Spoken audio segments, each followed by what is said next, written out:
The Project Gutenberg ebook of Journey to Lhasa and Central Tibet. This ebook is for the use of anyone anywhere in the United States and most other parts of the world at no cost and with almost no restrictions whatsoever. You may copy it, give it away or reuse it under the terms of the Project Gutenberg license included with this ebook or online at www.gutenberg.org. If you are not located in the United States, you will have to check the laws of the country where you are located before using this ebook. Title: Journey to Lhasa and Central Tibet. Author: Sarat Chandra. Editor: William Woodville Rockhill. Release date: September 4, 2022. Ebook number 68898. Language: English. Original publication: United Kingdom, John Murray, 1902. Credits: Jeroen Hellingman and the online distributed proofreading team at https://www.pgdp.net. For Project Gutenberg, this file was produced from images generously made available by the Internet Archive. Start of the Project Gutenberg ebook Journey to Lhasa and Central Tibet. Contents: Journey to Lhasa and Central Tibet. Contents: Sarat Chandra Das, CIE. Contents: Journey to Lhasa and Central Tibet. By Sarat Chandra Das, CIE, of the Bengal Educational Service, member of the Asiatic Society, Bengal, etc. Edited by the Hon. W. W. Rockhill. London, John Murray, Albemarle Street. 1902. Contents printed by William Clowes and Sons, Limited, London and Bickles. V. Contents. Introduction. Sarat Chandra Das was born in the town of Chittagong, in eastern Bengal, in 1849, in a Hindu family of the Vaidya, or medical caste. He received his education in the Presidency College at Calcutta, where he became favorably known to Sir Alfred Croft, the present Director of Public Instruction of Bengal, who ever since has been his friend and guide in his geographical and literary work, and by whose representations to the Indian government it became possible for him to perform his important journeys into Tibet. While still in the engineering department of the college, he was appointed in 1874 headmaster of the Budaya boarding school, just opened at Darjeeling by order of the Lieutenant Governor of Bengal, Sir George Campbell. Sarat Chandra at once applied himself with characteristic energy to the study of the Tibetan language, and established friendly relations with the Raja of Sikkim and many of the leading lamas in that country, to which he made several short trips in the succeeding years. In 1878, Lama Ujyen Gyatso, who was attached to his school as Tibetan teacher, was sent to Tashil Hunpo and Lhasa with tribute from his monastery, and advantage was taken of this opportunity to ascertain whether permission could not be obtained from the Tibetan authorities for Sarat Chandra to visit Tibet. The Lama was so fortunate as to obtain from the Prime Minister of the Panchen Rinpoche of Tashil Hunpo an invitation for Sarat Chandra to visit that great center of Lamaist learning, of which George Bogle and Samuel Turner have left us such interesting descriptions, and, so as further to ensure his safety and justify his presence in the country in the eyes of the suspicious Lamas and Chinese, the minister had the Baba's name entered as a student of theology in the Grand Monastery of that place. A passport was also brought Sarat Chandra by the Lama, issued to him by the Prime Minister, by which a choice of roads to enter Tibet was given him, and his safe conduct ensured to Shigat Set. Armed with these credentials, Sarat Chandra set out for Tashil Hunpo in June 1879, accompanied by Lama Ujyen Gyatso, and there he remained for nearly 6 months, the guest of the Prime Minister, with whose assistance he was able to make a careful examination of the rich collections of books in the great libraries of the convent, bringing back with him to India a large and valuable collection of works in Sanskrit and Tibetan. He also explored during this journey the country north and northeast of Kanchenjunga, of which nothing was previously known, noting with great care observations of bearing and distances. Not the least valuable result of this journey was, however, the friendly relations which the traveler was able to establish with the liberal and powerful Prime Minister, who, deeply interested in Western civilization and its wonderful discoveries, of which he had learned much from the mouth of Sarat Chandra, requested him to come back again to Tashil Hunpo, to instruct him further in the wonders of the West. An account of this first journey was printed by the Bengal government some time after the author's return, with a prefatory note by the traveller's friend, Sir Alfred Croft. As the route therein described is the same as that followed by the traveller in his second and more extended journey of 1881–82, and as the results of his studies in Tibet in 1879, as shown in this report, bear nearly exclusively on historical and religious subjects, it has been deemed advisable to omit it from the present publication, embodying in footnotes all such details as have been found in it bearing on the geography and ethnology of Tibet, and which are not in the later and fuller report. The year 1880 was passed by Sarat Chandra at his home in Darjeeling, working on papers on the history, religion, ethnology, and folklore of Tibet, drawn from the data collected during his journey. These papers, most of them of great value to Oriental students, have since appeared in the Journal of the Bengal Asiatic Society and in that of the Buddhist Text Society of India, which Sarat Chandra founded in 1892, and of which he has since remained the secretary. 7 In November 1881, in fulfillment of the promise previously made to the Prime Minister of the Panchen Rinpoche, Sarat Chandra started on his second journey to Tibet, again accompanied by Ujyen Gyatso, who acted as secretary, collector, and surveyor, though much of the later work, including the extremely important survey of Lake Palti, Yamdotso, was done by the traveler himself. Sarat Chandra again established his headquarters at Tashil Hunpo, whence he made various excursions along both banks of the Great Tsangpo, from Sakya in the west to Samai and Tsetang in the east. He was also so fortunate as to be able to make a short visit to Lhasa, which had only been done twice by native explorers prior to his time, once in 1866 by Nain Singh, and again in 1880 by Kishan Singh, the latter making a detailed map of the whole city and its environs. He was present at an audience of the Tail Lama, and visited a number of the important monuments of the city, but for various reasons, especially of a prudential nature, he was prevented from seeing many places of great interest in and around the city, but his valuable notes are a most important addition to the descriptions left us by previous travelers. After this brief visit to the capital of Tibet, Sarat Chandra explored the valley of the Yalung, where Tibetan civilization is said to have first made its appearance, gathering everywhere, with the usual thoroughness which distinguishes his work, valuable information concerning each locality traversed. In January 1883, he re-entered India after an absence of about 14 months. The report of this journey was printed in 2 separate publications by order of the Government of Bengal. They are entitled, Narrative of a Journey to Lhasa, and Narrative of a Journey round Lake Palti, Yamdok, and in Lhasa, Yarlang, and Sakya.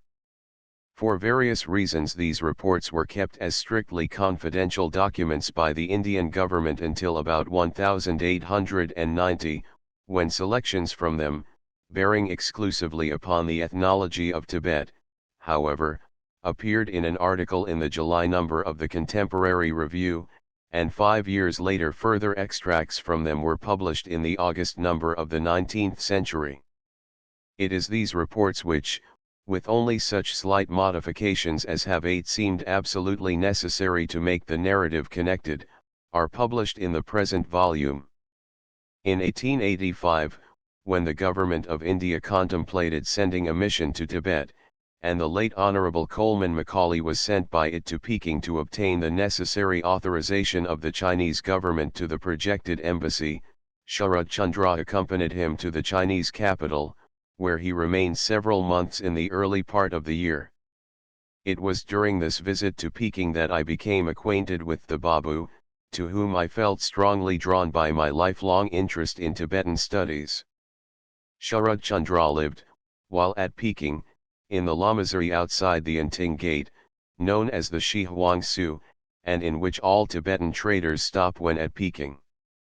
He wore the dress common to lamas in China, and was always called the Kache Lama, or the Lama from Kashmir.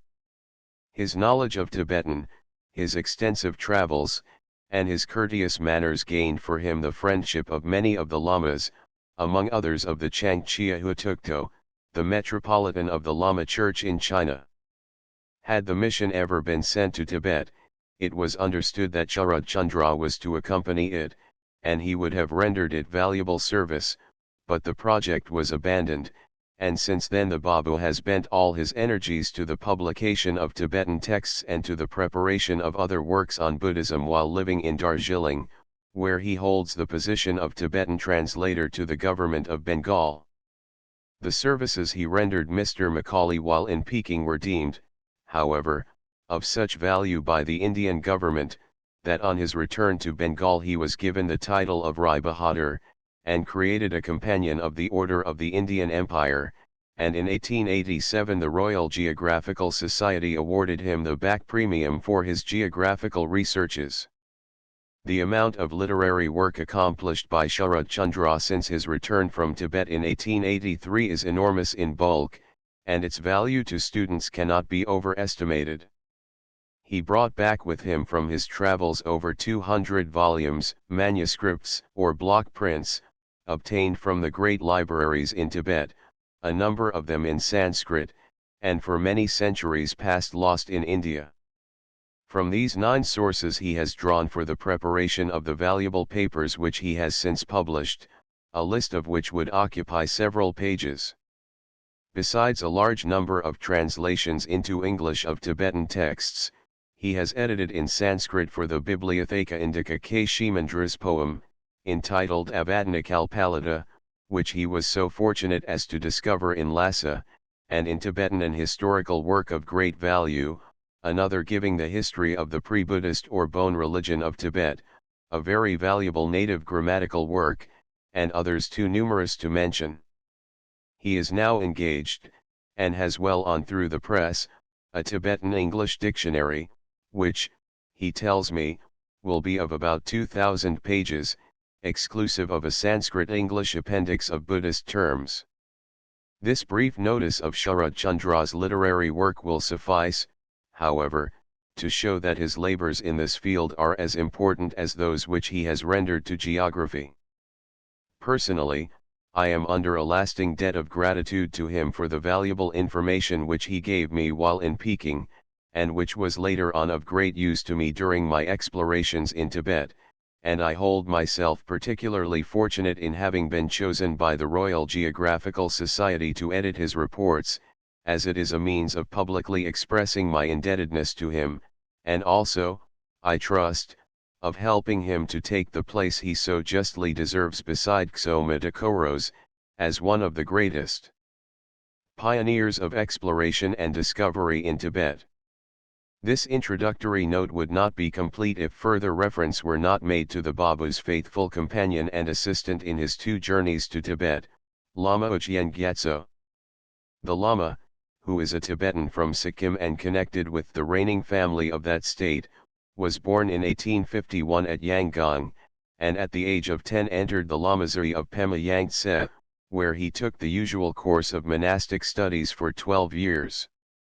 In 1873 he visited, for the first time, Darjeeling in the suite of the Raja of Sikkim, and a little later on in the same year he was designated by that prince, and at the request of the Deputy Commissioner, Mr. Edgar, to fill the post of Tibetan teacher at the Buddhaya school at Darjeeling, which it was proposed to open. For a time the Lama was employed in the office of the Deputy Commissioner, and accompanied that officer on a visit to Sikkim. In 1874 he entered upon his duties as teacher in the school, and continued there until 1878, when he went to Tibet, as previously noted, to bear tribute from his lamasery to the heads of the church. During the Lama's residence at Darjeeling he had been instructed in the use of such surveying instruments as it is customary for the trans-frontier surveyors to use, and the accurate work which he did during his various journeys bears witness to the thoroughness with which he was instructed and to his own ability. From this journey of 1878, the Lama brought back with him the passport which enabled Chandra Das to make his 2 journeys to Tibet, in both of which he accompanied him, rendering him everywhere true and valuable service. The discovery by Sarat Chandra in 1882 of the true dimensions and shape of Lake Palti once seemed to Sir Alfred Croft so important that in June, 1883, he dispatched the Lama to cover the same ground in order to check off, verify, and complete the survey of the Babu. This he successfully did, adding only to the latter's work a small portion to the southeast of the lake, but establishing the great accuracy of the previous survey. He also explored the Labruk, Manas, valley, and again visited Lhasa, returning to India by way of the Tangla and Chumbai valley, and reaching Darjeeling in December of the same year.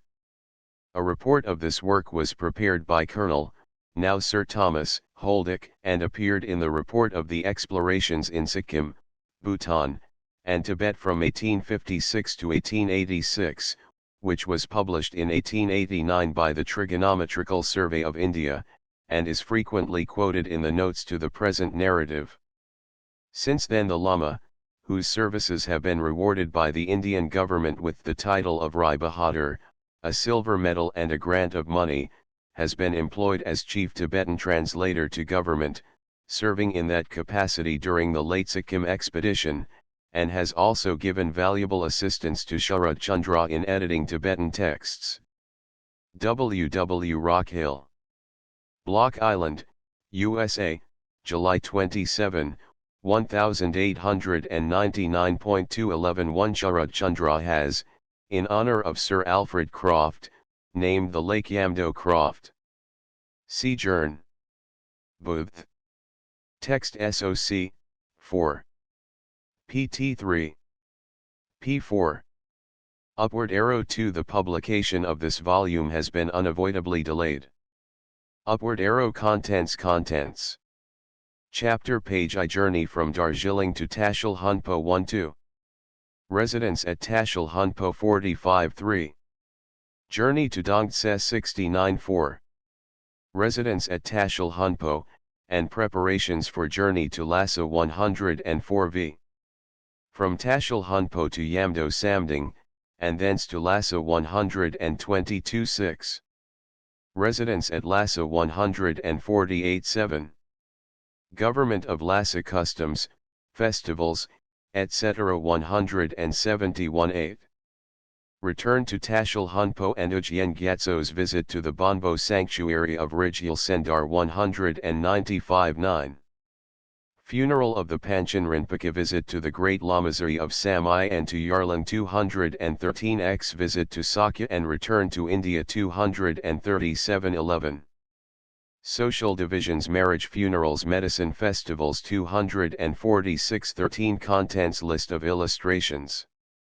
Page portrait of Sarat Chandra Das frontispiece map showing the routes of Sarat Chandra Das through Sikkim and Tibet 1A Kiriti woman of the Limbu tribe 9 Sikkim soldier 25 Sarat Chandra crossing the Donkya Pass 42 town of Shigatse 45 the Grand Monastery of Tashil Hunpo 50 Kandro Yeshis Padma Samhava Lhacham Mandara SA 58 Chang SA Urjibpa wine drinking concluding wedding ceremonies 73 Black Hat Dance, Shainag Cham, 115 Ail Hasham, or Lady of Rank 120 Tibetan Nobleman 125 Nam Tos Sras, Vice Ravana, the Guardian King of the North 136 The disposal of the dead, by cutting the corpse into pieces, 140 Plan of Lhasa 149 Plan of the City of Lhasa 151 Potala, the residence of the Dalai Lama,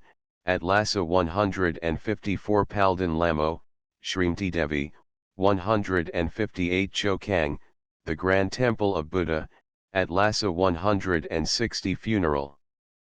Procession 164 Potala, the Palace of the Grand Lama 166 Lama delivering an oracle 175 A little girl, daughter of a Tibetan nobleman 200 Picnic in a grove 201 Glaciers of Kanglachen Pass 215 Rivers Emu, Chat Angla Pass 219 Glacial Lake and Moraines at the source of the Zeni. 223 Cane Bridge on the Runjit River 229 Bridge at Bree, near Yangyang 233 Waterfall below Pashungri, between Garatang and Metang 239 Kambajongpon's encampment on a moraine beyond Kongchanjang Mountain 243 Samarinu and adjoining Snowy Mountain 249, Snow Mountains beyond Shatala Pass 253 Map of Tibet and the surrounding regions at end contents map showing the routes of Sarat Chandra Das through Sikkim and Tibet 1879 and 1882 published by the Royal Geographical Society 1. Contents Journey to Lhasa and Central Tibet. Chapter I Journey from Darjeeling to Tashil Hunpo. November 7, 1881 On the night of my departure from Darjeeling the moon was shining brightly, though some dark clouds presaged a slight fall of rain. Our eyes often turned with anxiety towards the mountain tops on the eastern outskirts of Nepal, to see if snow was falling on them, and the fear of death in the snows and the hope of overcoming the obstacles of nature alternated within me as I left my home in Darjeeling, soon to bid a long farewell to my native land, with but faint hope that I would ever see it again. I rode on silently, and, to my great relief, unnoticed by anyone, save one or two Bhutiyas on their way towards Darjeeling, and in the stillness of the night we could hear the songs of the workwomen of Takvar and the music of their pipes and drums. Coming to the river, which was rather broad at this season of the year, I met Lama Ujien Gyatso, who was waiting to help me across. 3 or 4 bamboos loosely laid over the main stream enabled us to cross, though with some difficulty, and with the help of an intelligent Bhudiya attendant I was able to push on over the narrow slippery path till 1:30, when I reached Gok, now a deserted village, where, in place of the dozen shops and pretty Buddhist shrine which formerly marked the place, I found but a cowshed where a Nepali was snoring fast asleep. It was here that the up-country grain sellers used to come to buy large quantities of Indian corn and cardamom seed to resell in the Darjeeling Bazaar. Spreading our rugs in the long grass near the cowshed, we tried to rest for a while, but what with the unevenness of the ground, insects creeping over me, the prickly points of brambles and weeds penetrating the thin rug on which I lay, and a shower of rain which wetted us through, we could get no sleep, so we started again at 4 in the morning. The path, hardly a foot broad, was choked with weeds and long grass. Lighting my lantern, I followed Furchung, my shotgun tied across the top of the load he carried, and with many a slip and tumble we reached the valley of the Rumam at daybreak. November 8 The Rumam, one of the principal feeders of the Great Runjit, rises in the Singli Mountains, and forms the boundary between British territory and independent Sikkim on the northwest, all the country to the right, south, of it belonging to the former government. We found it a raging torrent, and only spanned by a light footbridge of bamboo poles resting on a huge boulder in the middle of the stream, and held down by rocks. The lepchas and limbus catch fish, sometimes of considerable size, in the cold season in the pools in the riverbed, which the former sell in the Darjeeling Bazaar. Sal trees were abundant, and on the hill slopes we saw cardamom and cotton now ready to be picked. On the larger patches of cultivation, guards were stationed in bamboo watch houses to scare away the monkeys and bears with bamboo clappers. I was told that a large species of monkeys, besides the small variety of which we saw a few, are found in this valley, and that they are a terror to the peasants and to solitary female travelers. 2 To kill these the lepchas use dogbane and other poisonous roots, which they mix with cooked edible roots or rice. On nearing the bridge, we fell in with some 20 men carrying oranges to Darjeeling, but I was fortunately able to pass by unnoticed. After a short rest, during which I had some breakfast, and changed my Indian dress for a Tibetan one, we resumed our journey uphill, leaving the Mito Gang road on our right. Antelope and wild goat abound hereabout, but the villagers shoot but little. They are so poor that they have hardly a dozen matchlocks among them all. Nepalese settlers are numerous here, and I noticed some Brahmans and Kshetris who live chiefly by selling milk and butter. We passed several paddy fields made on terraces along the hillsides, where plows drawn by bullocks were used, but the Bhutiyas neither terrace the hillsides nor do they use plows, but keep to their time-honored implements, hoes and clubs, of oak, by which they get but scanty returns. The limbus 3 till the ground for 3 consecutive years, and then leave it fallow for 3, when the weeds are cut and burnt, and it is again put under cultivation.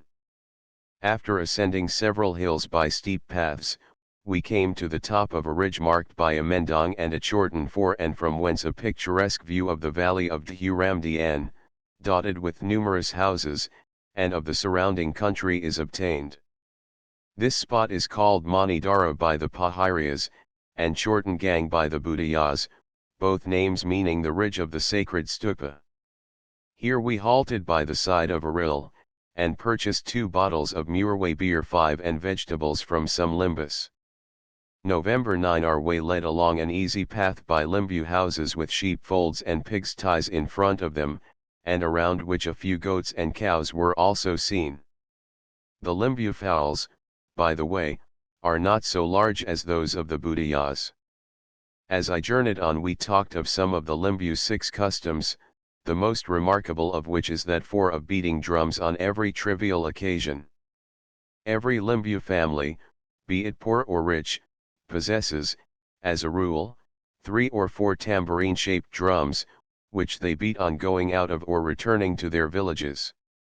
The wife or children beat them in honor of the husband when he goes out, and the latter when he leaves the house.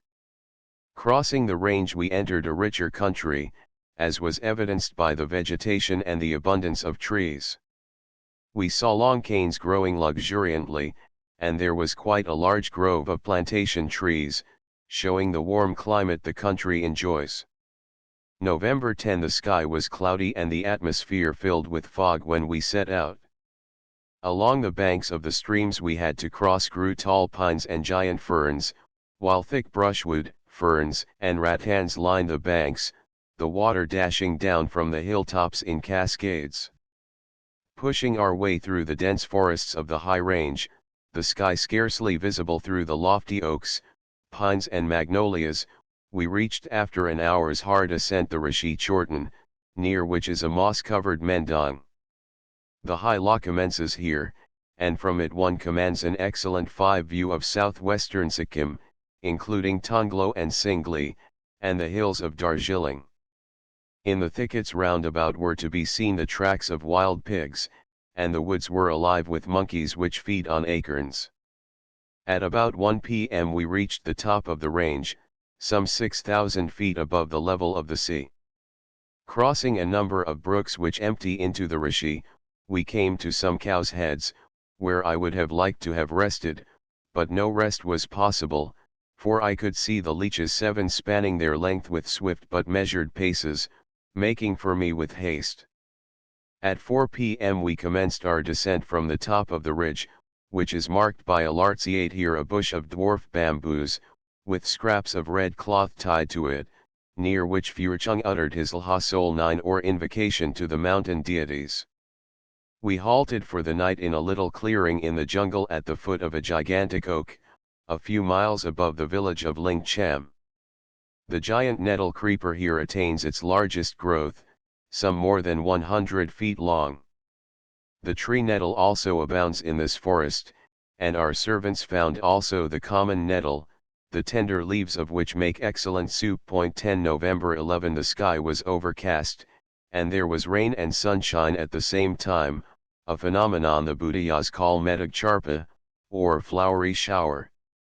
The village of Hai, by which we passed, contains several Budaya, Lepcha, and Limbu houses. 11 The latter 6 people seem to be prosperous, they cultivate rice on irrigated terraces, and use a plow drawn by buffaloes. A few hundred yards above the river Kalai, also called Kalhate, we saw cardamom patches carefully fenced. The Kalai River, which we found rapid at even this season of the year, rises in the Singli Pass, and after a circuitous course of about 20 miles, empties into the Great Runjit near the foot of Tashiding Hill. Villages are numerous along the river for many miles. They are situated on ridges, which look like lateral ribs of a range running on either side of the Kalai from west to east, generally sending out southerly spurs. The Kalai is overhung on both sides by lofty trees growing on steep banks apparently inaccessible when looked at from the river bank. The river is bridged by 2 long, stout bamboos resting on a huge boulder in the middle of the stream, and weighted down with slabs of stone. In the shallow part of the stream piles have been driven to hold bamboo nets for capturing fish. This torrent is well known for its delicious fish, and we saw growing by some of the Limbu houses the Na dagshij 12 a tree, the leaves of which are used to poison fish which swarm in the stagnant pools in the river. There are 5 classes of priests among the Limbu people, who perform their religious and secular ceremonies. They are called Fadangba, Bijua, Dami, Bidame, and Sri Janga. 13 The Fadangba enjoy the privilege of conducting the religious ceremonies, and of dealing in omens and fortune-telling. The Bijua are trained to the shamanic worship, of which fantastic dances are the characteristic feature. The third order practice witchcraft exclusively, and are said to be able to expel evil spirits through the 7 mouth. The fourth class, called Bidame, are physicians, the name Bidame being undoubtedly derived from the Sanskrit Baidya. The fifth, which is the most important of the 5 orders, has the exclusive privilege of interpreting the religious books, and of studying religious observances and rites. My informant, though a Sri Janga, combined in his person the qualifications of the other 4 orders, hence his great reputation among the Limbus, who considered him endowed with divine attributes. Leaving the banks of the Kalai, we pushed on uphill through long grass and reed thickets, where wild pigs were numerous and the porcupine abounds. 14 The latter animal is said to do much harm to pulse and radish fields, and destroys a great many of the wild yams on which the people chiefly subsist. On ascending about 3,000 feet above the Kalai Valley, we enjoyed distant views of Pema Yangtse, Yantang, Hai, Sakyang, and other villages on the high flat ridges on either side of the Kalai and Raitong rivers, and on our right was the village of Lingcham with its orange groves and numerous muirway fields. We halted near a Limbu house, and the coolies plucked wild onions, lagog, 15 growing in the crevices of the rocks, with which they seasoned their curries. This lagog, though smelling like the common garlic, is not half so strong, and gives a peculiar flavor to meat. It is said to produce coughing. November 12 We continued to ascend by a hardly discernible trail, passing patches of Indian corn and a few miserable Limbu houses. One woman we saw was carrying a basketful of wild apricots. At 2 p.m. we reached the top of the ridge, on the furthest extremity of which to our right was the Sangnag Choiling, pronounced Changakeling, monastery, while near the path we were following was an old moss-covered chorten. Passing through dense woods of oaks and pines, and pushing our way through thickets of tree nettle and underbrush, we reached, after 2 hours, the little village of Tail, where there are some 20 houses, and around which some marais, buffaloes, pigs, and a large number of cows were feeding. The inhabitants were anxious to get salt from us in exchange for Chang 16, for the October fall of snow had prevented the Yangpeng salt dealers from reaching this place, and salt was in consequence scarce, but we had to decline their offers, as we had no more than we required ourselves. 17 November 13 Our way led us through the village of Tail to the Ringbai River, a stream as rapid as the Kalai. There is a strong bamboo bridge over it, but we crossed by some bamboos laid side by side where the river was narrowest. To the northwest of the village, on a parallel ridge trending northward from the same range of hills, is the village of Nambura. We followed the stream up for 5 miles by a circuitous trail, and then crossed over again to the right bank, a little below Nambura. The path led along the side of a cliff, and we had great difficulty in making our way along its slippery side, placing our feet in fissures of rocks and holding fast by creepers and grass. Then, following the course of the river, we ascended towards the village of Ringbai, and looking back we saw Tail, Nambura, and many other villages perched high up on the mountain side several thousand feet above us. Passing under a huge rock, below which the stream had cut gullies, we crossed over by means of bamboos and wooden ladders. Looking up once I saw some stuffed pheasants and a Tibetan shirt of red cloth hidden in a fissure of the rock, evidently by some bird shikaris. Birds of various hues, especially several varieties of pheasants, abound in these woods, which are frequented by shikaris who earn a livelihood by selling stuffed birds at Darjeeling. A mile further on we came to the village of Ringbai 18 situated in a beautiful plain, behind which rose cragged rocks. To the north and east the Ringbai River roared far down below us. The wild plantain, a gigantic rattan, and numerous pines and oaks covered the hills on the other side of the torrent. There are here a half-dozen houses inhabited by Limbus, who raise rice, Indian corn, muirway, and other varieties of millet. As soon as Furchung had laid his load on the ground, he ran off to the house of an acquaintance to buy for me some bottles of 9 beer, and presently returned with 3, of which he well knew one would be given him. Our tent was pitched on the flat near the river, and my rugs being spread, I stretched myself at my ease, forgetting the fatigues of the journey.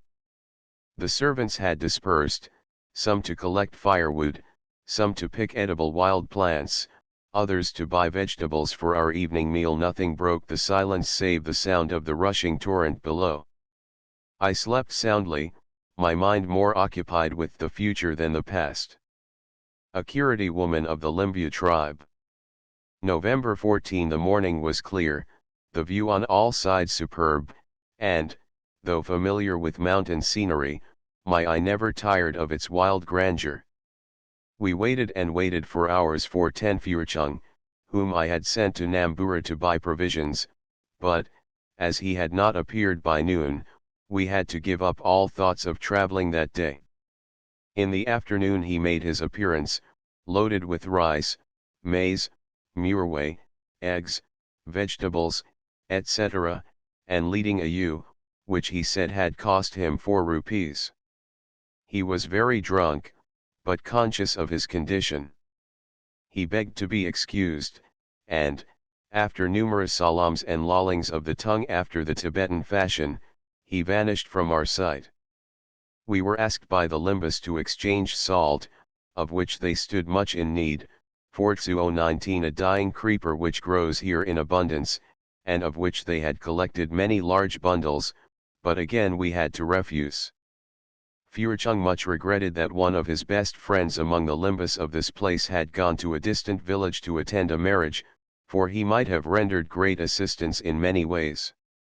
The marriage customs of this people are very curious and interesting. Some among them at the time of marriage consult astrologers. When a man and a girl think of marrying, they meet, without consulting their parents, at some place, a market, if there be one near, in order to sing witty songs, in which test the man is required to excel his fair rival. If he is beaten in this contest by the maiden whose hand he covets, he runs away in deep shame at his defeat, but if he wins, he seizes her by the hand and takes her to his home without further ceremony, but usually accompanied by a female companion. If the man has had some previous knowledge of the girl's superior attainment in singing, he sometimes bribes the maiden's companion to declare him the winner in the singing competition. Another means of wife winning is by courting her in the house of her parents, to which free access is readily gained by presenting the girl's nearest relative living in the house with a pig's carcass, a present called in their language fudang. When the marriage ceremony takes place, the bridegroom, if rich enough, kills a buffalo or a pig, which is presented to the bride's parents, a native coin fixed on its forehead. Among the lower people, the parents of the bride seldom know anything about the marriage till the return of the girl from her captor's house. Then the marriage ceremony takes place. The 11 friends and relatives assemble in some spacious courtyard, each bringing a present of a basket of rice, a bottle of murway or arak. The bridegroom then beats a drum, to the music of which the bride dances, outsiders also taking part in the dance. This over, a Fadangba priest conducts certain religious ceremonies beginning with the following mantra, according to the commands handed down to us from ancient times and the doings of the patriarchs, we bind our son and daughter today in marriage. As the priest repeats the formula, the bridegroom places his palm on that of the bride, holding at the same time a cock, and she a hen, which they afterwards hand over to the Fadangba. When the above formula has been recited, the fowls' throats are cut, and they are thrown away for anyone to pick up and keep, and the blood is collected on a plantain leaf, and from it omens are drawn. In another leaf is some vermilion paint, in which the bridegroom dips his middle finger, which he passes across the forehead of the priest to the tip of the bride's nose.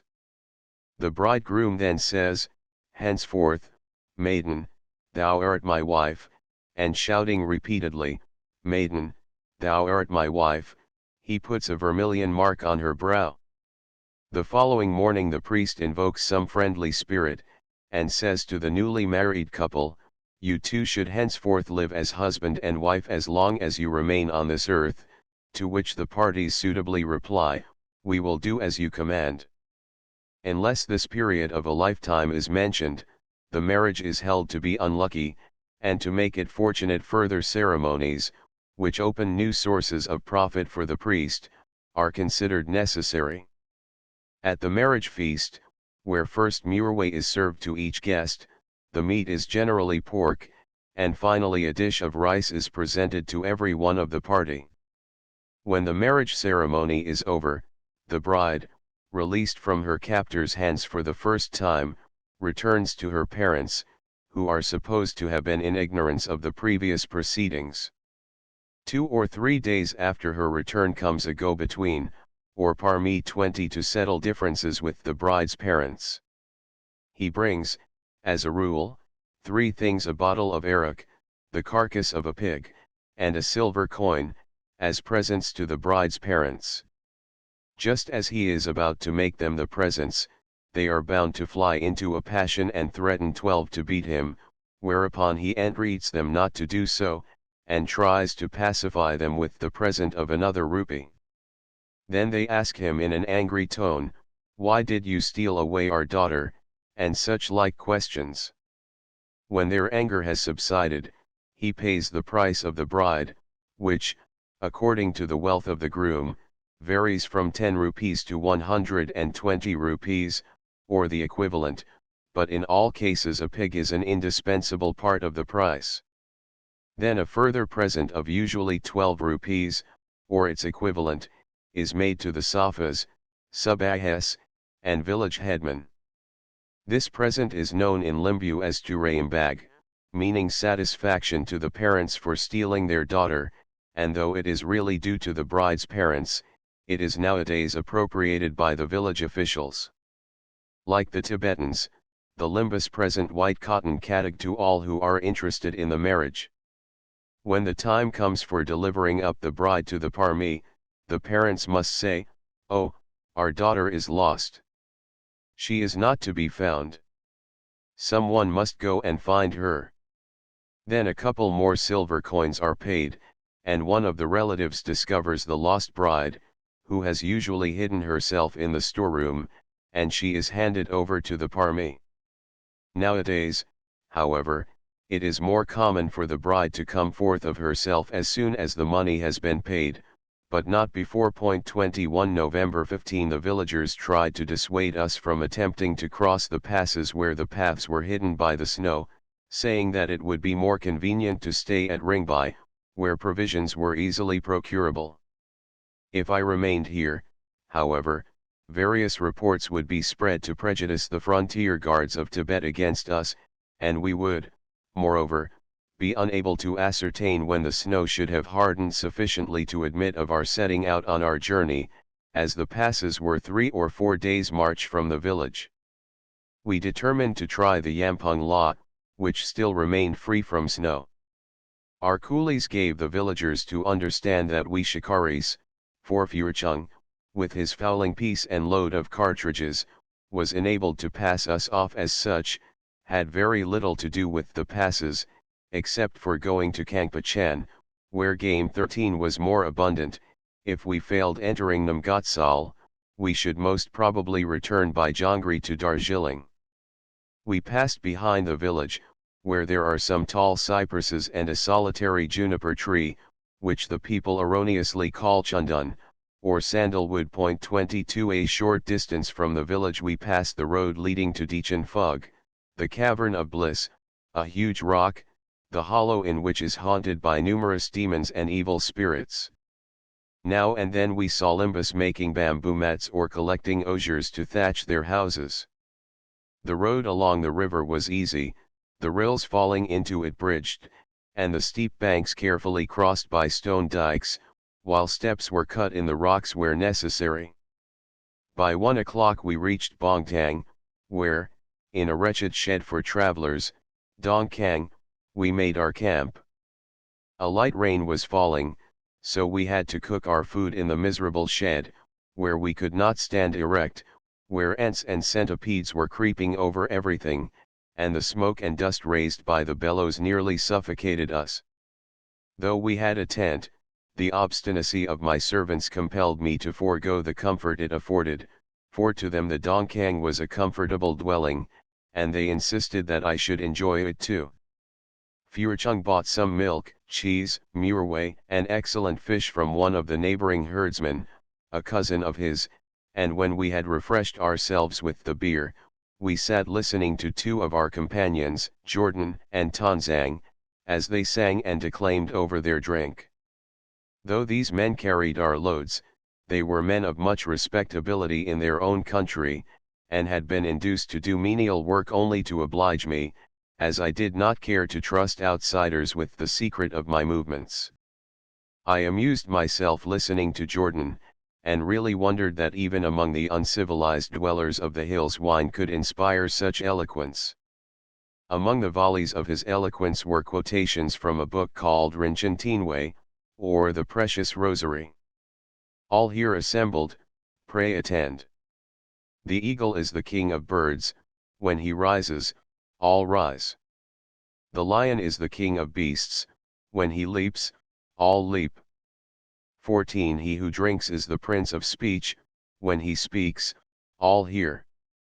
Here Jordan's analogy broke down, for he should have said, when he speaks, all speak, but as his were quotations, he could take no liberties with the text. 23 November 16 After having started Jordan and Tonzang to Darjeeling with letters and my Indian clothing, we resumed our journey, and after a mile along the course of the Ringbai we climbed the Lungmo La, which is thickly covered with dwarf bamboos and mossy oaks of immense size. At 2 p.m. we came to Kanjam, the junction of the 2 head streams of the Ringbai, where there is a well-made bridge across the river with strong boulder-made buttresses. Its bed is here covered with thick green moss. A little later on we halted at a place called Kita, in the midst of dark woods, the abode of bears, pigs, and Sikkim leopards. As I had sent my tent back, we had to make a shelter against the inclemency of the weather by a contrivance made with our bedclothes, and on the branches of a neighboring tree we hung our meat and fish, which attracted owls and mice during the night. November 17 Our hearts quaked as we continued our way through the dense wood and thick undergrowth, for a man-eater was reported to have killed 2 Nepalese woodcutters in the Singli Law. The year before last a tiger came up to Jangri, where it killed a dozen yaks, and we feared lest now it might have come back to make havoc on the Yampung yaks. While crossing one of the numerous fences dividing different pieces of property, we found a pheasant caught by the neck in a hare trap. The way was steep and stony, and the cold piercing. At noon we reached the zone of rhododendrons, and, passing through the pines, where we startled pheasants and some other birds of beautiful plumage, we came to a snow-covered ridge. Then we began the ascent of a steep spur, where we were told the Lepcha 15 troops of Sikkim had repelled the Gurkha invaders, shooting their arrows at them, and then rolling rocks down on the enemy. After this difficult piece of road, the ascent became more gradual and easier. On the way we saw some beehives, which differ in shape from those of the plains, being like great white fungi projecting from the rock. At 2 p.m. we reached the dock of Yampung, situated on the lee side of the range. Long mendong marked the approach to the village, and flying flags show the whereabouts of the yak sheds and houses. Patches of snow and ice glistening in the sun gave, from a distance, a fine appearance to the village, but, on approaching, the beauty vanished, as we perceived the forlorn and deserted condition of the place. Not a living being, not a yak, nor a dog, only some hungry crows perched on the flagpoles and the roofs. The village is composed of a dozen houses built very rudely of loose stone slabs, the roofs made of long pine planks kept in their places by stones. The larger houses were locked up, and the doors of those without locks were sealed by strings. Heaps of red dye creepers were in every house, which the people exchange for salt brought here from eastern Nepal in the summer months and in November after the first snows. The Limbus and Lepchas of western Sikkim come here annually to buy salt, wool, tea, and Tibetan earthenware, in exchange for muirway, maize, dye creepers, and other little commodities of the Darjeeling Bazaar. November 18. The Yampung Law, though not lofty, presented much difficulty in the ascent, the vegetation on its sides not so luxuriant as that on the Jangri Law, which is nearly of equal height. To the north the range skirts the snows of the famous Kong Chan, the dreaded Kumbhakarna of the hillmen. The eye, on all sides but the east, met only snow, and as I descended to the southwestern flank of the Du La, Demon Mount, I looked down towards the deep gorge through which the Ringbai leaps with ceaseless roar. The snow streams from the Yampung La flow into a lake some half-mile in circumference, called Tamachu, on account of its crescent shape. The Nepalese call it Lampakri. With the Du La the difficulties of the ascent began. Uchyen complained of headache and shortness of breath, and said he was sick with La Dug, mountain sickness, and to add to our troubles, such a gale was blowing that I was thrown to the ground several times. One of the coolies fell helpless to the ground, his feet frost-bitten. I gave him my shoes and Kabul socks, putting on myself a new pair of 16 Tibetan boots. The direct way to Gomotang was blocked with snow, so we had to make a detour by the northern and western flanks of the pass. The snow was frozen, and walking became very dangerous. I made my way as best I could, using both hands and feet. The gorge along which we advanced was so deep that the eye tired of following its windings. The snows from the pass supply the headwater of the Yongdso, which runs past the Jangri La. The descent was even more dangerous than the ascent. My coolies, used to such work, had soon left me far behind. Leaving the snows of the Du La, we again came in sight of deep gorges filled with pines, with here and there bits of pasture land overhung by rugged cliffs. Again we had to cross a spur, beyond which lay Gomotang, our next halting place, in a deep gorge, some 2,000 feet below us. We followed a glacier, and by 6 in the evening I reached the beautifully wooded Gomotang Gorge, and found it flooded by a torrent coming from the melting snows to the northeast. On the other side of the precipice which overhangs Gomotang is Lachmai Pakri, the Lake of Fortune, said to contain gold and precious stones. It is a mile in circumference, deep black in color, and in its depths are water elephants, the people say. November 19, crossing a stream, with water knee-deep, flowing eastward to feed the Ratong, we began the ascent of the Bogdo La. Firs and junipers of various species overhung our way, which lay along the sides of a dry, glacial channel, with a stream flowing down it, and debris on either side. There are 2 tracks from here leading to the only shed on the slope of the Bogdo. One follows the course of the stream which comes down from the Tsonag Lake, and is usually taken by the Yampung herdmen and the salt traders from Yangma, but the one we followed is not liked by them, as there grows along it a plant called Dug Shing 24, a deadly poison if eaten by yaks or sheep. Pheasants were feeding on the rhododendron berries, and we also saw herds of wild sheep, but before we reached the summit the rhododendrons and junipers disappeared, and we only saw now and then some lichens or moss-like vegetation in the clefts of the rocks. 25 Reduced for the last few days to a miserable diet of rice and tea. 17 We were but ill prepared to go through the exertion of climbing up to such high altitudes. I pushed on for half a mile, my head aching violently and with continual retching. I finally fell to the ground, and lay there breathless and utterly exhausted. The coolies suffered even more than I, for while I had only my heavy clothing to carry, they had their loads besides. The wind was piercingly cold, and clouds scudded across the sky. One of the men prepared some tea. I drank a little, but I had no desire for food, though Furchung insisted on my eating a frozen egg and a little dried fruit. Wrapped in all my blankets, I lay prostrate, my feet resting against one of the loads to prevent me rolling into the abyss. I passed the night in a troubled sleep, while close by me my companions were snoring in deep slumber. November 20 The sky was overcast and a gentle breeze was blowing, and the guide, who saw signs of a snowstorm, took up his load reluctantly, after chanting some mantras, and, leaving this dreadful place, called the Noga Slope, we began the ascent of the pass. A few hundred yards of ascent brought us to the Tsonagtso, a lakelet now frozen to the bottom, of oval shape, and about 400 yards long and 200 broad. Passing this we crossed from ridge to ridge, each covered with sheets of ice, the scenery of the wildest grandeur, the solitude appalling, no sound of water, not even the fall of an occasional avalanche was heard, no one spoke, all were intent on making their way over the slippery surface.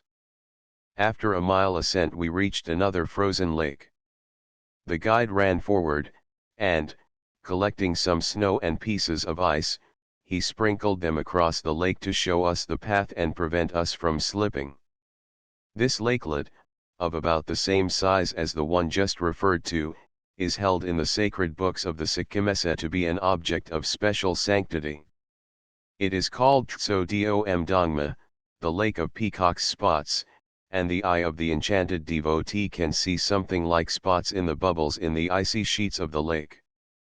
The glorious peak of Chumbakla rose right before us. Clouds now swept swiftly across the sun, and within half an hour the whole vault of heaven was hidden from our view. Courage then failed our hitherto intrepid guide. "Why proceed further up, sir?" said he. "Death awaits us in this desolate place. 1 hour more and we shall be gone." "What do you mean by this, Furchung?" said I. "Where see you death?" "Sir, look at the sky, those clouds will shortly fall in heavy snow on us, from which no human means can enable us to escape. If you 18 escape the snows on this side of the path, you cannot do so on the other." He trembled and looked pale and depressed. He cried, and said, "Oh, sir, we Ponyog master and servant will perish if we go not back to Bogdo. The skies are ominous, and tell you to return towards the Bogdo La." He repeated his entreaties with childish tears, but in vain. I told him and the coolies that I was determined not to retrace a single step, and that all his entreaties were to no purpose. In an hour's time we could scarcely reach Bogto, and if the snow began falling in the meantime, we could hardly escape. Besides, such a course would not lessen our troubles, as we should have the risk of recrossing the distance we had now traveled over. There might be a second snowfall, when we should again have to turn back. Ceding finally to my arguments, Furchung pushed forward. I took the lead, and with fresh energy clambered on, till after an hour we stood on the pass. The skies had cleared up, the azure heavens again smiled on us, and the welcome reappearance of the brilliant sun dispelled all our fears. To our left was Sundub Phug, to the right the towering pinnacles of Kangla Jangma, while the rounded form of the lofty Lapchai in the Sharkambu district of Nepal rose above the haze. The valley of the Chumbakla is called Chulankyok, the water spoon, because it receives the waters of the surrounding mountains in a spoon-like basin. I had hardly time to congratulate myself on having reached the summit, when our guide, now smiling, put his arms in the straps, Nambo, of his load, and uttering the usual prayer, Lhasa, resumed his journey. The descent was fraught with immense dangers, for it lay through trackless snows. The guide sounded the snow everywhere for a path, and not finding one, he took a circuitous direction which seemed practicable to his experienced eye. After walking about an hour we found we had made but little progress, when we came on the tracks of a Tibetan long-tailed leopard, Sa. 26. I wondered how the animal had been able to walk along over the soft snow without ever sinking in it, but my men explained this by attributing supernatural powers to this beast, which they said was indeed the goblin of leopards. An hour's struggle in the snow exhausted my strength, and I could proceed no further. The guide opened the loads and repacked them, putting all the breakable 19 objects in one, all the clothing and provisions in the other. The latter he threw down the slope, and it plowed a path, down which I followed till the load brought up against a rock. Then I let myself slide down the half-hardened snow, guiding myself with my elbows so as to escape any crevasse across my path. By 3:30 p.m. we had descended so far in the gorge of Chulankyok that patches of grass showed here and there amidst the snow, and I saw an alpine shrub called Upala 27 with large pink leaves at the top like those of the water lily, waved in the wind, which had again begun to blow. The coolies now pushed rapidly ahead, leaving me far behind, but the gradual reappearance of grass, rhododendrons, and juniper bushes revived my spirits as I walked on, frequently halting to catch my breath. Continuing down the gorge through rhododendrons, junipers, and several species of prickly, sweet-scented shrubs, we finally reached, about dark, a great boulder, underneath which we camped. In front of it ran a brook about 4 feet wide, said to be the head stream of the famous Kabili of Nepal, which receives the waters from the Chumbak and the Cimaram mountains. November 21. Though I still felt, when I awakened, greatly exhausted, I had to start without breakfast, as the coolies had left early, fearing lest the fine morning might be followed by a bad afternoon. Dressed very lightly in order to be able to climb more easily, I set out, following in Furchung's footsteps. The trail at first presented no great difficulty, though it was continually up and down over mountain ridges 500 or 600 feet high, but our previous day's experience made us think little of such a road.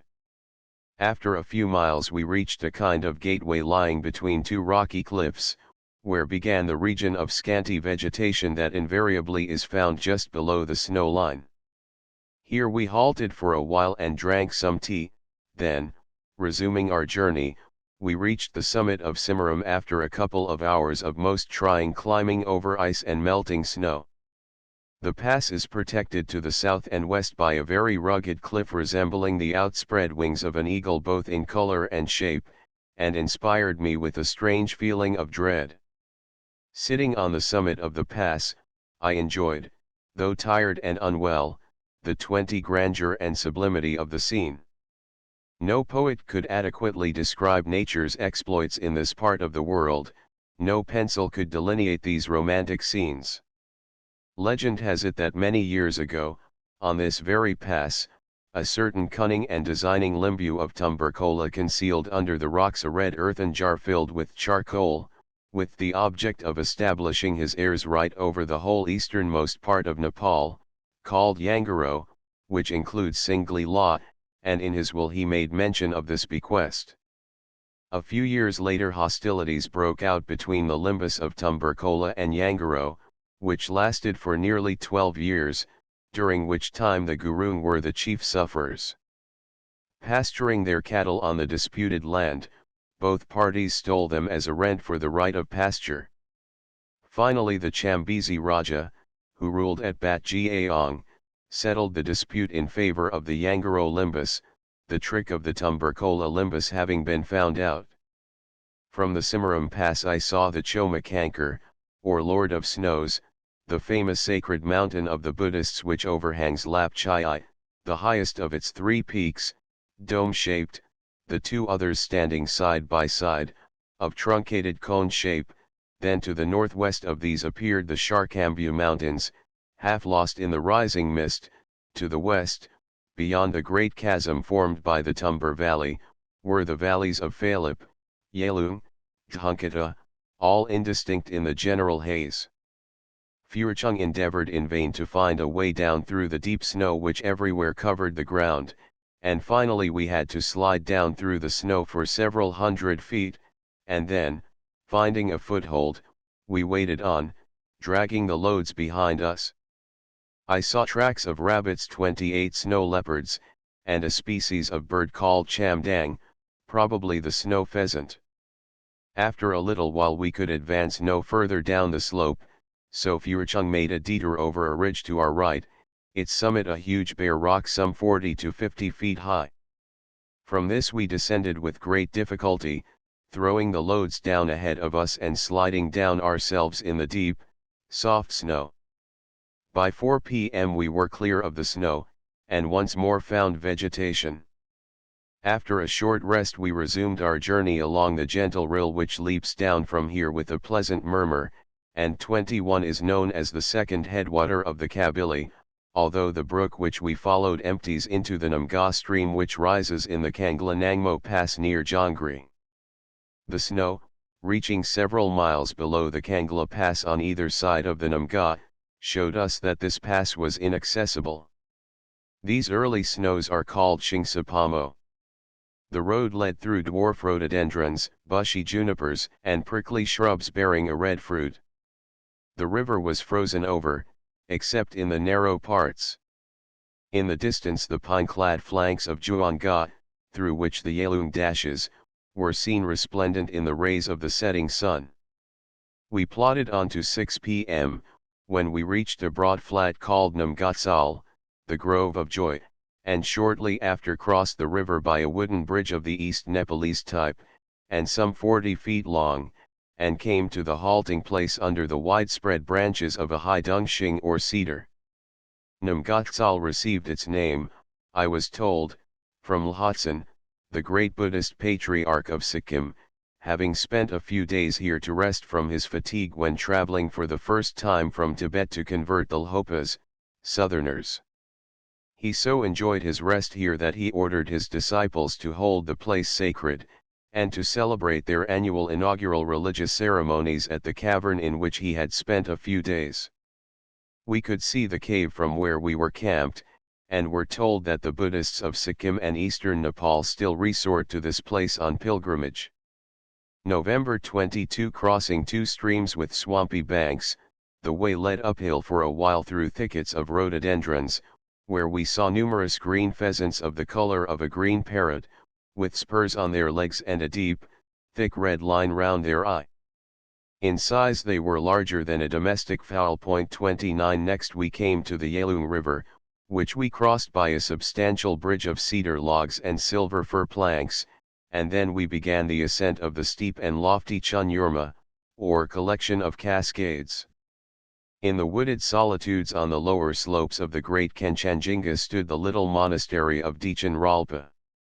The predecessor of the present abbot, it is said, was able to visit Napematang, the Lepcha paradise, which has only been entered by 7 families, and which lies between the Chokanchan and Chokanchanjinga. 22 Some 3 miles to the west of the Dichan Ralpagamba is the village of Yalung, where 12 families live who spend their summer in tending yaks at Yalung, and their winter at Yankutang, in the valley of the Kabili. 30 Passing by the 2 lakelets of Tsochung Donka, we ascended the mountains of the same name, and finally reached by the Nango La the summit of Chunyurma, which name applies to the portion of the pass between the Nango La and the Merkin La, where the road from Nepal by Khan Dufug joins it. From Merkin La we passed some lofty crags, called Tamiran Kukyub, the principal of which is said to be the image of the horrible deity Tamdrin, or Hayagriva. In shape it resembles a horse's head, Tomgrin, facing towards Kanchanjinga. Descending, we found grass growing on the Pangbo La, and on the Zinan La were junipers and rhododendrons. At about 7 p.m. we reached Mudane Phug, Furchung carrying me on his back for part of the way.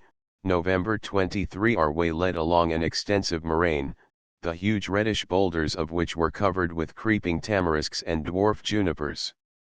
After about a mile we reached Manda Phug, a hollow between 2 gigantic boulders, the one inclined towards the other, and here we took our breakfast of rice and buttered tea. The vegetation improved as we neared Manda La, and the sight of thick forest growth in the deep glens refreshed our eyes, so long tired with looking on barren rocks. From Tamala, where we saw some shepherds tending their flocks and some yaks, one descends the Yamatari Valley, the top of the slope being held sacred to the dreaded Mamo goddesses. On the rhododendron bushes were white and red flags offered to them by wayfarers. From this point I obtained a good view of the Kangpachan Valley. Finding that I was greatly exhausted, Deo Namgyal, Furchung's brother-in-law, took me on his back and carried me till we reached the northwest flank of the Tamala. Soon after this we came to a flat, grass-covered valley with tall rhododendrons and ferns growing about. Furchung held this spot to have been a singularly lucky one for him, for it was here that his parents had met Hooker some 35 years ago, while the great botanist was exploring Nepal. Furchung's father, suffering from snow blindness, was led by his wife to the doctor, who not only gave him excellent medicine, but presented her 23 with a pretty coin to hang about the neck of her child, Furchung, then a baby in the arms. 31 At about 2 p.m. we reached the Yamata Ri, formed by the streams which issue from Kanchanjinga. The gorge in which this river flows is singularly beautiful.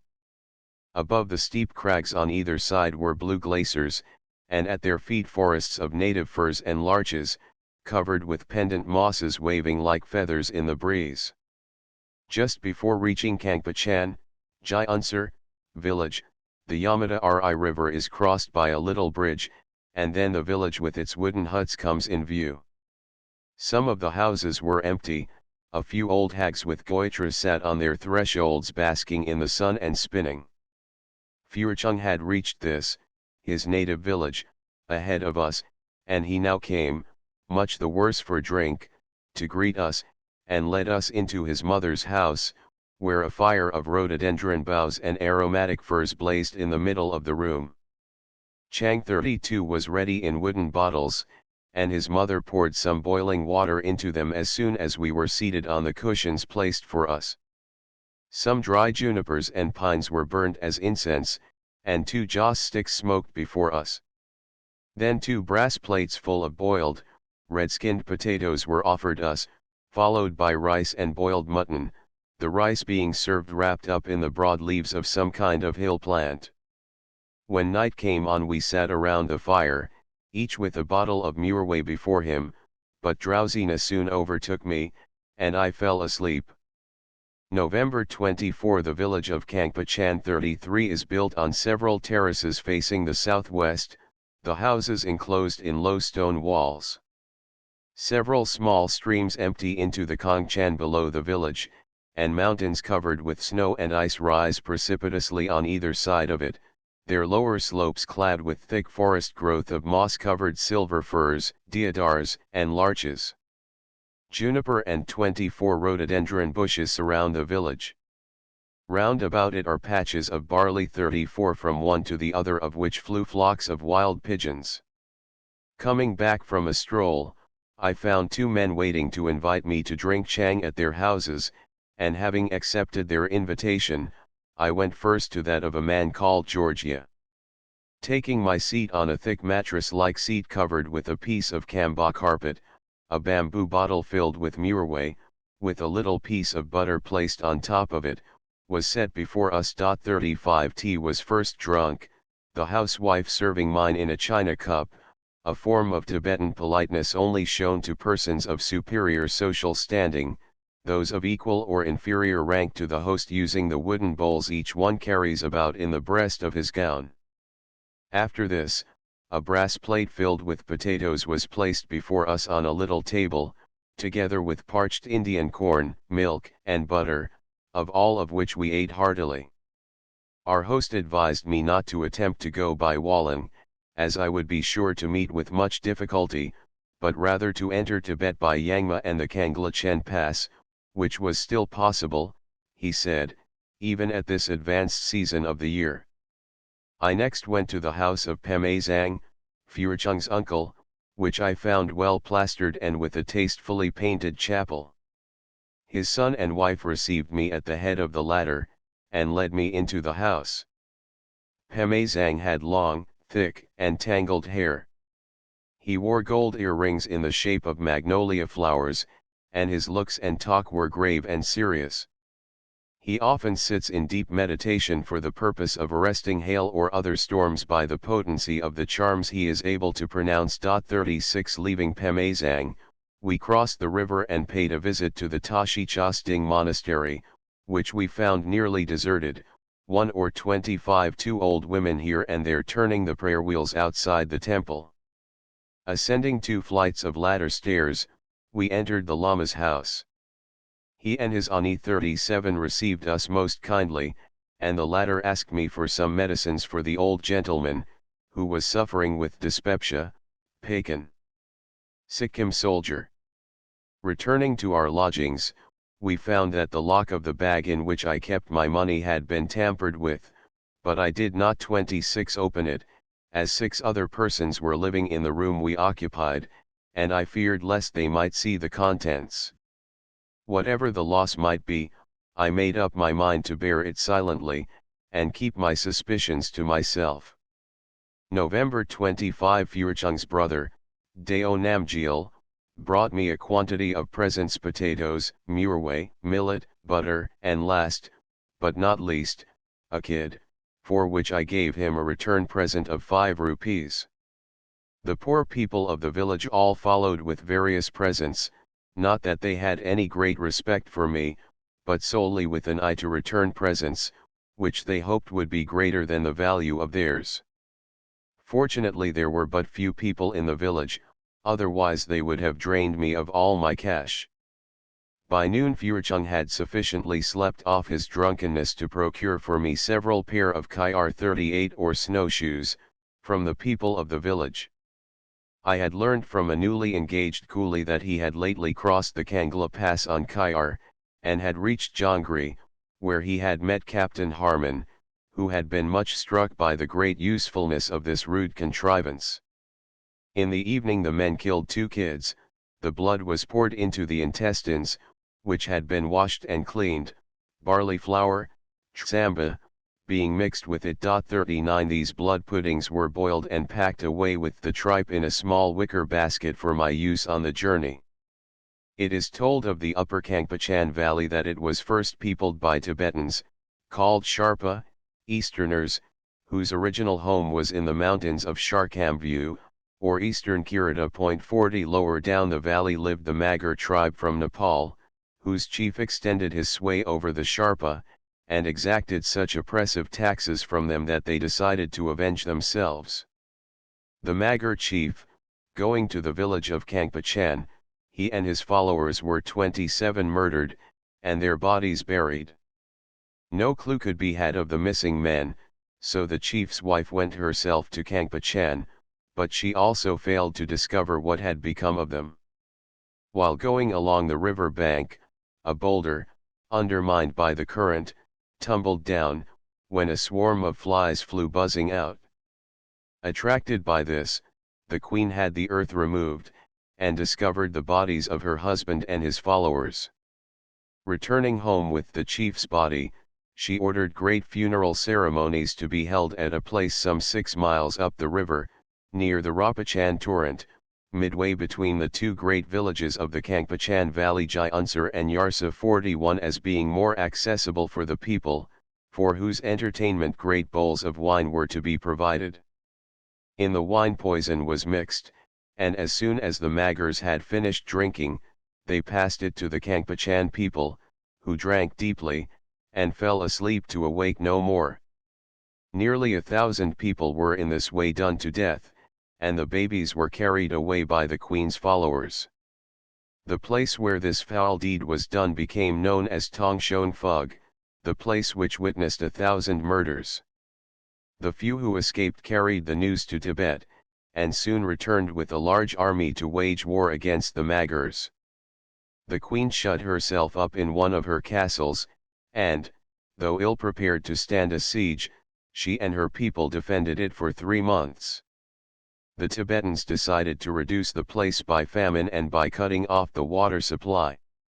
Then the queen, to deceive them, opened the reservoir in the castle and let the water flow towards the Tibetan camp, and the enemy, thinking that she must have a great store of it and that their attempt was vain, raised the siege, and withdrew to a distance.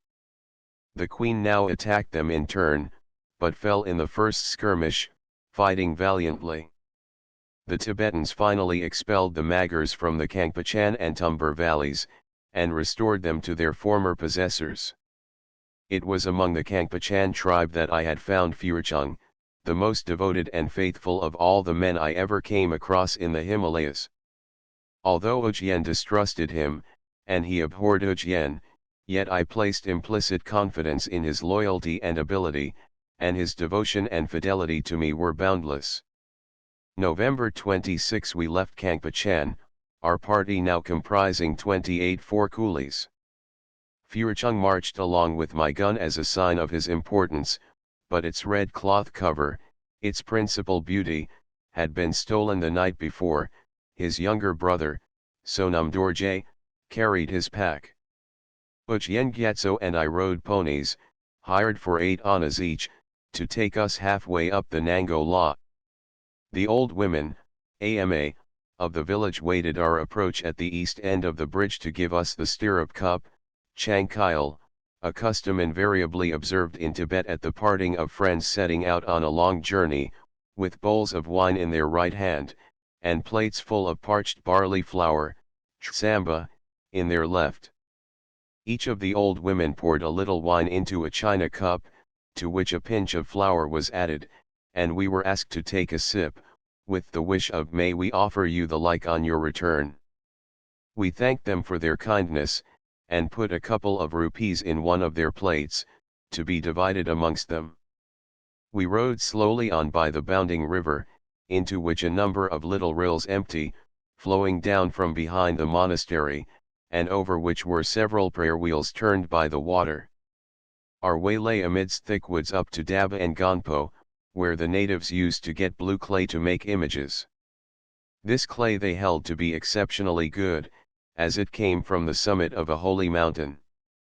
From this point we followed up the bed of a former glacier, passing Kama'i Phugpa, and reaching at Kamakongtung, the timber line. A mile beyond the latter place we came to the end of the pasture lands on this side the Nango La, not far from which we saw a flock of spotted birds, called Srekpa 42, which Ujien tried, without success, to shoot. The ascent of the Nango La now began over deep snow, in some places its surface frozen, in others so soft that we sunk knee-deep in it. I soon became so exhausted that I had to get one of the coolies to carry me on his back, and so we reached the summit of the pass. 43 2 miles to the west of the pass is Seongkong, a plateau whence there is a direct road leading to Yangma. A mile below this place is Seonghak 44 where vegetation begins again, and 29 gradually increases as one advances along the Lungkyong-chu. We camped on the river bank under a great boulder, spreading our rugs on beds of long dry grass, which covered, but very imperfectly, the rough, stony soil. November 27 we followed down the Lungkyong-chu, the only way of communication between Kangpachan, Yangma, and Wallan, the mountains on our left nearly hidden in the morning mists. For part of the way our road led along a steep path through thick woods of firs, feathery larches, and deodars, amidst which I saw many pheasants and other kinds of birds, and the coolies told me that musk deer and wild sheep were also found there. About 2 miles above the junction of the Yangma with the Lungkyong, we crossed the former stream by a wooden bridge, and finally arrived at the village of Tingugma, where we rested a while and ate a light meal. Shortly after starting again we met a party of Yangma natives driving before them a few sheep and a dozen yaks laden with blankets, yak hides, barley, and salt. They were going to a village called Cheney, in the Tumber Valley, to exchange their goods for rice and Indian corn. Furchung asked them if the Kanglachen Pass was still open. Some said we could easily cross it, others expressed doubts about it, for they said 3 feet of snow had fallen on it a few days previously. Passing by Myafug, a cavern sacred to the goddess Mamo, we crossed a little juniper-covered plateau called Shugpathang, Juniper Plain, and after a short but steep climb reached the summit of the pass, from whence I had a most extended and beautiful view of the surrounding country. Behind me great reddish granite rocks, looking like the ruins of gigantic ramparts, before me a plain some 2 miles long, the bed of a former glacier, encircled by snowy mountains rising the one above the other, while to the southeast was the Nango La, and behind it the plain of Sumdongma. Crossing the Jerry Thang, or plain of gravel, and the Du La, or rocky pass, round the base of which the Yangma flows, I reached by dusk the monastery of Yangma, or Mandingamba, situated on a broad, shrub-covered terrace some 40 to 50 feet above the stream, where Furchung found me lodgings in a wretched cell, where I settled myself as best I could for the night.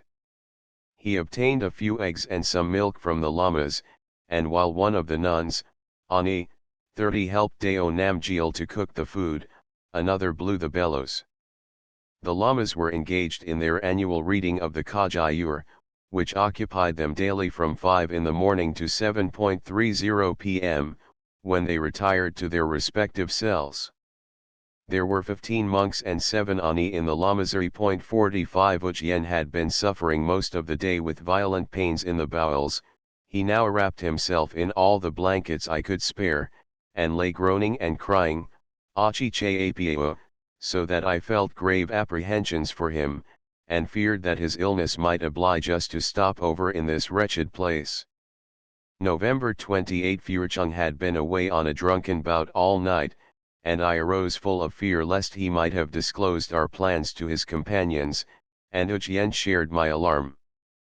After a while Furchung and Funso appeared, and with much salaaming and lolling of the tongue asked me to wait here a day, the latter assuring me that he hoped to obtain, without much difficulty or the payment of custom duty, called Chua in this part of Nepal, permission for us to proceed on our journey. Shortly after the elders arrived, the richest man among them recognizable by his tamuski hat, a long earring, and a deep red serge robe of Purig. 46 He had come from the village of Yangma riding a half-breed yak, Jo, which, with the saddle still on its back, stood tied at the gate of the monastery. I anxiously awaited the result of their conference with my men, and in great anxiety prayed to the supreme dispenser of our destinies that nothing might happen unfavorable to ourselves and our enterprise. The Mandingamba, or Nub Mandingamba, the Western Flying Medicine Monastery, owes its name to the fact that Lama Lhotsen once lived for 3 years in a cave close by called the Zimphug, to discover medicines of wonderful potency, and that he there obtained 3 wonderful pills. One came to him through the air, falling on the spot where the Lamazari now stands. The second pill fell a little above the monastery, where the people of the village now burn their dead, and the third alighted on the spot where the great Jordan now stands. 31 Manding Gamba is held in great sanctity, for it is one of the first Cis-Himalayan Lama series founded by the great Red Hat Lama Lhotsen, but Walang ranks first, and Kangpachan second, in point of wealth and power. Manding possesses a fine copy of the Kajayur in 125 volumes. The Lhakang, or temple, has massive and neatly painted walls and doors, after the manner of the Sikkim Donpa. The huts or cells of the monks in its immediate vicinity, all painted red with clay obtained from the adjacent mountains, are of irregular and ugly style, the doors, windows, and cornices being roughly made. Each house has around it a low stone wall, inside of which the sheep and yak find shelter. After a little while Furchung and Punso came back to me in high spirits over the result of their conference with the village elders. They had told them that I was only a pilgrim, Nakor Pa, who spoke Tibetan and dressed in Tibetan fashion. The head Lama said that he knew of no order from the Nepalese government for stopping pilgrims on their way to Tibet, and that he would certainly not prevent me doing so, as I spoke Tibetan with greater fluency and accuracy than many Nepalese. The headman, Gopa, asked that Furchung should give bond, holding himself personally responsible for my character as a traveler, and a custom duty of 8 annas a head was levied on our party. Furchung also told me that the headman and head lama were coming to bid me farewell, and that I must not forget, after exchanging compliments with them, to say Sangpoi Jaakog, may we meet again next year. In a little while the big men arrived. The headman, conspicuous by his earring, boots, and red serge robe, nodded to me slightly, and took off his hat. He asked me why I had chosen such a bad season for going to Tibet. I told him that I did so in obedience to the command of our holy and learned Chief Lama, Tsawai, and not by my own wish. His object in coming to see me was to find out if I spoke Tibetan and understood the Buddhist religion. My fluency in Tibetan, and the citing of 1 or 2 proverbial sayings in course of conversation, made him form a high opinion of my knowledge of the sacred texts and histories, as well as of my character and holiness. Lasso, yes, he said, and then he apologized for not having brought me some presents, but I answered him that our acquaintance was only just begun, and there would be time in the future to cultivate it, and, handing him a scarf, Katag, I expressed the hope that we might meet the next year, Sangpoi Jaakog. Many of the bystanders made wishes for our welfare, but someone in the crowd said that I was certainly not a Tibetan. Then another swore I was an Indian, and a third said that they would soon have news of me, that Hindu will surely die in the snows, and his servants will soon return here with the news of his death. It was past noon when the coolies picked up their loads, and I set out in excellent spirits, having now escaped the much feared obstruction from the Yangma people, on whose mercy and goodwill our success entirely depended. We passed by some Mendong and Chorten at the entrance to the convent, and then followed up the course of the Yangma, passing by a pretty lakelet, the Miza, or man-eating, 47 now filled with ice, and seeing on the way some very high Chorten, known as Thongway Kundal 48 bringing deliverance when seen, which had a few years previously been repaired by the head Lama of Walang. Near these we saw a half-dozen wild sheep, now, but we gave up all idea of shooting them when told that the Yangma people think the gods of the land and mountains, Shidag, Ar-il-Ha, would be deeply offended if anyone molested them. By 3 p.m. we got sight of the village of Yangma 49, whose houses could only be distinguished from the boulders everywhere strewing the ground by the smoke issuing from the roofs. There were not more than 100 houses in the village, and the fields round about were enclosed within low stone walls. Buckwheat, barley, turnips, radishes, and potatoes are grown here, and rice brought from Yangkutang and other villages in the warmer valleys is procurable.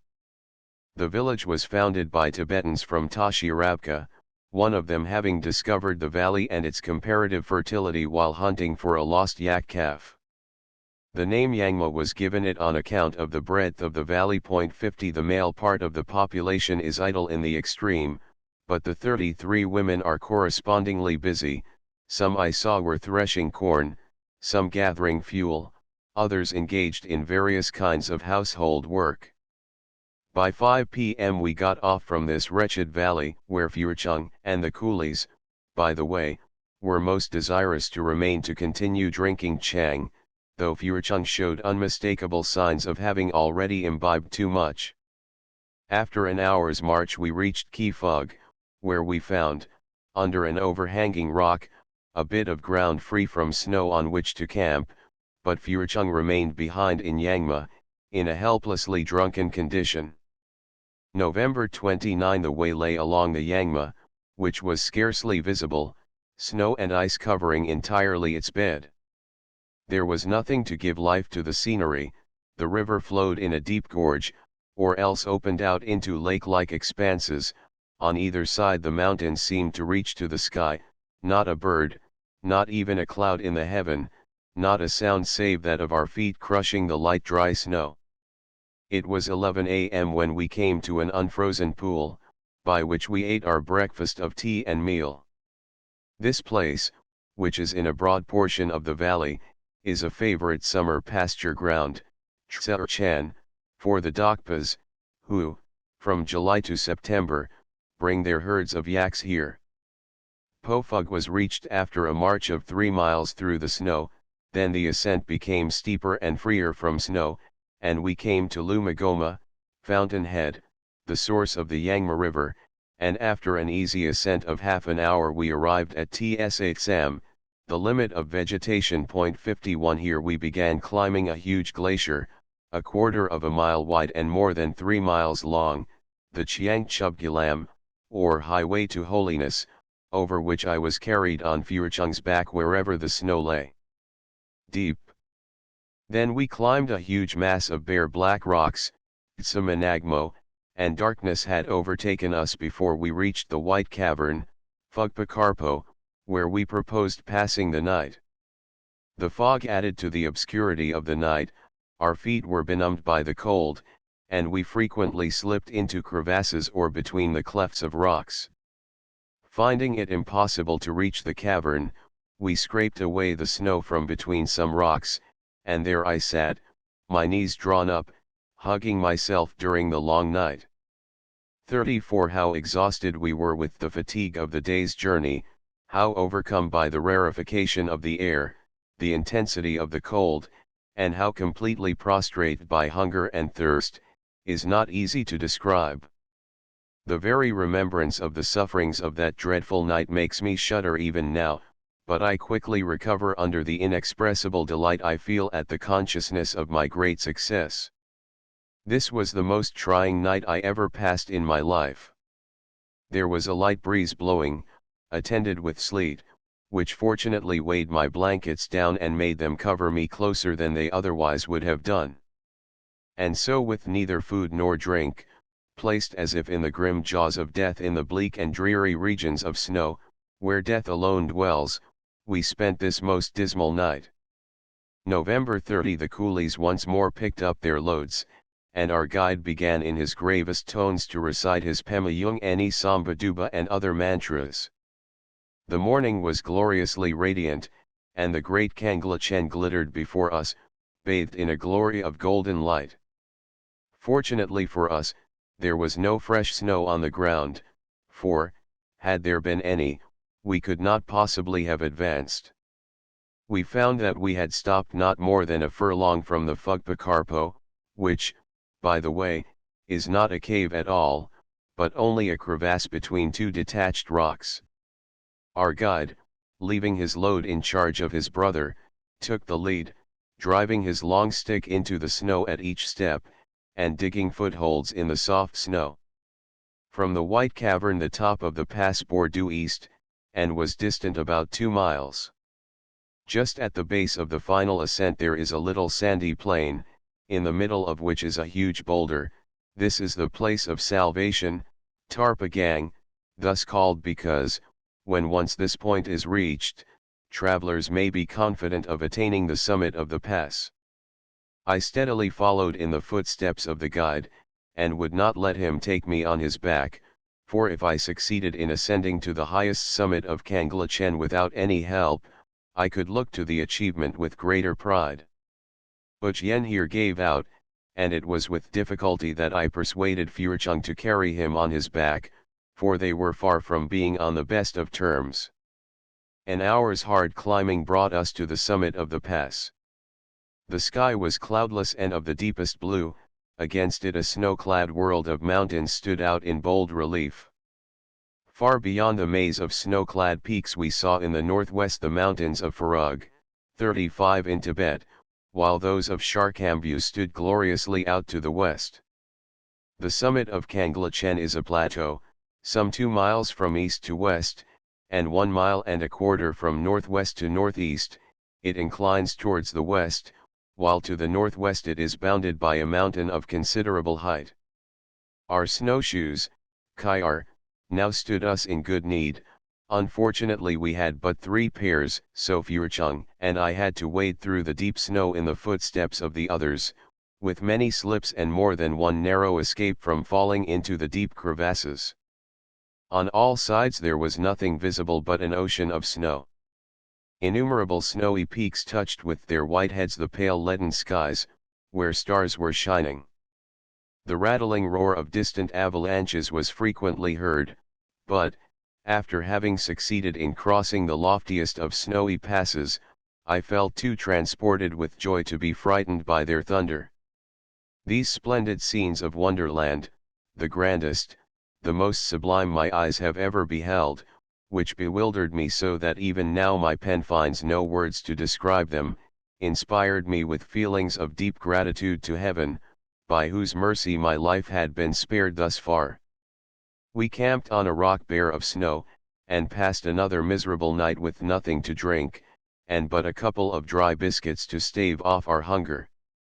To add to my misery, Yen was still suffering, and I had to give him half my covering, for he had none of his own, and so, with not even enough room to lie down, we passed the night huddled together, the loads placed on the lower side of the rock so as to prevent our falling off in our sleep.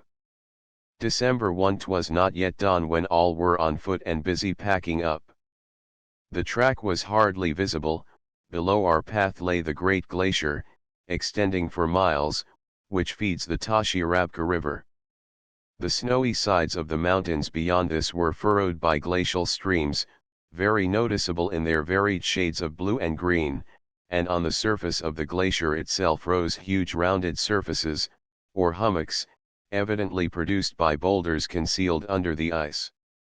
Following carefully in the footsteps of Furchung, we crossed some 6 spurs of the Dorhtak range, and then came to an easy path down the central moraine of a former glacier, now only a huge heap of boulders and debris.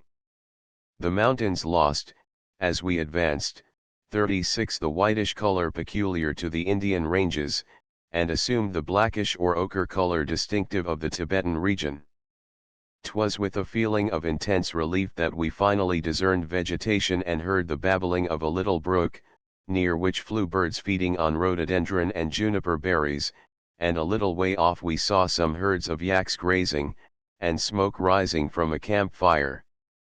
Here we stopped at the foot of a great rock, and enjoyed, after our long fast of 2 days, a meal of rice and buttered tea. We continued down the course of the stream, passing with some apprehension near a huge bulyak or shalu, though low stone walls separated us from him and kept him away from the she-yaks, in the adjacent pasturage. This part of the valley is frequently visited by packs of wolves, which kill large numbers of yaks, but the bulls are able to drive them off with their long sharp horns. At 3 p.m. we passed Sango, the extreme border of the district of Tashi-Rabka, and where are the ruins of a stone house built on a huge boulder. This was formerly a stage house used by the Sikkim Raja's people, when the Yangma and Walang districts still belonged to him, when going to or returning from Tibet. A little way beyond this point we met some herdsmen, who made inquiries as to whence we came and where we were going. Nearby were their tents, where I noticed two swarthy women and a fierce Tibetan mastiff. Furchung entered one of the tents, sat down to chat and drink a cup of tara, a sort of thin curd. 52 Ojien was much preoccupied about our getting by Tashi-Rabka and escaping its headman, Tungzungpa. At about 6 o'clock we were close to the village, and so we hid till dusk in a gully, where we boiled our tea and ate some tsamba. The moon shone out brightly when we resumed our march and passed along a portion of a high stone wall, erected by the Tibetans during the Nepalese War, when, it is said, they put up 5 miles of it in a day under orders of their general, the Shapeshita. 53 This wall is carried across the 37 River on a bridge, where it has 8 small watchtowers. It crosses the whole valley, its ends being high up on the sides of the mountains. On the farther side of the wall is the village. Ojien and Furchung stood trembling, not knowing whether to turn back towards the Kangla-Chen Pass or to proceed onward towards the Chorten, near which the headman resides. Phunso alone was equal to the occasion. If the guards are awake, we will sing some of our national Walang songs, and pass ourselves off for Walanpa. After a few words of encouragement to the others, we set out. Before we had reached the Chorten, a voice from a yak hair tent cried out, "Whence are you, and where are you going?" To which Phunso replied that we were Walanpa going to Shigatse, asked them where they were going, and without waiting for a reply we hurried on and passed by the dreaded headman's house without awakening anyone, not even the fierce mastiffs tied up in front of the dwelling. About 30 yards beyond the house we came to the bridge, a rough structure of logs and stone slabs. The Tashi-Rabka River was partly frozen, and its swift current was sweeping down blocks of ice. We crossed over unnoticed, and I then broke the silence with thanks to merciful God who had enabled us to overcome this the most dreaded of all difficulties, one which had frightened my staunch friend Furchung, that the snows of the Kangla-Chen had not daunted. We followed the river in an easterly direction, passing on the way two poor traders, Gyegar Kamba 54, who were going to Walang to sell a wild sheep, now, they had killed.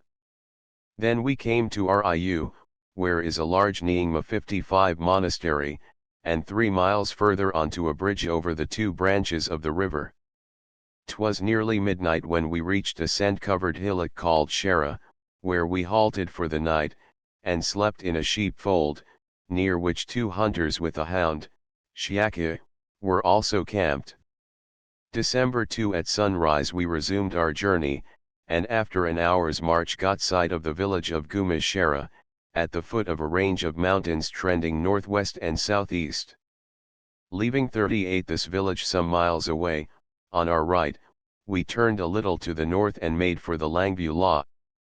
There was not a soul to be seen on the vast tableland we were traversing, only a few little birds like swallows twittered on the hillsides by the way, and some kites were soaring in the sky near Gumishara. We ascended steadily till we came to the foot of the pass, from which point the summit was reached by a zigzag cut in the rocks, the whole surface of which was inscribed with the mystic syllables, Om Mani Padme Hum. 56 I became so fatigued before the summit, some 700 feet above the plateau, was reached, that Phunso had to carry me up, and Ojien also made the ascent on Furchung's back, as he was still feeling very badly and was quite unable to keep up with us. From the summit we could see due north, perched on a lofty peak, the Lhasa of Sakya, and to our west were snow-clad peaks of the lofty Perup Mountains. On the northern slope of the Langview we found much drifted sand, and a short distance from the foot of the pass we came to the source of the Ge River 57, where we met a party of rice collectors, Datuppa, on their way to Tashirabka with a dozen yaks and some donkeys, there to buy rice from the Wallen traders. While Furchung talked to one of them, a former acquaintance, I slipped by without attracting their attention, for had they spoken to me, they would certainly have detected my nationality by my appearance and speech. Proceeding onward, we met other parties of swarthy Tibetans, in which the women were conspicuous by their head-dress, patag. Their dirt-covered faces, their white teeth and eyeballs, made them look exceedingly wild. Crossing the rivulet by a bridge made of 2 stone slabs, the valley broadened as we advanced, till we found ourselves on a plateau several miles broad, where the rivulet turned to the west, to empty probably farther on into the great Arun.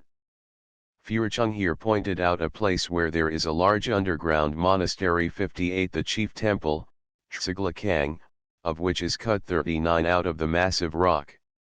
There are 20 inmates to this lamasery, and the church furniture and images are said to be of great antiquity. Fording the little Tibjiochu, said to rise in the Chabug La, we proceeded in an easterly direction, and passed the little village of Waina, a mile from which stands the village of Chani, where lives the Chiukpo Mepang family, or the rich men who never reply nay. When travelers passing by this way have asked the rich men, Chiukpo 59, if there was such and such a thing to be had at their place, they have never replied in the negative. One day, in the month of August, a traveler who had heard the story concerning this family came to test its truth, and asked the housewife to give him a piece of ice, when she at once produced a piece from the butter cask. On another occasion a traveler asked for a chili pepper in February, and the mistress of the house gave it to him at once. December 3, at about a mile from our camp of last night we came to a rivulet some 15 feet broad, flowing in a northeasterly direction. We selected a shallow part of it, across which Furchung waded, carrying me on his back. Irrigation ditches led the water of the stream onto the neighboring barley fields. We stopped towards 7 o'clock at the camp, Dock 60, a pole, situated in the middle of a plain extending from east to west some 10 miles, and bounded to the north by the Arun River. There were several sheepfolds with walls of sun-dried bricks 6 or 7 feet high and 2 feet thick. In the corners of these folds were turret-like houses, in which the shepherds sought shelter from the severity of the weather. Here we hired 2 yaks for a tanka 61 apiece to carry us to the village of Tabang, about 6 or 7 miles away. This whole plateau was covered with a species of briar, amidst which grew long fine grass, on which cows and joe, half-bred yaks, were feeding, and whence innumerable hares and foxes ran, startled by our approach. Midway between Pol and Tabang, but on the mountain side, lies the village of Mug, with some 40 families, Mitsang.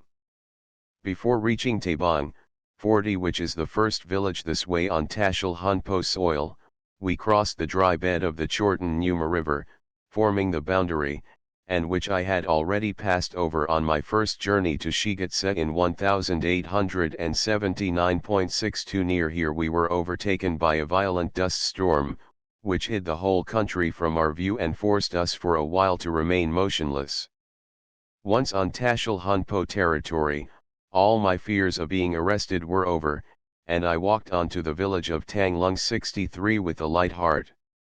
An hour's walk brought us to the door of my old acquaintance, Nabu 64 Wanga, who led me with much ceremony into the best room of his home, apologizing for his not being able to lodge me in his chapel, which was filled with carcasses of sheep and goats drying for winter use.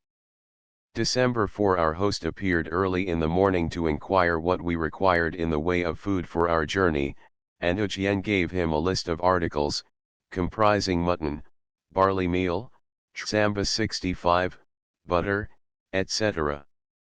He also undertook to procure us 3 ponies, for which I was to pay 4 rupees each as far as Shigatse.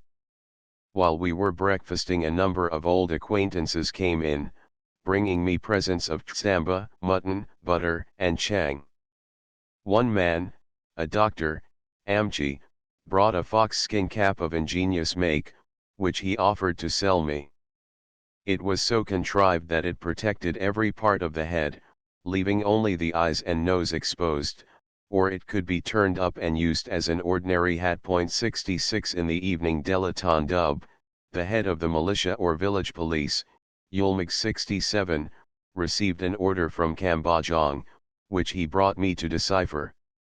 It was to the effect that he must hold himself and force in readiness to proceed at once to the Lachin boundary, fully equipped with matchlocks, lances, swords, slings, etc.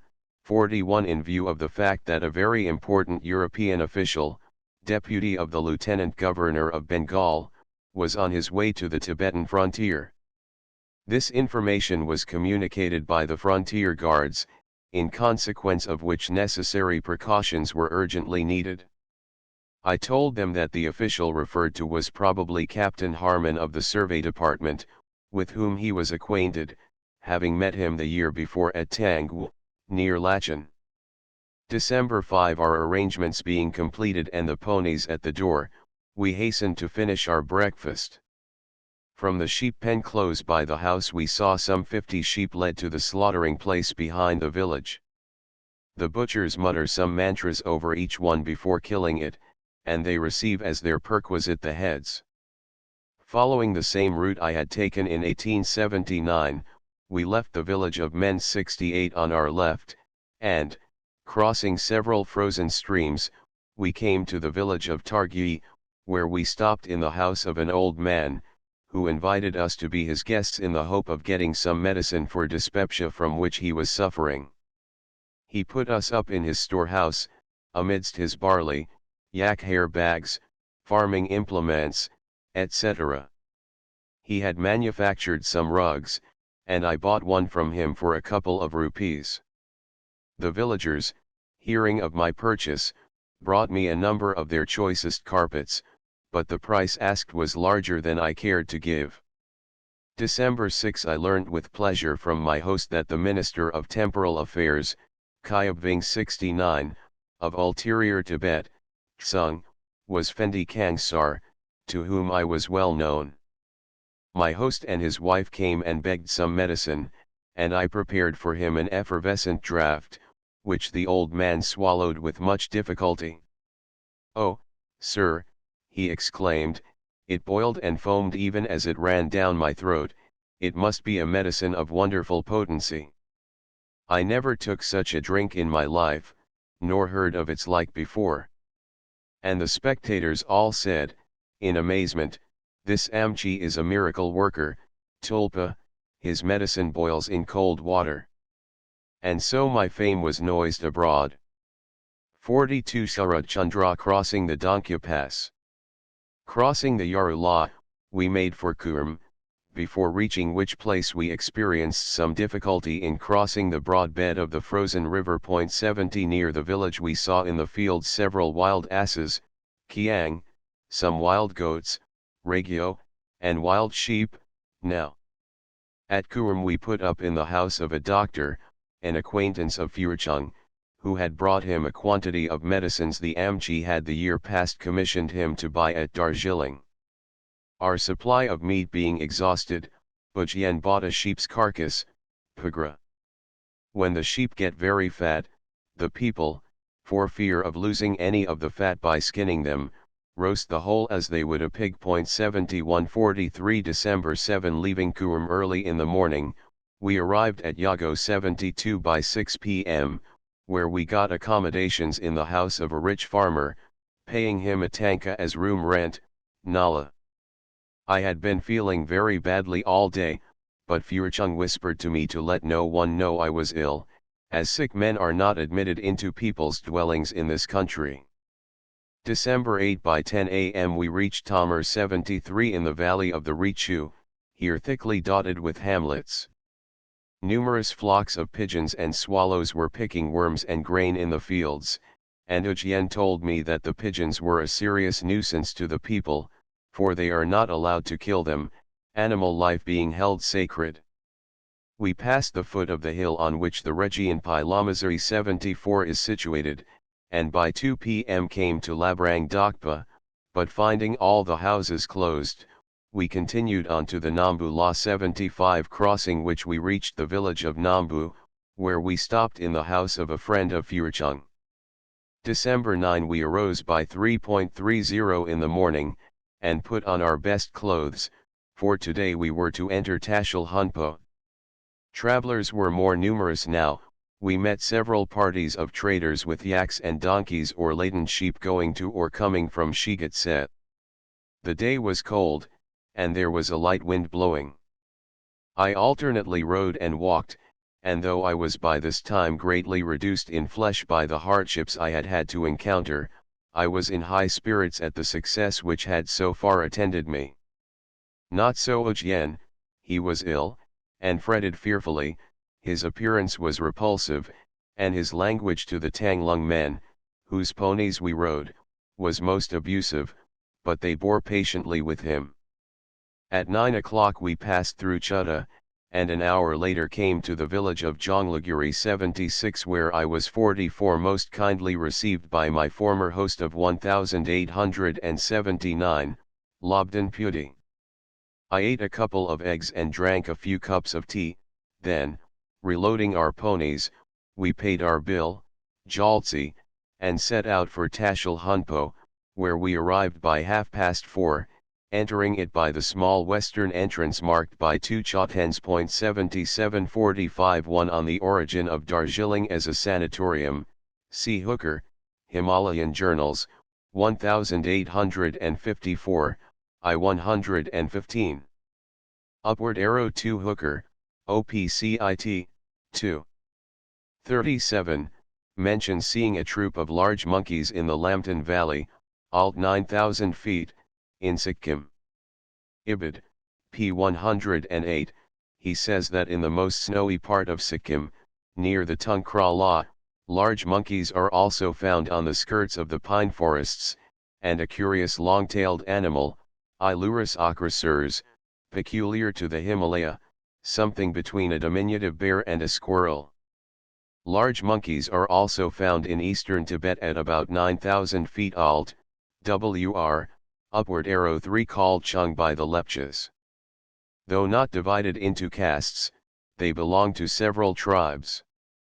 All consider themselves as the earliest inhabitants of the Tumbur Valley, though they have a tradition of having originally emigrated from Tibet. See Hooker, OPCIT, I-137. Upward arrow 4. It would, perhaps, be better to transcribe this Mang Dong, from Tibetan Mang, many, and Dong, stones. Chorten is code, offering, written, receptacle. It is usually pronounced Churton. See Infra, 37, 40, WR, upward arrow 5 made from half-fermented millet. Murway is Eleusine coracana. See Hooker, OPCIT, I-133, 175, WR, upward arrow 6. The country between the Arun and Tumbur is called Limbutu by the Nepali natives, and the aboriginal people who have dwelt there from time immemorial are designated by the name of Limbu, though they call themselves by the name of Yanai Thanga. In the same manner the tribes inhabiting Kirantat, or the regions between Dudko Sea and the Arun, are called Kirat, which name is as old as that of the great Hindu deity Mahadeva. The Kirat of the north and the Limbu of the south were known to the ancients by the name of Kirata, on account of their living by hunting and carrying on trade with the natives of the plains in musk, yak tails, shellac, cardamoms, etc., from the earliest Hindu periods. See also Infra, p. 26. The Tibetans and the Budayas of Nepal and Sikkim call the Limbus by the name of Tsung, probably on account of their having emigrated from the Tsung province of Tibet. Both tradition and written Limbu works relate that the Limbu people partly emigrated thither, to Limbuan, from Tsung in Tibet and Kashi in the Madhya Pradesh, and partly sprang from underneath a huge rock in the village of Kadab, to the northeast of Tsanpur. So that the Limbu people were divided into three great tribes, according to their original homes, Tsung, Kashi, and Feta. The first branch from Tsung spread over Tumberkola, Phalung, Mervakola itself, Maewa, and Yangrub, being designated by the Tibetans as Tsung Monpa, or the Limbus inhabiting the defile. Those who came from Kashi occupied Chabasa, Kaikola, and Tsolkar. Those that sprang from underneath the great rock of Feta were also called Bayfuta. The name of the place in the middle of which stands the huge slab of rock, measuring 100 fathoms on either side, was Feta Pangi Loma, which is evidently a corruption of the name Feja Pangi Lungpa, or the pasture land in Feja. See also Infra, p. 26. The Bayfuta Limbu were the most powerful and numerous. Their chief, Bayfuta Han Raja, ruled over eastern Nepal. All the Limbu tribes, as well as the Kiritas, paid him tribute and military service, in a manner resembling the feudal system of Europe. The power of this family having declined, the third tribe assumed the supremacy, and massacred the adherents of the former rulers. After the fall of the Han dynasty there was anarchy all over eastern Nepal, until there arose in the Sarisabha tribe a mighty man called Marang, who succeeded in reconciling the different tribes, and was elected king over all the aboriginal tribes of eastern Nepal, the southern portion being ruled by an war chief. After the death of the most distinguished of his successors, Mahani Raja, the Limbu tribes again fell into anarchy, and continued in this state for more than a century. At last, probably in the 9th century, appeared the famous Sri Janga, the deified hero of the Limbus. The Cis-Himalayan Buddhayas identify him with an incarnation of Padma Sambhava, and attribute to him the introduction of the art of writing by the invention of an alphabet. Tradition also attributes the introduction of this art to Marang Raja, and its revival to Sri Janga, SCD. See Gazetteer of Sikkim, pages 36 to 38.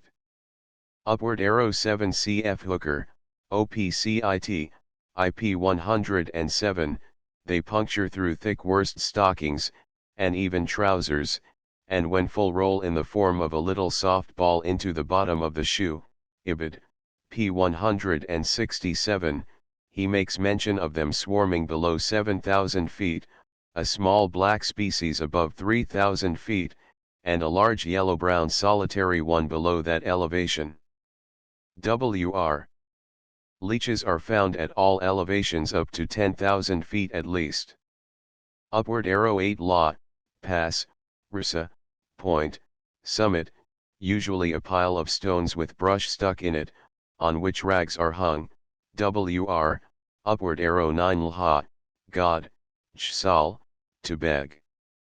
The invocation I have always heard used is Lhagulo, meaning, God, give me, an 100 years, God, give me, an 100 years. Wr. Upward arrow 10 The giant nettle is the Urtica heterophylla. Hooker, OPCIT, I 182. The fibers of some nettles are twisted for bowstrings, others as thread for sewing and weaving, while many are eaten raw and in soups, especially the numerous little succulent species. The Urtica crenulata, or great shrubby nettle, grows also in these parts. Hooker, OPCIT, 2. 188, Wr. Upward arrow 11 on the lepches, see Dr. A. Campbell, Jour Anth. INST, I 128, ETSEQ. Dr. Campbell has also written several valuable papers on the Limbus in the Jour Asiat. SOC of Bengal for 1855 and other years, and in the Jour Anth. INST, Volume I, Also papers on the Murnis and Hyas of Nepal and Sikkim, in the same collection, I believe, but 6 they are not accessible to me. Dr. Hooker, OPCIT, I 127 to 136, says of the Lepchas, they, or at least some of their tribes, call themselves Rong and Arat, and their country Dajong. Polyandry is unknown among them, and polygamy rare. Marriage is by purchase. The dead are burnt or buried. Omens are sought in the entrails of fowls, p. 135. They have no religion, though acknowledging the existence of good and bad spirits. WR, upward arrow 12 perhaps Naya Dug Shing, Naya, fish, Dug, poison, Shing, tree. Dr. Hooker, OPCIT, I 168, mentions as growing in Sikkim, aconite, and convallaria yielding the beak poison, WR, upward arrow 13 Dr. Hooker, OPCIT, I 138, says that in their funeral ceremonies the bijo of the Lepchas is employed, but the Limbo has also priests of his own, called Fadangbos, who belong to rather a higher order than the Bijoas. Dr. Hooker's description of the Bijua and of the Lepchas' religious beliefs prove them conclusively to profess nearly the same religion as the Bonbo of Tibet, WR, upward arrow 14 cf. Hooker, OPCIT, I 205, WR, upward arrow 15 The Tibetan word lagog is usually translated garlic. I have always heard onion called by its Chinese name tsung. Wild onions are very common in northern Tibet, at elevations of 15,000 feet and upwards. WR, upward arrow 16 Chang is made from half-fermented barley, and is the national drink of Tibet. On its preparation, see Jishka, Tib English Dictionary, S.V. Chang, and Infra 34, Note 1, WR, upward arrow 17 on the salt trade via the Rathong Valley, see Hooker, OPCIT, I 340, 350. Upward arrow 18 Hooker's ring B. Upward arrow 19 Sos, PRON So, means dye in Tibetan. The dye here referred to is probably the yellow one prepared from the simplacos. See Hooker, OPCIT, 2. 41, and JRAS, 1891, 218, WR, upward arrow 20 Parmi seems to be Tibetan bar, middle, me, man. WR, upward arrow 21 cf. Hooker, OPCIT, I 137, 138. Speaking of their burial ceremonies, he says, they mourn, burn, and bury their dead, raising a mound over the corpse, erecting a headstone, and surrounding the grave with a little paling of sticks. They then scatter eggs and pebbles over the ground. WR, upward arrow 22 Trees or shrubs, with aromatic wood or having sweet-smelling flowers, are frequently called Chundan in Tibet. At Kumbum, for example, the famous tree, which is said to have sprung from the hair cut from the head of Tsongkhapa, and which is in all probability a syringa, is called Tsandan, or Chundan, Karpo, WR, upward arrow 23 This work of Sakyapundita, the Sanskrit title of which is Subhashitaratnandi, is well known to Oriental scholars by the translation, accompanied by the Tibetan text, published by Xoma Dakoros in volumes XXIV and XXV of the Journ. Bengal Asiat.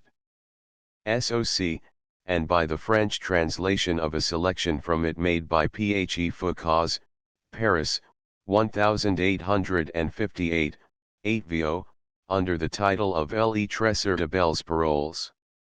The original work is in 454 stanzas.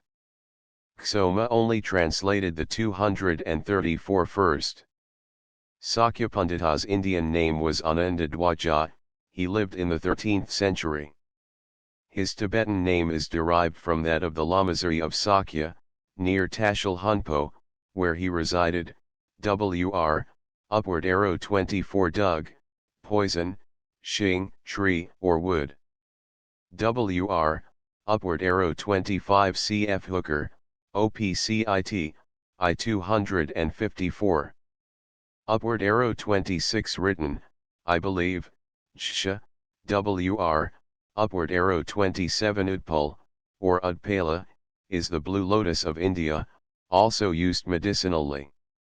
Mr. Jishka, Tib English Dictionary, SV, says, in Ladakh this name seems to be transferred to Polemonium ceruleum. Wr. Upward arrow 28 hairs, I take it, are meant. Wr. Upward arrow 29 Dr. Hooker, OPCIT, I-255, states having found similar pheasants near the Nango La. The male bird had 2 to 5 spurs on each of its legs, according to its age. Wr. Ithagenes cruentus. Upward arrow 30 Cf Hooker, OPCIT, I-275, Wr. Upward arrow 31 C Hooker, OPCIT, I-263, Wr. Upward arrow 32 Tibetan beer. Its preparation is thus described by Jishka, OPCIT, SV, Chang, when the boiled barley has grown cold, some fabs, yeast or dry barm prepared in bulti of flour, mixed with some ginger and aconite, is added, after which it is left standing for 2 or 3 days, until fermentation commences, when it is called glum. Having sufficiently fermented, some water is poured to it, and the beer is considered to be ready for use. Wr. Upward arrow 33 Hookers Cambucan, OPCIT, I-257. He gives its altitude at 11,380 feet above sea level. Wr. Upward arrow 34 Hooker, LOCCIT, says that the only cultivation here consists of radishes, potatoes, and barley, no wheat is grown. Wr. Upward arrow 35 This custom of putting a little piece of butter on the mouth of a bottle or neck of a jug of wine when offered to anyone is observed by all Tibetans, and by most of the Mongol tribes with which I am acquainted. Wr. Upward arrow 36 From this description of Pemazang, it may be inferred that he was a Kamba, a Tibetan from the northeast. We know by Hooker, OPCIT, I-137, that many Kamba came to Sikkim with the first Sikkim Raja. They are, as a people, famous rainmakers, while the people from other parts of Tibet are not much given to performing rainmaking or rain-dispelling ceremonies. Cf. The Land of the Lamas, p. 188, Wr. Upward arrow 37 The term Ani, also pronounced Ana, is used to designate a wife, concubine, or nun. In the present case it certainly means a nun living in a state of concubinage with a lama. It is a common practice in Tibet, and in many places lamas, Graba, and Ani live in the same convent. See Report on Explorations in Sikkim, Bhutan, etc., from 1856 to 1886, pages 9 and 12, and Infra, p. 42, Wr. Upward arrow 38 written, according to Jishka, OPCIT, Pkur. The word and the thing are unknown, I believe, in other parts of Tibet. Wr. Upward arrow 39 Throughout Tibet and the greater part of Mongolia, the intestines, stuffed with the hashed heart, liver, and lights, compose the first meal made from a freshly killed sheep or kid. The head and pelt are usually given to the person who has sold the sheep, this not being included in the price paid. Cf. Infra, p. 41, Wr. Upward arrow 40 The Kirita are well-known American Samoa, a tribe of non-Brahmanical people, Mlekha, in the Veda. Cchr Lassen, Indies. Alterthumskunda, Volume IP 78, the land between the San Rosai and Kankakee is approximately the same as that of the Kiritas. A complete discussion on the Kiritas is to be found in Zeitschrift für die Kunde Morgenlands, Volume 2. P35 ff. See Supra, P3, WR, upward arrow 41 Yarsa probably means upper, Yar, land, SA, dot. Yaramara, or Yarkamarka, meaning upper and lower, are terms used throughout Tibet, WR, upward arrow 42 Tetraogalus tibetanas. Upward arrow 43 CF Hooker, OPCIT, I 250 to 254. He made the altitude of this pass to be 15,770 feet above sea level, WR, upward arrow 44 Hawk, or Og, means lower, Kong or Gong means upper. WR, upward arrow 45 C infra, P37, Note 2. Upward arrow 46 Purig is rather a poor transcription of the word frog, pronounced truck, but better known by the Chinese name of Pilo. Pilo, though now a Chinese word, is a borrowed term, probably the Tibetan name. Frug is native Tibetan cloth made in pieces usually 9 or 10 fathoms, damba in Tibetan, long and about 14 inches broad, WR, upward arrow 47 miles, man, ZA, to eat. WR, upward arrow 48 Mthong WA, seen, kun, entire, Graal, freedom. WR, upward arrow 49 also visited by Hooker. He says that it was, in 1848, a miserable collection of 200 to 300 stone huts. Its altitude is about 13,500 feet above sea level. See Hooker, OPCIT, I 238. On P242 of his work is a diagram of the glacial terraces at the fork of the Yangma Valley. WR, upward arrow 50 Yangma, meaning broad. WR, upward arrow 51 Rasa, grass, Mtsams, boundary line, limit. WR, upward arrow 52 Tara, or Tarak, is made of curdled milk slightly cooked and stirred up in the process. It is a favorite dish throughout Tibet and western Mongolia, in which latter country it is also known as tarak. It is generally eaten just before meals. In eastern Tibet and the Kokanor it is called jo, Prince Sho. It is the same as the yurt of the Turks and the people of the Balkanic states. WR, upward arrow 53 shape is the colloquial title given to the ministers of state, Kalan, of the Tail Lama. The word is possibly Shags, justice, DPE, model, though it is now written as in the text.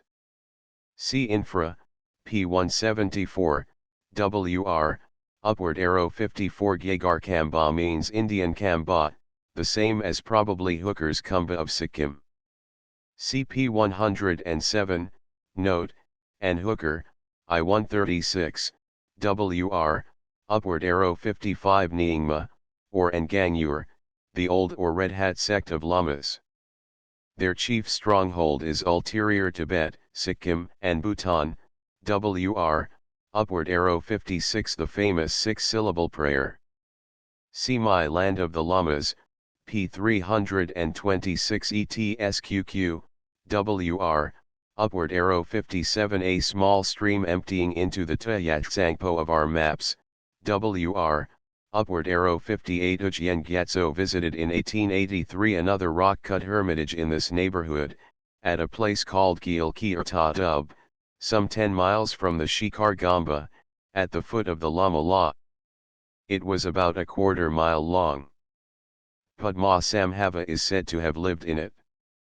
See Report on Explorations in Bhutan, etc., P20, 20, WR, upward arrow 59 written Phayugpo.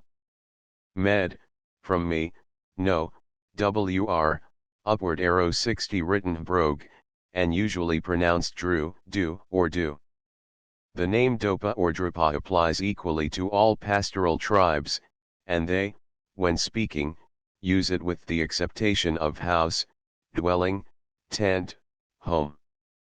WR, upward arrow 61. 3 Tibetan tankas are the equivalent of 1 rupee.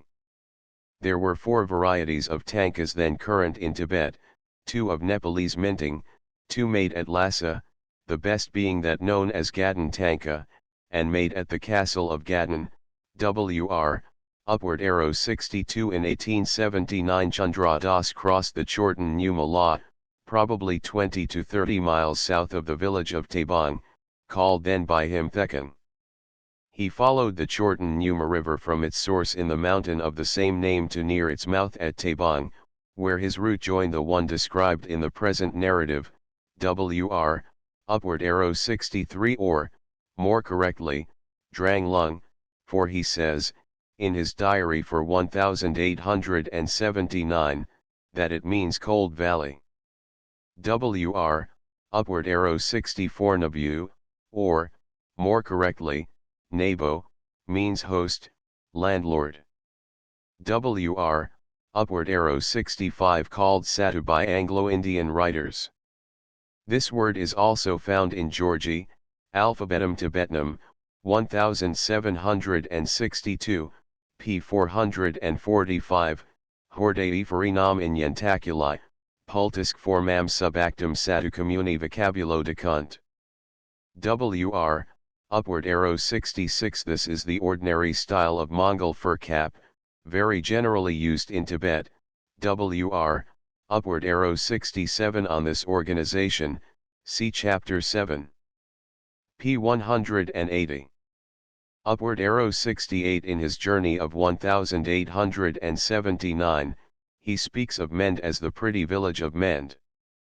Facing the village is a flower garden, in which are also dwarf willows, stunted birch, and juniper trees. He also says that Tarj, Targi, is on the Yarut Sungpo, the Tuyat Sungpo of the maps, probably a local appellation for the Upper Arun. Tuyat Sungpo is probably Targit Sungpo, the river of the Tarjai. WR, upward arrow 69. Probably Kibvang, all-powerful, a title in frequent use in Tibet. WR, upward arrow 70. This river is the Chechu, or Chichu, the Great Arun. Kurm, the author tells us in his journal of 1879, is a Dokpa town containing about 600 families. All supplies are brought here from Shigatset. WR, upward arrow 71. Hence the name Fig, pig, Ra, goat. SCD says they roast them alive. This must be a mistake. I never heard of meat being roasted in Tibet. He evidently means that the sheep are cooked without the skin being removed. The Mongols do the same thing, throwing the carcass, some say the live sheep, in boiling water. These 43 carcasses are sold in a frozen state by the Mongols in Peking in winter, and are known as tangyang, or scalded sheep, in Chinese. CFCR Markham's narrative of the mission of Geo Bogle, 86, WR, upward arrow 72. It is called Yago on the maps. SCD says, in the account of his first journey, that this village is on the boundary line between Lhasa and ulterior Tibet, belonging to the former country. WR, upward arrow 73. The Tagmar of our maps. The writer says elsewhere that it has about 200 houses. WR, upward arrow 74. The Bragayan Pa Gamba of the maps. WR, upward arrow 75. The Ngambu Dung La of our maps, altitude 14,800 feet, but in the account of his first journey SCD says it is 13,500 feet high. The descent on the north side, he adds, is very steep. WR, upward arrow 76. Or Liguri Jong, as he calls it elsewhere. WR, upward arrow 77. SCD reached the city for the first time on July 7, 1879.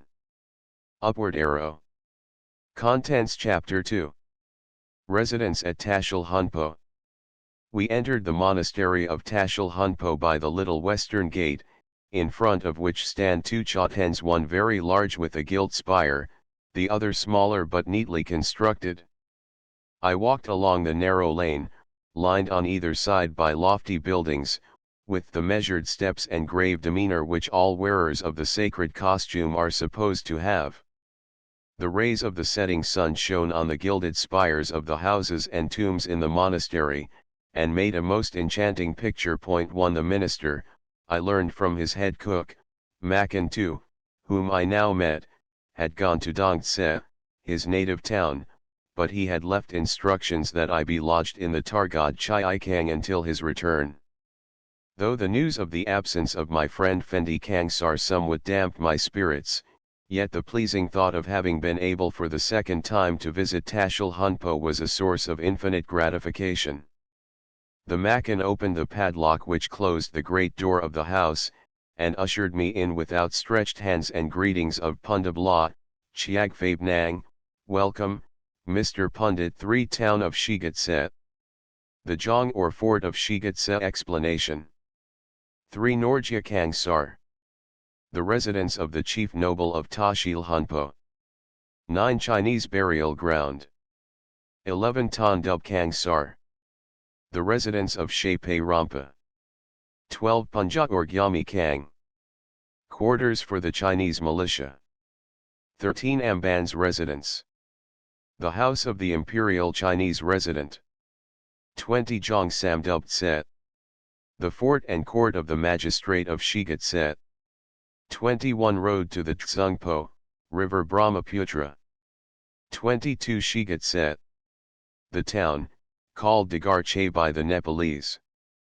23 Tom or Market. 24 Tse Yangtse. Garden for the Chinese. 25 Changlo Kangsar. The park belonging to the estate of Changlo. Character 26. Daloya Chiangra. The park for the use of the commandant of the Chinese militia. 27 Yahuthang. The camp and field for exercise. 28 Kaserlhak Hang. The temple of the war god called Kaser. 29 Pishalpara. The northern division of the town of Shigatse. 30 Chaopara. The southern division of the town of Shigatse. 31 Feripara. The general division of the town of Shigatse. W&A.K. Johnston, Limited, Edinburgh and London. Published by the Royal Geographical Society. The building was a 3-storied one, the ground floor, adjoining which were 2 stables, being used as a go-down. The rooms on the first floor were spacious and neat, but very cold on account of the 46 height of the roof and the absence of sunlight. The 3rd story, though it looked snug, was exposed to the wind, and therefore uninhabitable. The minister's steward, Nirpa 4, coming in while we were looking over the house, recommended the first floor for our residence, as it would be warm in winter, when much air is not desirable. Having made up my mind to occupy it, he had the rooms dusted, and removed some 200 volumes, a pile of printing blocks, boards, and tables with which the rooms were encumbered, and then, some thickly stuffed cushions having been spread, on which our carpets and rugs were placed, he begged us to be seated. Cups were placed on some small tables before us, and tea was brought from the minister's kitchen and served us by the head cook. A few twisted biscuits, 5 some pieces of mutton and samba were put before me, and from another teapot tea, of evidently an inferior quality, was served to my companions. The Nirpa told me that we were to be lodged here by the minister's order, but if we did not like the place we might write to him on the subject, and he would have the letter forwarded to Dongtse. The remoteness of the house, with only that of the minister near it, and, above all, its location near the western gate, gave it peculiar advantages, which appeared to me very essential for my purposes, and we had every reason to be delighted at the forethought of our patron, who had shown himself so anxious about our safe arrival and comfort. When the Nerpa and Makan had left us, I consulted with Ujien about making presents to the servants of the minister and to our former acquaintances. Money, being very scarce in Tibet, is valued above all things, so that for the renewal of our former acquaintance we could do nothing better than to make presents of silver coin and scarves, katag. Later on in the evening we returned the visits of the steward and his comrades, and presented them with rupees, 8 anna or 4 anna pieces, according to the importance of their respective offices. With difficulty we persuaded them to accept the presents, for they feared lest the minister might be vexed at their taking money from me. 47 December 10 Ujien and Furcheng were up by daylight, arranging things and buying firewood and other necessaries. Shortly after I had arisen, the men we had hired at Tanglung to lead our ponies came in for their rewards. I gave each of them 6 tankas, and some twisted biscuits to carry home to their children, all of which pleased them greatly. It felt strange to me not to have a day's journey before me, so accustomed had I become to daily travel, instead of which I could sit peacefully reclining on my cushions on the balcony, lighted up by the rays of the morning sun.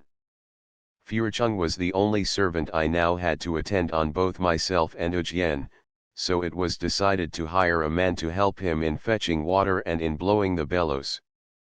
We had to wait till the Shigetse market, opened at 11 o'clock before we could get any breakfast, for our provisions were exhausted. Both Ujien and Furcheng went to the market, from which they shortly returned with butter, salt, mutton, tsamba, fing 6 and a few Chinese cakes for me. They had been surrounded on the way by 2 parties of beggars, Rajyaba, who, recognizing Ujien as a new arrival from Sikkim, had by alternate threats and solicitations succeeded in squeezing from him several silver pieces. They had also seen an altercation between a woman selling salt and some Kamba traders. One of the latter had bought several seers of salt from the woman, and had offered her a debased tanka in payment, which she had refused. The Kamba would not return the salt or pay in better coin. He called 6 or 7 of his friends to him, threw the salt on the ground, and wanted to beat the woman, whom there was no police to protect. It ended by the savage Kamba walking off unmolested, and the poor woman losing her salt. Ujien was greatly surprised at the lawlessness of the people in the market, their violence towards the helpless, and the absence of police supervision. I smiled at his fears, and told him to take a hearty breakfast. In the evening I called at the Phunso Kangsar, and learned from the steward that Kashotung Chen 7, the minister's secretary, would be back on the following afternoon. 48 December 11 My breakfast consisted of a cup of broth, tugpa, with tsamba, radishes, marrow, and minced mutton, a little salt and some dried cheese, shura, in it. When it was over, Ujien and Furcheng went to market, and on the way they met Choi Tashi, a Mongol monk, whom I had once helped at Darjeeling with food and money. The faithful Mongol had not forgotten my kindness. As soon as he saw Ujien he threw his arms around him and led him to his home in the Lamasery. Ujien learned from him of the whereabouts of some of my old acquaintances Lobzang Tanzing and other Mongol friends. Lobzang had failed to pass his final examination for admission into the monastery, in which it is required of candidates to repeat without a single omission or mistake 120 pages of selected sacred texts 8, so he had been deprived of subsistence allowances, and had seen his name struck off the roll of monks. He had in consequence left Tashil Hunpo 4 months before my arrival for his native land, proposing to visit Lhasa on the way. In the market Ujien met another old acquaintance, the Chinese head of the Shigetse police, who invited him into his house, where his mistress, Ani, served them chang and a dish of vermicelli, jitug. 9 Then the Chinaman told Ujien of the recent row in which the junior Amban had been involved, and of his own incredibly swift ride to Lhasa to carry dispatches to the senior Amban. As the senior Amban, together with the Shape Sawang Rampa and Lhalu, had come to Shigatse to settle the trouble. The head constable claimed for himself no small share in the successful termination of the affair. It was also said that the Shape, together with the Amban, had decided to enforce the circulation of every kind of silver coin, no matter how debased.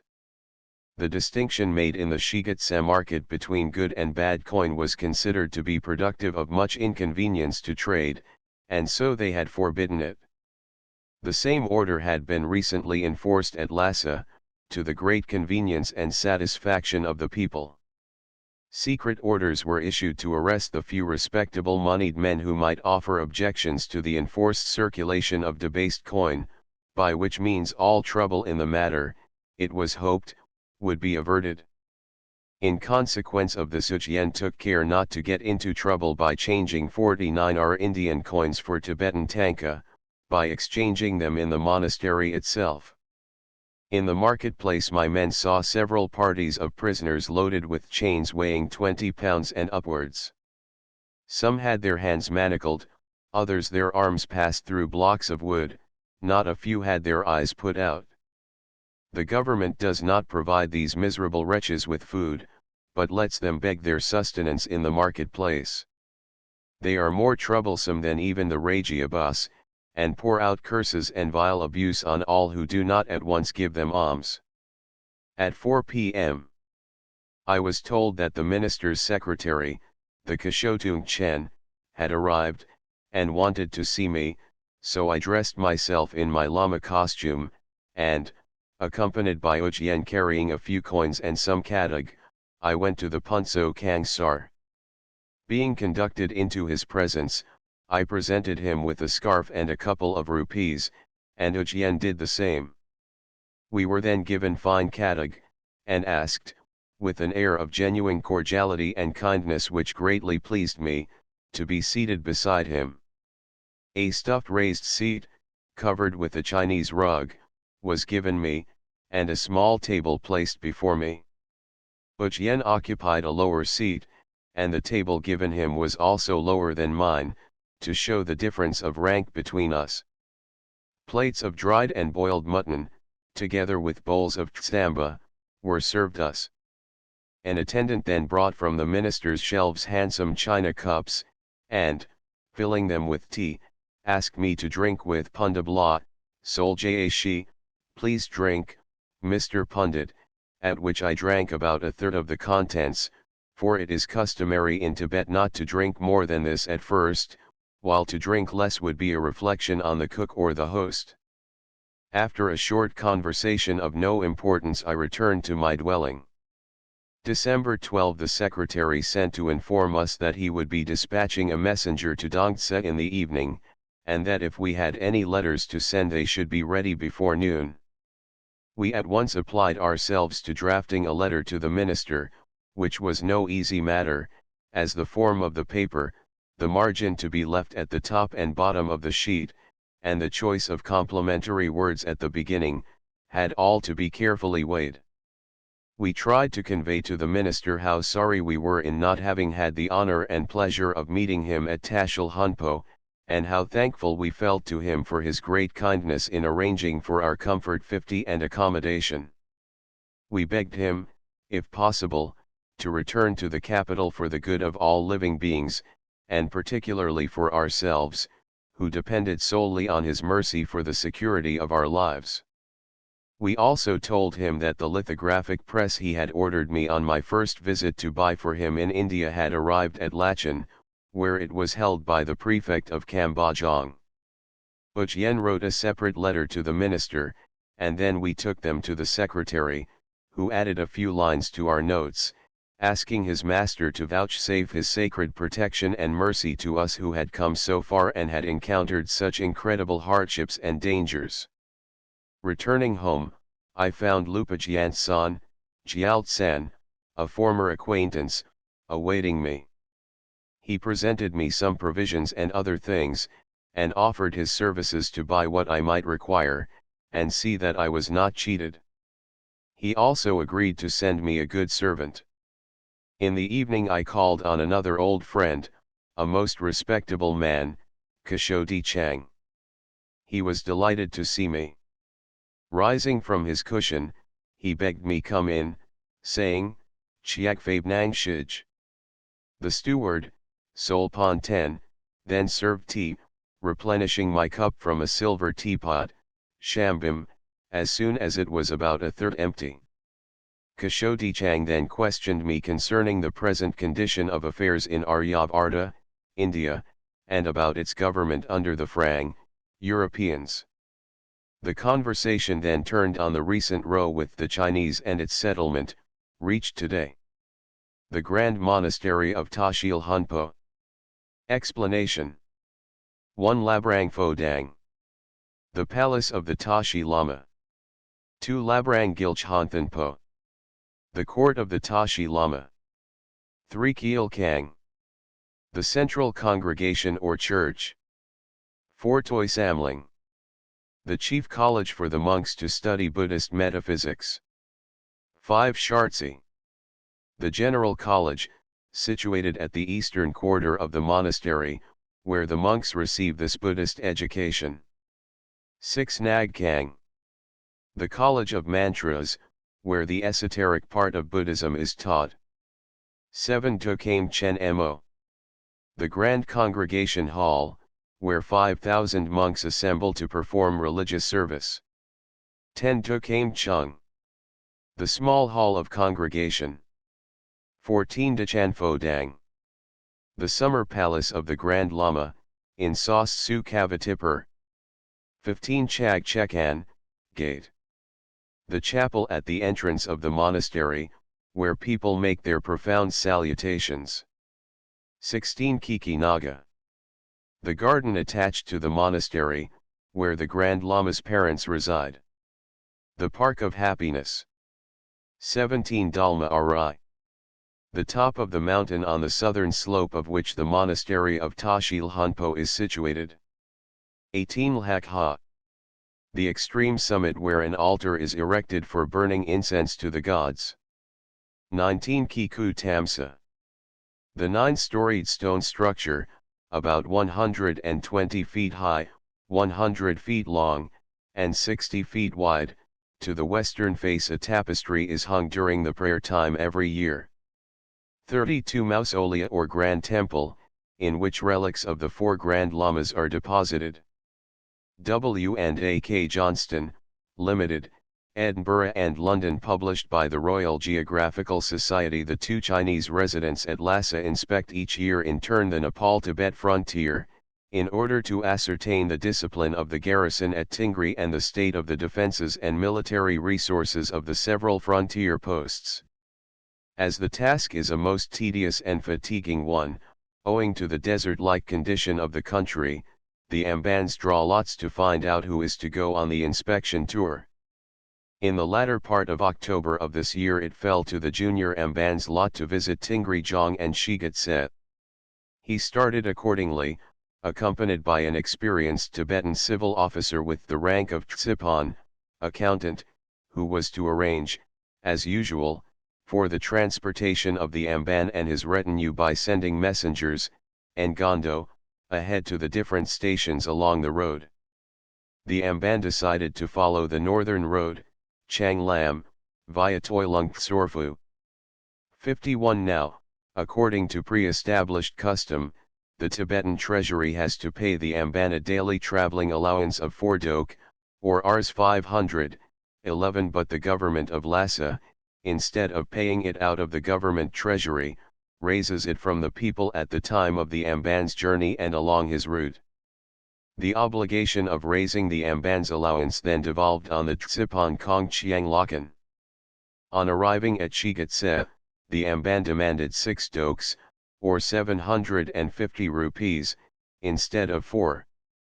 The Tsipan notified the people, Misr, between Shigatse and Tingri, and when they refused to give this amount, the headmen, Tsogpon, were flogged, and their ponies and property sold to make up the amount. Returning to Shigatse on his way back to Lhasa, the Amban stopped there several days, during which he insisted on a daily allowance of 750 rupees, which, the people protesting they could not pay, the Chinese soldiery, by various oppressive means, tried to squeeze out of them. The Tsipan tried to resign his commission, and then the Amban visited his anger on him.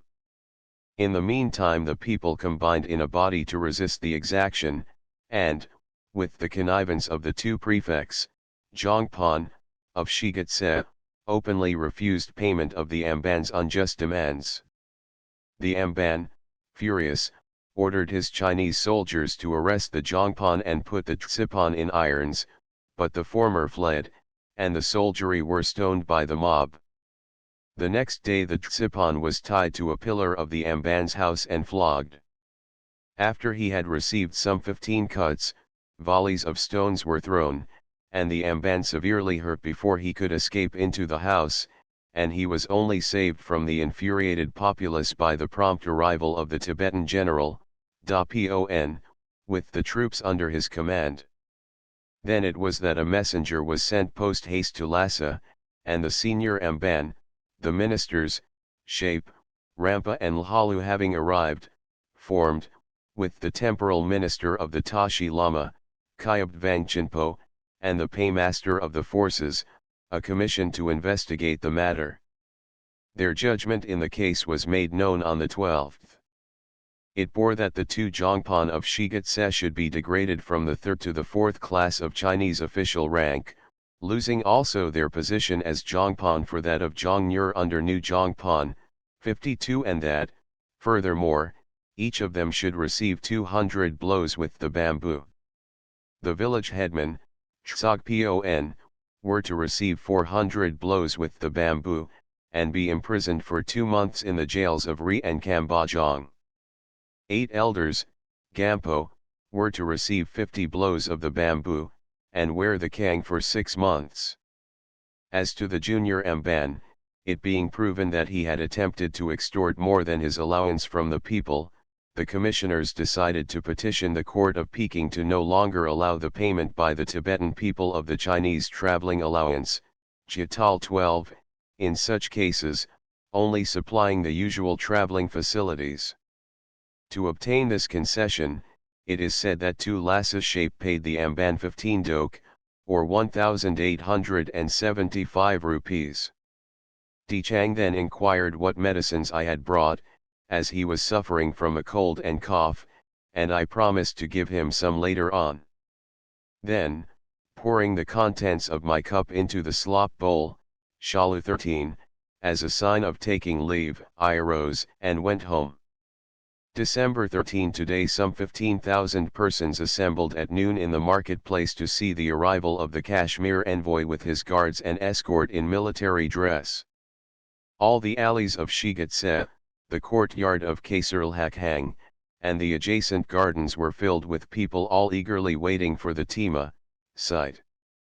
There was the envoy of the Maharaja with some 50 sowars, all in uniform, besides 100 mounted followers of various nationalities, some Sikhs, Mohammedans with flowing beards and white turbans, Ladakhis in clumsy lambskin dresses, Murmis from Nepal, Dokpas from Chang, a few Nepalese, and some Tibetans from Kirong. There were also with the envoy a number of merchants dressed in princely style, and attended by servants in liveries of silk and broadcloth. Some of their ponies were also richly caparisoned with ornaments of silver and brocade of gold. The Kashmir government, I learnt, sends an envoy to Lhasa every 3 years with presents, called tribute, to the Grand Lama. The Tibetan government, on receiving notice of the proposed setting out of the mission, has relays, tayu, of ponies and mules, about 500 head, and also coolies, prepared at all the towns and post stations 53 along the road from the Ladakh frontier to Lhasa. Although so large a number of ponies and men is hardly necessary for the envoy, who only brings presents of precious things of little bulk, the party avails itself of the privilege for the carriage of personal property and merchandise to and from Lhasa. As the mission passed by, we heard the people remark that all this splendor and ostentation was at the expense of the government of Lhasa, and to the ruin of the poor people of Tibet. The origin of this tribute from Kashmir to Lhasa is as follows: after the conquest of Ladakh, Balti, and Skardu, Zorwar Singh, the famous Sikh general of Maharaja Golab Singh, turned his arms against Rudak and Gar in the year 1840–41. These two provinces, which produce the finest wool of Tibet, and contain the wealthiest and most sacred of its monasteries, were held by the great Buddhist ruler of Tibet as his most valued possessions, and the Sikh general, by attempting their conquest, excited the wrath of the Lhasa government, who, applying to their suzerain, the Emperor of China, was able to put more than 10,000 men in the field. Zorwar Singh, with some 5,000 men, invaded these two provinces, and the governor, Garpan, fled to the Changtang 14, leaving the fort of Rudak and the whole country at the mercy of the enemy. The general established himself near the sacred lake Mafam, Manasarawar, and sent detachments all over the country to pillage and spread desecration in the holiest of Buddhist sanctuaries at Mafam and Kailas, and one body of troops he posted at Parang, near the Nepal frontier, to watch the Lhasa forces. The combined forces of Lhasa and China now marched on Rudak under the leadership of one of the Shape, and Zorwar Singh, whose contempt for the Tibetan soldiery was great, and who underrated the strength of the forces opposed to him, sent some small detachments of his troops to oppose their advance. These were cut to pieces, when he himself, at the head of his troops, advanced to encounter the Lhasa forces. The two armies fought for 2 days and nights without any decisive result, but on the third day the Sikh general fell, and victory declared itself for the Lamas. The defeat was complete, and the number of slain on both sides immense. The victorious troops now threatened Ladakh, and the Maharaja sued for peace. A treaty was concluded by the agent of Golab Singh and the government of Lhasa, of which one of the terms was the payment of a triennial tribute. 54. Talking with the Kashotung Chen of the severity of the punishment inflicted yesterday on the Jongpan of Shigatse and the circle headman, Tsogpon, he told me that, besides those mentioned above, the Jongpan had had the flesh and skin stripped off their hands. The Tsogpon had offered to pay the Mandarin 2,000 rupees apiece to escape the 400 blows of the bamboo, but the Chinese had been inexorable. December 14. The Tung Chen sent me one of his acquaintances, Norputan Dub, a Danier of Dongtse, with a request that I would let him have some medicine, as he was suffering from dyspepsia. At first I refused, as I had but very few drugs with me, and only in quantity sufficient for myself, but, the Tung Chen insisting, I took my medicine chest with me and went to his house. Lifting up the lid, I displayed the various bottles with their sparkling contents, the secretary, his friends, and the servants all looking on with amazement, while Norputan Dub, at the very sight of the bottles, seemed to become certain of recovery, and said he would pay as much money as I might ask. I replied that even then I could not let him have any medicine, as no amount of money could get me a fresh supply of drugs from India once these finished, for the passes were all closed by the Tibetan government. At this the Tung Chen looked anxious, so I opened one of the bottles and called for a china cup, and 3 or 4 persons ran to the kitchen and brought me half a dozen large and small ones. I weighed the medicine in my brass balance. The drams and scruples, which glittered like gold coins, perplexed them much, as they thought I was a miracle worker who used gold coins for weights. I now told them that the 2 medicines when mixed would boil. The very announcement of this filled the spectators with mute amazement, and made the patient tremble with fear. He looked at the Tung Chen and then to heaven with anxiety, evidently repenting him for having pressed me for medicine, and seemed anxious to escape from my hands. The secretary, too, looked aghast, but the medicines were mixed, and to his mind they were too valuable to be thrown away, so, having examined if the two mixtures were hot, and finding that they were not, he encouraged the patient, saying that I was a great physician, and he had no cause to apprehend danger from my hands. I told the patient that he could depend on me, that I was not going to administer poison to him, and to be ready to take the draught as soon as it frothed up. All waited with eager expectation 55 to see the phenomenon, when lo! The mixture foamed with a hissing noise, which made the patient shrink back. I told him to dip his finger in the boiling mixture, and when he found it cold he uttered the mystic sentence, Om Mani Padme Hum, and swallowed it, and said it was agreeable and refreshing. He then drew from the breast of his gown a katig and a few coins, and offered them to me, laying the scarf on the ground before me. Great physician, he said, accept this little token of my gratitude, though it is not worthy of your acceptance. Considering, however, that you are a pious man to whom money is of no value, I venture to hope you will accept it.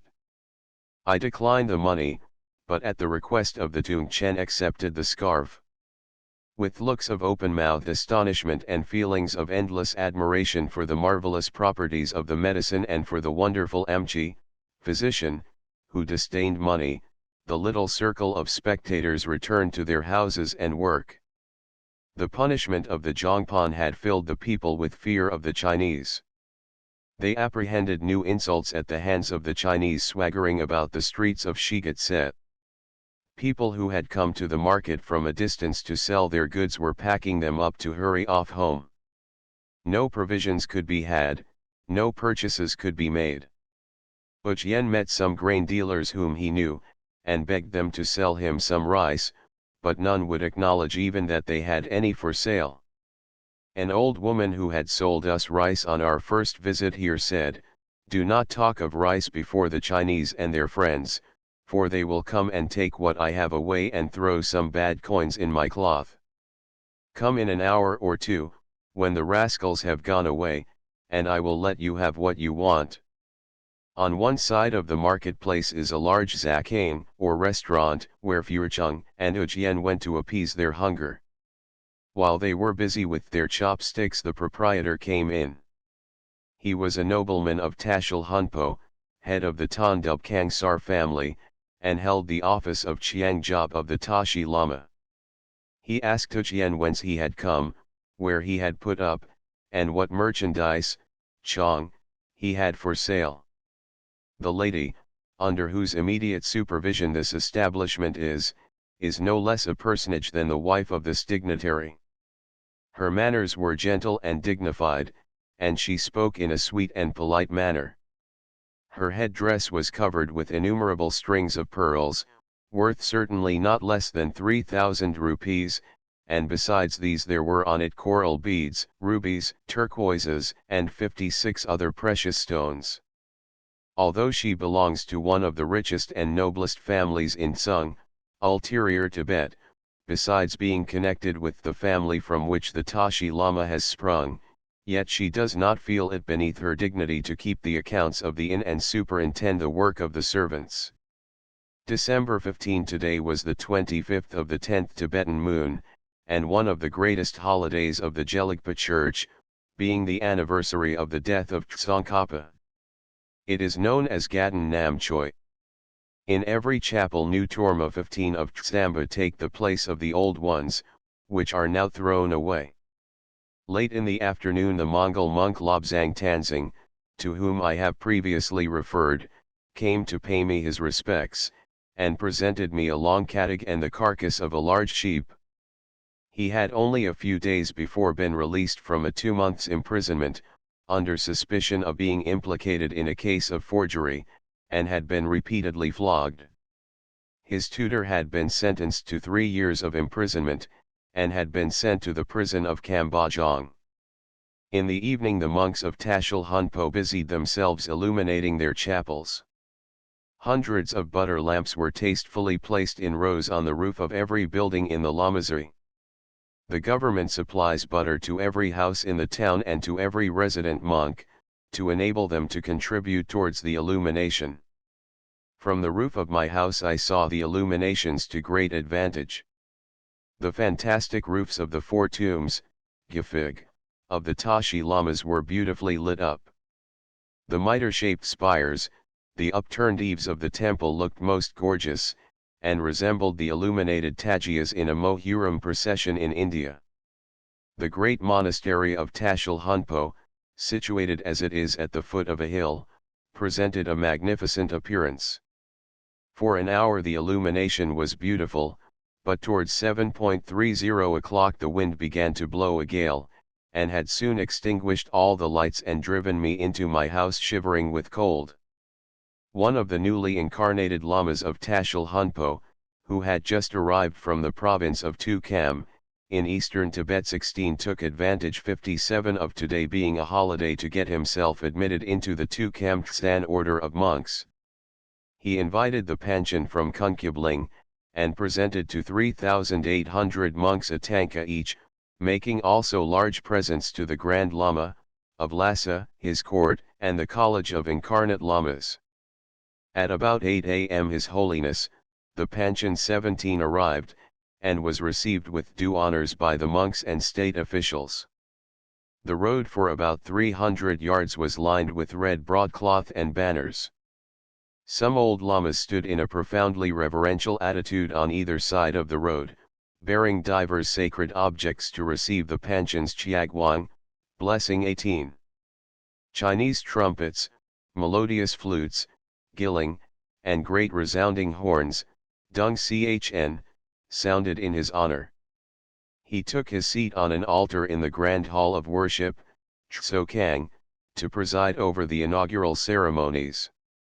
By 10 o'clock the ceremony was over, and we saw the monks returning cheerfully to their cells, each bearing a large flat cake, stakes of candy, and strings of beads. The new incarnation, now admitted as a novice in Tashil Hunpo, had gone through the usual course of moral discipline and study like any other monk. Within a year from the date of admission, every monk is required to pass an examination in selections from the sacred books, of which he must repeat from memory, and without a single mistake, 125 leaves. Candidates coming from outside Tibet are generally allowed 3 years to prepare for their final admission, which gives them the privileges of a resident monk, with an allowance of food. Anyone failing to pass the final examination forfeits his rights to residence and his allowances. Once admitted, the monk may rise, by dint of industry and study, to the various degrees of lamahood. 1958 Kandro Yeshis. Padma Samhava. Lhhm Mandaraza.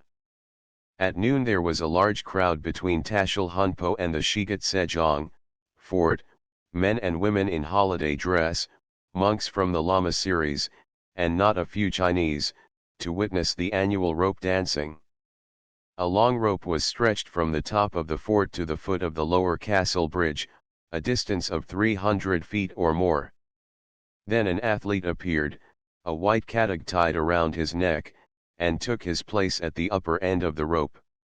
With his face turned upwards, he invoked the gods, then, looking downwards, he invoked the Nagas of the nether world, raising his voice to its highest pitch, and at times shrieking in a terrific manner. Then he scattered flour on all sides, 59 and sang a snatch of a song, to which someone in the crowd sang out a laughable reply. He then let himself slide down the rope, exchanging jokes thrice with the crowd on his way down, and finishing with a shriek. 20 Furchung and Ujien, whom I had sent out to buy books for me, returned towards 2 o'clock with a quantity, and later on, while I was sitting making my choice of volumes, the bookseller's son came in to carry back those I did not require. I had a talk with him about different books, and he gave me some very interesting information. I engaged also, today, a new cook in place of Furchung, whom I proposed sending to Kambajong to arrange for the conveyance from the Lachin barrier to Kamba of the lithographic press bought for the minister. December 16. Getting up from bed at 7 a.m., I spread 2 mattresses on the third floor, opened the shutters, and, while basking in the sun and sipping tea placed on a little table before me, began to turn over the leaves of one of my newly purchased volumes. The residents of the neighboring houses peeped out from their windows to observe my manners and habits. Henceforth I was careful to conduct myself like a good Gelong priest. Reading attentively, writing and making notes was the chief occupation of my days. It was not my habit to chant mantras, or hymns, or say my beads, for in the former practice I was never proficient, and with my beads I could only separate one bead from another without any knowledge of the prayers meant to accompany that mechanical action. The new cook has proved no improvement on Furchung. He is a sloven, and though I promised him a reward for cleanliness, he neither washed his face nor cleaned his teeth 21 and always smelled most offensively. Finally I got Furchung to make him wash his clothes and face. Our breakfast usually consisted of a few pieces of bread, tea, and 1 or 2 cups of a thin paste made of boiled tsamba, mutton, and dried milk, and called yadig. In the evening I met the Tung Chen, the minister's secretary, and talked to him about getting the lithographic press here. 2 of his friends were sitting with 60 him, one of them engaged in munching a piece of boiled mutton. He told me that the Tung Chen had toothache, caused by worms in the root of a tooth, and could only eat hashed or pounded meat. The secretary showed me the cavities made, he said, by thread-shaped worms, ringpa. He had killed several, he added, by inserting red-hot pins in the cavities. 22 December 17 A messenger arrived from Dongtse with a letter from the minister asking Ujien and me to come to Dongtse, a distance of about 40 miles, which town he was unable to leave, for various reasons, for some time to come. Before leaving I was anxious to start off Furchung for Kambajong, and also to get winter clothes for myself, as the cold was getting keener every day. Our house, like all houses in Tibet, had no chimney, and as the ceiling was covered with fine Chinese satin, dung fuel was most objectionable, so I had charcoal burnt in the room in nicely made earthen stoves, jalan, paying about a rupee for annas a mond weight. At about noon a great procession arrived from Dichen Fodang 23 to pay homage before the image of the Emperor of China kept in the monastery. From the roof of the minister's house I commanded an excellent view of the southern and western quarters of the town. The Tung Chen told me that today was a Chinese holiday, the anniversary of their present emperor's accession to the throne, when all Chinese and subjects of the emperor are required to offer him homage and to pray to heaven for his long life and prosperity. Within the monastery there exists an image of the emperor of China, probably Qianlong, to pay reverence to which the procession I now saw, headed by the Lhasa shape, the Ambans, the shape Bora of Tsung, was now advancing. Flag bearers and a mounted troop came first, then Tibetan officials, in their best apparel of brocade satin, kinkab, painted with the dragon of the Tartars, and Chinese satins of various colors and patterns, riding on richly caparisoned ponies, were marching slowly and solemnly towards the western gate of the monastery. The Chinese were conspicuous by their pigtails and petticoats, and, though very well dressed, were all black and 61 of villainous appearance, greatly contrasting with the respectable Tibetan gentry, which forced me to think that they were all recruited from low-class people from western China, and the Tung Chen told me that these men were noted in Tibet for their dissipated and licentious habits. Some men carried boards about 2 feet square, on which were written the Amban's titles and his commission to supreme authority over the whole of Tibet. 24 Some of these inscriptions were in Chinese, and were carried by Chin-A men, others, in the Tibetan language, were carried by Tibetans. The shape also rode, their advance heralded by 2 men who warned passers-by to keep out of the way. Each was escorted by 3 mounted men, one on either side of him, and one marching in front, keeping off the crowd with whips, which they freely used, while 2 grooms ran behind holding his horse's tail. There were about 300 dignitaries and gentlemen of the provinces of Yu and Sung, besides the followers and retainers of the Ambans. The Amban sedan chairs were carried by 8 Chinese soldiers to each, and some 50 Tibetan soldiers helped to drag them with long cords attached to the bars of the chairs. 25 After paying homage at the sacred chapels and tombs of the departed saints, the procession came out of the monastery by the eastern gate, and, headed by the Shape Bora, marched across the marketplace towards Kunkubling. First came the officers of state, then followed the paymasters, Pogpon 26, party, then the Chinese officials, followed by the chief Amban in his state chair.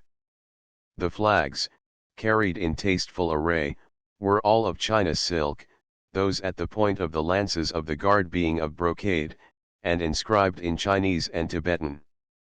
Throughout the march the Tibetans occupied a subordinate position, and the Chinese displayed their superiority in every possible way. Though the crowd had reason to fear a whipping from the Chinese, who ran on all sides, they did not suffer from the Amban's guard. The junior Amban, as he followed on horseback, seemed pleased to see the heavily chained prisoners, the recently punished headmen groaning under the weight of their kangs. His sedan chair was carried by the same number of soldiers as that of the senior Amban, and his retinue and followers resembled his.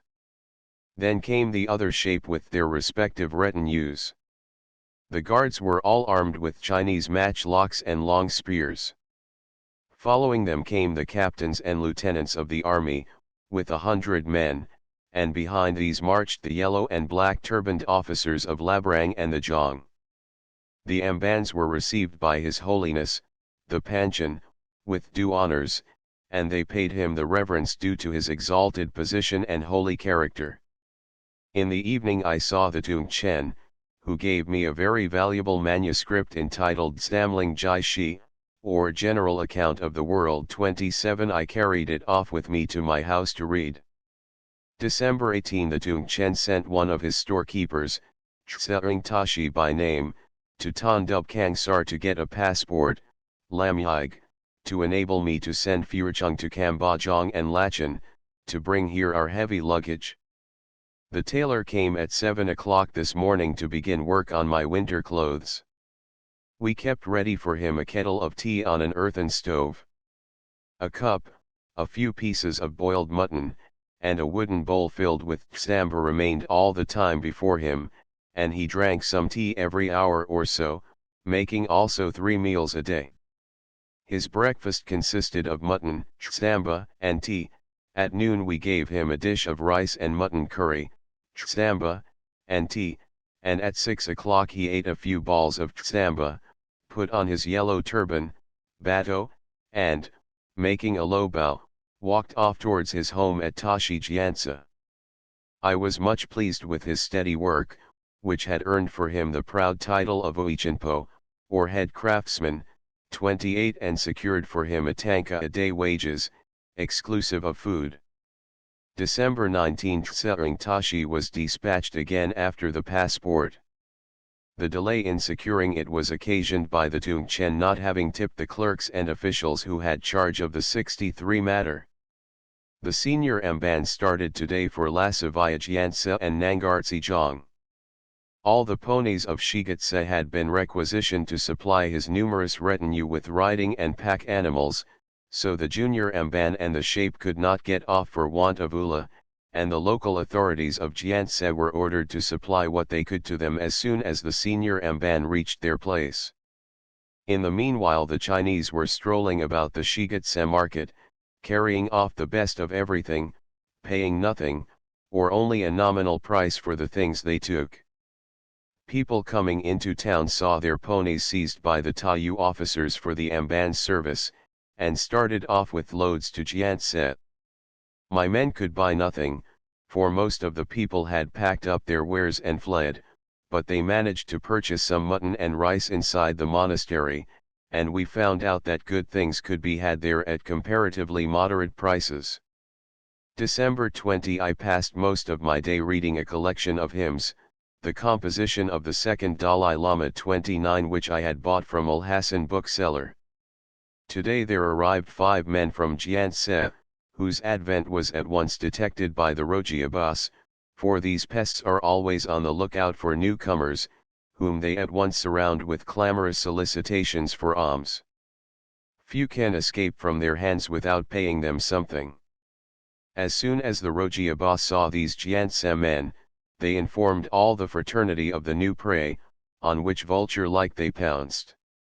Well do they deserve their name, which means corpse vultures, though, to speak the truth, they prey on the living. 30 These Jiangsu men brought news about the orders issued by the Lhasa government stopping the egress and ingress of all traders at the frontier passes.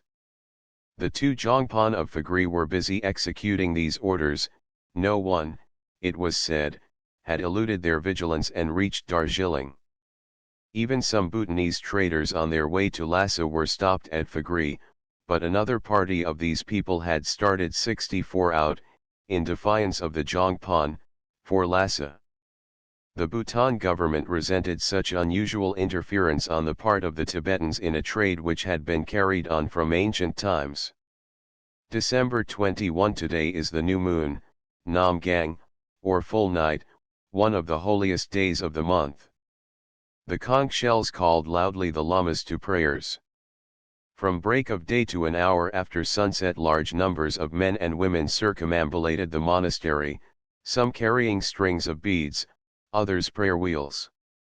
Early in the morning the Nepalese, beating cymbals and chanting Sanskrit mantras, walked around the great monastery.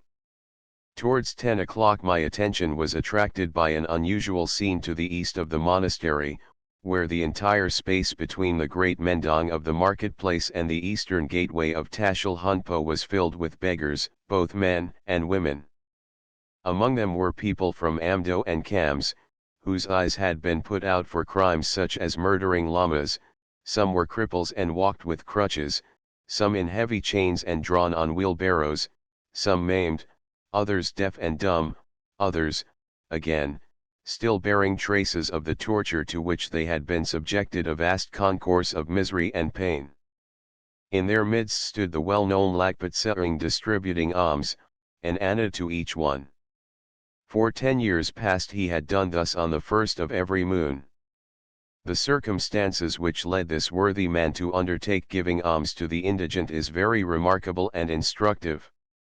Lakpat Sering had been a silversmith, and had by patient work amassed such wealth that he established himself as a jeweler and banker. His business prospered. In his shop were all kinds of goods, fine china, besides pearls, coral, turquoises, and jade, and here came all the great men of the country. He became noted also for his munificent gifts to the Lamasery of Tashil Hunpo. Some 10 years ago there lived at Shang a saintly Lama called Chiaptam Lama. The purity of his life and his vast learning had made him an object of worship for all classes of people in Tsung. The jeweler Lakpa, believing that if he made offering to so holy a personage his profits in trade would increase 100-fold, went to Shang and offered the Lama 1,250 rupees, besides numerous objects of value. The saint refused them all, telling him that they represented dishonest earnings, and were the property of a dishonest man. In a previous existence you were a great sinner, and in your next you will be a crocodile. 65 On the following morning Lakpa, filled with horror at his impending fate, came and begged the sage to tell him how he might avert the horrible punishment, what acts of charity, what good deeds would save him, but the Lama made no reply. Again the next day he came, and the saint looked in his magic mirror, and said, "If henceforth you give alms to the poor and helpless, of whatever station, creed, or country they may be, on every new moon throughout the year till your death, you will surely get immense wealth, as well as escape from rebirth as a crocodile. There are no other means to save you," and he sent Lakpa away without accepting his gifts. Since then he has been in the habit of distributing alms on the first day of the moon. His example has produced a wholesome influence on the merchants of Cams, who now show some hesitation in cheating. A trader, when he cheats others, thinks, as a general rule, if he is a Buddhist, that the amount thus gained was due to him in a previous existence. This is a dangerous principle. Close to the cemetery of Shigetse, called Kagitsal, is the Chinese graveyard, where there are about 300 tombs of varying size and very rude construction. At a short distance from this is the parade ground, about half a mile square, called Yahutang, and touching it a walled enclosure, used for target practice with bow and gun, in the center of which is a large house used by the Ambans. On the sides are high towers for the drum beaters and trumpet blowers. The headmen of the whole country had assembled here today to muster the porters and pack ponies required by the junior Amban and the Tibetan officials returning to Lhasa.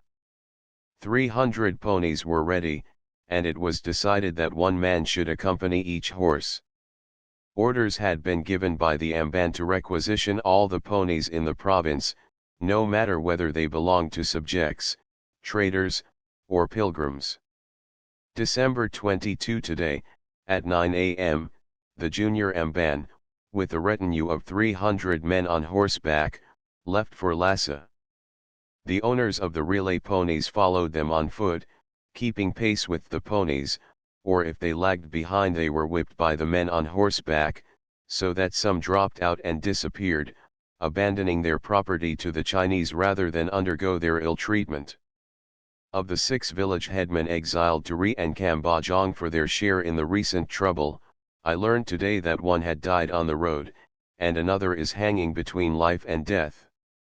66 December 23 today the Shapalhalu and 100 followers, all on horseback, left for Lhasa.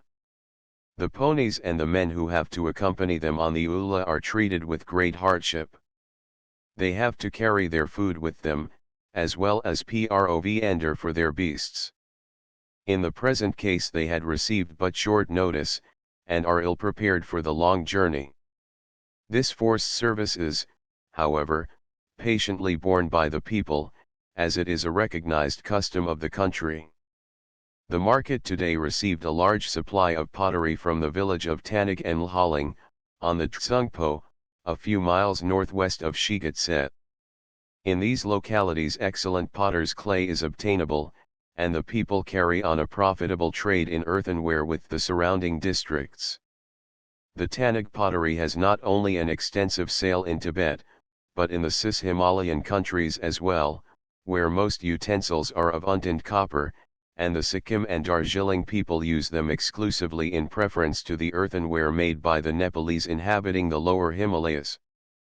The Tanig earthenware is carried to the banks of the Tsungpo on donkeys, and there transferred to hide boats, kadru, in which it is brought down to the Putama ferry, about 4 miles to the northeast of Shigetse.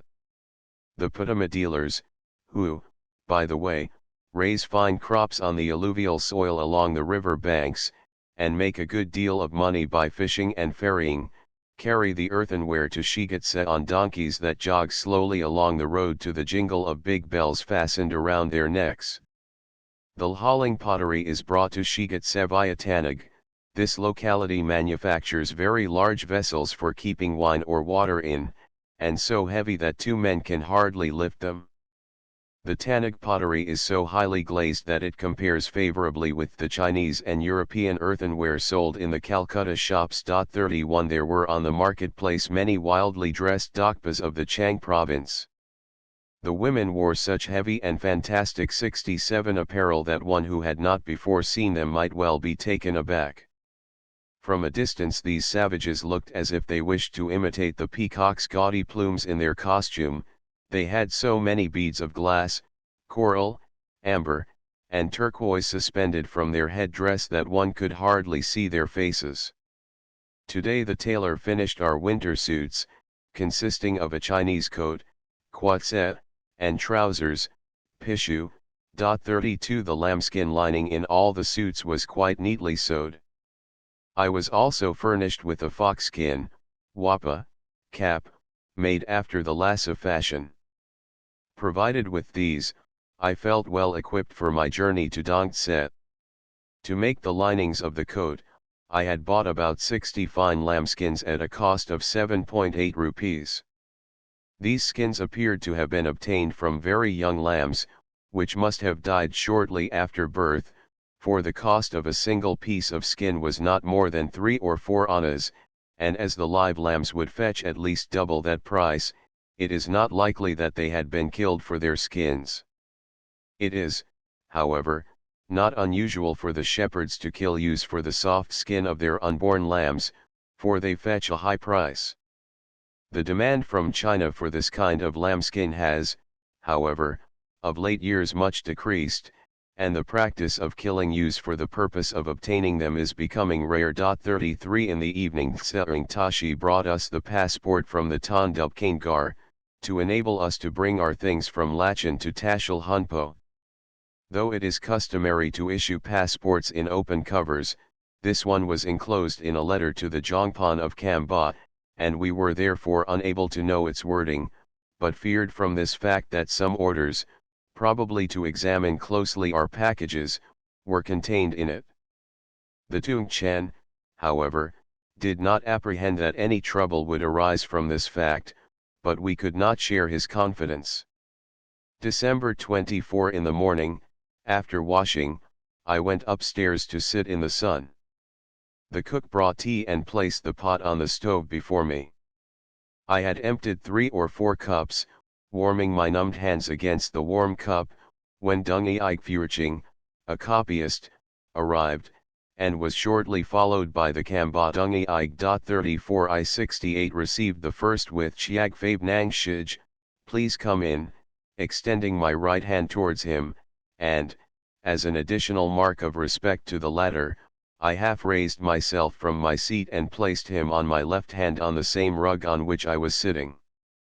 After an exchange of the usual compliments, he opened a bundle of papers and showed me an almanac he was engaged in copying for the minister. He said he was sorry that he was unable to copy the manuscript of the Dzamling Jai Shi, but recommended Dungi Ike Furching, and the latter agreed to do the copying at the rate of 6 leaves for a tanka, exclusive of ink and paper. Today news arrived of the death of the Tso Pon Shanku, one of the 6 headmen, and the richest among them, punished on account of the late riot. I saw several monks and laymen carrying from the monastery to Shigatse 3 huge copper cauldrons, about 5 feet in diameter, and I learned that tea and tugpa, a soup of tsamba, minced meat, and radishes, were to be prepared in them for the entertainment of upwards of 1,000 beggars in honor of the deceased. The cauldrons belonged to the Lamazari, and were loaned for the occasion. During market time Ujien visited a Nepalese, Balpo, 35 friend in Shigatse, from whom he learnt that Nepalese trade was suffering greatly by the introduction of Calcutta goods on the Tibetan market. The Balpo traders, he said, used to make 100% profit in former times, but nowadays the introduction of Calcutta goods by shorter routes than the Kathmandu one we have to follow has caused a great falling off in our profits and the bulk of our trade. Later on in the day the Tung Chen's men came and told us of the arrangements made for our journey to Dongtse, and that we were to be ready to start on the following morning.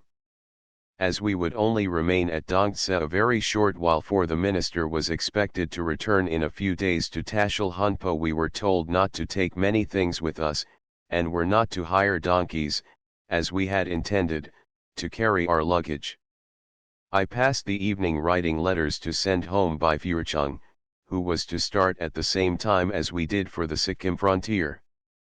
69 If the magnificence of the place was to be increased by any external cause, none could more superbly have adorned its numerous gilded canopies and turrets than the sun rising in full splendor directly opposite. It presented a view wonderfully beautiful and brilliant, the effect was little short of magic, and it made an impression which no time will ever efface from my mind. Captain Samuel Turner, Embassy to the Court of the Teshulama, 230. Upward arrow 2. This word is colloquially used to designate the cook of any dignitary or official. WR, upward arrow 3, or rather, please walk in, Mr. Pundit. WR, upward arrow 4, or Nurpot, Nurpot. This word is generally used to designate the procurator or manager of the temporal affairs of a lamasery. WR, upward arrow 5, called mahua by the Chinese, made of thin strips of dough thrown into boiling grease for a minute or two. They are eaten all over China, Mongolia, and Tibet. I do not know the Tibetan name. Mongols call them by the Chinese term of mahua. WR, upward arrow 6. This appears to be the Chinese ping, meaning cake or pastry. In northwest China and Sichuan, this word designates a thin cake of wheat flour the size of a plate, cooked on a hot iron or in a shallow dish. In Tibetan it is called pale. WR, upward arrow 7. Kasho is the Tibetan equivalent of Mr. Tung Chen is drung, Yig, Chenpo, chief secretary, not a name, as one might suppose by the way it is used in this narrative.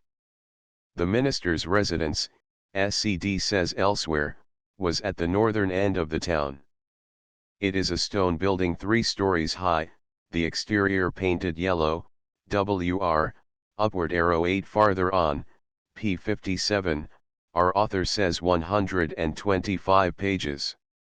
Upward arrow 9, called in Chinese mean, and nearly the same as the Italian spaghetti. The word is also frequently used for the Chinese kwamin. WR, upward arrow 10, or, more correctly, the cup-bearer, or teapot-bearer. The Solpan Chenpo is one of the great officers of state both at Tashil Hunpo and Lhasa. WR, upward arrow 11. Rdo Tsad, an ingot of silver weighing 50 Chinese ounces, taels, and also called yambu, from the Chinese Yuen Pao, Tarmima, Rta also pronounced Tenpema, or simply du. A du is usually exchanged for 160 rupees. Turner, Embassy, p. 345, speaks of masses of pure bullion called tarima. WR, upward arrow 12. The colloquial name for Chinese in Tibet is Gya. In the official language they are called Gyanag. WR, upward arrow 13, or Jalu, Ldug, also called Jalu Sa, bowl, or place, to pour tea in. Usually a cup with a metal cover. WR, upward arrow 14. The northern part of Tibet, inhabited by a few pastoral tribes only. WR, upward arrow 15. A torma is a small cone varying in height from a few inches to a foot and more, made of tsamba, butter, sugar, etc. Sometimes the surface is colored, and some tormas are of great size. They are placed on the front of the altars in rows, and are propitiatory offerings. On the celebration of this feast, CFJRAS, Volume XXIII. 1891, p. 214, WR, upward arrow 16. 2 Cam is probably Stad Cams, or Upper Camdo. In all probability dirge is meant. WR, upward arrow 17. During his first visit to Tashil Hunpo, Chandra Das was received by the Panchen Rinpoche.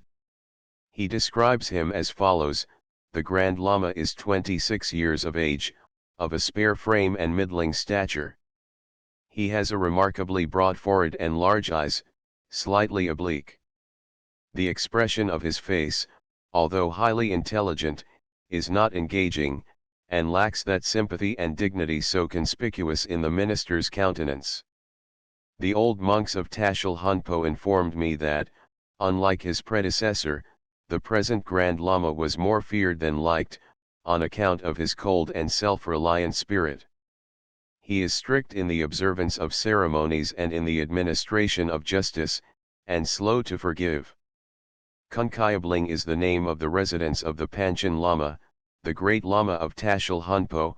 WR, upward arrow 18. Bogle thus describes the ceremony of blessing by the Panchen Rinpoche, upon the Jai Longs, or laymen of very high rank. he lays his palm. The nuns, Ani, and inferior laymen have a cloth interposed between his hand and their heads, and the lower class of people are touched, as they pass by, with the tassel which he holds in his hands. C. R. Markham, Narrative of the Mission of Geo Bogle, p. 85. Upward arrow 19 for further details on the subject. CSCDS Indian Pundits in the Land of Snow, and Waddell, Buddhism of Tibet, p. 173.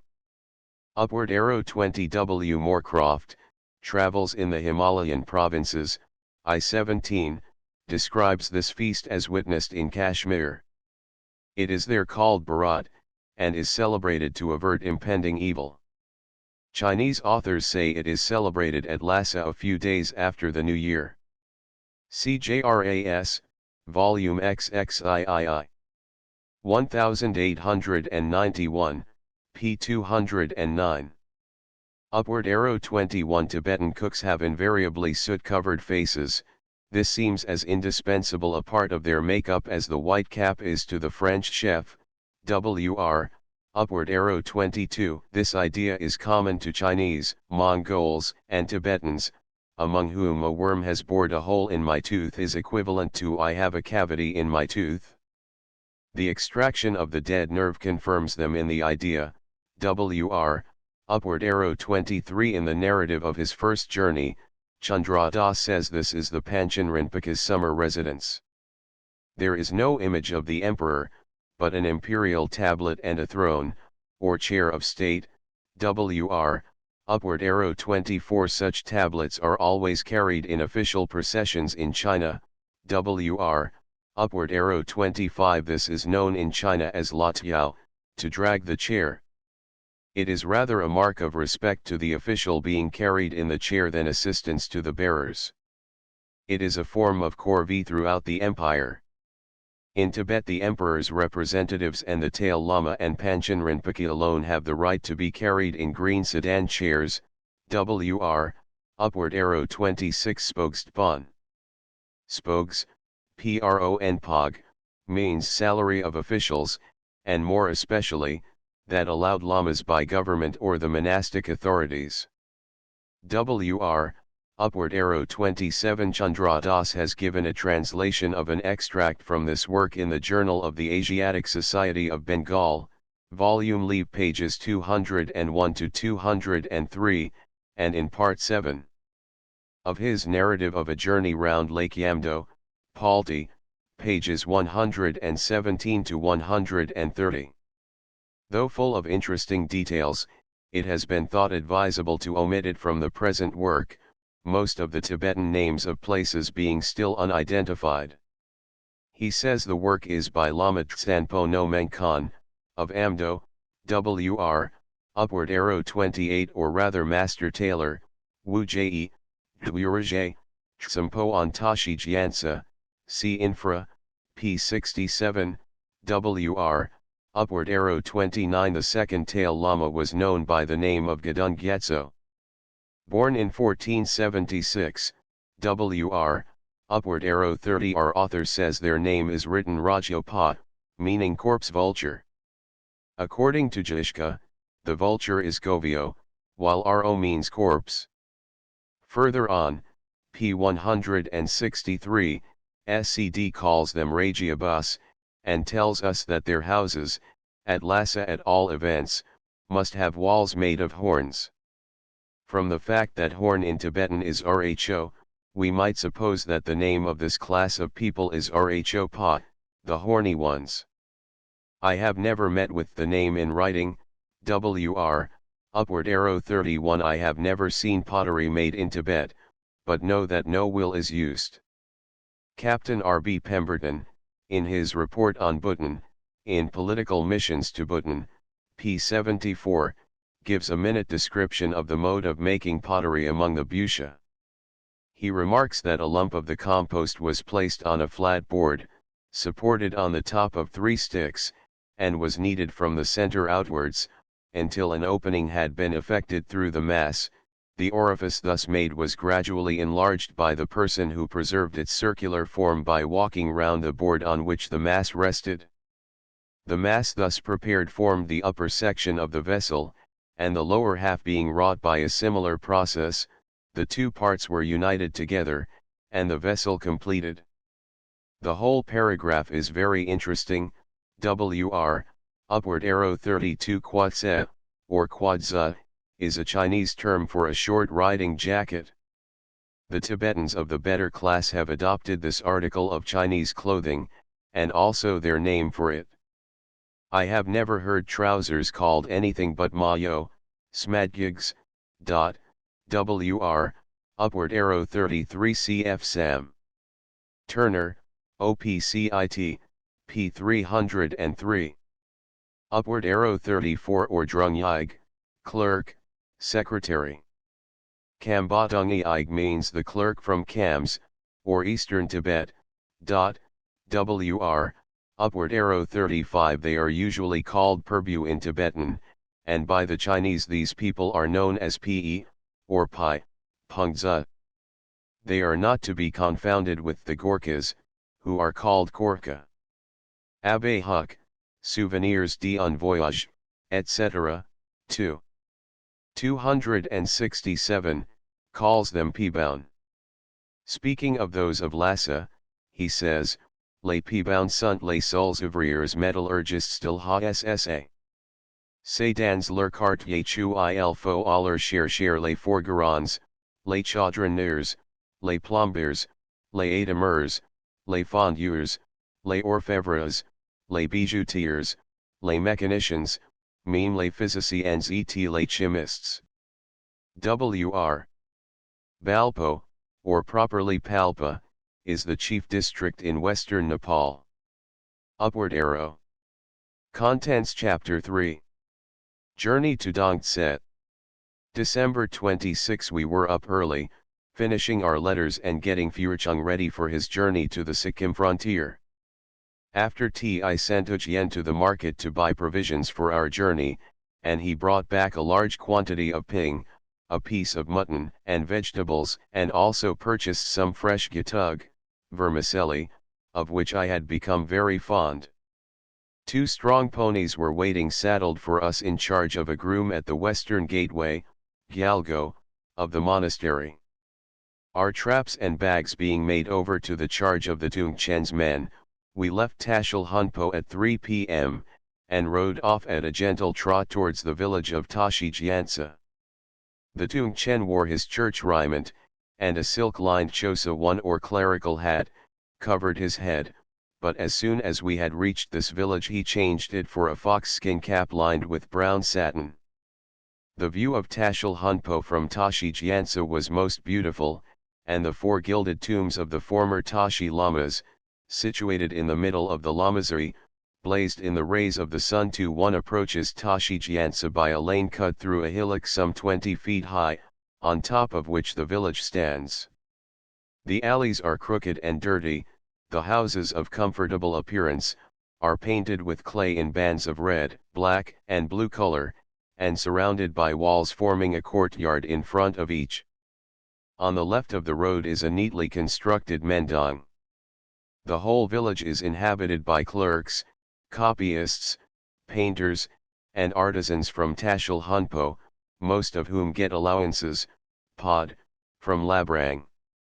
Cattle, Jo, are plentiful 70 in the village, and as we passed, a few yaks with pack saddles on their backs were being led off from the village by 2 tall, savage-looking men dressed in goatskin gowns, baku. The old people sat in their doorways, warming themselves in the sun, and a caravan of yaks and donkeys had halted at the chorten just outside the village. We passed by Parong Shavia, a group of hamlets, in the midst of which is a little garden and a willow grove, then by the village of Deki Rabdan, and when 2 miles from Tashi Gyantsa we reached the large village of Karatidong, the chief of which is a Dapon, general, lately dismissed from a command at Gartok, near Rudok. Judging from the outward appearance of the houses, the village is prosperous. Passing the villages of Sunapara and Sarsha, and leaving Dorying and Cimarron on our right, we came, after 2 miles, to the number Chu, now a nearly dried up stream, which comes down from the mountains to the northwest of Nartang, which border the plateau-like valley of Chiug. A little to the east of the stream is the large village of Gyatso Shar, composed of a dozen hamlets forming 2 or 3 groups. At 5 p.m. we reached the village of Chiangchu, about a quarter of a mile from the number Chu, belonging to our friend the minister. To the east of the hamlet is a little garden, and in it a small house called Lobding. Here the minister spends a few days during the autumn holidays, and takes the baths. Chiangchu is the birthplace of the Tungchen, and we put up in his house, at the gate of which were chained 2 big mastiffs. 2 servants assisted us to alight from our ponies, and 2 held the dogs back while we walked in. The headman of the village, the Dabishika III, received us, and recognized me as an old acquaintance. We were conducted to the central room of the upper story, where we found 2 stuffed seats, buletindan, spread for us. The room, though spacious, was dark and dusty, and a heap of yak hair bags, resembling Indian gunnies, filled a corner of the room. My servant, Lagpasring, spread my kambarug on the seats, and busied himself fetching our bags and traps from the courtyard. The Dabo presently arrived, and begged us to refresh ourselves with tea and chang. Lagpa, looking with peculiar eagerness at the maidservant who was pouring chang in Ujyen's cup, winked at her to fill his cup from her bowl, but to his disappointment she turned away, but shortly after another maid appeared with a large 71 bowl, and poured out wine to the servants. Then the Daba's wife, with a very pretty jug in her hand, came to serve me, but I declined. After a few minutes dinner was served in tin-lined copper dishes resembling salad bowls, the first course consisting of minced mutton and tsamba. This was followed by minced mutton and vermicelli, the Daba waiting upon me himself, to show me the attention due to a guest from a distant country. After dinner the Tungchen, who had taken his meal in a separate room, led me to his mother's room, where old lady Angla IV and the Daba's son, Dom Dul, were sitting around a blazing fire in a stove, Jalan. The old lady had seen upwards of 80 summers, and her hair was snowy white. I joined the party, which was shortly added to by the entrance of several other members of the household, and we sat drinking tea and talking of the sacred cities of India, of Vajrashina, Varanasi, and Kapilavastu, and the state of Buddhism in modern India. Angla sighed repeatedly when she heard that all their sacred places in India were now in ruins. I then gave her a short history of ancient India and Tibet, which delighted the whole party, and the Tungchen expressed himself highly pleased with my narrative. Before taking leave for the night of my kind host, I presented the Tungchen with a couple of rupees, and his mother with one. They very reluctantly accepted them, saying, however, that as it was their duty to please me, they would not deny me the pleasure of making them presents. Lagpo led me to my bed, which was spread in a corner of the room where we had dined, and the Daba, coming in to see if I was comfortable, found my wraps rather light, and brought me 2 thick blankets, in which my servant wrapped me up. December 26. The Daba has a dozen yomo and cows yielding plenty of milk. A yomo yields 4 times the quantity of milk which a cow or female yak gives. The yak cow, which pastures on mountain tops, yields ordinarily 2 seers of milk a day, is not much prized, though yak milk is both sweet and wholesome, but the Tibetans value very highly the jo, which is, besides a good milker, most useful in husbandry. 72. The women of the house were up by 4 and busy milking and churning. The village looked from afar like one big house, but it is in reality composed of a number of houses, each with a courtyard in front.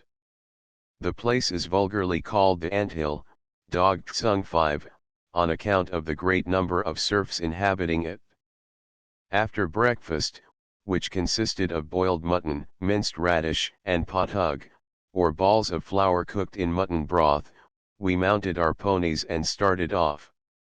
To the southwest of Gicho Shar 6 is the plateau of Chiug Pushang, dotted with numerous hamlets, chief of which is Lhenajong. About 2 miles from Chiangchu is Norjia Nangpa, with numerous hamlets surrounding it, and 1.5 miles to the east of Norjia, where the valley approaches the edge of the mountains to the south, is Kina 7, composed of a dozen hamlets. The houses of Kina are well built and prosperous looking, the door frames and windows showing considerable taste, and the walls of most of them painted with long blue and red stripes, the favorite colors of the Tibetans. From Kina the mountains of Pankashornabate, notorious as a lair of brigands, were clearly discernible, and far to the east, across the Niangchu, we could just discern the village of Sangaling. At Kina we crossed, by a culvert some 15 feet long, an irrigation canal which comes down from Niangchu. From this point our way lay over a barren plateau more than 2 miles broad. In the upper part of it are several villages, in the largest of which is the Shalu Monastery. A little above the junction of the Shalu with the Niangchu stands the hamlet of Chutta Chiangma, 3 or 4 dilapidated mud hovels, the ground everywhere overgrown with thistles and briars. Here, we were told, the Grand Lama's 9 camels are pastured in winter. The Niangchu flows here in several channels, and some cranes were seeking for food in the ice along the banks. Going southeastward for nearly 2.5 miles, we reached a fertile tract of land, in which stand the villages of Panamgang, Georgia, Pishi, Pinagangdo, and Nadagten, which, we were told, belonged 73 to Hamdain Kamtsan of Tashil Hunpo. At Georgia, which belongs to the Jongpan of Pagri, the same who stopped Sir Richard Temple near Chumbai, there is an irrigation canal running from the Niangchu, and on its bank is a beautiful garden bordered with poplars, willows, and other fine trees. Its walks are tastefully laid out, and the 2-storied building in its center is the finest one this side of Tashil Hunpo. In the principal lane of this village is a deep well about 4 or 5 feet in circumference at the mouth, and a number of women were drawing water from it in sheep's ponches. Chang Sajib pot, wine drinking concluding wedding ceremonies. A short distance beyond Georgia we came to Pishi Manilhak hang in a grove of poplars and willows, with a large orchard and several hamlets close by. This place, which belongs to the Pishi Daba, is famous for its manufacture of a superior quality of serge and broadcloth called Anam.11 at the entrance to the Manilhak hang, a 74 chorten-shaped edifice, are rows of drum-shaped prayer wheels. 12 furlongs farther on we passed through Panamdoi 13 and 2 miles beyond this place we came to the village of Tagong, or Tagong. The trail for there is no regular road then led by Patsal, Balung, to Penjang, from which village we could see, on the hillside beyond the Niangchu, the large monastery of Kadong. We were now in the district of Panam 14 said to be very fertile, and to this the numerous hamlets scattered about give testimony. A mile to the south of Tagong we came to Tashi Gang, around which there is no vegetation, not a blade of grass nor a tree, nothing but sand and gravel. Here we were to spend the night. We were kindly received by an old lady, Angputi by name, and shown by the servant up a flight of stone steps to the top floor, where rugs were spread for us. Angputi had a head dress, patag, studded with flawed turquoises and faded coral. She had worn it, she said, for nearly 20 years, and purposed leaving it as a legacy to her second son. Shortly after we were seated, her daughter, a nun who had lately arrived on leave from her convent, brought us a kettle of tea and 2 wooden bowls of tsambo.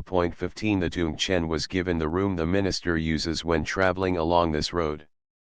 It was provided with curtains, silk-covered ceiling, some nice tables, and had in it several volumes of Yum scriptures, 16 a small chapel, 2 dozen bells, oblation cups, a sofa-like altar, and a number of pictures.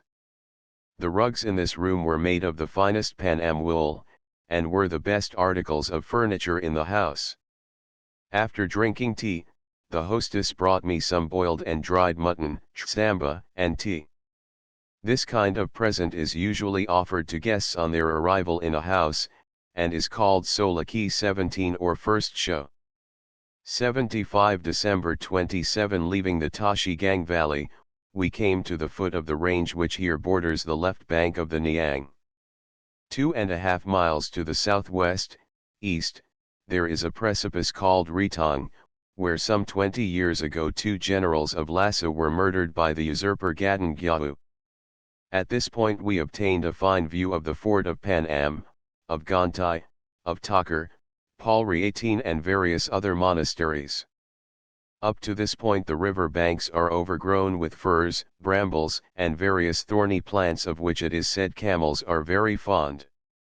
2 miles to the west, east, of this place we came to a large village, called Tsogchi 19 with an imposing castle, formerly the residence of several noted generals, but now the property of one of the chief civil officers, Dunkir 20, of Lhasa.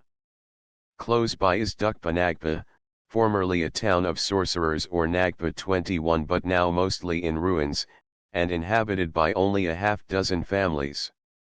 A mile and a half farther on we came to Norpa Kaung Jin, Eagle's Gem 22, where there was once an important lamasery of the Karmapa sect.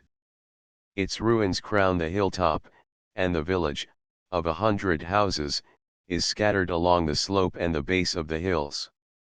Near this place is Nembatong and Pangong. 23 in the upland near Taman 24 a hamlet of 3 huts, where the wind that sweeps the broad plateau on which this place is built has drifted the sand in long waves, are the villages of Phula and Wangdan. The former place is the birthplace of King Mai Wang, and the latter is noted for the excellence of its rugs. Due south from Taman, and at the head of the broad valley which opens between that place and Norpa Kaung Jin, is the Jing La, over which a trail runs to Ratoy, or Upper Ri, near Yago, and also the fort of Darkhung Jong. 25 a little more than a mile in a southerly direction from Taman. 76 brought us to Sharkayag Anyuang, also called Isa. 26 the poplar and willow groves around it give it a most prosperous appearance. Here we overtook a monk of the Dongtse monastery, sent by the minister to fetch him some books from the Kadong Gamba, near Panamjong. His tall, lithe frame, but poorly covered with torn raiment, his curious boots and head dress, and the bundle of incense sticks slung like a quiver across his back, evoked smiles from our party as he walked swiftly along, keeping pace with our ponies. Across numerous frozen irrigation ditches, and through various little hamlets of 3 and 4 houses, the road led us by Tailing, Deo Tarj 27 and Pangri, to the village of Nizar, where live some 20 families. Just before reaching this place a mad dog ran by, and though it bit an old man and several donkeys, the Tung Chen would not let me shoot it. Nizar has, on the hillside above it, a neatly built temple and a number of small towers, the latter sacred to the sylvan goddesses or mamos. The images of Shenrazig and Padma Samhava are painted on the walls of its Manilhakhang and on the towers on the hill. A little beyond this village we fell in with 4 Kambas, each armed with a long, straight sword, who were unquestionably highwaymen. Their dress and features showed them to be natives of Gurong, in Markham, in the eastern part of Tibet. 28 At 5 o'clock we arrived at Dongtse. 29 The monastery where the minister was residing was on a rocky eminence some 300 feet above the village. After walking up several flights of stone steps, we reached the gateway in the now partly ruined wall of the monastery. Near this I was welcomed by the minister's page, and led to the eastern room of his master's apartments, which had been set apart for my use. Before we had finished drinking tea a message came calling me to the minister's presence. With 2 scarves and a couple of rupees in our hands, we proceeded to the drawing room, and approached His Holiness with profound salutations. He touched 77 our heads with his hand, and returned us the scarves we had in the first place presented him, tying them around our necks. His Holiness graciously inquired after our health, and asked if we had not suffered great privations and hardships on the way. We gave a brief account of our troubles in the snows and of our miraculous escape at Tashiravka. By the grace of the three holies, 30 I added, we have overcome all difficulties, and now our delight is boundless in being able to present ourselves at last at your Holiness's feet. The minister expressed his regrets at our sufferings and his pleasure on our safe arrival after an absence of 3 years. He had to go to prayers, but before leaving he gave orders that all proper attentions be shown us. Large dishes of biscuits, bread, fruit, and meat were then placed before us, and tea was poured into our cups from the minister's own pot, as a mark of his special favor. December 28. After we had finished taking tea, the page Kachangopa called us to the minister's presence, to whom we gave a detailed account of our journey. After listening with attention, he observed, Pundabla, I fail to see why you chose such a dangerous route as that by the Kanglachen and Tashiravka, for you had the passport issued to you 3 years ago by which you were permitted to return to Tsung by way of Kambajong. Did not the officials at that place treat you well when you passed there on your way back to India? I replied saying that I had feared that difficulties might have been raised by the Sikkim Durbar at the instance of the Phodang Lama, who had of late been making trouble in Sikkim. The minister again remarked that there had been no necessity for our undertaking such a difficult and perilous journey through the Tingri Jong country, when we had the Grand Lama's, Panchen Rinpoche's, passport authorizing us to cross the Lachin Pass, which was very easy and free from snow. After a short conversation he retired to his contemplation room, oratory. December 29. We had an interview with the minister in the Nihog 31 on the roof of the Tsaglakang, over which a canopy had 78 been spread. His Holiness said that since last I had been to Tibet he had composed 2 large volumes on the history of the philosophical schools of Tibet, and that they were now being stereotyped at the Namring Monastery. He showed us the manuscript of the 2nd volume, and read us extracts from it. December 30. After breakfast Ujien Gyatso and I went to make obeisance to the deities, Choi Jal, carrying with us a bundle of incense sticks, 2 tankas worth of clarified butter, and about a dozen kadag, to present as offerings to the gods. Descending a steep ladder, we came to the lobby of the congregation hall, Dukang, of the Tsaglakang. The portico faced eastward. Its painted wooden pillars had capitals most fantastically and picturesquely carved, the walls painted in fresco, with relief images of the 16 Stavaras, Nathan Chudug 32, gorgeously colored, but of a much lower style of work than what is seen in India, though the thick coat of varnish which covered them hid their defects, when not examined too closely. The most remarkable part of the building was the floor made of pebbles, nicely set, and smoothly beaten to make a glossy surface. 33 The Dukang is about 25 feet long and 20 broad. The images of the gods were arranged on a beautifully carved wooden and metal altar along the north and southwest side of the building, the principal ones occupying niches. Most of the images were very old, and of gilt copper, called serzang, gilt copper, and had been made with much skill. The image of the Lord, Yavo, Buddha had been made, the Tung Chen told me, by a great Indian Buddhist in imitation of the great image of Shakya Tuba at Lhasa. 34 The founder of the monastery, J. Hudson, once prayed that the gods might send him a skillful artist to make images for the newly built Lamasery, and shortly afterwards an Indian visited Dongtse, made this image, 79 and then returned to India. The Tung Chen, when he had told me this, smilingly asked me if I was not a reincarnation of this Indian Buddhist, and I felt proud to hear of my countrymen being so highly admired and venerated.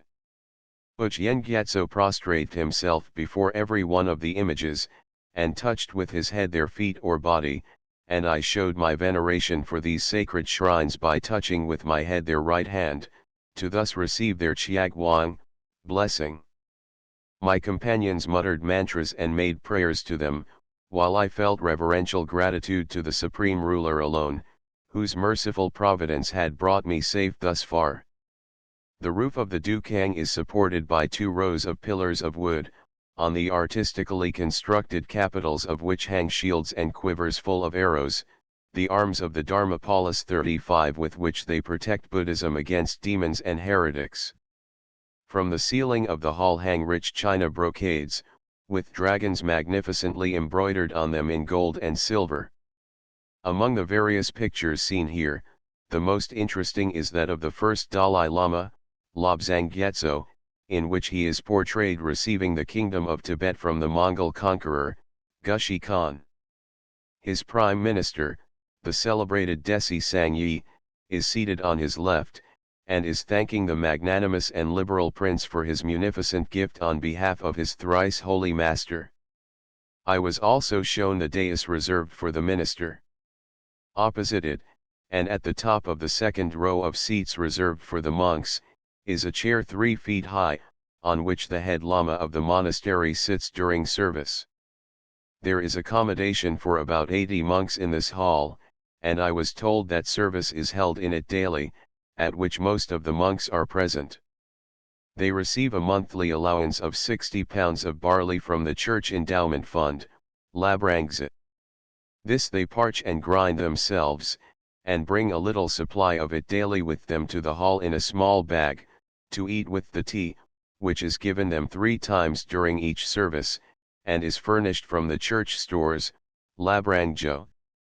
On returning from the Choi Jal, I was called to the ministers, whom I found seated on a satin-covered cushion in the shade of a nyihak on the roof of the 3rd story of the chief temple of the Tsaglakang. His page, Shabdung, 36 Kachangopa, placed a cup of tea before me, together with some tsamba, meat, and twisted sugar biscuits.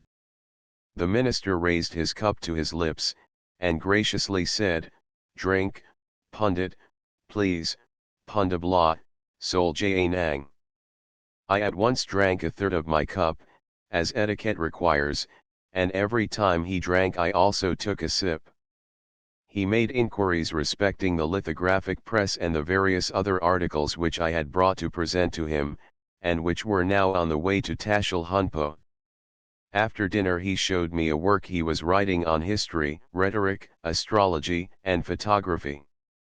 The latter section he had composed from notes I had furnished him, in 1879, from Tassinder's Manual of Photography, and I was delighted to see the diagrams he had drawn to represent the various photographic apparatus I had then left with him. He afterwards read to me an account of the ancient controversies between the Brahmans and Buddhists of India.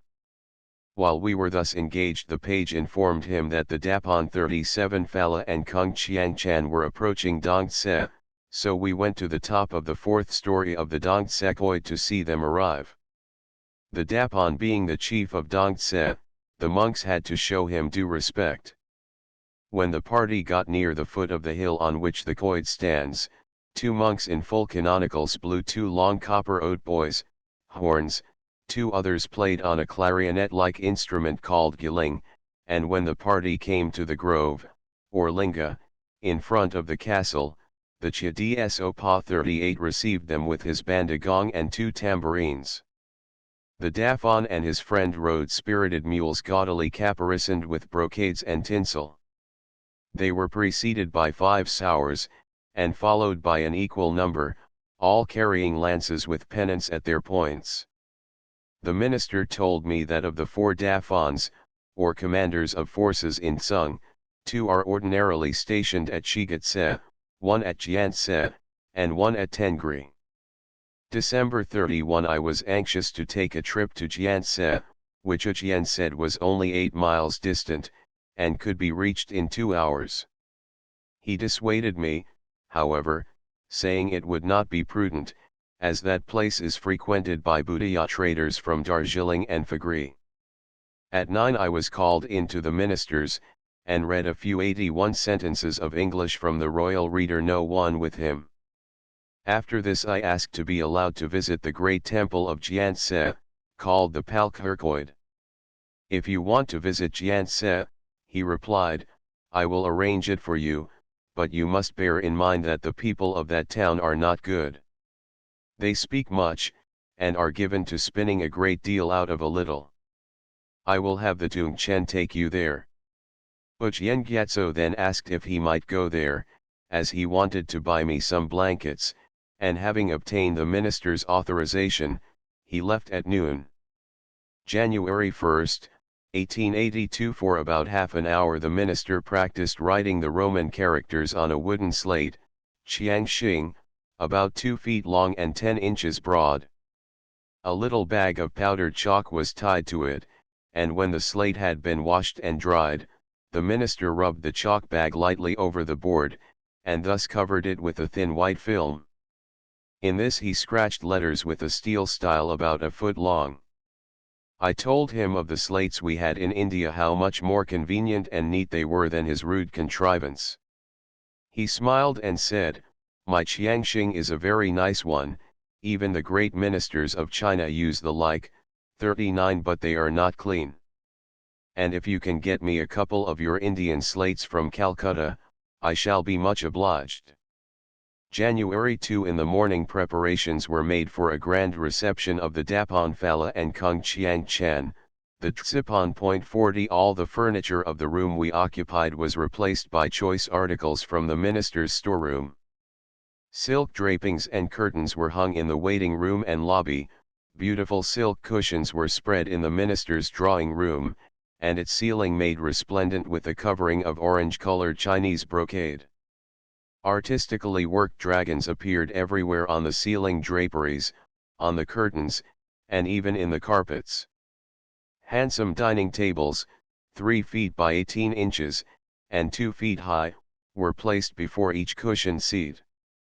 The minister's seat was placed as usual before a gilt chapel, niche, and 3 feet above the floor. On his right hand, were seats, 2 feet high, for his 2 guests, and to his left 2 other cushioned seats, about 18 inches high, for their 82 sons.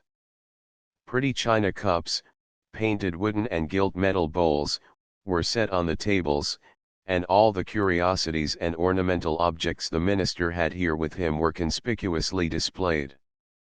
On the corner of his table was the beautiful stereoscope I had given him in 1879, with some 200 slides, and in the middle of the table a calendar watch and some toys I had recently presented him. Different kinds of Tibetan and Chinese dainties were arranged by the head cook, under the Tung Chen's directions, and the minister personally supervised the arrangement of the seats and the decorating of the room. When all was ready I went on to the roof to see the procession arrive.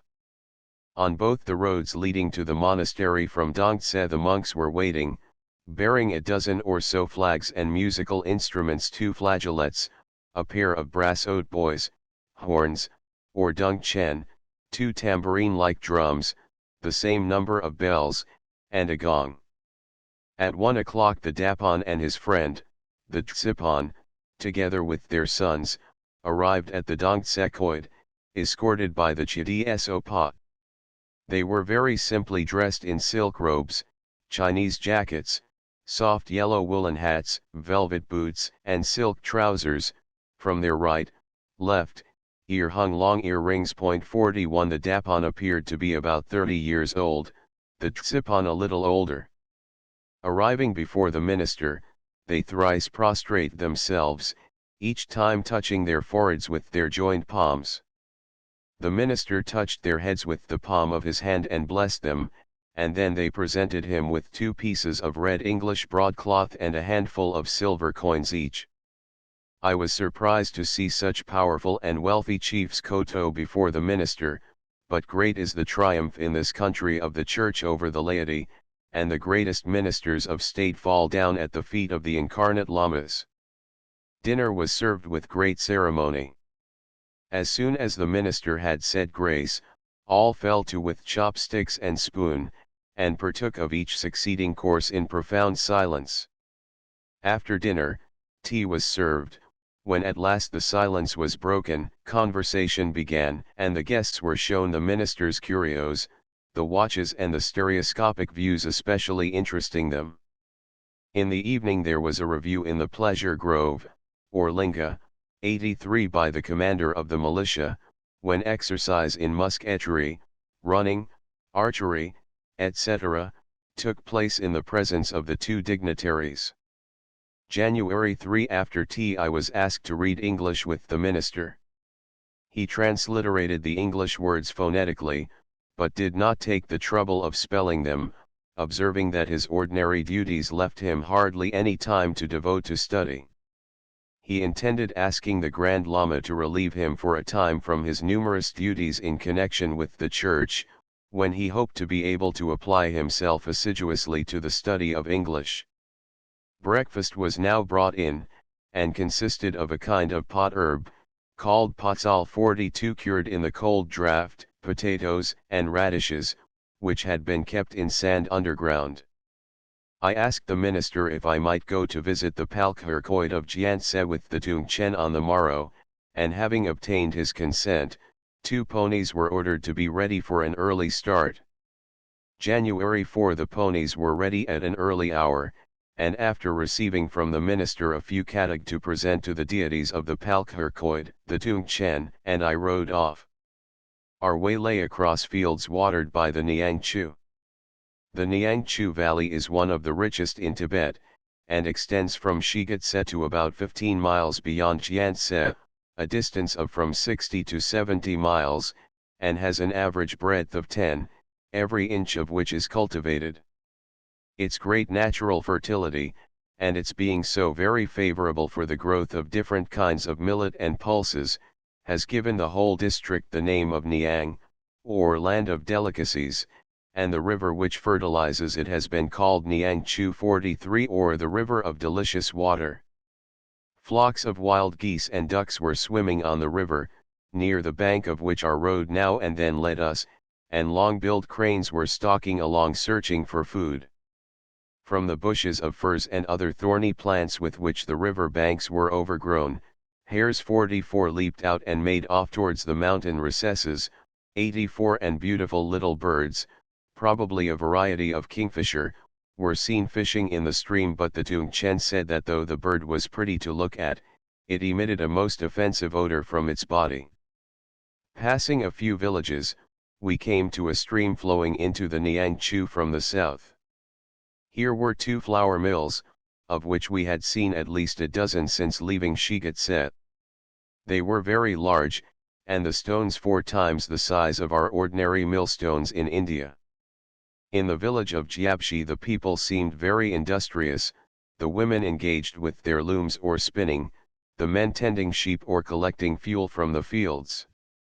When we came within 2 miles of Gyantse, our attention was attracted by the Tsechan Monastery, the entire northeastern slope of a hill being closely covered by its whitewashed houses, so that it looked like a great castle of towering height. The Tungchen told me that this lamasery was nearly 800 years old, and that the great reformer Tsongkhapa had spent several years here in the study of metaphysics, Tsangnyad. I was also shown the Tinker Law, by which herdsmen travel to the foot of the Lachin Pass of Sikkim, this being the shortest route between Gyantse and the latter country. A few minutes' ride brought us to the bridge over the Nyangchu, a light temporary wooden structure, about 20 feet long and 6 feet broad, built on the ice which covered the stream. We entered the town of Gyantse 45 passing beside a long mendong, on either side of which were dwellings, and by a narrow lane reached the gate of the Gondan Chukhang on the left side of the main street, and facing the great Chorten of the Palkhurkoid.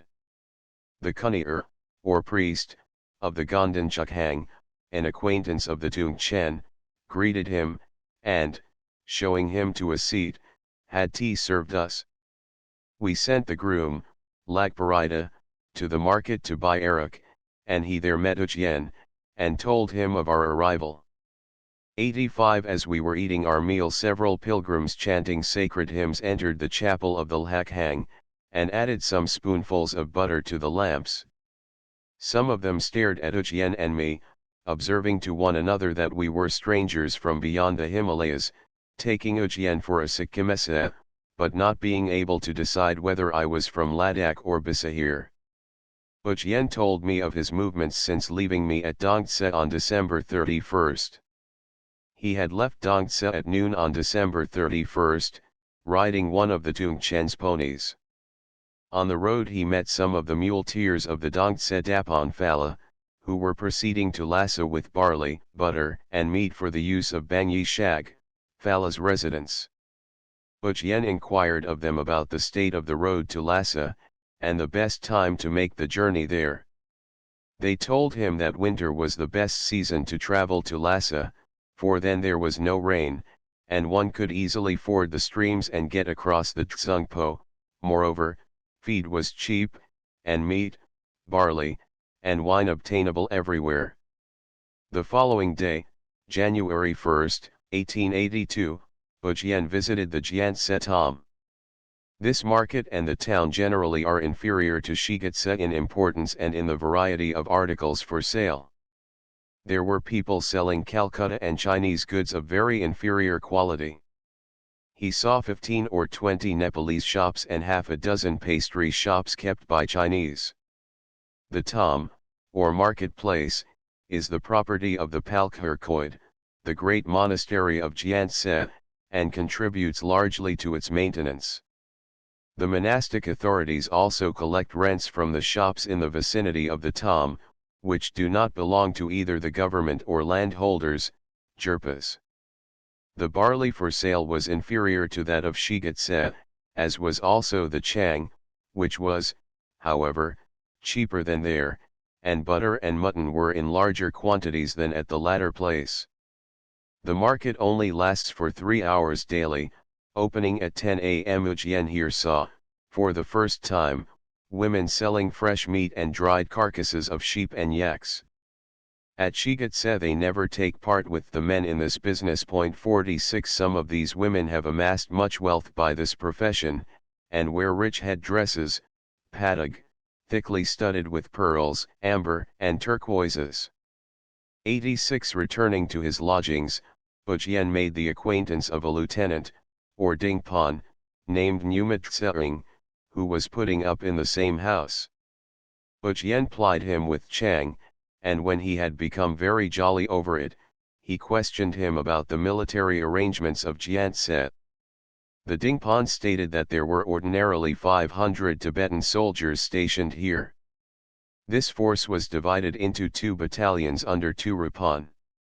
Under each Ripan were 2 captains, Gipan, and 4 lieutenants, or Dingpan.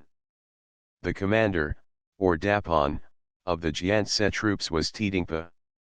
Besides these troops there are 50 Chinese soldiers under a Chinese official called Deloy 47 and the native militia. The troops both at Jiantse and Shigatse are under the inspection of the Chinese paymaster, Pogpan, of Shigatse. Numat Tsering told Ujien that the Tibetan soldiers were very poorly paid by the government. The Emperor of China contributes towards their maintenance 5 rupees per man a year, and the government of Tibet gives them 40 pounds of barley per man a month, but no pay in money, on the ground that they are furnished by the landholders at the rate of 1 soldier for every kong 48 of land. The Dingpan and Gipan receive pay at the rate of 13 srang and 25 srang a year from the imperial treasury, but no more rations from the Tibetan government than the soldiers. The emperor allows Chinese soldiers serving in Tibet a family allowance of 6 srang a month and 60 pounds of rice per head as subsistence allowance, in addition to their monthly pay of 6 srang.49. On the next day, January 2, Ujien surveyed the town and its great monastery, the Palkhurkoid. A stone wall nearly 2 miles and a half long surrounds the town. He estimated its length, by means of his prayer beads, to be 4,500 paces. 50 At each pace he dropped a bead 87 and muttered Om Mani Padme Hum, and the good people of Jianse who accompanied him in his circumambulation, Linker, little suspected the nature of the work he was doing. When he reached the foot of a mendong called Gohogs, and situated to the north of the Zhang, he took the bearing of the Tsechan Monastery, one of the most ancient religious establishments of Tibet. It bore southwest, and was nearly 3 miles from him. To the north of Jianse he saw Ritoi Gamba, a cloistered lamasery with 5 or 6 long houses, each with a large number of cells. To the south-southeast of Jianse is the road to Pagri, in the direction of the Nian'ai Monastery and the Niruchu, one of the principal feeders of the Niangchu, which drains the northern glacier of the Kumol-Ha'ari mountain. To the northeast of Jianse the Niangchu is visible for a great distance, and Ujien conjectured from its course that it came from the snow-clad Nui Jingkongsang mountains, which stretch out to the north and northeast. On the uplands to the north of Jianse, and some 3 miles away, is the Choilung Gamba. The Chinese cemetery Ujien found situate at the foot of the hill on which the Zhang stands, a little above the high road to Lhasa, and some 3 miles from the town. He counted 300 tombs, some of which appeared very old and dilapidated, but a few quite new. The castle or Zhang of Jianse stands on the top of a hill nearly 500 feet above the town. It is very strong, and was built by the famous Chogyal Raptin who ruled in the 14th century over the province of Niang, of which Jianse was the capital. This province was a part of the domain of the Sakya hierarchs. He had built a long stone-covered way running from the Zhang to the foot of the hill, by which he meant to secure a supply of water in time of siege from the 3 deep wells at the foot of the hill. Ujien visited these wells, where water carriers were drawing water in hide buckets attached to a rope about 150 feet long passing over a pulley. The landlord of the Litafug subdivision of Jianse told Ujien that about 18 years ago the ex-Diwan of Sikkim had come here on some state business, and had put up in the same house in which he was now stopping. One night about 50 sinister-looking Kamba traders suddenly broke into the house, beat him with clubs, tore his earring out of his ear, stripped him of his clothing, carried off 88 all his property, and thrashed his servants and forced them to run for their lives. Some of the robbers ran away from Jianse, taking the Diwan's property, his mules and ponies, but on the following morning, when the matter was brought to the notice of the Zhangpan, the chief of the robbers, who had stayed behind, was apprehended. He said that a year previously the Diwan had treated him and his accomplices most harshly during their stay at Chumbai on their way to Darjeeling, exacting from them the last piece they had in their purses, besides depriving them of all their property to the value of upwards of 500 rupees. The Diwan lost, in his turn, over 1,000 rupees in cash, besides jewellery, clothes, etc. A well-informed Nying Lama, the manager of Palrika shows, an incarnate Lama, estate near Panamjong, came and put up at the house where Ujien was stopping. He was on his way back from Lhasa, where he had stayed for 2 or 3 months after a pilgrimage to the Tsari country. His master was studying sacred literature at Lhasa. He promised to let Ujien see the books of the Palri library, and to lend them to him on the surety of the minister or his Chiagdi Sopa. He told him, furthermore, that there existed 2 printed volumes about Chogyal Raptin, the famous king who had founded the Palkhar Khoid of Jianse, but that these works and the history of Jianse were now kept as sealed works, terchoi, by the Lhasa government. Ujien also learned from the Lama that in the recluses monastery of Lharizimphug, situated on a wild mountain to the east of Panamjong, there was a complete account of the life and writings of Lama Lhotsen Chinpo, who had introduced Buddhism into Sikkim. 51 At the season of the year the climate of Jianse is very bad, high winds blowing daily, raising dense clouds of dust. The inhabitants spend this time of the year in idleness, having but little to do besides weaving and spinning. Such was the information that Ujien gave me today. When we had finished our breakfast, we went with the Kunir of Gondan Hang to perform Choijal at the different shrines of Gyantse. The Chorten is a splendid edifice of an unique style of architecture. Hitherto I had been under the impression that Chorten were nothing more than tombs intended solely to contain the remains of departed saints, but now my views became entirely changed. This Chorten is a lofty temple 9 stories high. Ujien, I, the 89 Kunir, Lhaparida, and our servant, Lagpas Ring, went into the enclosure and entered the shrine with a number of pilgrims and travelers, most of whom seemed to be from Ladakh or the Changtang. In the service hall, where the priests were assembled for religious service, hundreds of lamps were burning, and incense sticks were smoking so as to nearly darken the room. We ascended at once to the top story, but the other visitors began their circumambulation from the bottom upwards, the usual practice, though many become so wearied going round and round that they do not reach the uppermost story. The Chorten is about 100 to 120 feet high, the top covered by a gilt dome, the gilded copper plates of which are so thick that they have withstood centuries of exposure to the weather. The base of this sacred edifice is, we found by actual count, 50 paces square. From the cupola, Pumpa, immediately under the gilt dome, I had a magnificent view of the town and monasteries and the surrounding hills and distant mountains, their black surface, broken here and there by some white-walled monastery, offered a singularly wild aspect. There were inside the Chorten innumerable niches filled with images of Buddhas and saints, and in visiting the various chapels we were required to do so walking from left to right, for this is the Buddhist usage. On the first floor we were shown the statue of Choigil Raptan, under whose benign rule Gyantse became famous, and who gave a fresh impulse to Buddhism and literature.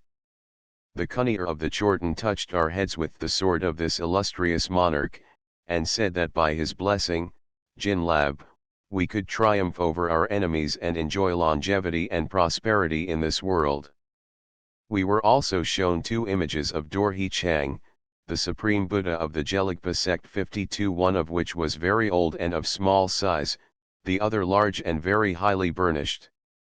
Once on a time, the Grand Lama of Tashil Hunpo, visiting the Chorten, touched the breast of the former image to see if it was warm and full of life, as was popularly said. He soon repented of his sacrilegious act, confessed his sin, and, to atone for his wrongdoing, had made the large gilt image, which was placed beside the old one. Returning to the Gondan Hang, we were refreshing ourselves with copious draughts of tea, when the abbot of the Palkhurkoid, 90 with half a dozen disciples, came to make reverence to the great image of the Buddha in the shrine, on whose right and left were images of Tsongkhapa and Maitreya. The Kunir remarked to me that I was peculiarly fortunate in having come to Gyantse today, as it was the full moon, a sacred day with Buddhists, on which day, and on the day of the new moon, the doors of all the shrines and of the great Chorten were thrown open to the public. After an hour's rest I went with the Tungchen and Ujien to visit the Palkhurkoid. Its grand temple of learning, Tsaglakang, is a splendid and lofty edifice, the hall lighted by 1,000 lamps. On 3 sides, the north, east, and west, are high niches, in which are huge images of the Buddha and Bodhisattvas. The image of the Buddha is made of copper, heavily gilt. 500 monks were engaged in divine service, and some 200 more were occupied reading the sacred scriptures. No one lifted his eyes to look at us, so strict is the discipline observed here. We were conducted to the great library, the very sight of which filled my mind with feelings of awe and reverence. The books were all old, broad-leaved, and some 2 to 4 feet long. I was shown the sacred scriptures, all written in letters of gold. With what assiduity and devotion the Buddhists perform the sacred duties of their religion, the deep interest they take in the collecting of sacred books and images, and their zealous care in preserving them, can only be realized by visiting such places as this. I was shown some sculptures executed by Indian Buddhists, and some stone images similar to what I had seen at Buddhagaya. The gilt, Indian-made images of the Sravakas, of Sariputta, Mudgalputra, Ananda, Kashyapa, and other arhats were of exceeding interest. On each side of the image of Shakya Buddha were 4 rows of monks, of 20 each, and in front of them burned hundreds of butter-fed lamps. Behind the seats of the monks were drums, each with a long handle.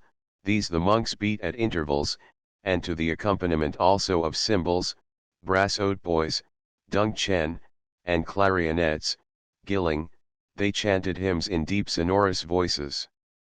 When exhausted by continual repetitions of mantras, they refreshed themselves with tea. Wine is not brought within the precincts of these Gelugpa monasteries, and, in fact, all drinkers of wine among the monks are expelled from the Gelugpa church. 91 In the lobby of the monastery I found a grand collection of stuffed animals, such as the snow leopard, wild sheep, goat, yak, stag, mastiff, etc., and a Bengal tiger. 53 Returning to the Gondanlhak hang, we visited the second and third floors of that building, where several recluses were reading the sacred books. I was told that when the Tashi Lama visited the Palkhurkoid, he puts up in this building, and I was shown the raised seat he occupies when here. I also learned that successful students among the monks of Tashil Hunpo are sent here to complete their course of study for the degree of Tom Rampa 54, Bachelor of Sacred Literature, which this Lamazari alone has the right to confer. In the portico of the building and underneath its eaves I noticed several sorts of flowering plants in bloom.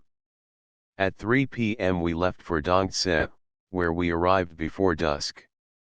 The minister's page met me at the foot of the hill, and led me to his master, who made many kind inquiries about my trip. I told him how greatly I had enjoyed it, and that, as it was a holiday, all the buildings, the great Chorten and the temples, had been open to me.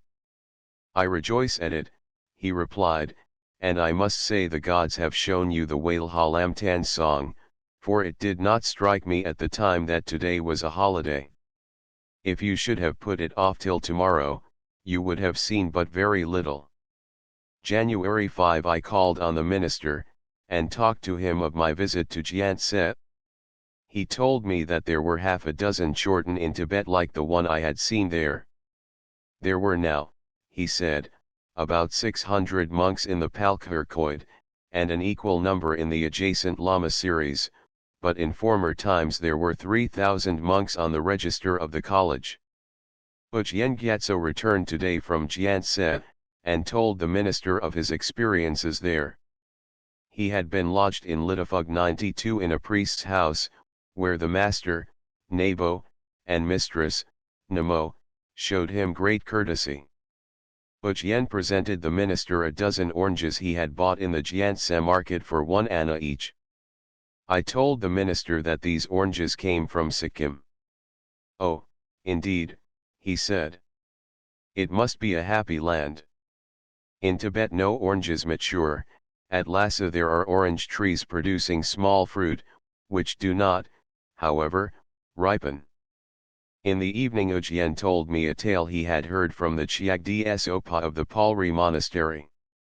Once on a time Dugpa Kunleg, a famous but eccentric saint of the Red Hat school, was staying at Kangtoi Shika, in Lhasa.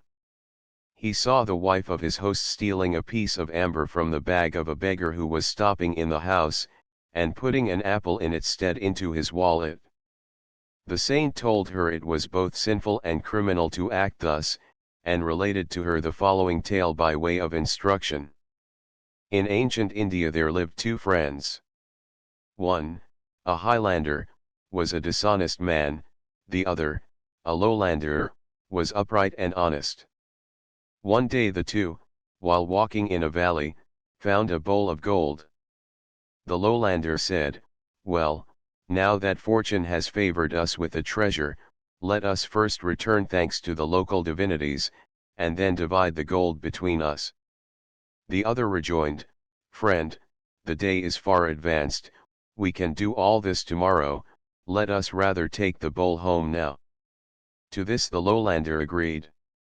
The next morning when he called at his friend's house, he found him in a corner wailing and shedding tears. "Ah, friend," he exclaimed, "my heart is filled with grief and shame. How can I tell you?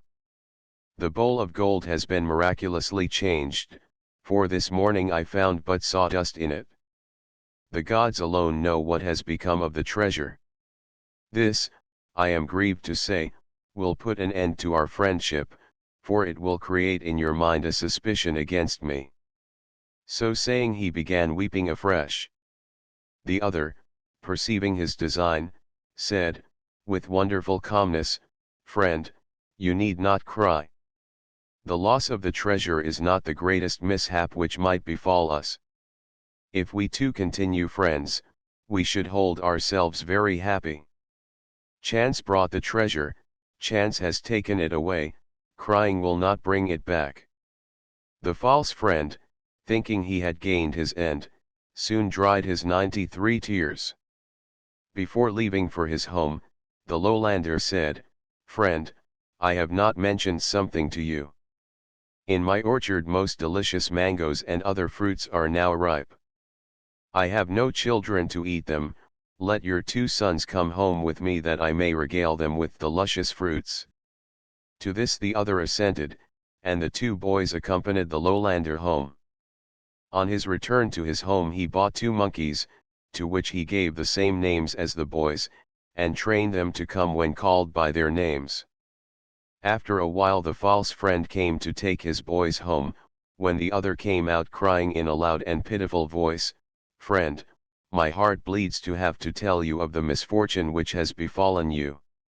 Your 2 darlings have been changed into monkeys." "How can I believe such a story?" the other replied. "If you doubt it, call your sons, and you will see."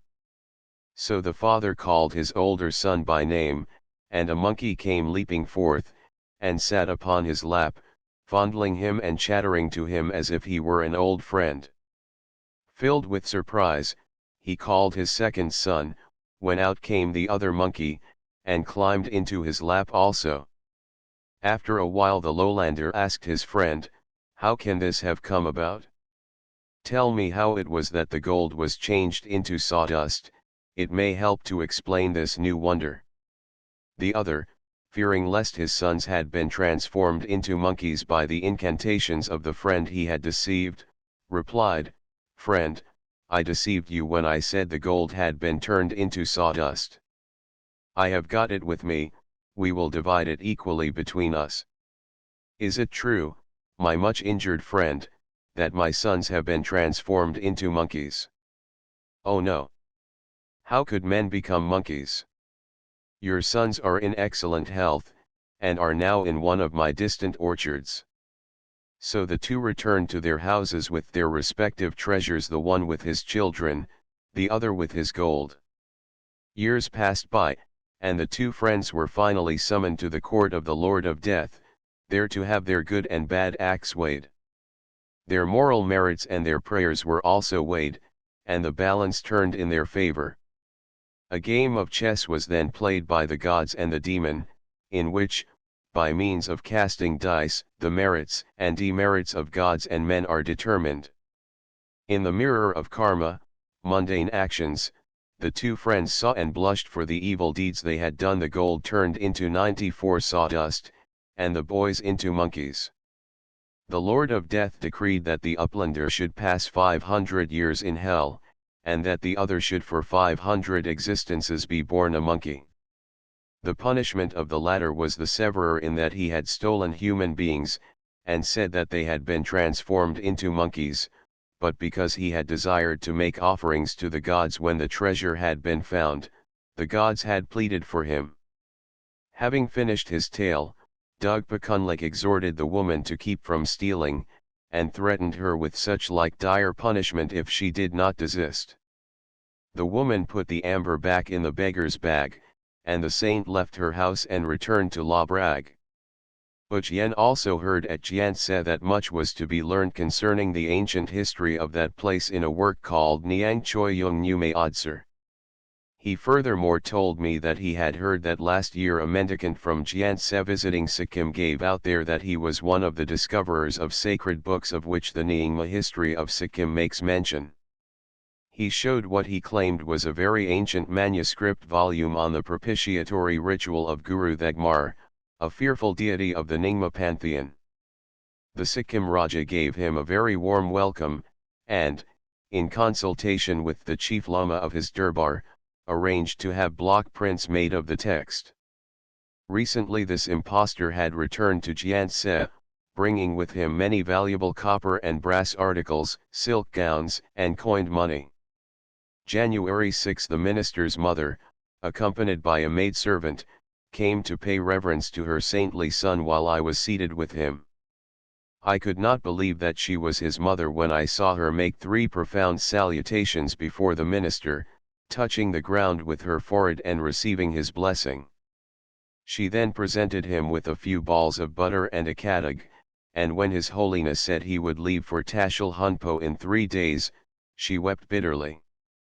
January 7 early in the morning we received a message from the minister asking us to postpone our departure for Tashil Hunpo, as the Chiagdi Sopa much wished me to accompany the minister to his house at Kaipakang Sar, where he proposed staying 3 days. The parents of the minister, accompanied by their youngest boy, came again to pay their respects. The father, a quiet, respectable-looking, 95 elderly man, saluted me by taking off his yellow felt turban and inquiring after my health. They kowtowed before the minister, who gave them his blessing by touching the crowns of their heads with his hand. At 2 o'clock the minister, dressed like a Buddhist cardinal, and accompanied by the Tung Chen, ourselves, and his domestics, entered the grand hall of worship, Dukang, the Tung Chen carrying a bundle of incense sticks and some kadag. The head lama threw some grains of barley towards the images of the deities, and recited some mantras, then the minister, standing, recited a short prayer, and approaching the image of the Buddha, took off his mitre and placed a kadag on it. Then the head lama took the other kadag which the Tung Chen had brought with him, and flung them one by one at the other images, while the monks who accompanied him scattered flowers before them. After this we circumambulated the monastery, and descended to the foot of the hill, where the son of the Chiagdi Sopa, dressed in a rich Mongol costume, was awaiting us with 2 spirited and richly caparisoned ponies held by grooms, one of which the minister mounted, while we walked the short distance which separated us from the gateway of Kaipakang Sar. A band of drums, hautboys, bells, gongs, and fifes marched before us, playing as we went through the lay town, show, and along a broad road lined with poplars to the gate of the Kangsar, where the Chiagdi Sopa was standing to receive the minister. He was dressed in a rich scarlet satin robe girded by a yellow scarf, a yellow woolen turban, and a pair of Tartar velvet boots. His tall stature, graceful looks, broad forehead, and uncommonly well-shaped nose, gave him a commanding appearance. He greeted the minister with a profound bow, and presented him a kadag, and received a blessing, Chiag Wang, from the latter, who afterwards dismounted, putting his foot on a velvet-covered stool placed here for the purpose.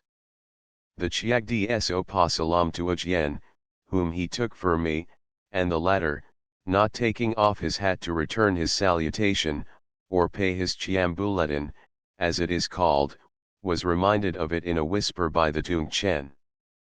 We then ascended a flight of steps and entered the building. The minister was conducted by the host to his drawing room, while we were led by his third son, Phunso Ugil, in company of the 96 Tung Chen, to the chapel, the central room on the first floor. The house was very neatly built, with solid rubble walls and beautifully carved beams of old poplar. There was a skylight in the center of the roof, thick cushions covered with kamba rugs were placed around, and on these we took our seats. A collation was served on little tables consisting of Chinese cakes, buckwheat cakes, twisted sweet biscuits, and samba, and tea was given us by the Chiagdi Sopa's page Pinu.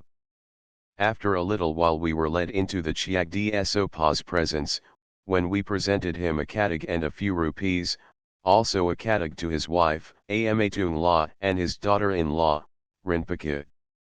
After dinner we were conducted to a dormitory on the south side of the chapel, where we found 3 bedsteads, and after a cup of tea we retired to rest. January 8 early in the morning we asked our host's leave to start for Tashil Hunpo, but he was most reluctant to let us go, and, having obtained the minister's sanction to our remaining here 2 days more, we postponed our departure. Breakfast was served by a maidservant, Shadama, and our host's daughter-in-law, Patsa, Rinpoche, the only wife of his 2 sons. She is entitled to be addressed as Chiamkasho, though it is seldom used in speaking to her. She is a young lady of about 20, of modest manners and intelligent looks. She lingered about until the servants and other guests had left, with the evident intention of conversing with us. Ujien Gyatso opened the conversation by asking her to what family of Tibet she belonged. She replied by asking him if he had ever heard of Kasho Mankipa of Tanag. Yes, replied he, if you speak of Manki, who is the maternal uncle of the Raja of Sikkim. 'Tis he, she said, and he died last year without my seeing him. Are you a subject of my cousin Denjong Gyalpo, the chief of Sikkim? Oh, how I long to see my aunt. And she began to weep. It is now full 3 years since I came here, and never in that time have I been allowed to visit my fatherland. Oh, I am miserable. I have to work continuously at the loom, supervise the workwomen, attend to the kitchen, and serve the meals. My mother-in-law is without mercy. She thinks my frame is made of iron. Though this family is rich, they work like plough men. She then begged Ujien to inform the Sikkim Raja's mother, Lha Yumkasho, of her trouble, and to persuade her, if possible, to 97 take her to Chumbai for a couple of months.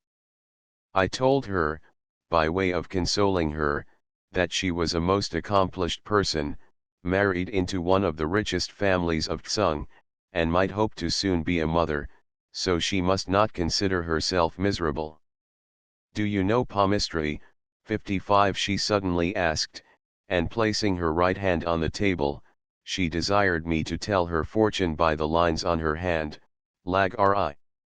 I was much embarrassed, and told her that I understood very little of this art. Fortunately just then a servant came and called us to the presence of the Chiagdi Sopa.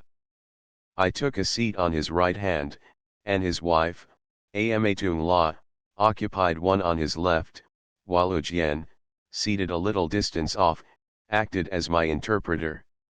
The Chiagdi Soka show began with, in the sacred books we find mention of Indian Punditas who labored for the diffusion of the enlightened religion.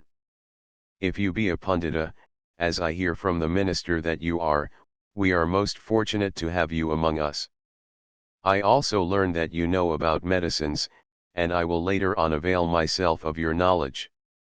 Then, calling his son, Funcho Ugil, he desired me, to my great embarrassment, to foretell his fortune by the lines on his hand. Being considered a pundit, it was impossible for me to say that I did not know such an essential science as palmistry. After mature reflection I told him that although I had studied a little palmistry, I never attached much importance to explanations it afforded of men's fortunes. The science was very little understood, anyhow, and, in my opinion, it did not deserve any more attention than it had received. Nothing could be more unpleasant than a foreknowledge of one's misery. Human life was, albeit, full of trouble. It was for deliverance from its recurrence that the Buddha has expounded the doctrine of nirvana. He listened attentively to me, and seemed to think very highly of me. He said that if he but knew how long he and his son would live, He could devise means of preventing accidents in consultation with the minister, for in the sacred books one is told of religious remedies by the use of which calamities caused by devils, can be averted. He pressed me to examine his palm, and stretched it out toward me. How could I refuse, and how could I predict falsely? So I told him that there are certain figures and lines in the palm of the hand from which experts in palmistry can draw indications of a 98 long or short life. In his palm the line of life was very long, and as to fortune, it was well known that he was favored by the gods. Ama La then showed me her hand, and I said, Ama La, you are very fortunate. The mother of 3 sons, all of them grown up and accomplished men, the wife of a great man. What more can you want of the gods? She smiled at this, and said that for some days past she had been suffering from a cough. Could I give her some medicine that would relieve her? I asked for some black pepper and rock candy, and prepared a powder for her. At noon we dined with the minister and the Chiagdi Okasho. The dishes were prepared and served in the Chinese fashion. Chopsticks and spoons were used. The first course was gitug, a tape-like preparation of wheat flour and eggs, cooked with minced mutton, and soup. The minister did not eat it, as he had, in common with all lamas, taken the vow of abstaining from eggs. The second course was rice and half a dozen preparations of mutton curry, rice, mutton with preserved vegetables, white and black mushrooms, Chinese green grass, vermicelli, potatoes, and fresh shoots of peas. 56 The third course, leu, literally, chapter, was buttered and sweetened rice. The fourth, and last, boiled mutton, tsamba, and tea. The Tung Chen told me that at sumptuous entertainments 13 courses are usually served. About an hour after dinner we visited Jaran La, the second son of the Chiagdi Okasho, who is a monk in the castle of Dibadongtse. This building, about 600 years old, is built of stone of the best quality. It faces south, and has balconies, rabsal, provided with shutters along each of its 5 stories. It is of a partly Indian, partly Tibetan style of architecture, with a central courtyard about 100 feet broad and 200 long. Around this, on the sides, the building is 40 feet high, and has 3 stories, along the outer edge of which, on the courtyard side, are rows of drum-shaped prayer wheels 2 feet high, and as much in diameter, that take the place of railings. There are some 300 of these prayer barrels on the stories of the 3 sides. The main building is on the north side of the court, and is some 60 to 70 feet high. We ascended to the top story by a steep ladder, and were there shown the Gongkang 57, the shrine of the guardian deity's terrible figures, 99 among which I noticed 3 of Mamos, resembling Jugnath, Balavendra, and Subhadra, of the Hindus. There were several chapels, in each of which was a resident priest called Choi.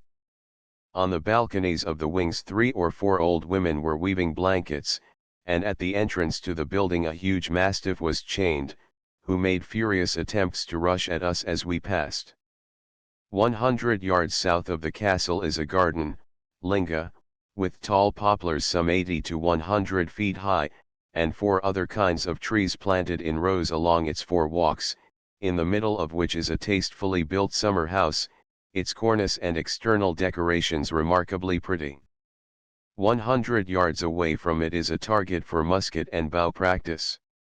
While we visited the linga a greyhound 58 was running about it, but he paid no attention to us.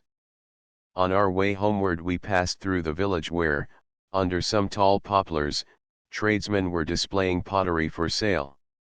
We also saw 4 yellow turbaned men, who, we were told, were the tax collectors understrappers. January 9. While we were breakfasting, Rinpoche came in, and again spoke of her hard work and of the merciless treatment of her mother-in-law. I asked her if her husband was not fond of her. Oh, "Sir," she said, "we two are like one soul and body, but he is most of the time at Chigetse, where he is the Dapon steward, Nurpa 59. She told me that she had just heard that her cousin, the Raja of Sikkim, was coming to Tibet to get married. If his mother came with him, she could surely persuade her to take her with her to Chumbai for a couple of months. She also said to me that her mother-in-law ought not to have given her such a high-sounding name as Rinpoche, the Jewel, for it is a name given to incarnate lamas and chiefs, but I answered, to her evident pleasure, that Rinpoche was a most appropriate name for handsome and accomplished women. After this I went to the minister's apartment for dinner. Before it was served we washed our hands. A large copper bowl, or katara, was placed for the purpose before the minister, who, in washing his 100 hands, rubbed them with a kind of wood dust called Sigpa 60 obtained from a plant growing in Tibet, and used instead of soap. After dinner the Chiagdi Sopa made presents to the minister, consisting of blankets, Tibetan serge, pillow, 3 pieces of red, scarlet, and yellow English broadcloth, Jianse rugs of superior quality, Kamba rugs, Chinese brocade satin, spotted woolen chintz, about 2 bushels of tsamba, a large quantity of buckwheat cakes, twisted sugar cakes, loaves of bread, and 300 tankas. The presentation of these gifts he accompanied by profound salutations, and the minister gave him his blessing, when he begged him to pray to the gods to make him prosperous and happy. After this he gave presents of about half the value to the Tungchen, and so on, less and less, according to each one's rank. To me he gave 2 Jianse rugs, 2 pieces of spotted pillow, and a katag. Alms were also distributed among the monks and the minister's menials. When the Chiagdi Sokasho had finished making all these presents he returned to the minister's room, where we were with him. In course of conversation he suggested the propriety of my presenting the Tashi Lama with an elephant. He said that 2 had recently been sent by the Raja of Sikkim to Lhasa, to be presented to the Dalai Lama, one of which had died on the way. 61 He also spoke of the superiority of Indian metal images over those made in Tibet, and said that those made in Magadha, and called Jakheim, were very rare in this country. If you had brought some of these, or of Charlie Bengal bell metal, or Nubli Lower Indus Valley 62 and presented them to the minister, he would have been infinitely more pleased than with glass and other fragile and useless toys. In the evening it was settled that the minister should start for Tashil Hunpo on the morrow, and that Kasho Jambala, the Chiagdi Sopa's elder brother, who was suffering from ophthalmia, should accompany him, to submit there to my medical treatment. 101 January 10 We were up early, and got ready to leave for Tashil Hunpo. The Tungchen advised me to start ahead of the minister, who would overtake me on the road, as he traveled very rapidly, and he furthermore let me pick out for my use the quietest pony in the stable. We had not gone 4 miles when the minister and 4 attendants caught up with us. We rode on together some 6 miles, and when we reached the bed of the stream, now dry, which empties into the Niangchu, we all alighted. The minister ordered his page to bring him a basketful of earth from a spot he pointed out. This was placed before him as he sat cross-legged on a rug, when he muttered some mantras and made an oblation of tsamba and water. The Tungchen informed me that on the last journey the minister had made this way he had at this spot fallen from his pony, and it was supposed that some evil spirit haunting this spot was desirous of hurting him, and so this ceremony was performed to drive it away. When it was over we had a light collation, the minister giving me some dried dates and Kabul fruits, while the Tungchen gave the others treacle, biscuits, and tsamba. At 4 o'clock we reached Tashi Gang. After partaking of refreshments the minister took his seat on the roof of Angputa's 2nd story. He called me and Ujien up, and asked us to teach him the foreign system of land surveying. Yen showed him his prismatic compass with attached clinometer. We explained the use of these instruments, and expressed regrets that we had no tape measure or chain with which we could take measurements, carefully abstaining from mentioning measuring distances by pacing, lest he might suspect us of being surveyors, and withdraw his protection. He then spoke of his desire to have a sextant, various mathematical instruments, a chest of medicines, and an illustrated work on astronomy. Yen expressed his willingness to go to Calcutta to purchase them, were it not that he could not leave me here alone, and with my desire to see Lhasa unfulfilled. The minister replied, "That is easily provided for. I will look after the pundit, and as to his going to Lhasa, why, there is every probability that the Tashi Lama will go there to ordain the Dalai Lama in the 4th month, June, when it will be possible to arrange for the pundits going there also. The Shape Rampa and Phala are my friends, they will help him. However, we will think of all this later on at Tashil Hunpo." 102 He then said there were 5 persons in Tsung who took interest in science and study the shape Purapa, the chief secretary, Dung Yigchenpo, Ka Chandao, the Dunnier, and himself. There are, he added, many other learned men at Tashil Hunpo and in various other monasteries of Tsung, but they only interest themselves in sacred literature, they do not care to know of the science and civilization of other great countries such as that of the Filing, foreigners, and India. The minister finally informed me that tomorrow he would visit the Kyifug nunnery, about 3 miles off in the hills behind Tashi Gang.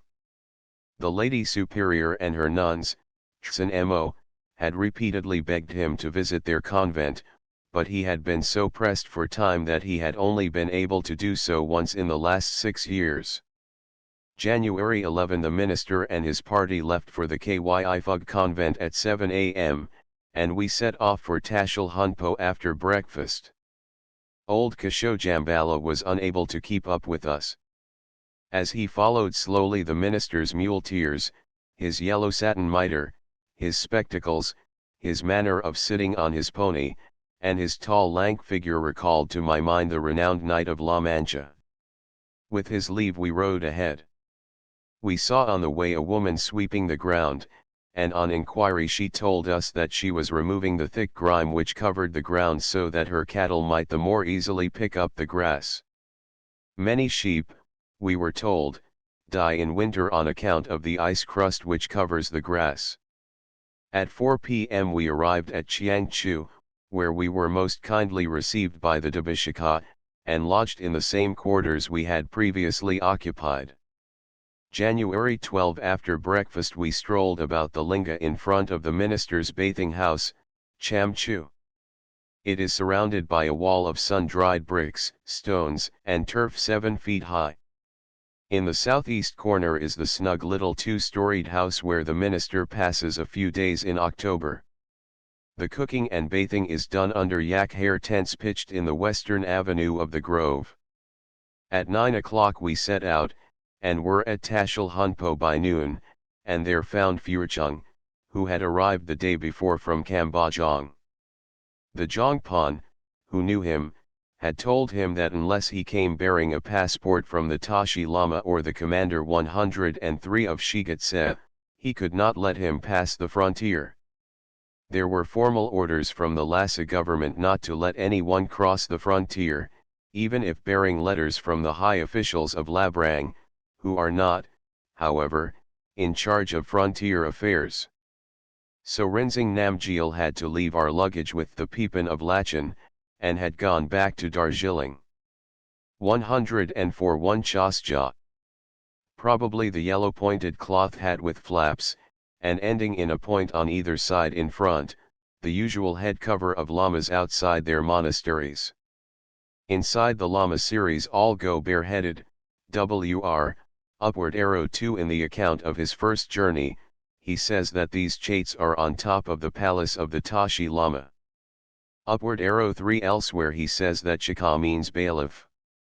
Upward arrow 4 The syllable la, here and throughout this narrative, whenever it is a suffix to a name of a person, forms no part of the name, but is only an honorific expletive. It is even used after titles, as Ponbo La, Pundab La, Lhasham La, Kasho La, etc.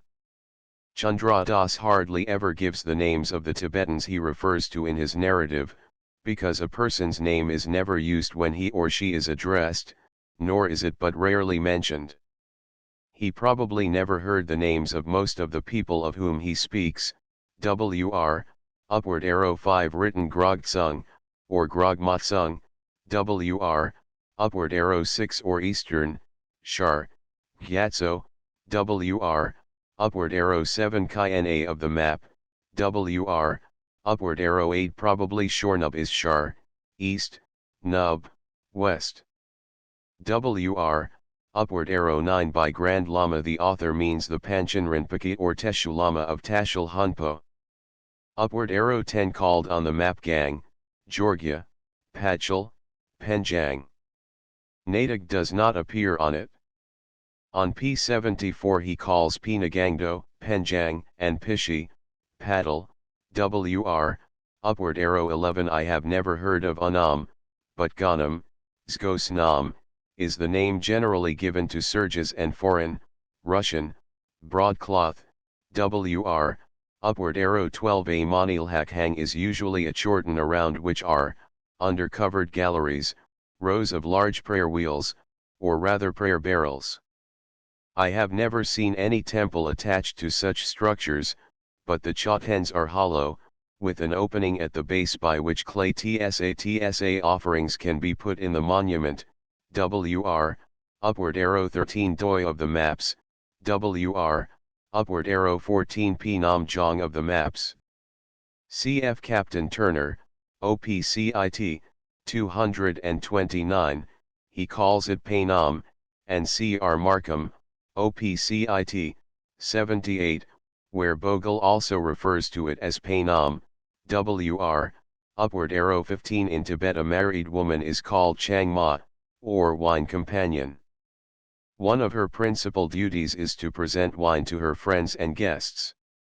It is to avoid this duty that many women enter monastic life, SCD. I think SCD was misinformed. A wife is called Chung Ma, not Chang Ma. Chung means little, and Ma mother. Wr, upward arrow 16 the metaphysical portion of the Tibetan Buddhist scriptures, called in Sanskrit Abhidharma, Wr, upward arrow 17 Orjsalgjig, i.e. first meal. Wr, upward arrow 18 Pe Li of the maps, Wr, upward arrow 19 Kogtsa of the maps, Wr, upward arrow 20 Cjras, Ns, volume XXIII. P220.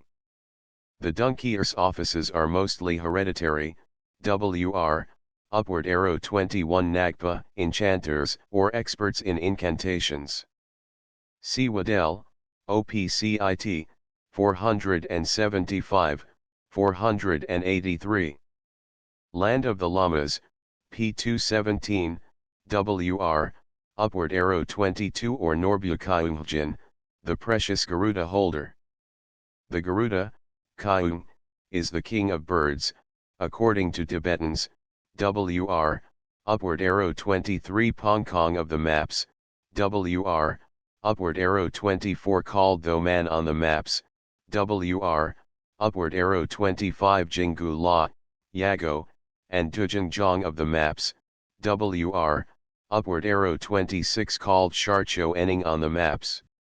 Shar, East, Kaig, Paigs, Quarter. Wr, upward arrow 27 Dawatargaya of the map, Wr, upward arrow 28 The author is slightly mistaken here. The Gurong is on the west border of Shichuan and identical with the Chinese Chinchuan, while Markham is to the west of the River of Golden Sands, Chinsha-Chang, in 29 degrees north lat, with its capital at Gartok, or Changka, and is one of the easternmost provinces ruled by Lhasa.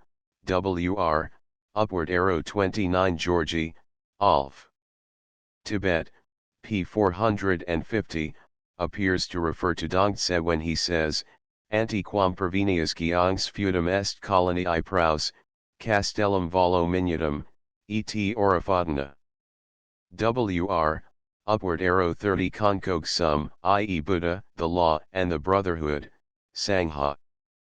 Protestant missionaries have, very wrongly, I think, used the word Konkog as a translation of our word God, which is as untranslatable into Tibetan as it appears to be into Chinese, unless the Mohammedan expression Chen Chu, the real Lord, be used.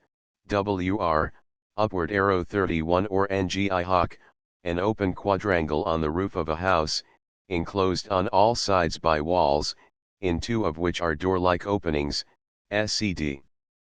Jishka explains the word nyil by any screen or shelter from the sun's rays, awning, curtain, parasol, penthouse.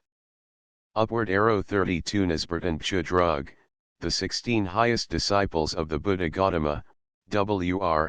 Upward arrow 33 cf Captain Sam Turner, OPCIT, 236, and Geo Bogle, in C.R. Markham's Narrative of the Mission, etc., 97.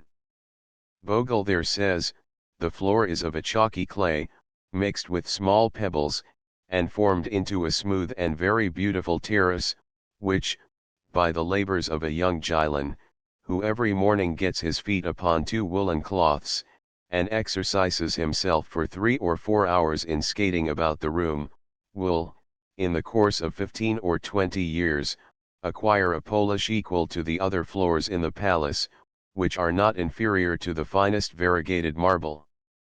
Wr. Upward arrow 34 This image is called the Jovio. It is in the Lhasa Jokane, in the center of the city. See My Land of the Lamas, p. 105, Note 2. See also Chapter 6.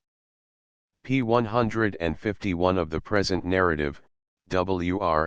Upward arrow 35 called in Tibetan Choschyong, Skyong, protectors of the doctrine, or Ku Na Gyalbo, 5 great kings.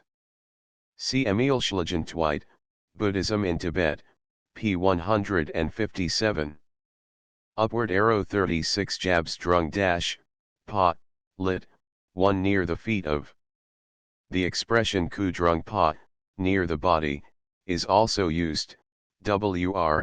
Upward arrow 37 Didpan, master of the arrow, is a military officer of about the rank of a general. They are given light blue buttons, 4th class, by the Chinese authorities. Wr.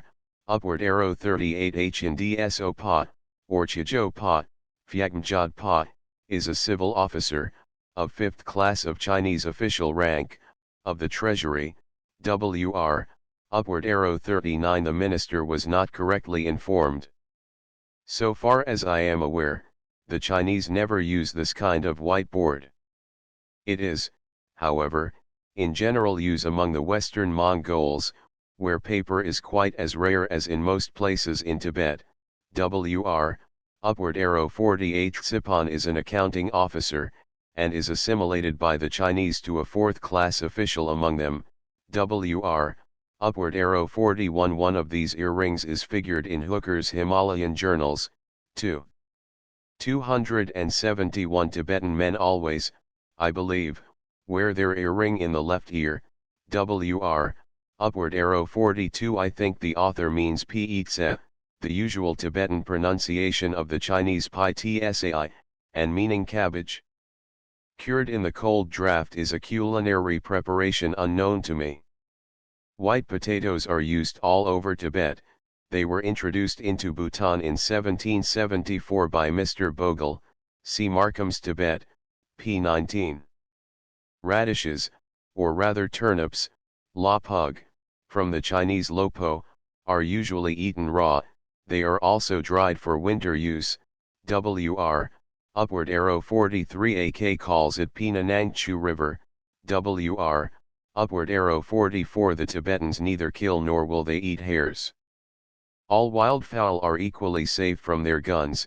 WR, upward arrow 45 AK says of this place, which he reached on August 21, 1878 Janch, a small town on the right bank of the Pinanangchu River. The town is situated about two small hills which lie east and west, and are united by a saddle. The western hill is further connected with the chain of mountains to the north. On the eastern hill, which is about 600 feet above the surrounding plain, is a large fort, and on the western hill a gamba inhabited by 500 Dabas. In this gamba there is a Kyortan, called Pangon Kyortan, which is considered by the Tibetans a most holy place. Besides the fort and temple, there are about 1,000 dwelling houses on three sides of the double hill. Woolen cloth called enambu is manufactured. There is a large market, and traders from Nepal and China reside here.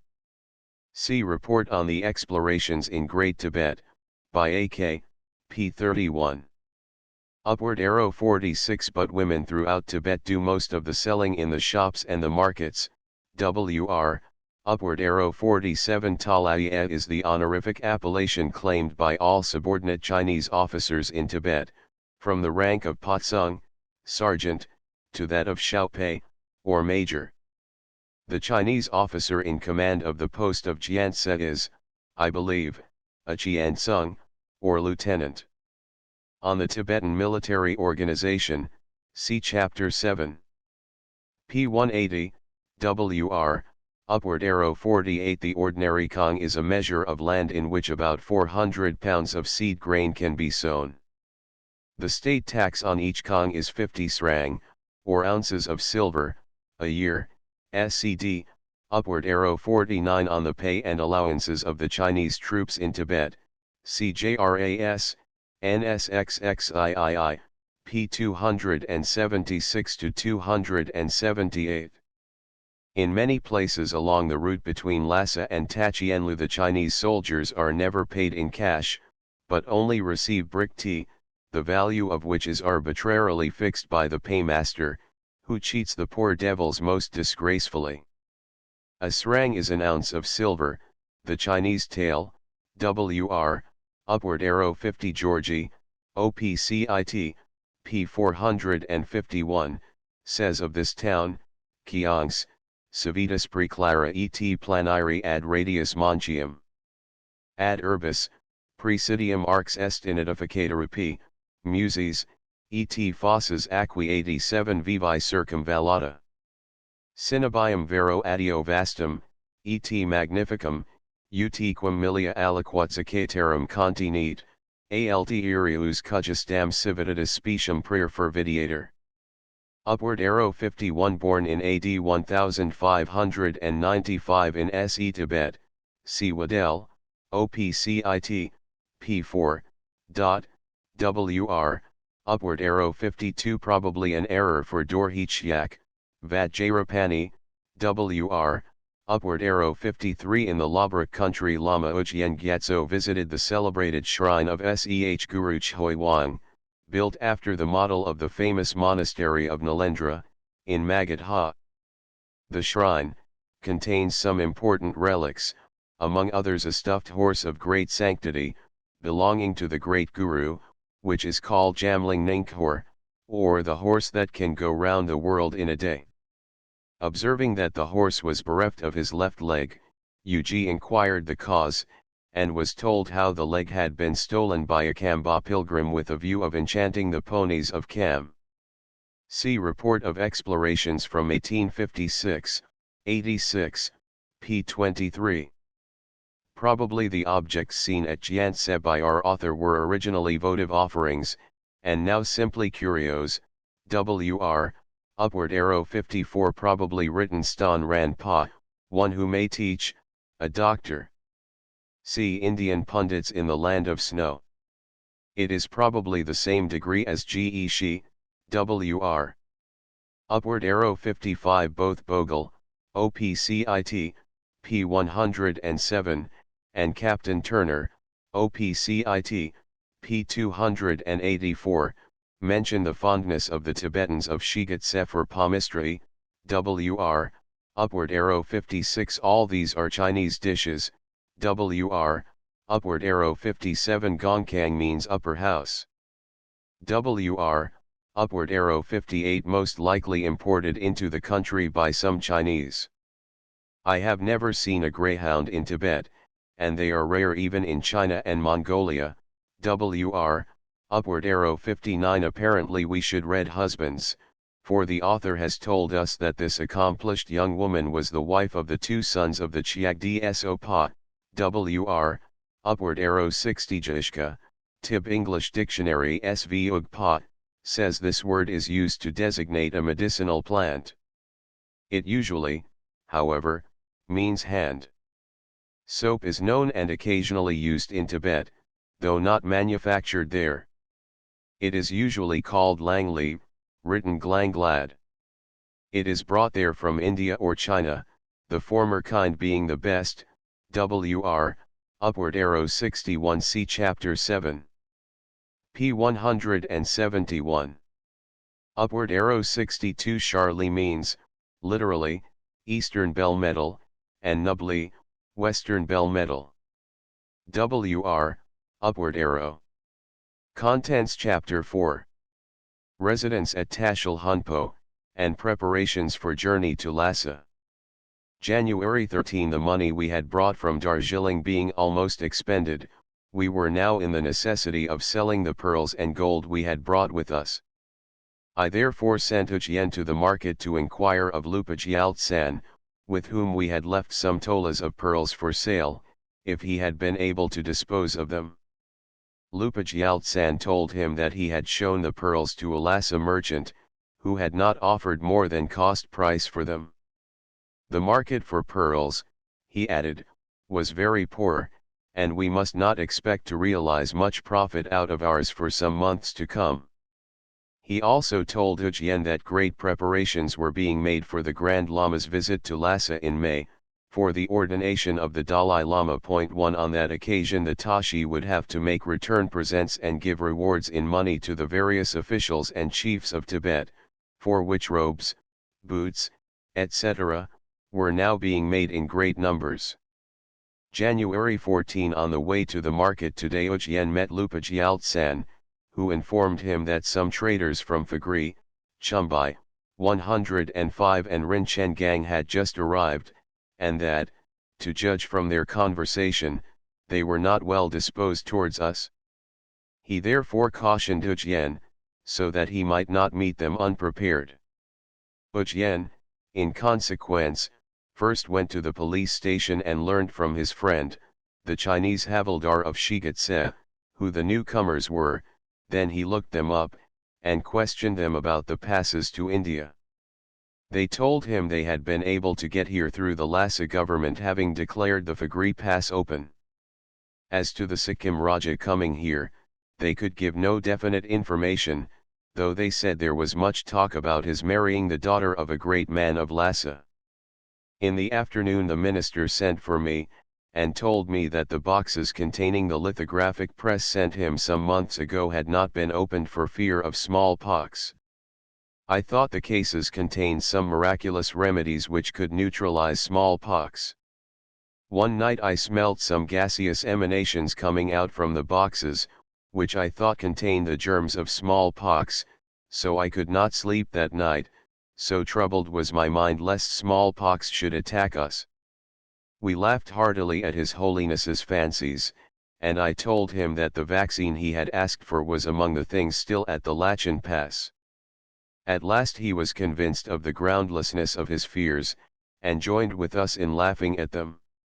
January 15. After breakfast we unpacked in the minister's library the lithographic press, and set it up, the minister taking great interest in the work and assisting me himself. January 16. After breakfast, which we took with the minister in the west drawing room of the Phunso Kangsar, he told me that he was most anxious to get the things I had at Lachin. Furchung was not intelligent enough to get around the Jongpan of Kamba, even if he were provided with the best of passports. He thought it indispensable for Ujien to undertake the journey to Lachin, especially as he had relatives there, a circumstance which would greatly facilitate the accomplishment of his mission. Ujien objected to start on such a difficult journey at a season of the year when the cold would be intense and the Kangralamo Pass would be blocked with snow, but he felt, nevertheless, called upon to comply with the minister's request, if he provided him with a proper passport. Not only did the minister promise to give him an excellent passport, but he also said that he would propitiate the gods to the end 106, that they would protect him from dangers from man, beast, or disease, till the first of the third Tibetan moon, end of April, 1882. When this was settled, Ujien begged the minister to look after me in his absence, and not to allow any injury to be done me on the ground that I was a foreigner. He asked him to give him a letter stating, first, that he, the minister, would see to my welfare, and that I would be in no way molested, second, that on Ujien Gyatso's return he and I might go on a pilgrimage to central Tibet, third, that we should be protected in any difficulty which might arise on the score of our being foreigners.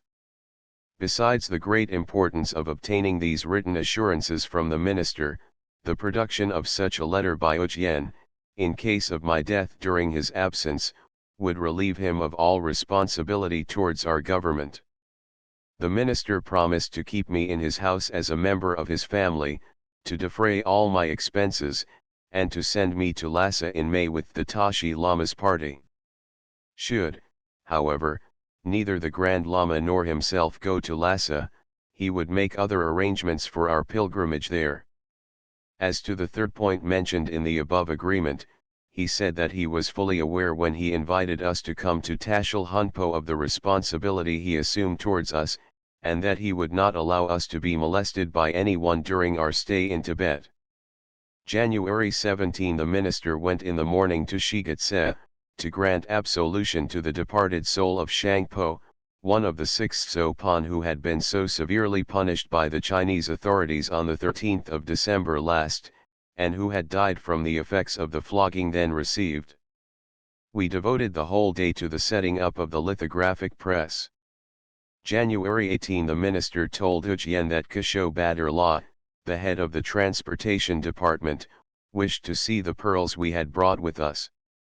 Ujien did not find him at home, but conversed with his wife, whom he at once recognized, having seen her at Tumling and Chumbai, she being the elder sister of the present Raja of Sikkim. She gave him a very kind reception, and talked to him for nearly an hour, treating him to tea and gatug, vermicelli. January 19, today being the day of the new moon, nearly 1,000 beggars lined the road leading from Tashil Hunpo to Shigatse, where Lakpa Tsering was distributing alms to them. 107 at noon, Ujien visited the marketplace, where he witnessed a quarrel between a woman and a Kamba over a tanka's worth of tsamba, in the course of which the woman challenged the man to take an oath very common in Tibet, namely, that if he told an untruth, he might never see the Grand Lama's face. The people of Kams are a fierce race who infest the solitudes of Tibet, and generally carry on depredations on the isolated villages north of Lhasa. They are a dangerous class. 2 January 20, early in the morning we received an invitation to dine with our acquaintance, Lupa Gyaltsan. We were told that today was the New Year's Day of the working class, and was so observed by all the people of Tibet, with the exception of the clergy. After breakfast we went to the minister's, and told him the press was ready for working. I asked him to print a very auspicious hymn, that the first fruit of our labor might be a sacred composition. He at once ran to his study and brought a stanza, or statra, composed by the present Grand Lama, of Tashil Hunpo, in honor and praise of the minister. This he copied himself on the transfer paper, and we obtained excellent impressions of it, much to his delight. The stone press, du Par, was forthwith given the name of the miraculous press, Tul Par. At 3 in the afternoon we asked leave to go to Lupa Gyaltsan's house, where I had a most hearty reception, he and his wife coming to help me dismount from my pony. We were ushered into a newly finished room on the first floor, where was also his chapel. First Chang was served, then tea was brought by his daughter, a girl of 10, and the wife placed a wooden bowl filled with tsamba and some pieces of boiled mutton on a little table before us. Then Lupa Gyaltsan, taking off his turban, asked me to take Solja and consider that I was dining in my own house. Shortly after, Bujien, in accordance with Tibetan custom, made a short speech exhorting Lupa to always inquire after my health during his absence from Tashil Hunpo, and to get for me all such articles of food, etc., that I might want. He thanked him for his kindness, and added that, as Lupa and I were old acquaintances, we should behave to each other as 108 brothers born of the same mother. So saying, he presented him and his wife with a rupee and a katak each, putting the coins in their hands and the scarfs round their necks. Bujien then put a katak around my servant Lagpa's neck, telling him to serve me ever faithfully. Lupa's daughter, having dressed herself in her gala dress, danced for us and sang a song, first in the Tibetan way, then in the Chinese.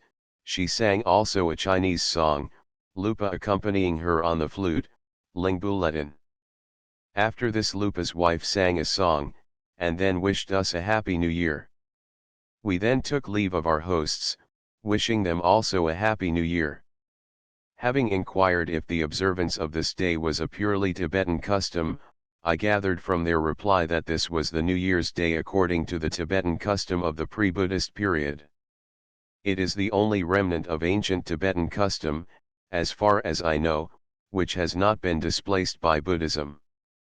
January 21. This day was also observed as a holiday by the laity. There were so few persons in the marketplace that Ujien could buy no provisions. The minister graciously insisted that I should take up my quarters in his residence, Punso Kangsar, where he offered me the library with an attached waiting room and bathroom.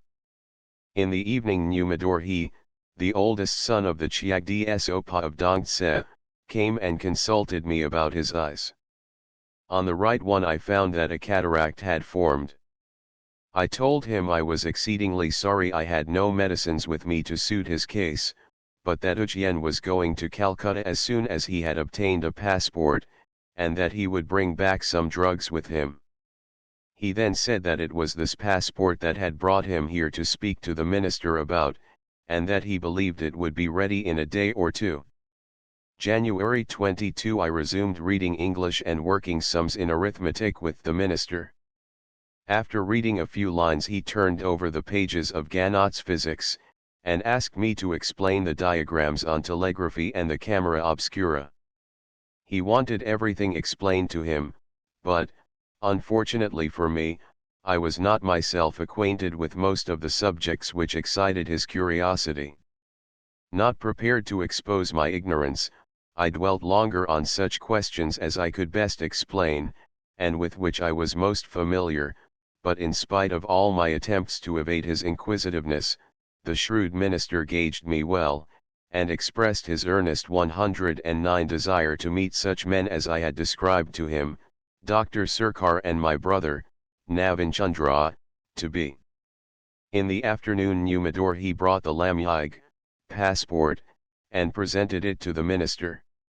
We were called in and shown it, but Ujien disapproved of it, as nothing was said in it of his return journey here, so it was sent back for correction.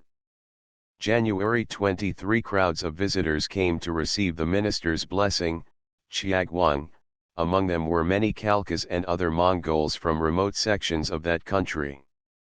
The Khalkhas were introduced by Lobzang Arya, my cook during my first sojourn at Tashil Hunpo in 1879, and now a man of standing and elder, Gyarjun, of the Khalkha Kamtsan. The minister talked with him in Mongolian, after receiving the pilgrims with much kindness. January 24. Early in the morning I was called by the minister, and found a young monk of the Nyapa Tatsung, a tantric school, 3 sitting with him.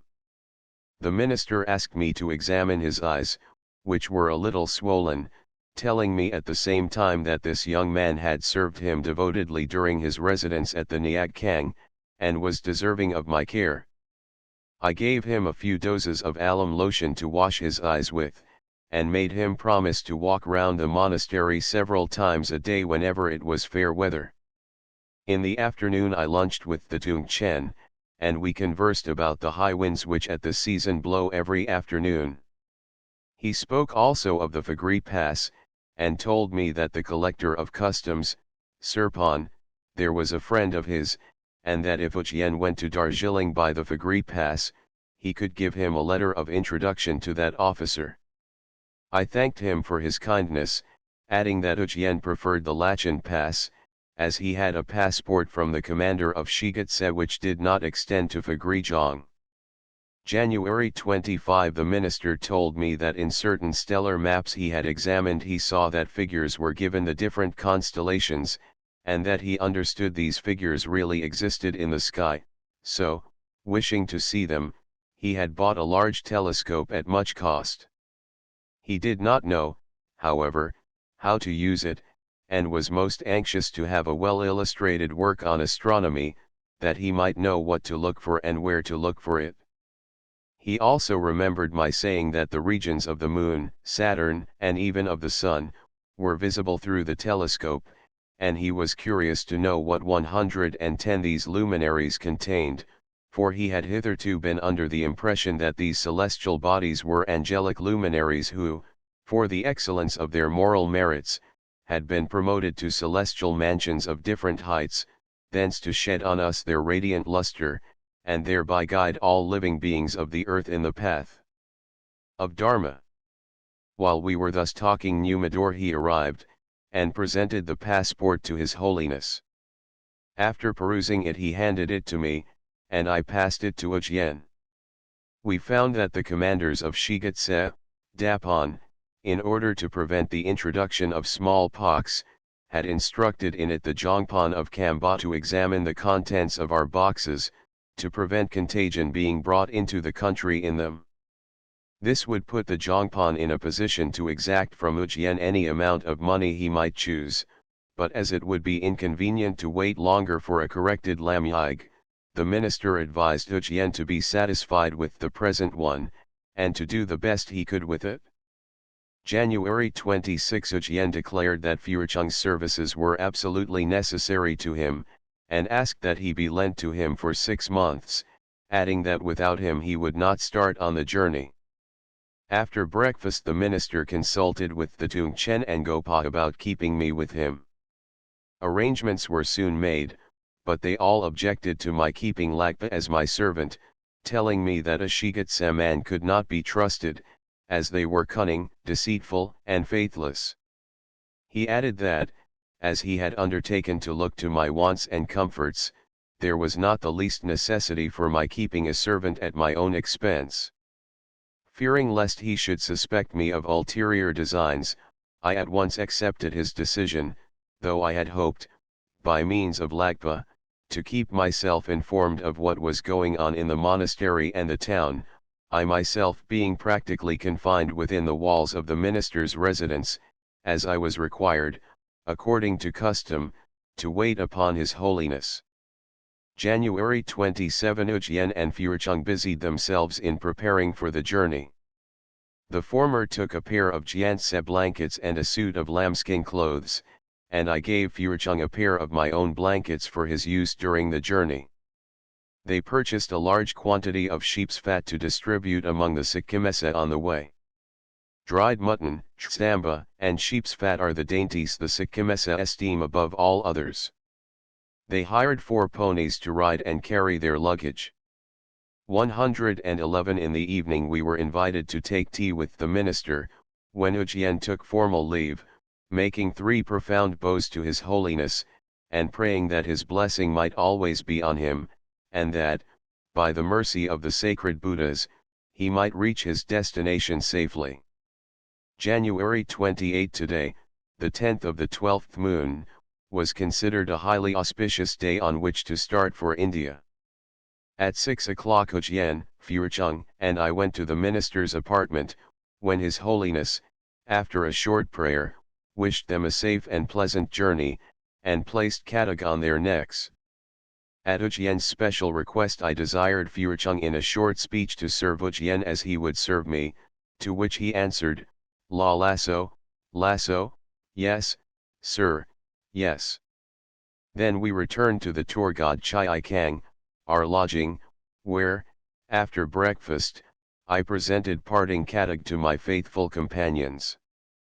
The scene was extremely touching, and they shed tears at leaving me alone. I, too, could not suppress my feelings as I exhorted them to take care of themselves in the snows, and to be prepared for heavy snowfalls. They both rode off in high spirits towards Dlel.4 shortly after I sent Wang Chiug Gyalpo and the minister's page to fetch my clothes, utensils, etc., to my new quarters. They brought some, and told me that my trusted servant, Lagpa, was quietly carrying off my kettles and plates. I immediately went to the Torgod Chai Kang, and asked him to give up the missing articles, but he denied any knowledge of them, though we could see the breast of his gown stuffed out with them, and he insisted the devils, must have carried them off. I at once sent for the Nurpa and the Tung Chen. It was impossible, however, to search Lagpa, so we had to confine ourselves to drawing up a list of the things missing and of the things I had with me, and then, locking the door of my lodgings, the Tung Chen told Lagpa to return quietly to his house. The Tung Chen smiled at the roguery of my trusted servant, and made me understand that I knew very little about Tibetans, and that I should not have trusted Shigatse people. January 29 the minister came to my rooms, and insisted on nailing up a curtain, so as to divide the room in two, the books in the northern part, and my seat and bedstead in the southern half of it. He said that such an arrangement was necessary, as the books were of arsenical paper, and I would fall ill if I continually breathed the air of this place.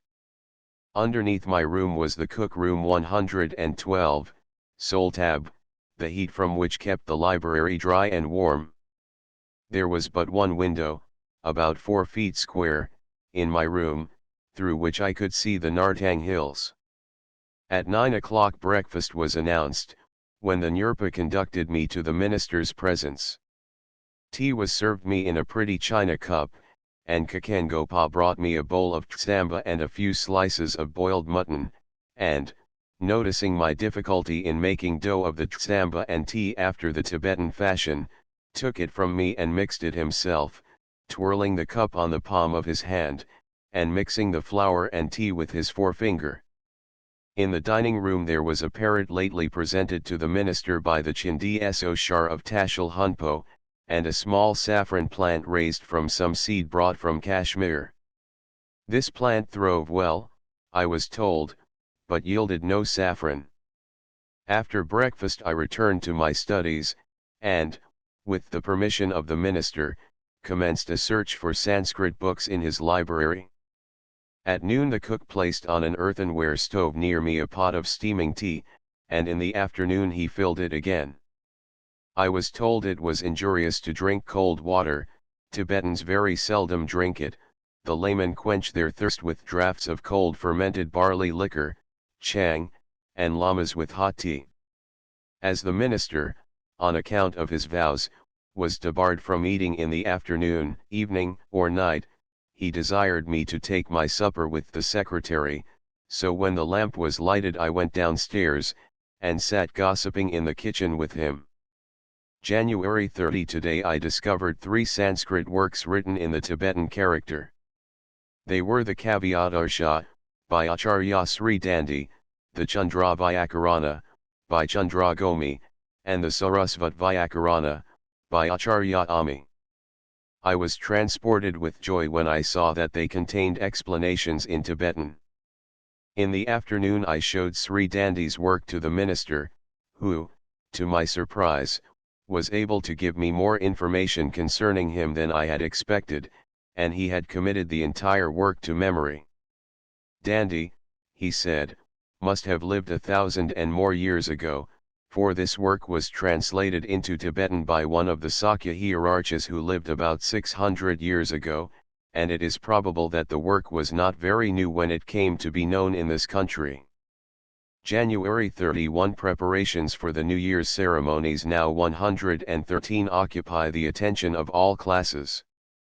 Large numbers of men are coming to take the first vows of monkhood, and Kaken Shabdung introduced today a number of them to His Holiness. The minister's time was largely taken up with these religious duties, and I could not see him for more than 10 or 12 minutes. When I withdrew to my room, the astrologer, Lobzang, came to see me. He was busy with the almanac for the new year, and kept turning over its pages to see if there were any mistakes. The minister also had to examine it before submitting it to the Grand Lama. Lobzang, seeing the lithographic press, was curious to know what those stones and wheeled apparatus, as he put it, were meant for. He begged me to explain the process of printing, but I evaded his questions, as I had been told not to talk of the press to outsiders. In the evening the Dabishika arrived with a large supply of butter and tsamba, evidently to be used in the New Year's ceremonies.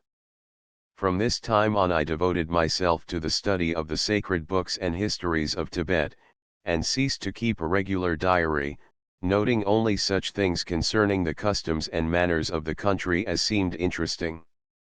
When I felt tired of Tibetan I refreshed my mind with the melodious verses of Dandi's Kavyadarsha, both in the original and the Tibetan translation, and during my leisure hours I conversed with the Tungchen, the Nyerpa, and other well-informed men.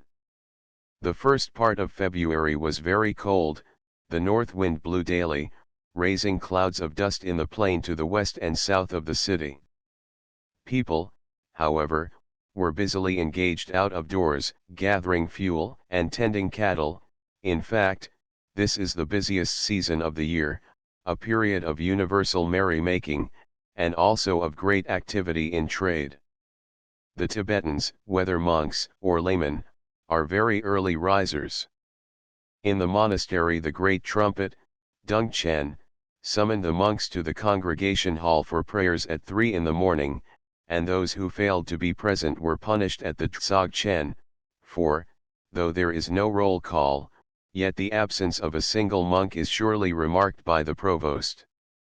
The minister, who frequently peeped into my room to see whether I was studying or no, excused me from early rising on the ground that he often found me up with my books at midnight. On the 16th I was asked by the Dabishika to go with him 114 the following day to see the Grand Lama dance, or Cham.5 on my observing that I feared the whips of the stage guards, Jim Gagpa. If I mixed with the crowd, he promised to have seats reserved for our party. Early the next morning men and women dressed in their best began streaming into the monastery to see the Cham. Accompanied by the Tungchen, the Dabishika, and a Lama friend, we went our way towards the Nyag Kang, in the courtyard of the Tsagla Kang, in which the dances were to begin. On the way we stopped to visit an old chapel containing several inscriptions relating to Gedun Dub, the founder of Tashil Hunpo, and the mark of a horse's hoof impressed on a rock, which passers-by touch with their heads. 6 Then we took our seats on the balcony of the second floor of the Nyag Kang building, and watched the preparations for the dance. 24 sacred flags of satin, with embroidered figures of dragons and other monsters worked in threads of gold, were first unfurled at the top of long and slender poplar poles, and square parti-colored flags were also hung all around the Tsagla Kang. About a dozen monks wearing coats of mail had masks which, for the most part, represented eagles' heads. The dancers entered one after the other, and then followed the abbot of the Nyag Patatsan, Kasho Yanjin Lhopa by name, holding a dorhe in his right hand, and a bell in his left. He wore a yellow mitre-shaped cap, with lappets covering his ears and hanging down to his breast. He was tall and fair, he looked intelligent, his manners were most dignified, and he performed his part most cleverly. After a while the flag-bearers, the masked monks, and all the cortege repaired to the great Xiglakang of Tashil Hunpo, which is about 300 yards long and 150 feet broad. Round this courtyard are 115 four-storied buildings with handsome pillared balconies, the Grand Lama seat being on the western side. The long balconies on the east and south were occupied by the nobility of Tsung, and those on the north by Mongol pilgrims and a number of Shigatse merchants. The abbots of the four Totstan had seats just above the Nyagpa, who, to the number of 50-odd, and assisted by their OMDSE7 and the Dorhilapan, these holding in their hands cymbals and tambourines, went through a short religious service under the direction of the Kasho Yanjin Lhopa. This latter made during this service peculiar motions with his hands, in which he held, as I have said, a dorhi and a bell. Black Hat Dance, Shanag Cham. When this was over, a figure with a dark-colored mask, and representing the Hoshang Dharmatala 8 advanced, and the spectators 116 flung him katags, which his two yellow-faced wives picked up. When these three had left the scene, the four kings of the four cardinal points appeared, dressed in all the wild and barbaric splendor in which such monarchs could indulge. Then came the sons of the gods, some 60 in number, dressed in beautiful silk robes glittering with gold embroideries and precious stones. These were followed by Indian Atsaras, whose black and bearded faces and uncouth dress excited loud laughter among the crowd. Then appeared four guardians of the graves, whose skeleton-like appearance was meant to remind the spectators of the terrors of death. After this the devil was burnt in effigy on a pile of dry sedge, and with this the cham came to an end. 9 While it was in progress, incense was burnt on Mount Dalma, Dalma Arai, behind the monastery, and on all the other neighboring mountain tops. I learned from the Tungchen that there were several books on the subject of these religious dances and music. The following day, February 18, I went with the Tungchen for a walk. Proceeding about 300 paces, we came to a flight of stone steps below the western gateway. This latter, which is some 12 feet high and 8 wide, has massive doors, which are closed between sunset and sunrise. It is the principal entrance of the monastery.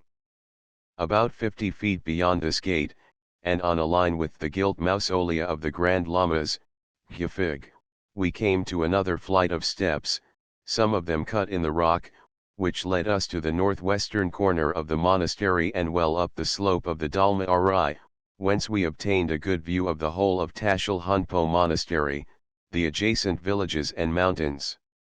We now turned to the northeast along a narrow rocky path, which brought us behind the Nyag Kang. I was surprised to notice among the rocks some willows, Chiang Ma, in flower, and we saw also the impress of hoofs on the rocks, left there, the Tungchen said, by the chargers of some bodhisattvas, Rang Chiung, or naturally produced, the Tibetans say of such marvels. There were several half-starved pariah dogs lying about, who looked at us with sleepy 117 eyes, and the Tungchen remarked that in all probability they had been sinful Gelong, monks, in some former existence, and were now expiating their evil deeds. He much regretted that we had not brought some balls of Tsambo for them. Some 200 paces farther on in the same direction we came to a huge stone building called Kiku Tamsa. It is about 60 paces in length and 30 in breadth, and I counted 9 stories in it. Though it is upwards of 200 years old, it is still in excellent repair. Captain Turner made a sketch of it in 1783,10, but he mistook it for a religious edifice. It is at present used as a go-down for dried carcasses of yaks, sheep, and goats. Every year, in the latter part of November, all the sacred pictures of the Labrang are hung up on this building for the benefit of the people, who, by touching these paintings with their foreheads, receive the blessings of the gods they represent. 11 On our way down to the eastern gateway of Tashil Hunpo we met 2 Ladakha Tibetans, who told us that they had just come from the Changtang, or the desert in the northwestern part of Tibet. 12 The Dongchen showed me the Dongtse Khamsan, where the people of Dongtse and neighborhood put up. We also saw a juniper bush planted by Gedun Dub, the founder of Tashil Hunpo, in which that saintly lama's hair is said to still exist. 13 I had pointed out to me, as we walked along the spacious buildings of the Tai Samling College, the Kyeolkang Tatsan and the Shartsi College. The descent to the foot of the hill proved very steep, but all along it we found rows of prayer wheels, which we put in motion as we passed, near the gateway, and beside a mendong, there were 24 of them together. Passing by the main Monilhakang, we reached the eastern gateway of Tashil Hunpo. Over it is a notice forbidding smoking within the monastery, for both the red and yellow hat schools of Lamaism strongly denounce tobacco smoking by monks. 118 From this gateway a road leads south to the Kiki Naga, where the Grand Lama's mother resides, while another runs westward to the court of the Tashi Lama, or Labrang Giltsan Tanpo.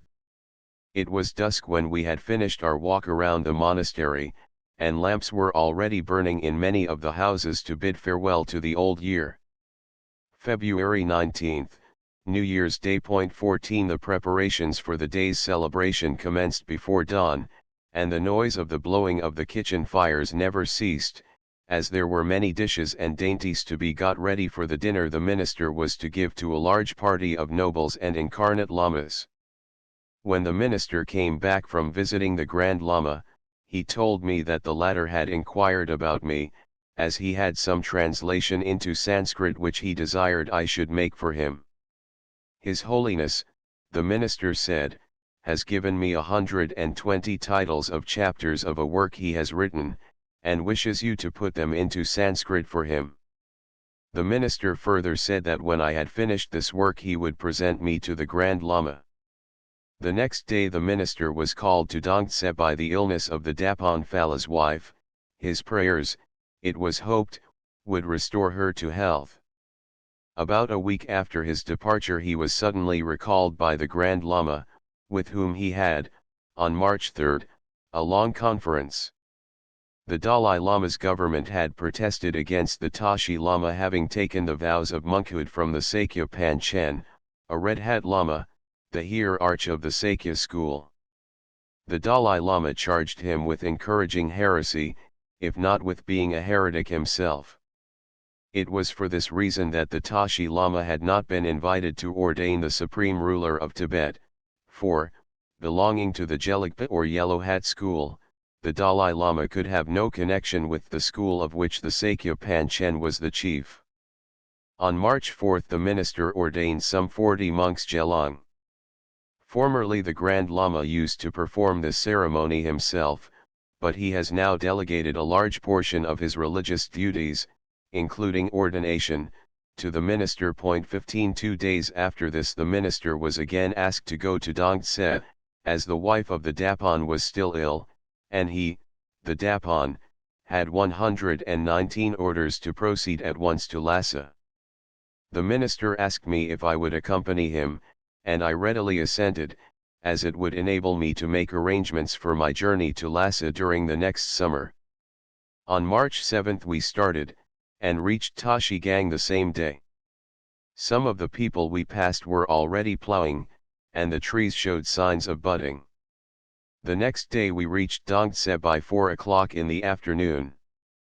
We found the Dapon's wife, a lady of about 30, and his sister, Jaetsan Kasho, in the central room of the 5th floor of the castle, Phadrang.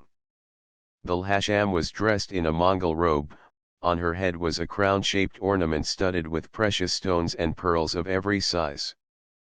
Pearl necklaces, strings of amber and coral hung over her breast, and her clothes were of the richest Chinese satin brocades and the finest native cloth. 16 The Jaetsan Kasho, an elderly woman and a nun, was dressed very plainly, but, though nuns all shave their heads, she wore all her hair. She belonged, it appears, to the Nyingma school, which allows nuns certain privileges, This one among others. 17 The following day I prescribed some medicines for Jaitsan Kasho, who was suffering from bronchitis, and 4 days later I administered some to the Dapon's wife, who had had until then a lama from the Tsechan monastery attending her. My medicines did her no good, and at this the minister appeared much concerned. I tried a second dose, but with like absence of effect. In fact, the Lhasa felt worse, and said that evil stars were in the ascendant in her quarter of the sky, Kams, and would work her ruin. Some people, she said, insisted she was being persecuted by evil spirits who had followed her here from Tingri, Jong, but she did not believe it. It was the stars which were against her. The minister looked at me and asked me how it was 120 that my medicines were unavailing in the Lhasa's case. In the midst of a dead silence I told him that all the medicines which different persons had administered to the patient were affecting her nervous system, each in a different way. I had heard her say that she had first taken those of a Chinese quack, then those of a Nepalese physician, and lastly the medicines of several learned Lama doctors. Under the circumstances I should not have prescribed for her at all, but that as everyone had expected me to do something for her, I had ceded to their wishes. It was, however, my opinion that if the Lhasa would be cured, the only medicine she required was no medicine at all. Lhasa, or Lady of Rank. 121 Under this new treatment, which she promptly adopted, there was a marked improvement in the Lhasa's health within the next 10 days. I used frequently to talk with her, and she seemed to entertain a kind regard for me. One day the minister suggested in her presence that it would be a good thing if I could be sent to Lhasa to see the Lord Buddha, the incarnate Chenrezig, the Dalai Lama. The Lhasa approved the suggestion, and promised to have me lodged in her residence at Lhasa, and to take me under her protection while there. On March 23 I left Dongtse for Tashil Hunpo. On the way to Tashigang we saw lambs picking the young shoots of grass, and the country folk were busy in the fields with their yaks, which were decorated with red, yellow, blue, and green hair tassels, and collars of colored wool, and cowries. The farmers hold certain religious ceremonies on beginning plowing and on first putting the yokes, Nyashing, on their yaks. They also have at this time most amusing plowing races. Beyond Norbukayungjin we saw, as we rode along, afar off on a slope of rock, incised in gigantic characters, the sacred formulae, Om Vajrapani Hum, Om Vajishvari Hum, Om Ahum, etc. The next day, at 3 p.m., just as we reached the house of the Dabishika, there was quite a heavy fall of snow. On the 25th we arrived at Tashil Hunpo, and I once more took up my interrupted historical studies. 122 1 On July 31, 1879, the 13th incarnation of the Dalai Lama was placed on the throne of Lhasa. Chandra Das speaks of this event in the following terms: the princely infant, into whose person the spirit of the late Dalai had passed, had been brought up till now in a small palace of Gilkup, near Lhasa. Last year the Tashi Lama, at the invitation of the Emperor of China and the high officials of Tibet, had gone to Lhasa to examine the infant Dalai, and report if the spirit of the last Dalai had really passed into his person. For several days oracles were consulted, the result being to establish beyond doubt that the infant was the incarnate Chenrezig, the patron of Tibet. On the day when he pronounced the infant's claim to the pontifical throne to be good and valid, a magnificent rainbow is said to have appeared over the palace of Potala. The Tashi Lama had fixed July 31 for the Dalai's accession to the throne. See Narrative of a Journey to Tashil Hunpo, p. 25. Upward arrow to the Kambat are much dreaded throughout Tibet. Frequent mentions are made in the narratives of the Indian explorers of their lawless ways. For fuller particulars regarding them and their country, I must refer the reader to my Land of the Lamas and to the narrative of AK's journey, WR, upward arrow 3C Supra, P75 upward arrow 4 de LE of our maps, WR, upward arrow 5. Speaking of the dances of Tibet, our author says elsewhere that Padmasambhava, in the 8th century, AD, is the reputed originator of religious dances in Tibet. He introduced the war dance and the famous mask dance, or bagchams, bagkams, the former being but a modification of the latter. At present the great religious dance of Tibet is the Black Hat Dance, Janag Cham, which was introduced in the 11th century, AD, to commemorate the assassination of the iconoclast King Langdharma by Lamal Halun Paldar, the murderer having disguised himself in black when seeking to approach the king. The ordinary dance of Tibet, Jabs Bro, is performed by men and women on all or any occasion of rejoicing.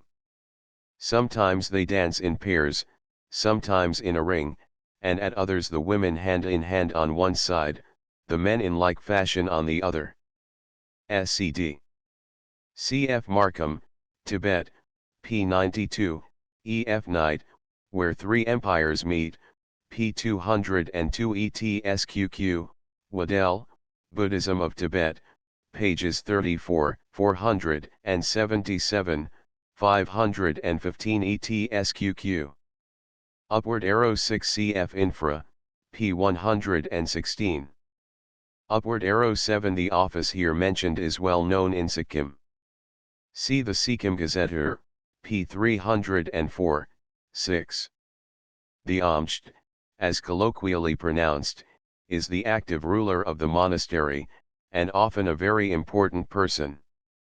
Upward arrow 8. This Chinese Buddhist monk, or Hoshang, came to Tibet in the reign of King Srongtsan Gampo, AD 629 to 698. He is usually called Mahadeva, not Dharmatala, WR, upward arrow 9. Geo Bogle, OPCIT, p. 106, witnessed a somewhat similar dance at Tashil Hunpo on New Year's Day. An effigy of the devil was likewise burnt. Tibetans use the word Atsara much as the Chinese do Yang Kaidza, or foreign devils, though it was originally the name given to learned Indian pilgrims. The word is Sanskrit, Acharya, WR, upward arrow 10. See Captain Samuel Turner, Embassy, p. 314. Upward arrow 11. According to Chinese authorities, this, or a similar feast, is celebrated at Lhasa in the second moon of the year. Another analogous festival is held on the 30th day of the sixth moon. CJRAS, XXIII. Pages 212, 213, WR, upward arrow 12. The Changtang is not an uninhabited desert, for numerous tribes of Drapa pasture their herds there the year long, and keep up a considerable trade with Lhasa and Shigatse, which they supply with salt. It has been repeatedly crossed by European explorers, WR, upward arrow 13. Cf. The legend of the miraculous tree sprung from the hair of Tsongkhapa, and still growing in the courtyard of Kumbum The Land of the Lamas, pages 67, 68. Upward arrow 14. On the New Year festivities, see Waddell, OPCIT, p. 513.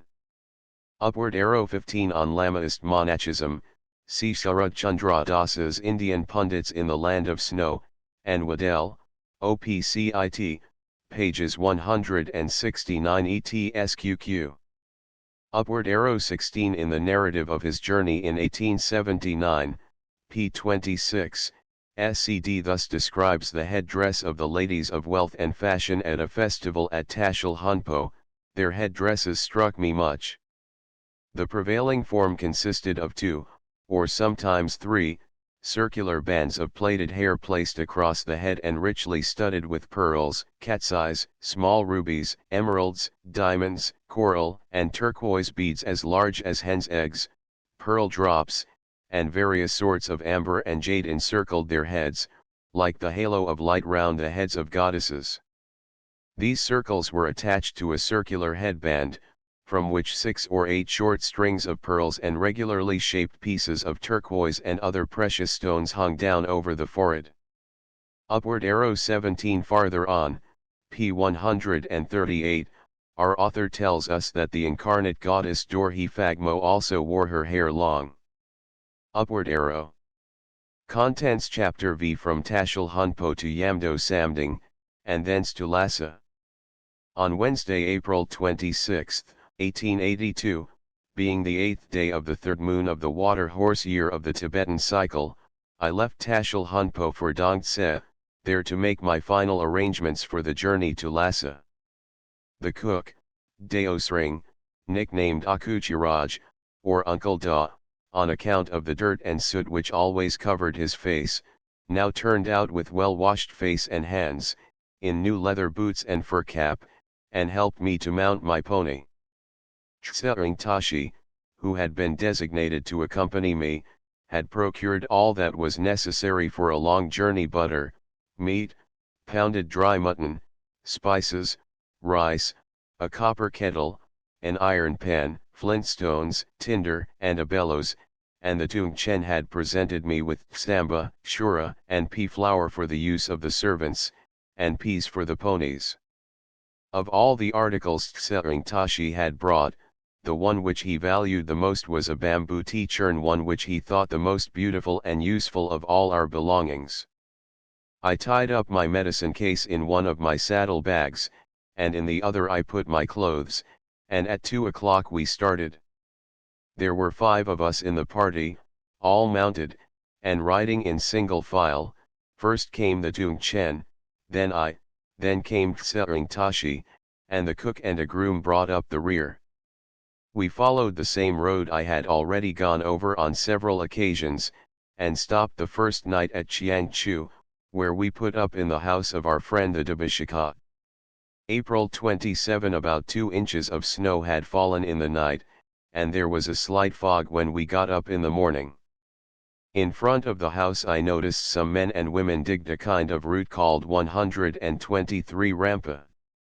This underground grass acquires, in some places, a length of 5 or 6 feet, and in the early spring, when vegetables and forage are scarce, it is dug up. The people know where to dig for it by the little shoots which rise above the ground. 2 We were detained at Chiangchu all day, waiting for Tsering Tashi, who had been obliged to stop over at Tashi Gyantse to make some purchases. In the evening tea was served by Po Ka Chan, a grey-haired monk who works on the estates of the minister at Tanag. He had travelled much in Kongpo, Naga, and among the Mishmas, and in Tsari. He related how the savage Lhokabar III harassed the Tibetan pilgrims, and how the Tsungpo River entered the country of Defile in eastern Bhutan, rushing in a tremendous waterfall over the top of a gigantic precipice called the Lion's Face, or Singdong. April 28. The villagers had all assembled to bid us farewell, and the Tungchen's sister presented me with a scarf for good luck, Tashi Katag. We saw as we rode along numerous flocks of cranes, tontung, and brown ducks with red necks were swimming in the river and the irrigation ditches. We stopped for the night at Pishi Manilhakhang, where Angpati received us with the same kindness she had shown us on my former visits. Snow fell during the night, but our hostess's servants watched over our ponies, and stabled them under the roof of the Okane 4 or go down, on the ground floor. We reached Dongtse at 4 p.m. on the 29th, and took up our lodgings in the Khoid, but in the evening the Dabachola came and invited us to put up at the castle, where the minister was still staying.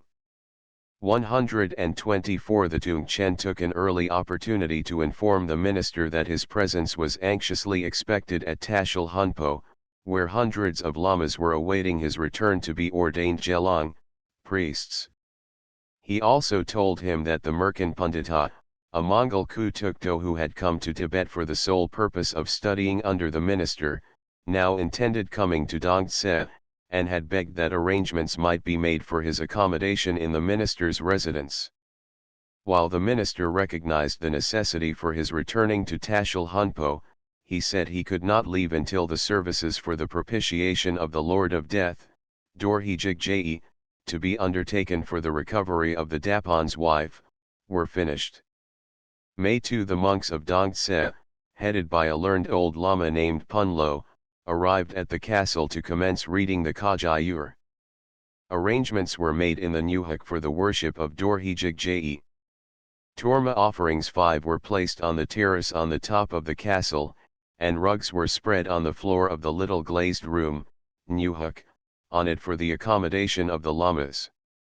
In the house was a raised seat for the minister, and in a corner of the room a little chapel, with all the necessary church furniture, among which the tskibumba, or bowl of life, of Tsepamd was conspicuous. 6 This propitiatory ceremony occupied 3 days. May 8 News arrived today that smallpox was raging at Lhasa and other places of central Tibet. Several persons had also died of it at Gyantse, and 3 or 4 localities between that town and Lhasa were infected. The Lhasham was in so great dread of the disease that she confined herself to her sitting room, refusing to see anyone. On May 9 the Lhasham left for Lhasa, after confiding to the minister's care Anna, her third son, a boy of 10, who was destined for the church. The Lhasham and her 2 other sons, Lhasra 7 and Kundi, made their devotions at the different chapels of the castle, which it took them nearly an hour to accomplish, and then returned to the 5th story of the building to receive the minister's blessing, after which they took their leave. 125 At the foot of the ladder in the courtyard a white pony, with handsome housings of embroidered cloth and a Tartar saddle, awaited the Lhasham. With her pearl-studded head-dress, her gold and ruby charm boxes, her necklaces of coral and amber, and her clothes of satin and kinkab, she looked like a heroine of romance or a goddess. Tibetan nobleman. On the following day I went with the minister and the Kasho Anna, and took up my residence in the Dongtsekoid. Here I witnessed the opening ceremonies connected with the Kalachakra Mandala worship. The Omdse8 or high priest of the Koid, with the help of 2 assistants, had described with colored tsamba a circle about 20 feet in diameter on the floor of the northern room on the 3rd floor of the Tsaglakang. Within this mandala were drawn the entrance, spires, doors, and domes of the Kalachakra mansion. The presiding deity was tall, many-armed, and had several heads. His attendants were of the Tantric order of deities, and all these 126 paintings were made in colored powders and tsamba. 9 The minister highly praised the work, and gave as a gratuity to each of the 80 monks of the monastery half a tanka, and an entertainment of tea and tsamba. May 11 A messenger arrived today to inform us that the Lhasham would leave Gyantse the next morning, and that we would do well to see her at Gyankar before she started, so, though I was feeling very poorly, I made up my mind to start at once. My ponies were brought inside the monastery by Padur, a stalwart young fellow who had been several times to Lhasa, and who had been chosen by the Chiagdso Paten to accompany me, and I got ready to leave early on the morrow.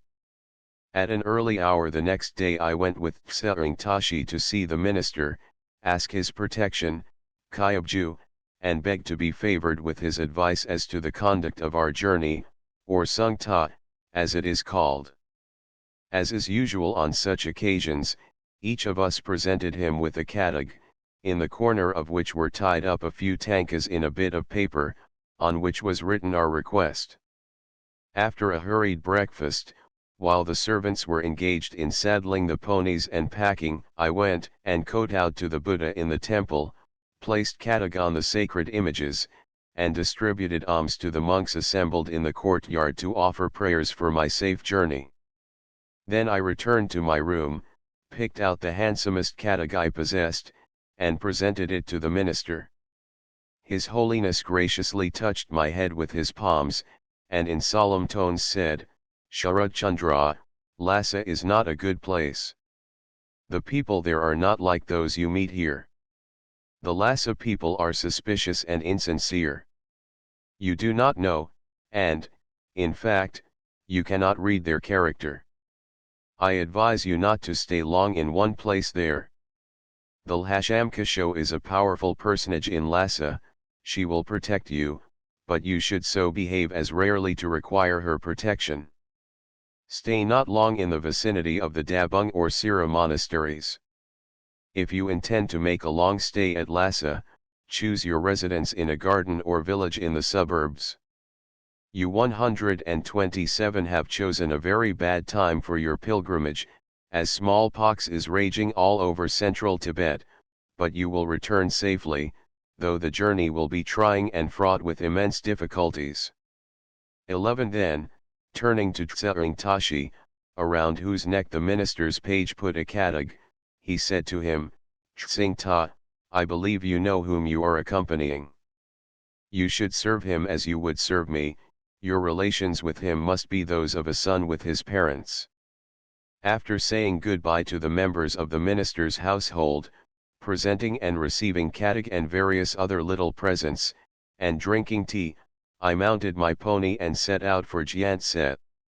Thus did I start on a journey to a hostile, inhospitable, and unknown country with only 2 men as my companions, and they strangers to me. At a huge willow stump I waited a while for Tsering Tashi to join me, for Padir, with the pack pony, had gone to his home to get his lance. As Tsering Tashi came up, he was delighted to see water flowing from a pool in the direction we were to follow. This he took for a most auspicious sign. On reaching Chorton, about a mile from the town, we alighted and waited for Padir, who shortly after made his appearance with a lance full 12 feet long in his hand. By noon we reached Gyantse, and, passing rapidly through the marketplace, where I feared to be recognized, we entered the Gangkar, or castle of Gyantse. At 1 p.m. the Lhasa and her son started for Lhasa, and as she passed by me she told me to meet her at Gobshi that evening.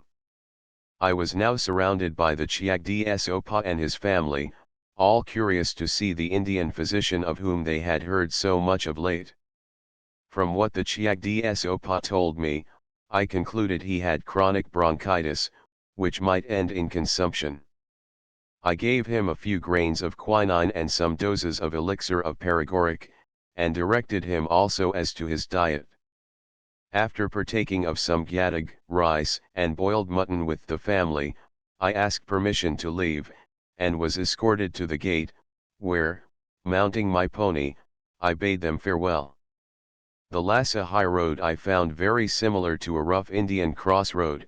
In some places it is more than 20 feet wide, in others a mere trail, while in many places, where it runs between fields, it is also made to serve the purpose of an irrigation ditch.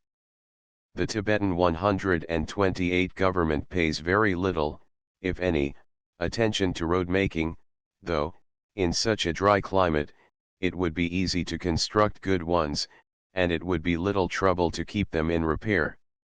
Thus far on my travels in Tibet I had seen no wheeled conveyances, and I now learned that such things are unknown throughout the country. Shortly after starting it began snowing heavily. As we rode on along the bank of the Nyangchu, Tsering Tashi pointed out to me the road to Phagri, the monastery of Naning, the ruins of Gyangtu, both formerly places of importance. Then we entered the Rong, or defile 12, where used to live 3 tribes of herdsmen, the Gangros, Ning Ro, and Gang Ro, who carried on a thriving trade in yak tails, chowrais, felt hats, felt, and blankets.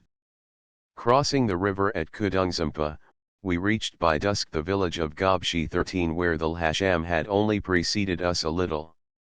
I found her very gloomy, for she had just learnt that there were in the house where she was now stopping 5 smallpox patients. I was asked to vaccinate her and her whole party, but, unfortunately, the lymph which I had asked for in India had not reached me before leaving Tashil Hunpo. It was still at the Lachin barrier with Ujien Gyatso. May 13 Gobshi, or 4 Gates, is a large village of about 50 houses, half of it belonging to the Lhasa's father-in-law. There are a few poplar and pollard willow trees growing in front of the village, and terraced fields planted with barley extend along the river banks. A little to the east of the village, in the hills beyond the confluence of the Niang and Nero Chu, there is a very ancient Bonbo Lamasery, called Kaung Nag, or Black Eagle Monastery, which in the 15th century was a place of pilgrimage famous throughout Tibet. After leaving Gobshi, we passed by Kavo Gamba, a Nyingma religious establishment, and Tsering Tashi called my attention to the blue and red bands painted on the walls of the temple and dwellings of the lamas, telling me that these colored stripes are characteristic of this sect. Pushing on through a number of small villages, the road in some places extremely difficult and even dangerous, we forded the Niangchu 129 at Shitoi 14, took a shortcut to the Ralung Zamba, and by 3 p.m. reached the village of Ralung Chongdoi, crossing once more the river by a wooden bridge before entering it. Ralung 15 is one of the most sacred places in Tibet, for it is here that the great Dugpa school of Red Hat monks originated, a school still influential with numerous adherents in southern, northern, and eastern Tibet, and in Bhutan, which latter country is, in fact, called Dugpa owing to the preponderance of this sect. The Ralung Til, the head monastery of the Dugpa, is to the southeast of this village. This monastery owes its name to the fact that it is surrounded by mountains, as the heart, mtil, of a lotus is by the Kerala.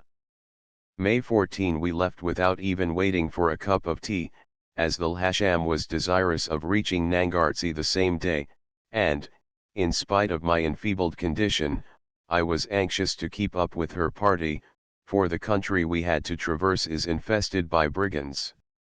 After following up the river for a while, we ascended the Kerala 16, a lofty plateau from which we could distinguish to the northeast the snow-covered slopes of the Ngoijan Kongzang, or Ngoijan Norpa Zangpo and Kongzangpo. The plateau of the Kerala is called Omatang, or Milky Plain, 17, as is also the little hamlet near the summit of the pass. On this plateau, which is about 5 miles broad where we traversed it, there is fine grazing, and we saw numerous herds of yaks by the sides of the little streamlets which meander over its surface, the one flowing westward becoming the Niangchu, the other flows to the east, and is called the Karnangfu Chu, and along this the road led. On the summit of the pass I noticed a species of thorny shrub, the like of which I had not seen in any other part of Tibet. The thorns were quite long, and the stem and leaves of the plant of an ash-gray color. A short way down the other side of the pass we came to a little hut made of loose stones, where we rested and partook of some 130 refreshments. In conversation with the Lhasa, I mentioned the superiority of sedan chairs, Xingqiam, over saddle horses, especially for women when traveling. But she held that it was degrading men to make them serve as beasts of burden, and that if it should be tried in Tibet the people would certainly resent it as an indignity. There are only the 2 great lamas, the Amban and the regent, who are allowed to use sedan chairs in Tibet. She went on to say, no other persons, however great they may be, can make use of them. About 6 miles down the valley we came to the hamlet of Ring La, where the Karnangfu Chu turns north to empty into the Yamdo Yumtso. At this village the Nangartsi plain begins, and the monastery of Samding becomes faintly visible. The road now became good, and the ponies quickened their pace, and by 5 o'clock we came in view of the town of Nangartsi. The houses of the fishermen and common people, Misr, are perched on the hillside overlooking the prefect's house, Jong, and the broad blue expanse of Lake Palti's waters spreads out beyond. The party stopped, and the Lhasa changed her garments for finer ones, and put on her jeweled headdress, patag. On arriving at the gate of the house where we were to stop, there was a raised platform covered with soft blankets. Here the Lhasa alighted, while her sons and the rest of the party got down nearby. The brother and nephew of the host were laid up with smallpox, lhandum, and in a corner of the house some lamas were reading the holy books to bring about their speedy recovery. 18 In the courtyard lay another man lately arrived from Lhasa, and suffering from the same disease, and near him were two lamas chanting mantras to the discordant accompaniment of a bell and a damaru, hand drum. I passed a miserable night, with a raging fever and violent cough racking my whole frame. My two companions sat beside me and did what they could, but concluded that it was impossible in my present state for me to keep up with the Lhasham's party all the way to Lhasa. The next morning I was no better, the fits of coughing were more violent. The sons of the Lhasham and her attendants came to see me, and expressed their sorrow at having to leave me. The host said that the best thing for me to do was to go to the Samding 131 monastery, where there were two skillful physicians who had recently successfully treated a case similar to mine. Hearing this, one of the Lhasham's maids suggested that her mistress might give me a letter of introduction to the lady abbess of this convent, the Dorje Phagmo, with whom she was related and on the most friendly terms. The only danger was that she might not allow me to enter her convent, as, on account of the epidemic of smallpox, she had closed it to pilgrims. I followed the advice of those around me, and the Lhasham kindly wrote to the Dorje Phagmo to take care of me and look to my wants, and after taking an affectionate farewell, and telling me to come straight to her house at Lhasa as soon as I recovered, she recommended me to the people of the house and rode off. After taking a little breakfast, I made up my mind to go at once to the Samding Gamba, which I learned could be reached in 2 hours' ride. My companions wrapped me in woolens and blankets, and with a turban round my head they set me on my horse. About 2 miles from town we came to the river, the same we had followed since crossing the Korola, and found it teeming with a small variety of fish. After crossing several rivulets we came to the foot of the hill, on the top of which stands Samding Lamazari. 19 A flight of stone steps led up to the monastery, and I looked at the long steep ascent with dismay, for I did not see how I would ever be able to climb it in my present condition. Taking a rest at every turn in the steps, I managed finally to reach the top, some 300 feet above the plain. We had not, however, arrived at the convent. A narrow pathway led up to the gateway, near which were chained two fierce watchdogs, Dukai, who barked furiously and strained at their chains as we passed. The Yamdo dogs, I had heard, were famous throughout Tibet for their size and fierceness, and these certainly justified the reputation given them. I sat down on a stone near the gateway to wait until Tsering Tashi had looked up the physicians. After an hour he returned and informed me that one of the Amchi, physicians, was in the Lamazari, and he led me to his house, at the top of which I waited his coming. After a little while the doctor made his appearance.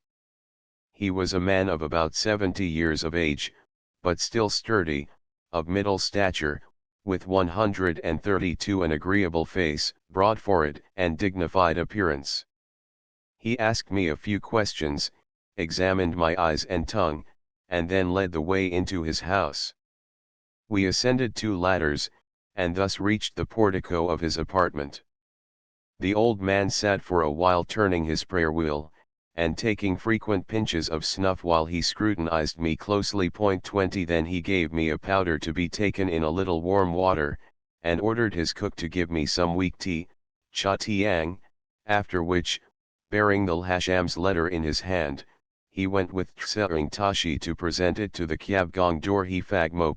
21 In the evening I was led to a house in the western end of the Lamazari belonging to a monk called Galegs Namgyal, where I had to accommodate myself as best I could under the portico. Tsing Ta, as Tsering Tashi was usually called, told me that he had asked the Dorje Phagmo to tell my fortune, and that she had made out that my illness would prove very severe but not fatal, but the performance of certain religious ceremonies was most urgently needed to hasten my recovery. She sent me word that, in view of the letter of introduction from the Lhasham I had brought with me, she would shortly be pleased to see me, and that we might have all we required while stopping in Samding. The next day my companions asked me to give a general tea, mang ja, to the 80-odd monks of the convent, and to distribute alms to them at the rate of a karma, 2 annas, a head.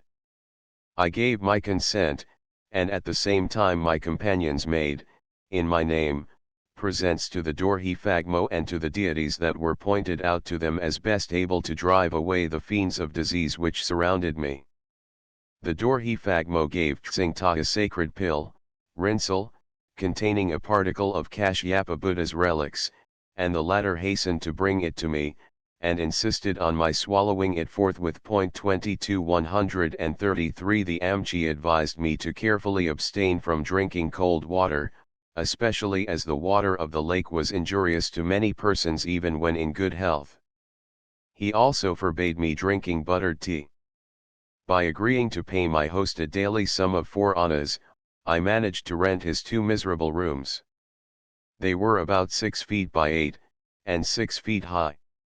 In the bedroom were a couple of little tables, half a dozen books, and a couple of boxes.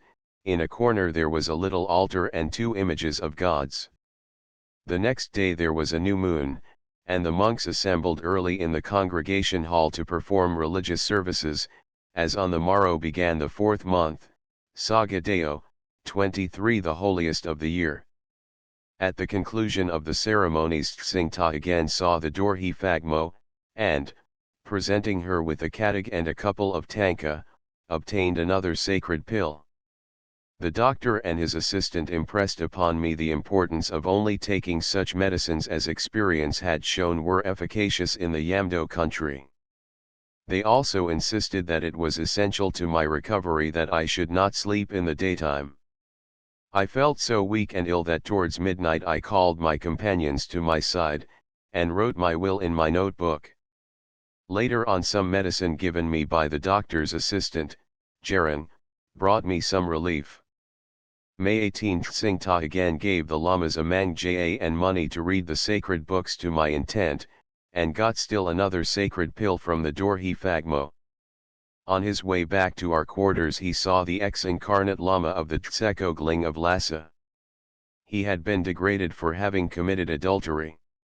Seeing no pronounced improvement in my condition, my faithful follower went again in the afternoon to see the Dorje Phagmo, presented her a katig and 10 tanka, and got her to perform the ceremony known as propitiating the gods of life, Tsedub. She also gave him a long list of religious rites, which, according to her, it was imperative that I should immediately get learned lamas to perform to ensure my speedy recovery. These rites were the following: 1. Reading the Praoina Paramitha in 8,000 shlokas, together with its supplements. 12 monks could 134 do this in 2 days.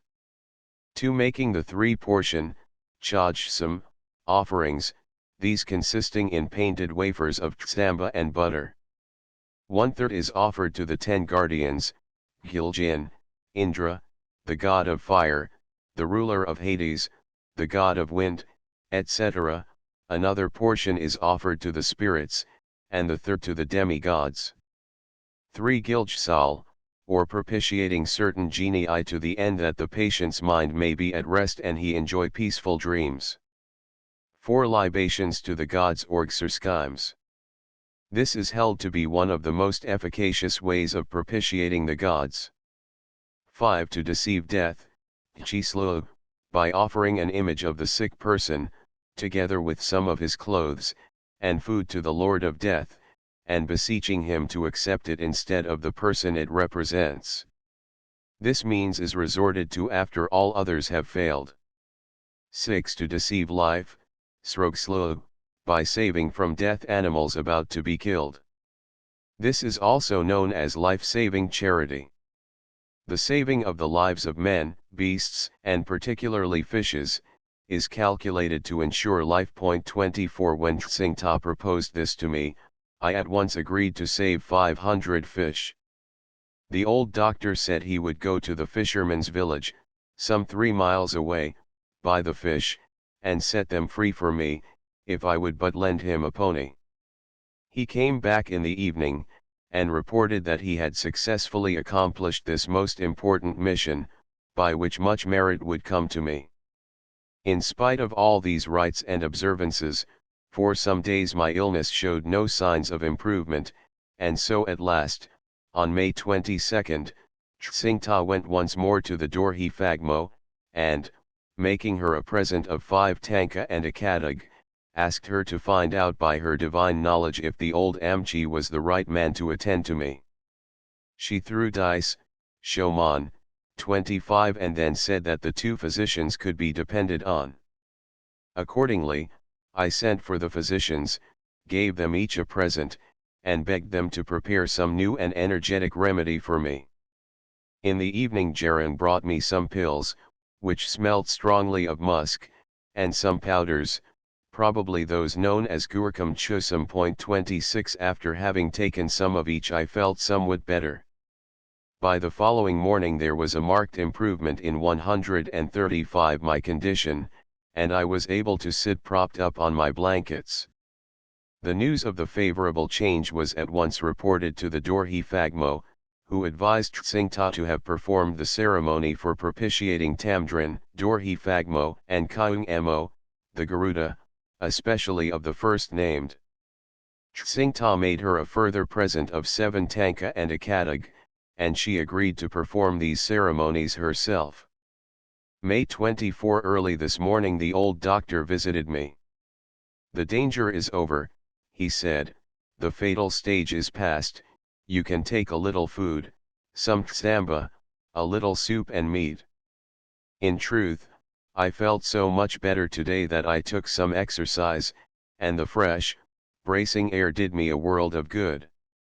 The next day I was able to visit the shrines of Samding, on which tour my 2 companions accompanied me, carrying a bowl of butter, a bundle of incense sticks, and about 50 katag. We first went to visit the kind old physician and his assistant, and I was much struck by the neat appearance of the floors of his rooms, made of pebbles very evenly laid in mortar, and beautifully polished. In the doctor's sitting room the walls were frescoed with Buddhist symbols, trees, and hideous figures of guardian deities. The furniture comprised of 4 painted chests of drawers, half a dozen small low tables, some painted bowls for tsamba, 2 little wooden altars covered with images of gods, and some rugs spread on the top of large mattresses. On the walls hung some religious pictures covered with silk curtains, and in a corner there were a sword and shield. On leaving the physician's house I entered the courtyard of the monastery, which I found more than 150 feet long, and 100 broad. There were buildings on 3 sides, and broad ladders, each step covered with brass and iron plates, leading to the main floor. The middle ladder is used by the Dorje Phagmo alone. On inquiring for Her Holiness, we learnt that she was engaged in certain religious duties, and would see me later. In the meanwhile I visited various chapels and shrines. In the Gongkang, upper rooms, are lodged the most terrifying of the demons and genii. Their appearance is so awful that they are usually kept veiled.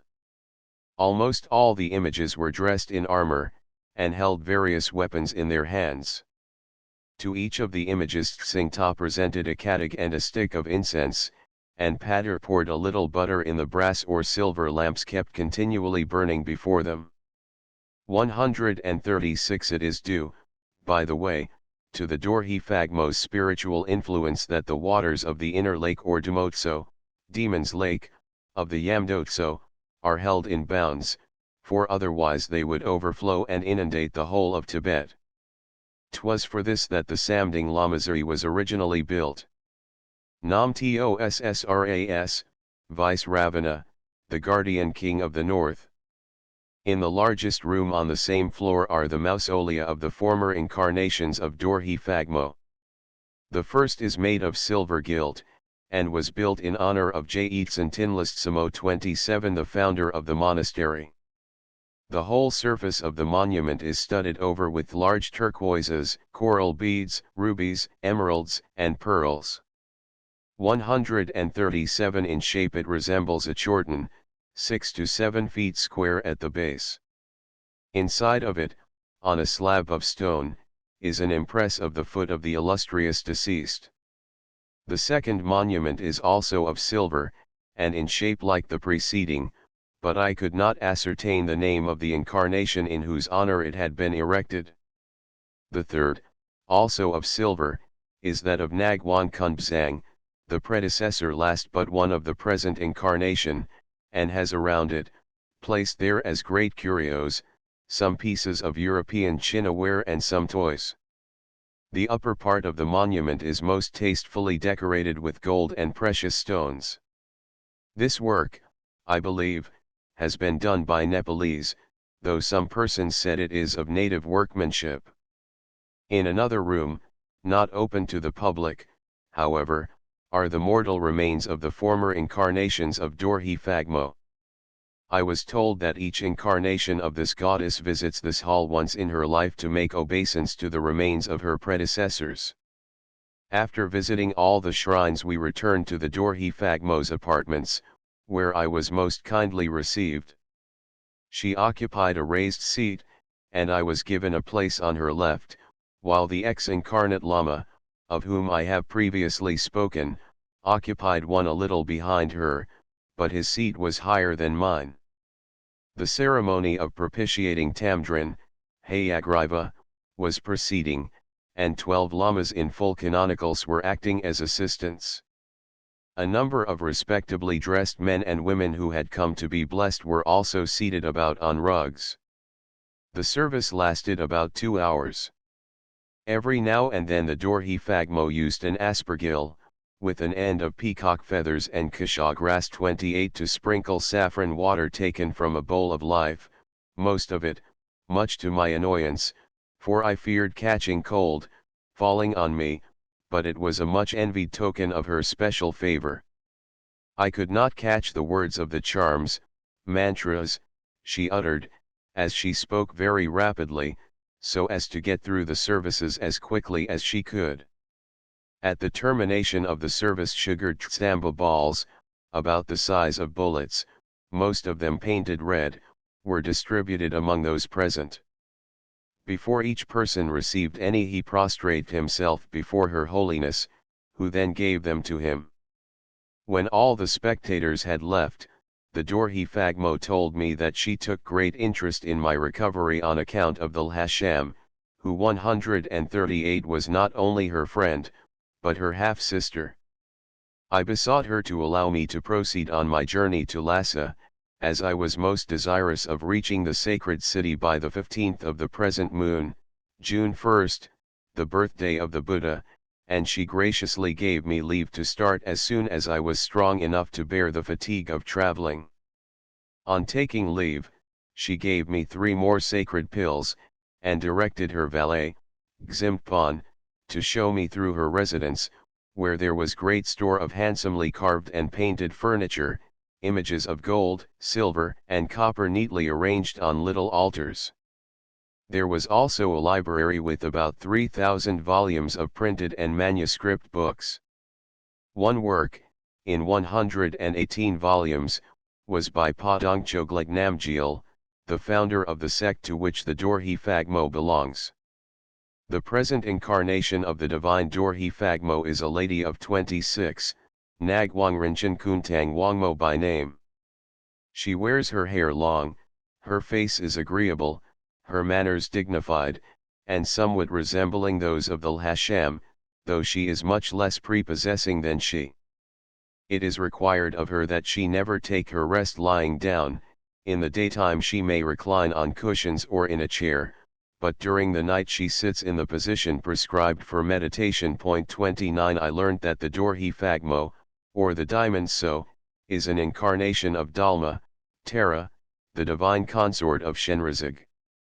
In days of old, before the time when the Buddha Gautama appeared, there was a hideous monster called Matrankaru, who spread ruin and terror over all the world. He was the chief of all the legions of demons, goblins, and other evil spirits. Even the devils, Ruksha, of Ceylon had to become his subjects. he subdued to his rule not only this world, but the 8 planets, the 24 constellations, the 8 Nagas, and the gods. By his miraculous power he could lift Mount Rirab, Sumeru, on the end of his thumb. 139 Finally the Buddha and gods held council to compass about Matrankaru's destruction, and it was decided that Chenrezig should take the form of Tamdrin, Horseneck, and his consort, Dalma, that of Dorje Phagmo, the diamond so. When the two had assumed these forms they went to the summit of the Malaya Mountains, and Tamdrin neighed 3 times, to fill the demon with terror, and Dorje Phagmo grunted 5 times, to strike terror into the heart of Matrankaru's wife, and soon both were lying prostrate at the feet of the 2 divinities. But their lives were spared them, and Matrankaru became a devout follower of the Buddha, a defender of the faith, Chos-Chyong, and was given the name of Mahakala. In 1716, when the Jungar invaders of Tibet came to Nangartsi, their chief sent word to Samding to the Dorje Phagmo to appear before him, that he might see if she really had, as reported, a pig's head. A mild answer was returned him, but, incensed at her refusing to obey his summons, he tore down the walls of the monastery of Samding, and broke into the sanctuary. He found it deserted, not a human being in it, only 80 pigs and as many sows grunting in the congregation hall under the lead of a big sow, and he dared not sack a place belonging to pigs. When the Jungars had given up all idea of sacking Samding, suddenly the pigs disappeared to become venerable-looking lamas and nuns, with the saintly Dorje Phagmo at their head. Filled with astonishment and veneration for the sacred character of the Lady Abbess, the chief made immense presents to her lamasery. May 26 Today we made our preparations for the journey to Lhasa, and as food of all kinds was very scarce at Samding, the Dorje Phagmo was so kind as to supply us with all the necessary provisions. The old doctor presented me with a basket of dried apricots and some rice, and our landlord brought us some wild goose eggs. May 27 We left today for Lhasa. From a little hillock behind our lodgings I cast a last glance towards the lake and the dark hills around it, behind which rose the snow-covered mountains.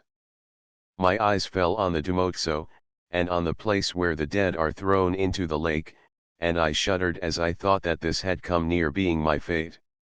Dead bodies throughout Tibet are cut up and fed to vultures and dogs, but on the shores of Lake Yamdo the people throw their dead into the lake. It is generally believed that a number of Lu, serpent demigods, live in Lake Yamdo, and 140 that they keep the keys of heaven.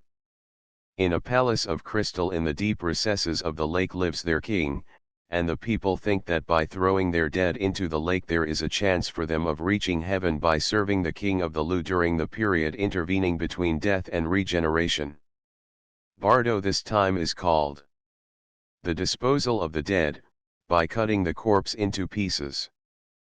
Passing through cultivated fields, where the ponies sank up to their knees in mud, we came to a broad steppe where wild goats and sheep and a few musk deer were grazing. Dorje Phagmo is their special patron, and no wild animals may be killed in the Yamdo district. At about 2 o'clock we reached Nangartsi, and, passing by the town, proceeded northward along the bank of the far-famed Yamdo, Palti, Lake, also called Yumtso, or Turquoise Lake, a name which the deep blue waters of the lake amply justify.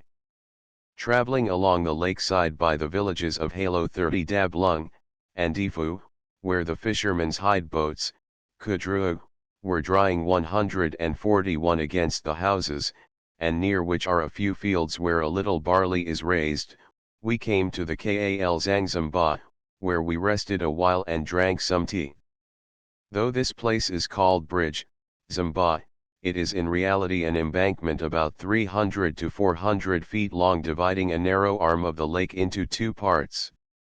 A little beyond the Kal Zangzamba, at a place where a string of colored rags, inscribed with prayers, stretched between 2 crags on either side the narrow path, Tsingta made me dismount.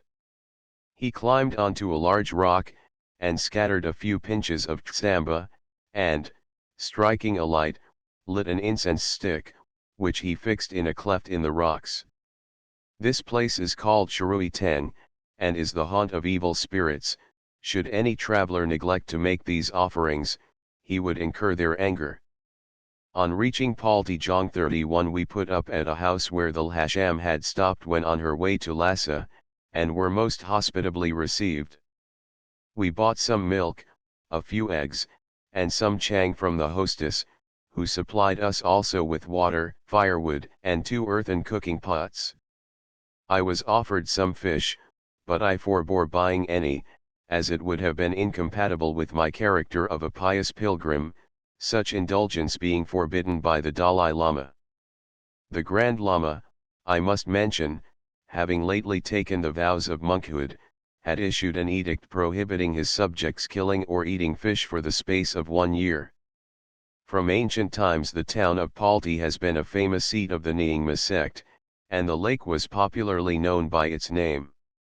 The name of the town as applied to the lake by foreigners probably originated with the Catholic missionaries who visited Tibet in the 18th century. When, in the 18th century, the Jungars invaded Tibet, their wrath was especially turned against the Lama series and monks of the Nyingma sect. There then lived in Palti Jong a learned and saintly Lama, called Palti Shabdung, well versed in all the sacred literature, and proficient in magic arts. Hearing that the invaders had crossed the Nabzo La and were marching on Palti, he, by his art, propitiated 142 the deities of the lake who caused the waters of the lake to appear to the Jungar troops like a plain of verdure, so that they marched into the lake and were drowned, to the number of several thousands. Another corps which had advanced by the Kambala, not finding the troops which had gone by the Nabzo La, retraced their steps, and so the town of Palti was saved. May 28 we left by daylight, and followed along the shore of the lake till we reached the foot of the Kambala. The ascent was comparatively easy. On the rocks by the wayside were painted in many places images of Buddhas and Bodhisattvas. From Tamalung 32, a small village halfway up the mountain, a trail led eastward along the cliffs overhanging the lake, and the sinuosities of the shore could be followed with the eye to the remote horizon. On the summit of the pass are 2 large cairns, to which each of my companions added a stone. They also tied a rag to the brush sticking out above the heaps, and already covered with such offerings. Then they made an offering of a little tsamba and some dust, instead of wine, to the mountain god, reciting a prayer the while, which they brought to an end by shouting Lhasol lo, Lhasol lo, Lhagil lo, Lhagil lo, KK ho, ho. From this point I enjoyed one of the grandest views I have ever had in Tibet. The valley of the Tsungpo was before me, the great river flowing in a deep gorge at the foot of forest-clad mountains. Here and there was to be seen a little hamlet, most of the white-walled houses surrounded by a cluster of tall trees. By 3 o'clock we had reached the foot of the pass, the way down being over a tedious zigzag for over 5 miles. Along the wayside grew brambles and wild roses, a few evergreens and rhododendrons, and some flocks of sheep were grazing on the hillsides. Then we came to a sluggish stream, and shortly after reached the straggling village of Kamba Parts He 33 with some 40 wretched stone hovels. Passing through a patch of barley surrounded by pollard willows, we reached the sandy banks of the Tsungpo, and followed along it to Tongview, the surrounding plain being known as Kamba Chiangtang.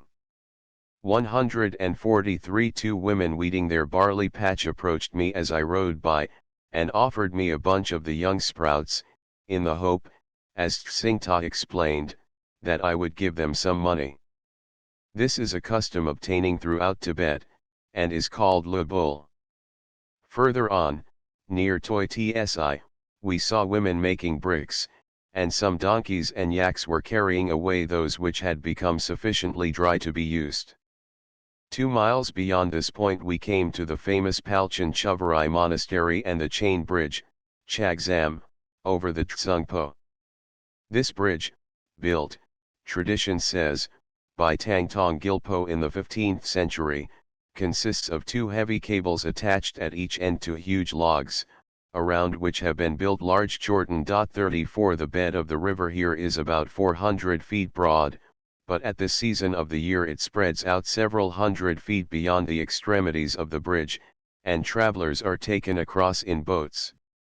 The monastery of Palchen Chuvarai was also built by Tangtong Gilpo, who is likewise credited with having constructed 8 chain bridges over the Tsungpo, 108 temples and 108 chorten on the hills of Chung Rivaka, in ulterior Tibet, and of Palchen Chuvarai, in central Tibet, or U. The Palchen Chuvarai Monastery, where there are upwards of 100 monks, is supported by the toll collected at the ferry. We and our ponies crossed the river in a roughly made boat about 20 feet long, but a number of skincoracles were also carrying travelers and freight from one side to the other. It was sunset when we reached the village of Jimkar, belonging to the Namgyal Totsan, the great monastic establishment of Potala at Lhasa. Here we obtained lodgings for the night in the sheepfold attached to the house of the headman, or Junpo. All the members of the Junpo's family were ill with smallpox, and he himself had but 144 recently recovered from it. It began to rain shortly after our arrival, and what with the leaks in the roof and the noise made by 9 ponies tied up near us, we passed a miserable night, and were glad to resume our journey at the first streak of dawn. After proceeding some distance we came in sight of the ruins of Chu Shualjong, on a ledge of rocks about a mile from where the Tsungpo is joined by the Kyi Chu, the river of Lhasa. Some 200 years ago Chu Shul was a place of importance, but now it is but a village of about 60 houses, surrounded by wide fields, where barley, rape, buckwheat, and wheat are grown. 35 Passing near the hamlets of Tsakong and Simu, the road in many places so boggy that the ponies sank in the mire up to their knees, we came, after about 4 miles, to the ruins of Tsalpanang 36 where we overtook some of the attendants of the Lhasham on their way to Lhasa. After conversing with them for upwards of an hour, they rode on ahead, as they were desirous of reaching Netang by sunset, and they advised us to put up in the Jiakang, or Chinese post station, of the same place, where we would find good accommodation. Beyond Tsalpanang the road led over a sandy plain, while crossing which we scared up several rabbits, hares. Proceeding eastward for several miles, we came to the large village of Janghog, or Lower Jang, then to Jangtoi, or Upper Jang, 37 where the beauty of the country so greatly charmed me, each cluster of houses surrounded by groves of willows and poplars, and the fields a mass of flowers, that I called a halt, and, spreading my rug under a willow tree, we made some tea, and my companions indulged in a good long drink of chang. From Jangtoi, following a narrow trail overhanging the Kyi Chu, we came to Nam. Beyond this little hamlet the path leads over a confused mass of rocks and boulders along the river bank. It is called Gag Lam, or narrow road, and a false step would throw one amidst the quicksands on the river's bank, or into its eddying waters.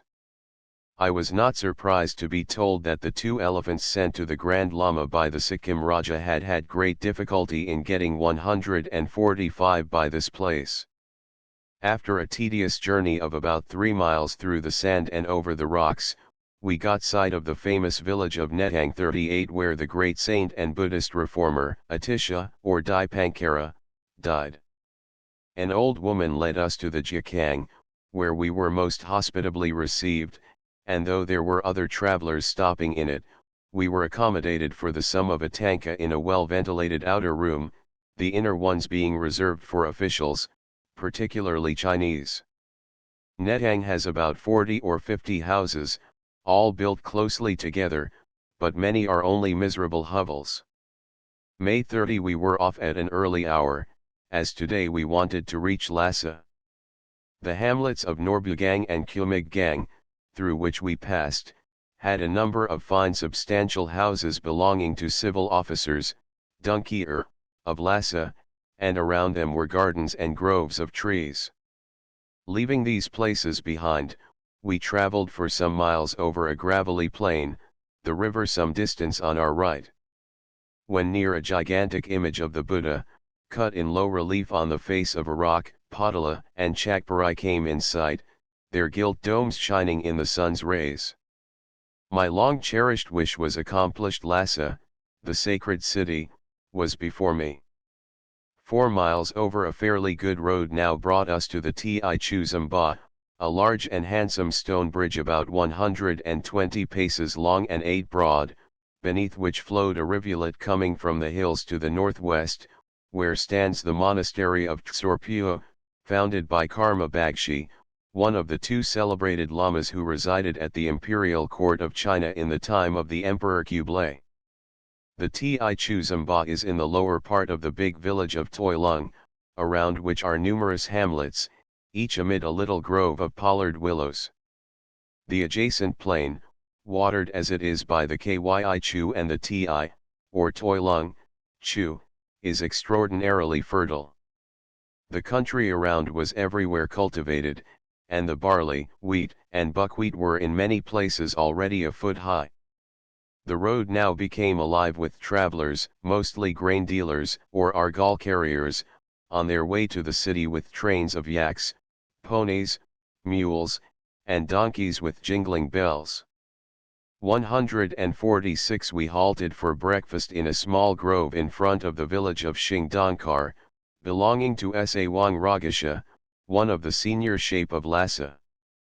We could hear from where we sat the voices of lamas chanting prayers, and I learned from an old woman who brought my men some chang, that there were some 18 Dabung lamas reading prayers for the recovery from smallpox of the foreman, Shinier, of the farm. About a mile from Singdankar we came to Dankar, which is considered as the first stage for persons traveling officially from Lhasa. 39 Then we passed by Shari, where is the city slaughterhouse, and here, strange as it may seem, the Kashmiris come to buy meat, for most of those living at Lhasa are so lax in their observance of the Mohammedan laws about butchering that they will eat yaks killed by Tibetans, even though they have been put to death by wounds of arrows or knives in the stomach. We stopped at Daru at the foot of the hill covered by Debung and its park, and Padir went to look up a friend whom he was desirous of attaching to my service. After an hour's delay he returned without having found him, and we pushed on, passing the far-famed temple of Nashang Choskyong, where resides the oracle by whom the government is guided in all important affairs. The temple is a fine edifice of dark red color, built after the Chinese style, and has a gilt spire surmounting it. At this point the road nears the river, and the whole city stood displayed before us at the end of an avenue of gnarled trees, the rays of the setting sun falling on its gilded domes. It was a superb sight, the like of which I have never seen. On our left was Potala with its lofty buildings and gilt roofs, before us, surrounded by a green meadow, maiden, lay the town with its tower-like, whitewashed houses and Chinese buildings with roofs of blue glazed tiles. Long festoons of inscribed and painted rags hung from one building to another, waving in the breeze.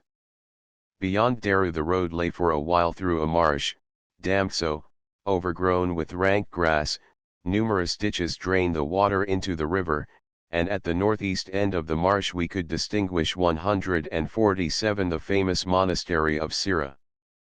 Beyond a high sand embankment on our left was the park and palace of Norbulinga, and the beautiful grove of Kematsal, in the midst of which stands the palace of Lhalu, the father of the last Dalai Lama.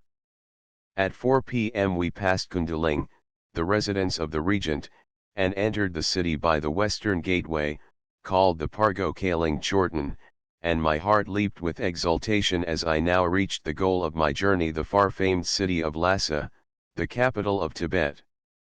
148 1 See my diary of a journey through Mongolia and Tibet, p. 256, where two such T-churns are shown, WR, upward arrow 2. I think our author was misinformed. Rampa, Polygonum viviparum, L, does not grow as described here. Rampa seed is eaten, after being parched and ground, mixed with tsamba. Choma, Potentilla ansrina, also eaten all over Tibet wherever it occurs, is dug out of the ground. It is not a grain, however, but a small root. I think Chandra Das must refer to choma, though it is a small tuber not over 1½ inches long. WR, upward arrow 3. Lama Sarapgacho says there are 3 different kinds of lobas, viz. Low Karpo, Low Nagpo, and Low Tawa, or Low Kapta. The Low Karpo means white, and little civilized. The Low Nagpo means black, and little civilized. The Low Tawas, or stripped lobas, meaning quite barbarous lobas, live on the lower part of the Tsangpo, on the east bank. They are said to kill the mother of the bride in performing their marriage ceremony, when they do not find any wild men, and eat her flesh. Report on explorations, etc., p. 7. See also Ibid, pages 16, 17, and Pundit Nain Singh's Journey, in Juroy. GOSOC, Volume Slayai. p. 120. Upward arrow 4. Ogkang means lower house, as opposed to Gongkang, upper house, or story. WR, upward arrow 5. Torma offerings are cones made of tsamba, butter, treacle, and sugar, and not unfrequently of cardboard, and sometimes painted red, blue, or green. They are placed in front of the images of malignant gods as propitiatory offerings. See Waddell, OPCIT, 297. On the word Newhook, see Supra, p. 77, WR, upward arrow 6. One of these libation bowls is represented on p. 90 of Land of the Lamas. WR, upward arrow 7. Lhasa is the usual title of sons of very high officials. It means, literally, son of a god, but may be conveniently translated by prince. WR, upward arrow 8. See note 1, p. 115. Upward arrow 9. The presiding deity was probably Dorje Sempa or Vajrasattva. The Kalachakra mysticism and its standard work in the Tibetan Tanjore, called Dusji Korlo, which I once tried to read, have remained beyond my comprehension. Emil Schlagentweit, Buddhism in Tibet, pages 46 to 57, and p. 242 ETSQQ, gives many details on the subject. See also Waddell, OPCIT, 15, 144, 397, WR, upward arrow 10. This official is referred to, p. 94, WR, upward arrow 11. Chandra Das's experience recalls to my mind the prophecy made me in 1889 by an incarnate Lama in the Tsedam. Land of the Lamas, pages 164, 165. Upward arrow 12. Wrong usually means a fertile valley where cultivation is possible, or which is cultivated. WR, upward arrow 13. Gabzi on the maps. It must be the same as AKS Upsa village, where, he says, there is a large Chinese stage house, WR, upward arrow 14. Called Shito on the map, WR, upward arrow 15. AK says that there is also at this village a large Chinese post station. These post stations are called Tang in Chinese.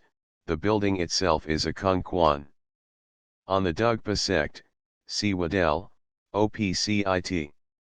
He says it originated in the Xth century, WR, upward arrow 16. Also known as Ralun La, according to AK, WR, upward arrow 17. Jishka, Dictionary, SV Oma, says that this name designates the plain on which Lhasa stands.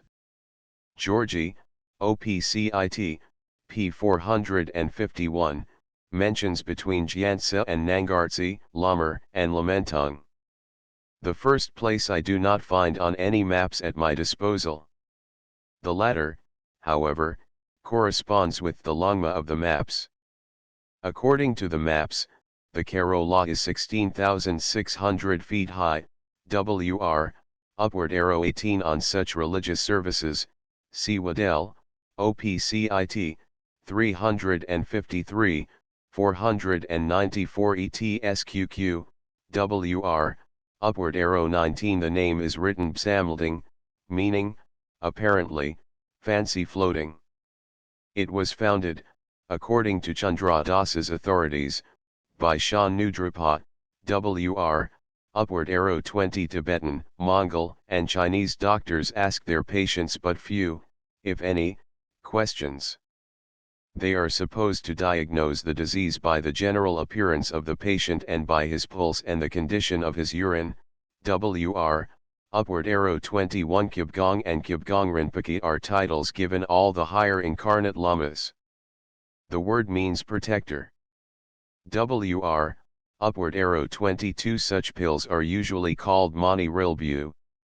On the ceremonies performed in making them, I must refer the reader to my paper on the subject in Proceedings of the American Oriental Society, October, 1888, PXXII. On the subject of general teas, see Huck, Souvenirs, Volume 2. P 122, Land of the Lamas, P 104, and Waddell, Buddhism of Tibet, P 191.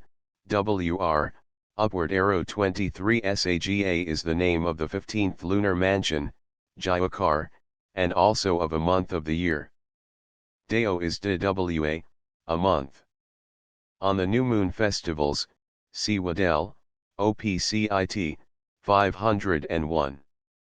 Upward arrow 24. This custom prevails in China, where it is called Fang Sheng, to let go living creatures. WR, upward arrow 25. See Land of the Lamas, P 164. Upward arrow 26. Gurkham is saffron. Chusum may be rhubarb, WR, upward arrow 27. Cf, however, note, P 131, where he says that the founder of this lamasery was Shan Nudrapa, WR, upward arrow 28. See Land of the Lamas, P 106. On Tamdran, see Waddell, OPCIT, 62 and 364. Upward arrow 29. Georgi, Alf. Tibet, P 451 says, in Australia Eorum, Monchium, Latera Monasterium, et seds est magni renati lamasi terspamo. Indi quoque nec palenses, tan quam ipsissimam deem bhavani venerantur et collant. Mr. Geo Bogle visited her at Tashil Hunpo in 1775, the mother went with me into the apartment of Duerjapamo, who was attired in a Jilong's dress, her arms bare from the shoulders, and sitting cross-legged upon a low cushion. She is also the daughter of the Lama's brother, but by a different wife. She is about 27, with small Chinese features, delicate, though not regular, fine eyes and teeth. She wears her hair, a privilege granted to no other Vestal I have seen. It is combed back, without any ornaments, and falls in tresses upon her shoulders. I never visited her but this time. Mr. Hamilton used to be there almost every day. Markham, Tibet, pages 105, 108, 109. Upward arrow 30. Halo must be the hang of the maps, WR, upward arrow 31. Georgi, Alf. Tibet, P 451, speaking of Lake Palti, says, Palti, Lacus, alias Jamdro aut Jangso nuncupatus. Maximi amplitudinus est, quam homo pedibus, uti indigene tradunt, non nisi octodecim dirum spatio circumire quid. Sic totus ambitus 300. Circ itir miliorum esset. AK calls the town Pietjong, and on the maps it figures as Pietjong, or Piatjong.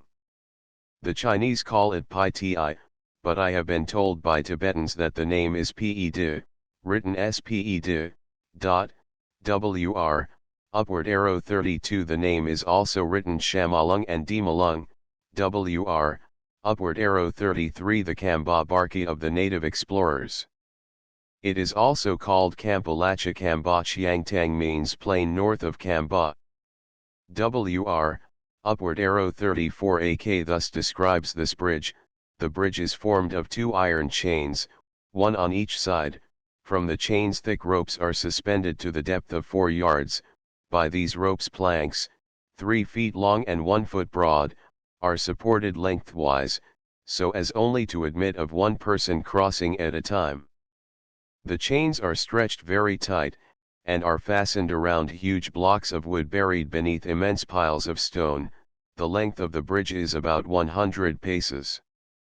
Report on the explorations, p. 31. This is the usual style of Chinese suspension bridge common throughout western China and Tibet. This one was in all likelihood built by the Chinese in the 18th century. I am not aware that the Tibetans ever build this style of bridge. Theirs are usually of wood and of the cantilever description. See my Diary of a Journey, p. 304, Wr, upward arrow 35. Chinese authors say that convicts used to be confined at this place. See Zhuoroi. As SOC, 1891, p. 78, Wr, upward arrow 36. On the maps this place is called Chabuletan Na, Wr, upward arrow 37. Called Changli by the Chinese, Wr, upward arrow 38. The name is also written Nurtam. The Chinese call it Yetang. Atisha came from India to Tibet in AD 1083. His proper Indian name was Dipankara Sriyanana, Wr, upward arrow 39. What the Chinese call Chan. They are ridiculously short on the high road between Lhasa and China, and probably elsewhere. This is so as to make the Ula less oppressive, and I suspect it has something to do with the allowances of the Chinese officers who have to travel over it, and which are regulated by stages, not by miles traveled. Wr, upward arrow. Contents Chapter 6. Residence at Lhasa. Preceded by Pader carrying his long lance and by Tsingta driving the pack pony, we entered the city. The policeman, Korchagpa, one marked us as newcomers, but none of them questioned us. My head drooped with fatigue, my eyes were hidden by dark goggles, and the red pagri around my head made me look like a ladakha.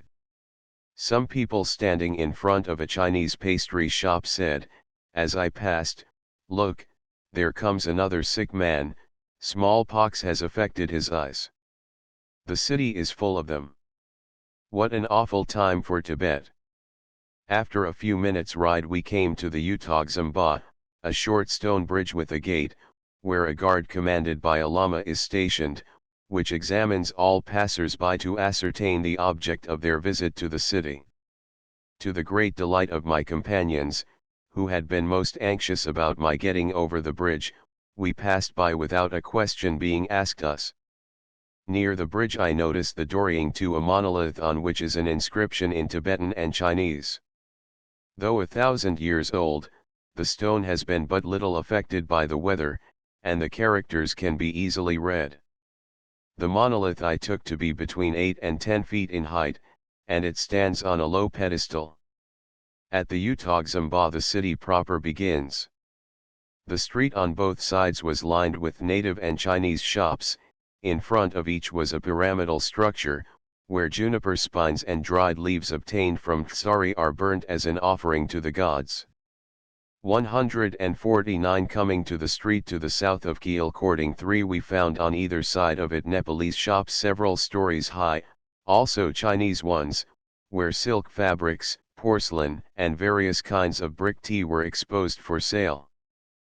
Plan of Lhasa LAT 29 degrees 39 minutes north, long 91 degrees 5 minutes 30 e, height 11,910 feet. Explanation: 1 Kayak Port 2 Balalagu 3 Como Ling 4 CD 5 Gian Bunmok 6 Podi Kansa 7 Tumsakang 8 Karmushya 9 Bandi Shia 10 Kasil Hak Hang 11 Tangia Ling 12 Yeo 13 Sandufo Tang 14 During 15 Sita 16 Yutok 17 Raga Shia 18 Yutok Jampa 19 Gayamil Hak Hang 20 Amban's House from a Plan by AK 1878-79, given in his report.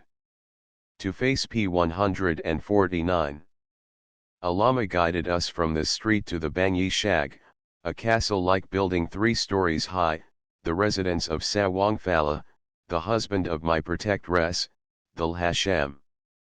Leaving me at the postern gate, my 2 companions went in and presented the lady with a katag, and she directed them to take me to Paljor Raptan, a building belonging to the Tashi Lama, where all officers and monks from Tashil Hunpo find lodgings when in Lhasa, and where we would be given accommodations. The gateway of Paljor Raptan was about 8 or 9 feet high and 5 feet broad, and from the lintels fluttered fringes about 1.5 feet broad. 42 stout flagpoles 20 to 25 feet high, carrying inscribed banners, stood on either side of it. Ascending a steep staircase, or rather a ladder, we came to a veranda, opposite which was a pretty glazed house, the dwelling of the Kang Nur, or housekeeper, and were soon given by him a room to lodge in, and served with tea and chang by an old woman. From the window of our room we could see the Damra, or grove of poplars and willows in a marshy bit of land adjacent to the Tangyiling Monastery, and further west shone the lofty gilt spires of Potala. May 31. The heavy shower which had fallen last evening cleared up the atmosphere, and the gilt domes and spires glittering in the morning sun filled me with delight, and I had difficulty in subduing my impatience to visit all the monuments now before me, and of which I had dreamed of for so many years. At 7 o'clock Pater brought me a pot of tea prepared in the house of the water carrier, but, instead of butter, tallow had been used in its preparation, and I 150 could not swallow it, 5 but we managed, after a while, to make some in our own room. Shortly after Tsing Ta came in, bringing a pair of rugs, 2 cushions, and 2 little tables he had borrowed at the Bangyi Shag. He had also an invitation from the Lhasham to visit her in the afternoon. Having shaved and donned my Lama costume and goggles, we started for Bangyi Shag, which was about a mile from our lodgings. Most of the shops we saw were kept by Kashmiris, Nepalese, or Chinese. The Tibetan ones were few and poorly supplied. Bangyi Shag is a lofty, flat-roofed stone building with 2 large gateways. The ground floor is used as storerooms and quarters for the amlas or retainers of the Phala estates. The beams, the cornices, as also the window frames, are painted red. A few of the windows have a little pane of glass in them, but most of them are covered with paper. On reaching the 2nd floor, the Lhasham's maids, Shadama, greeted me most kindly, and insisted on my taking a cup or 2 of tea, after which they led me to her ladyship's room, where, taking off my hat, I presented her a visiting scarf, judar, and a piece of gold of about adzo weight. 6. Making motion to one of her maids to present me a scarf, she kindly wished me welcome, chiak peb nang shij, pundabla, and bade me take a seat, pundabla, shudang shag, shudang shag. After conversing with her a while about my recent illness, and telling her of the kindness of the Dorhi Phagmo, that merciful lady of the lake to whom I owe my life, I took my leave and returned home. June 1 is the holiest day of the year. Sagada was 7 the day of the Buddha's nirvana, and incense was burnt on every hilltop, in every shrine, chapel, lamazari, and house in or near Lhasa.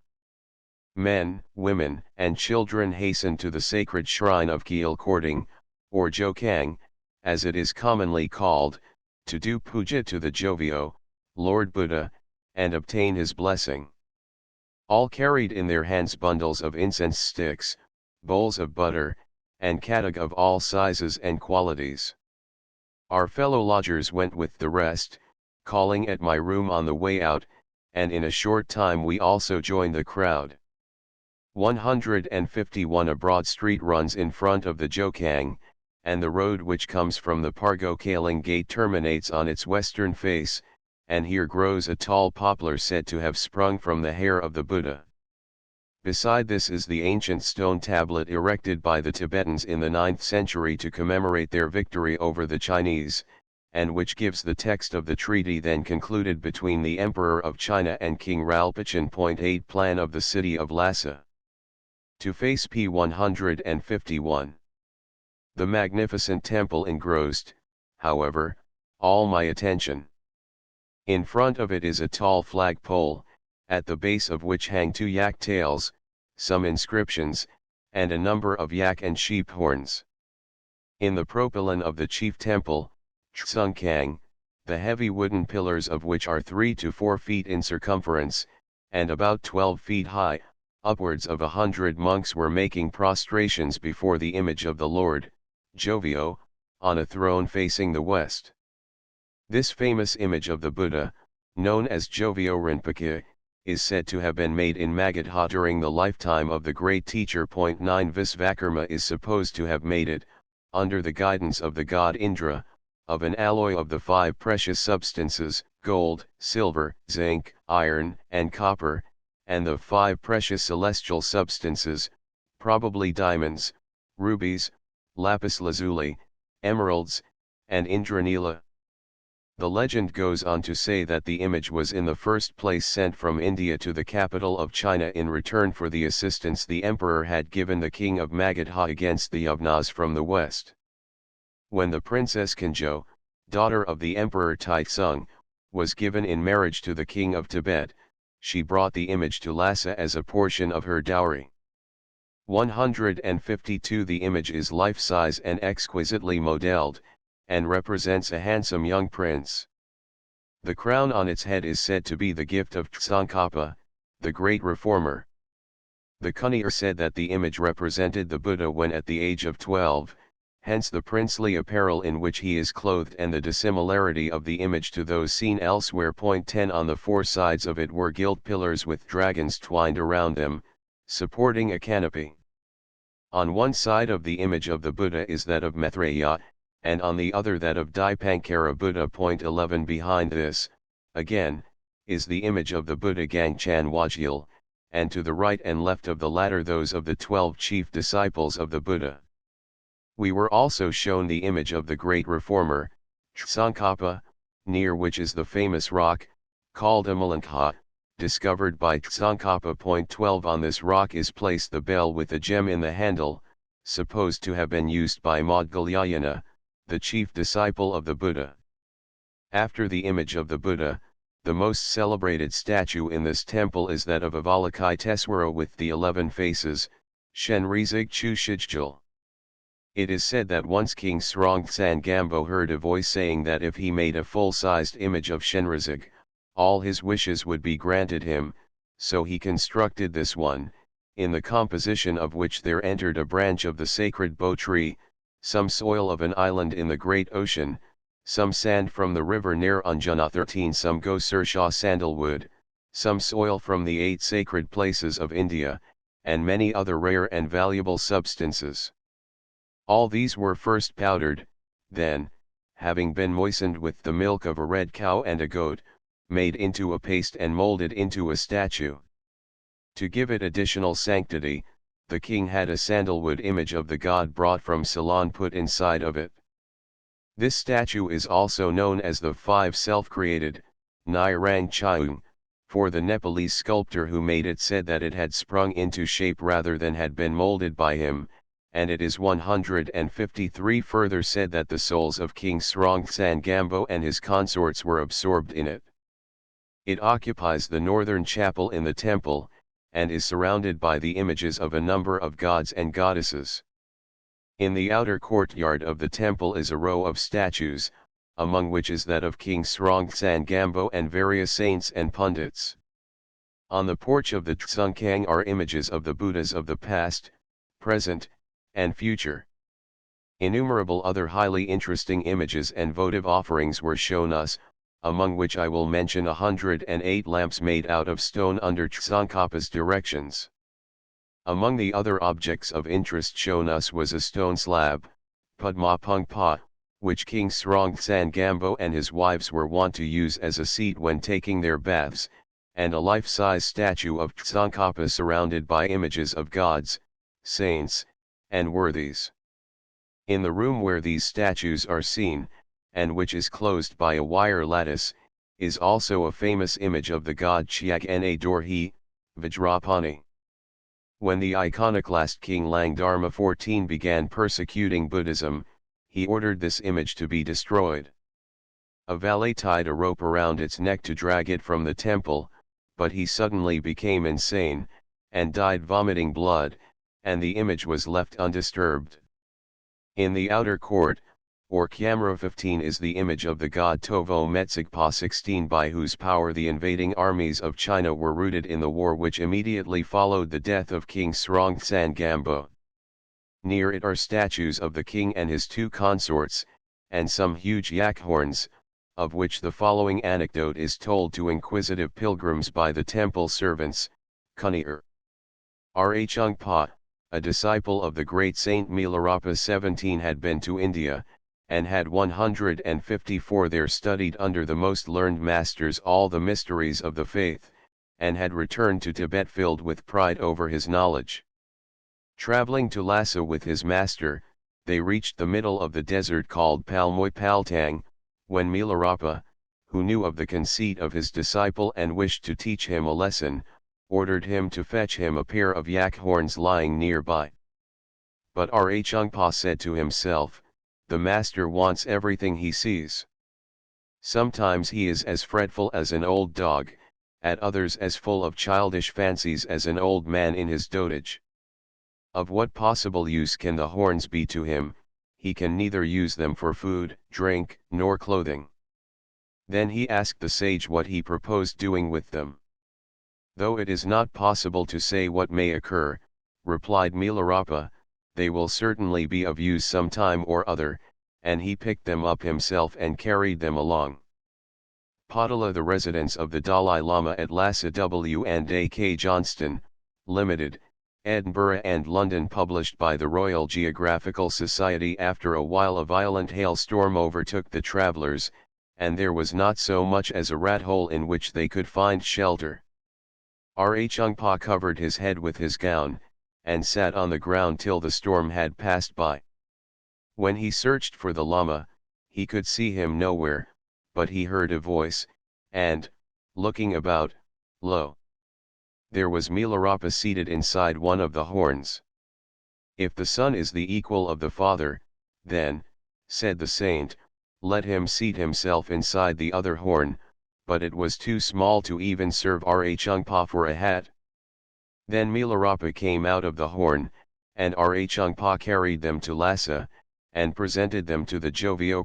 18 After visiting all the ground floor we climbed up to the second and third stories, where we were shown a number of other images, among which I noticed that of Palden Lamo. By the time we had seen all the images we had exhausted our supply of butter, for Pater had put a little in every lamp lighted that day in the chapels.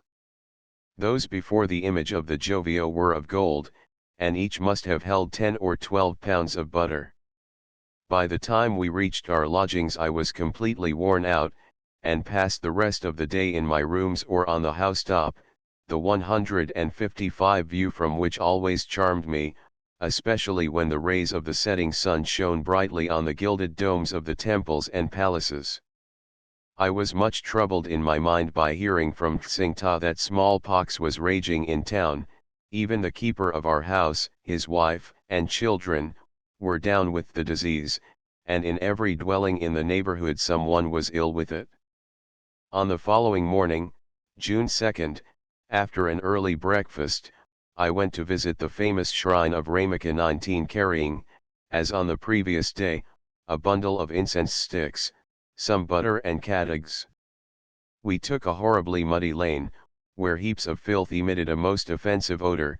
Then, turning northward, we crossed the Potala Road at the northwest corner of the Tom's Gang, as the Keel Courting Square is commonly called, and passed by the lofty Wangda Chorten, which was built to bring under the power, power, to subjugate, of Tibet all the neighboring nations. This spot is also called Gyabum Gang, for it is said that once during the Ming dynasty of China 100,000, Gyabum, Chinese troops camped, Gang, on the plain to the north of this Chorten. Other accounts explain this name by saying that in the war with China, after the death of King Srongtsan Gampo, 100,000 Chin-A men were killed in a battle near this spot. 20 A few hundred paces beyond this place we reached the gate of Ramekh, the famous temple erected by the illustrious Kanjo 21, daughter of the Emperor Taitsung, and wife of King Srongtsan Gampo. It is a flat-roofed edifice 3 stories high, and has a wide portico.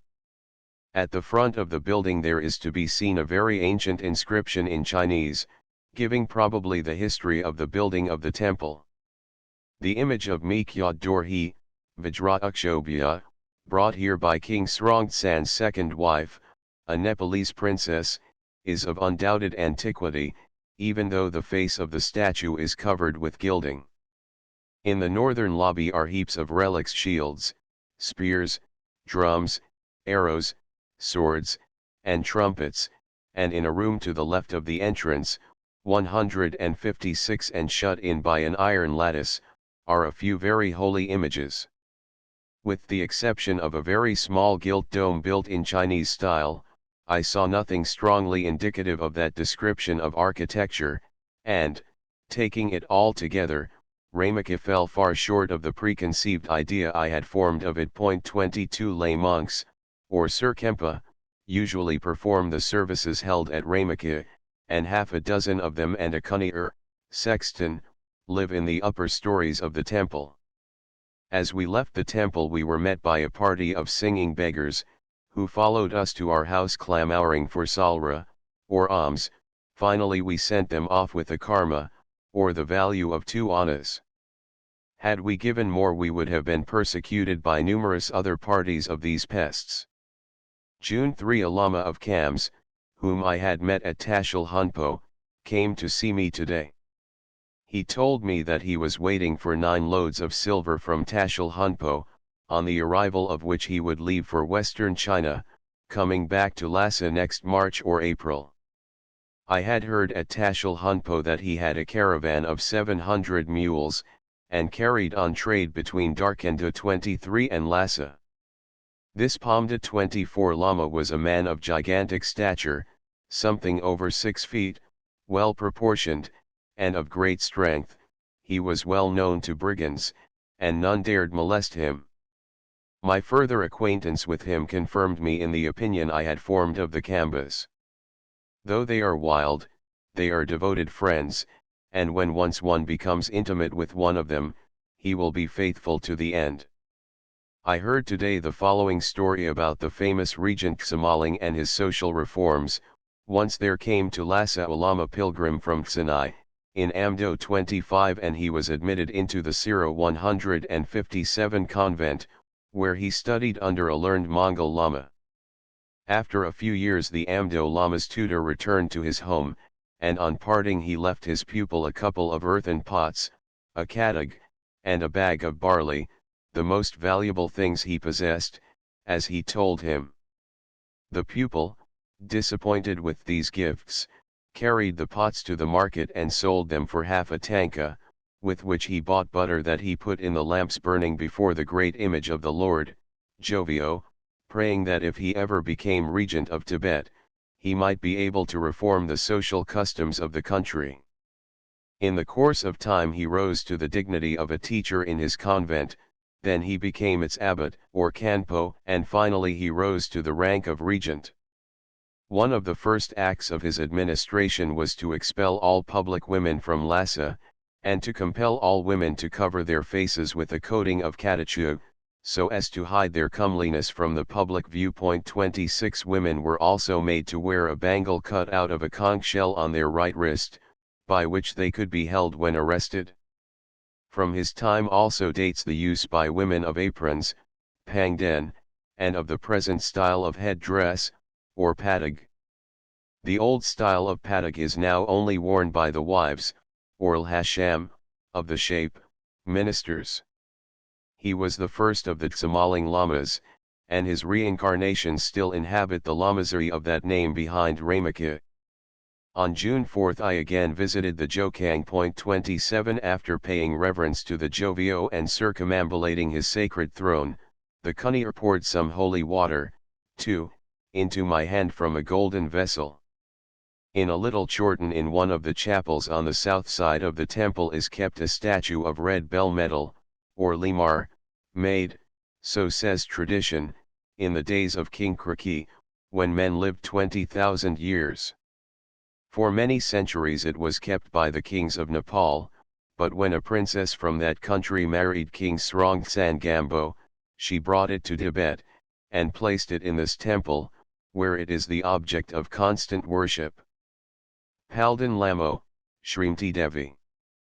But perhaps the most revered of all the images in the Jokang, 158 exclusive of that of the Jo, is that of Palden Lamo, Shrimti Devi.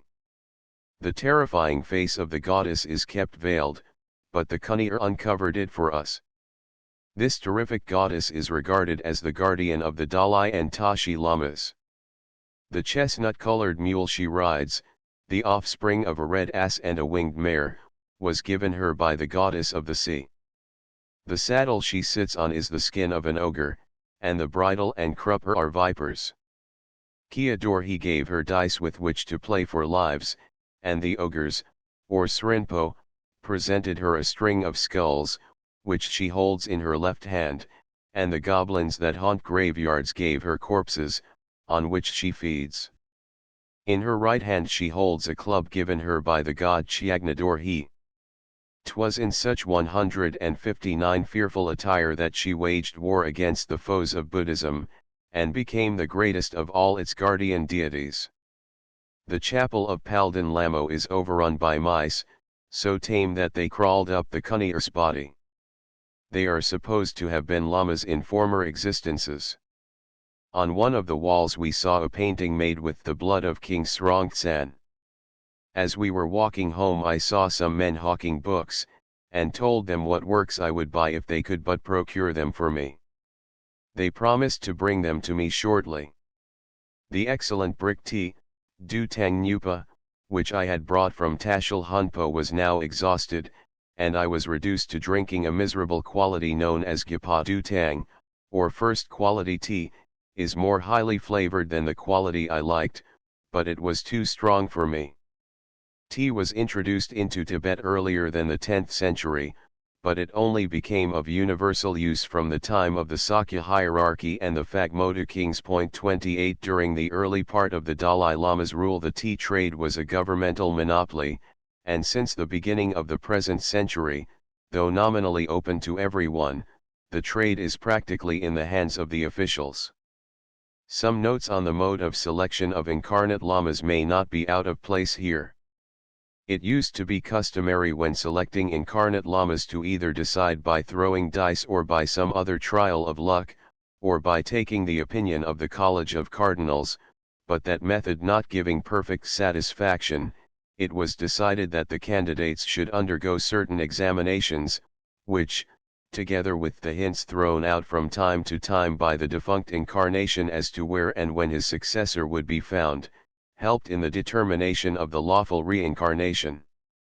From the middle of the 17th century down to 1860, when the Dalai Lama, Tinal Gyatso, was chosen, the rightful reincarnation 160 of a defunct saint was found out by the use of the golden jar, or Serbum. 29 Chokang the Grand Temple of Buddha at Lhasa W&AK Johnston, Limited, Edinburgh and London published by the Royal Geographical Society 3 years after the death of an incarnate Lama. The names of the different children, who it was claimed were his reincarnation, were taken down.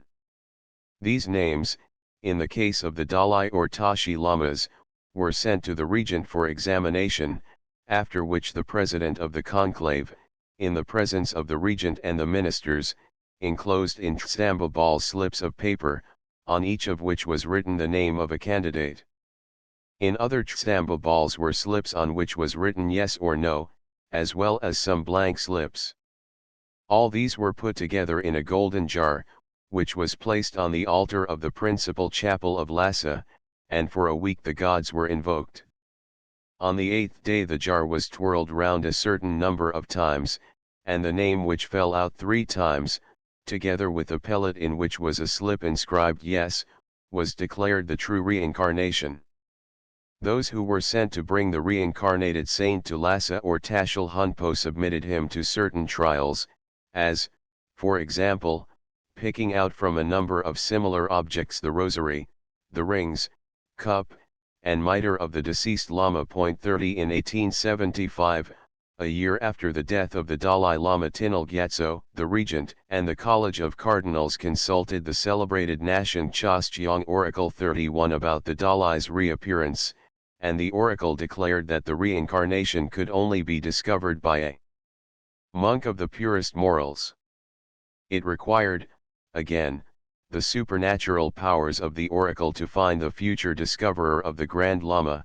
He was the Shartse Khanpo of Gadan, a Lama of great saintliness and profound knowledge. The oracle further stated that he should 161 go to Choskhergya, as the reincarnation was to be found somewhere near Kongpo. 32 The Khanpo went there accordingly, and sat in deep meditation for 7 days, when, on the night of the last day, he had a vision and heard a voice which directed him to repair to the Muleeding Kitso, lake, of Choskir. Awakening from his sleep, the Khanpo went to the lake, where, on the crystal surface of the water, he saw the image of the incarnate Grand Lama seated in his mother's lap, and his father fondling him. The house, its furniture, all was shown him.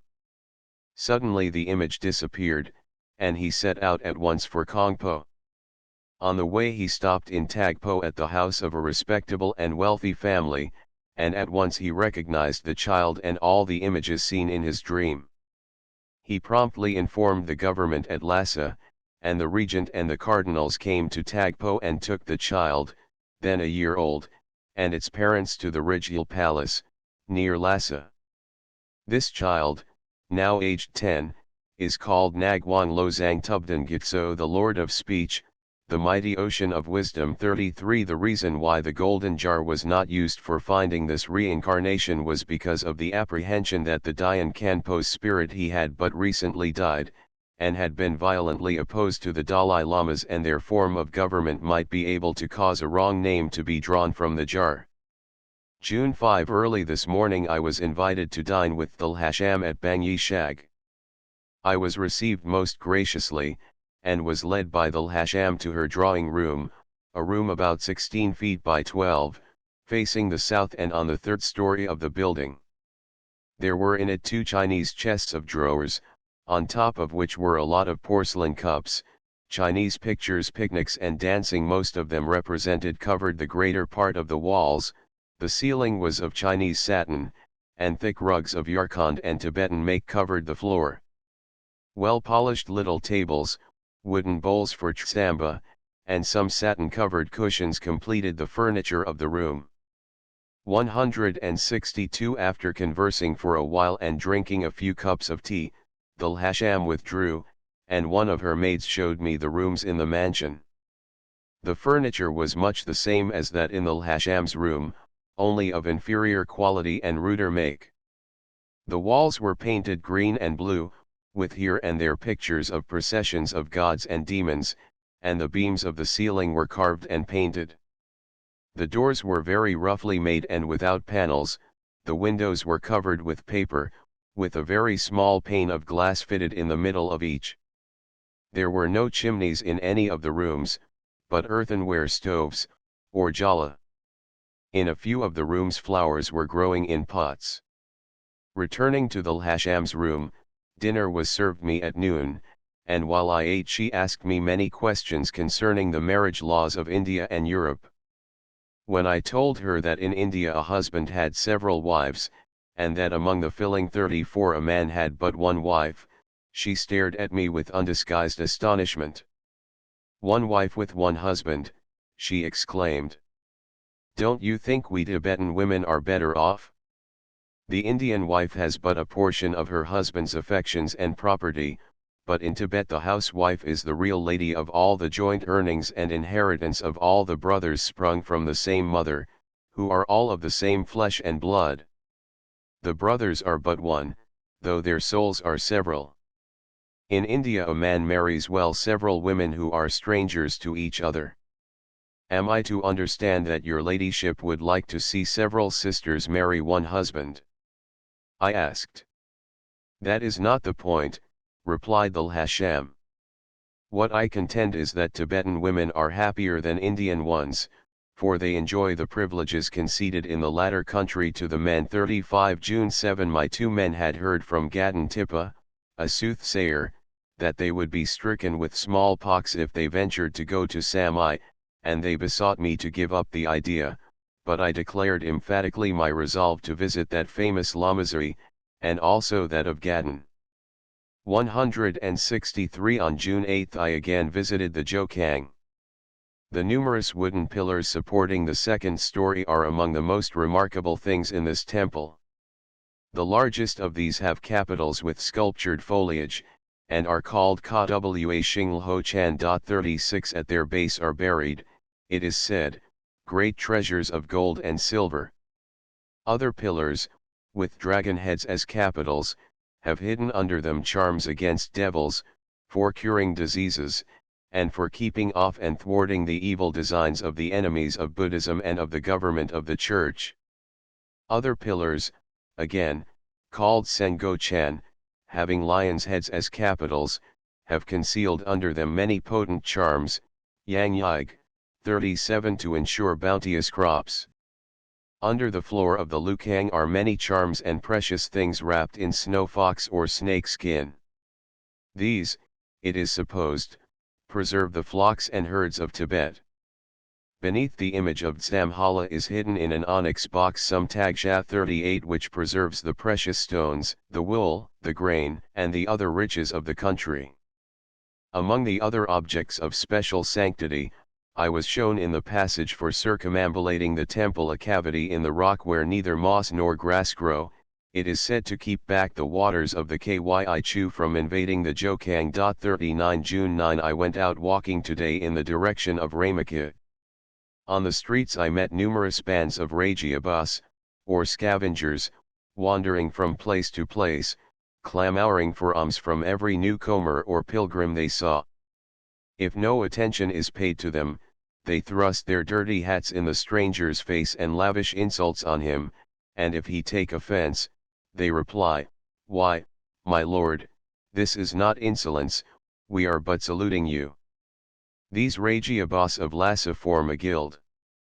Persons convicted of any crime, or vagabonds, are usually sent back to their native villages, there to work out their sentence, but when the authorities cannot learn whence they come, they are handed over to the chief of the Rajiabas, who receives them into his guild. Besides begging, the Rajiabas cut up the corpses which are brought to the 2 cemeteries 164 of Lhasa, near which they live, and feed them to vultures and dogs. A Ragyabo may not show his wealth, however great it be, the walls of their houses must be made with horns of sheep, goats, or yaks, the convex sides turned upwards. 40 At present the chief of the Rajiabas is a man of about 50 years, called Abula. He wears a red serge gown and a yellow turban. Cursed is the lot of the Rajiabas, and twice cursed is Abula, if a day passes without a corpse being brought to the cemetery, for people believe that if a day passes without a death it portends evil to Lhasa. Funeral procession. In connection with the erection of Ramakya, it is said that the princess who had it built discovered that the spot on which the 165 temple was erected was in communication with hell, and that there was a crystal palace inhabited by the Nagas deep in the earth underneath this place. 41 Among the most remarkable relics preserved in this temple, and which I had not had time to examine on my first rather hurried visit, I now noticed one of Dalma 42 made of turquoise, and which is said to render oracles, one of Tsepamet 43 made of coral, and one of Rinchen Kadoma 44 in amber, and a number of others of jade, conch shells, and mumin 45, besides many jars and bowls of jade and gold. In the afternoon I called on the Lhasa, and was sorry to learn that her second son had smallpox. I told her how disappointed I was at not having been able to get even a glimpse of the Kyabgong, the Lord Protector of Tibet, the Dalai Lama. Alas! I added, I have not acquired a sufficient moral merit in former existences to be able to see Shenrazig in flesh and blood. Do not be cast down, Pundabla, though it is not an easy matter for even the shape and nobles of Tibet to see the Dalai Lama. I will arrange an audience for you. 46 Early the next day a gentleman, Kudag, who was a Dunkir of Patala, called on me, and said that the Kishol Hasham of Fala had arranged with the Duni Chinpo of Patala for an audience for me with the Dalai Lama, and that I must get ready as soon as possible. Swallowing breakfast as quickly as possible, I put on my best clothes, and had hardly finished when the Dunkir Chola Kisho, accompanied by a servant, arrived. Having provided myself with 166 3 bundles of incense sticks and a roll of kadag, we mounted our ponies and sallied forth. As we crossed the doorway we saw a calf sucking, and several women carrying water. My companions smiled, and Chola Kisho remarked that I was a lucky man, as these were most auspicious signs. 47 Arriving at the eastern gateway of Patala, we dismounted and walked through a long hall, on either side of which were rows of prayer wheels, which every passerby put in motion.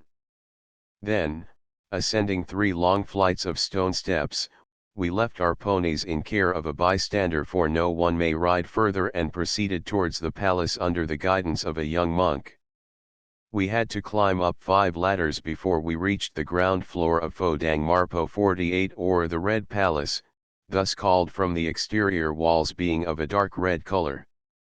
Then we had half a dozen more ladders to climb up, and we found ourselves at the top of Patala. There are 9 stories to this building, where we saw a number of monks awaiting an audience. The view from here was beautiful beyond compare, the broad valley of the Kyichu, in the center of which stands the great city surrounded by green groves, the gilt spires of the Jokang and the other temples of Lhasa, and farther away the great monasteries of Sira and Dabung, behind which rose the dark blue mountains. Patala, the palace of the Grand Lama. To face p. 166. From a photograph by a member of the Nepal Embassy to Peking. After a while 3 lamas appeared, and said that the Dalai Lama would presently conduct a memorial service for the benefit of the late Maruta Lama, Great Lama of Marugamba, and that we were allowed to be present at it. Walking very softly, we came to the middle of the reception hall, the roof of which is supported by 3 rows of pillars, 4 in each row, and where light is admitted by a skylight. The furniture was that generally seen in Lama series, but the hangings were of the richest brocades and cloths of gold, the church utensils were of gold, and the frescoing on the walls of exquisite fineness. Behind the throne were beautiful tapestries and satin hangings forming a great gilt san, or canopy. The floor was 167 beautifully smooth and glossy, but the doors and windows, which were painted red, were of the rough description common throughout the country. A Dunnier approached, who took our presentation kadag, but I held back, at the suggestion of Chola Kisho, the present I had for the Grand Lama, and when I approached him I placed in his lap, much to the surprise of all present, a piece of gold weighing a tola. We then took our seats on rugs, of which there were 8 rows, ours were in the third, and about 10 feet from the Grand Lama's throne, and a little to his left. The Grand Lama is a child of 8 with a bright and fair complexion and rosy cheeks. 49 His eyes are large and penetrating, the shape of his face remarkably Aryan, though somewhat marred by the obliquity of his eyes. The thinness of his person was probably due to the fatigue of the court ceremonies and to the religious duties and ascetic observance of his estate. A yellow mitre covered his head, and its pendant lappets hid his ears, a yellow mantle draped his person, and he sat cross-legged with joined palms. The throne on which he sat was supported by carved lions, and covered with silk scarfs. It was about 4 feet high, 6 feet long, and 4 feet broad. The state officers moved about with becoming gravity. There was the Kukkur Kanpo, with a bowl of holy water, 2, colored yellow with saffron, 50 the censer carrier, with a golden censer with 3 chains, the Sol Ponchinpo, with a golden teapot, and other household officials. 2 gold lamps, made in the shape of flower vases, burnt on either side of the throne. When all had been blessed and taken seats, the Sol Ponchinpo poured tea in His Holiness's golden cup, and 4 assistants served the people present. 51 Then grace was said, beginning with Om, 168 thrice repeated, and followed by, never losing sight even for a moment of the 3 holies, making reverence ever to the 3 precious ones. Let the blessing of the 3 Konkog be upon us, etc. Then we silently raised our cups and drank the tea, which was most deliciously perfumed. In this manner we drank 3 cupfuls, and then put our bowls back in the bosoms of our gowns. After this the Sol Ponchinpo put a golden dish full of rice before the Dalai Lama, and he touched it, and then it was divided among those present. Then grace was again said, and His Holiness, in a low, indistinct tone, chanted a hymn, which was repeated by the assembled lamas in deep, grave tones. When this was over, a venerable man rose from the first row of seats and made a short address, reciting the many acts of mercy the Dalai Lamas had vouchsafed Tibet, at the conclusion of which he presented to His Holiness a number of valuable things. Then he made 3 prostrations and withdrew, followed by all of us. As I was leaving, one of the Dunirchinpos, or Chamberlain, assistants gave me 2 packets of blessed pills, and another tied a scrap of red silk round my neck. These are the usual return presents the Grand Lama makes to pilgrims. As we were going out of the hall, we were met by Chola Kisho's younger brother, a monk in Namgyal Totsan, the monastery of the palace, and in his and his brother's company I visited the palace, and learned from them much relating to the history and the traditions of the place. We first visited a chapel where is an image of Shenrazig with 11 heads and 1,000 arms, an eye in the palm of each of his hands. Near it is an image with 4 arms, also many small gold chorten and objects in bronze.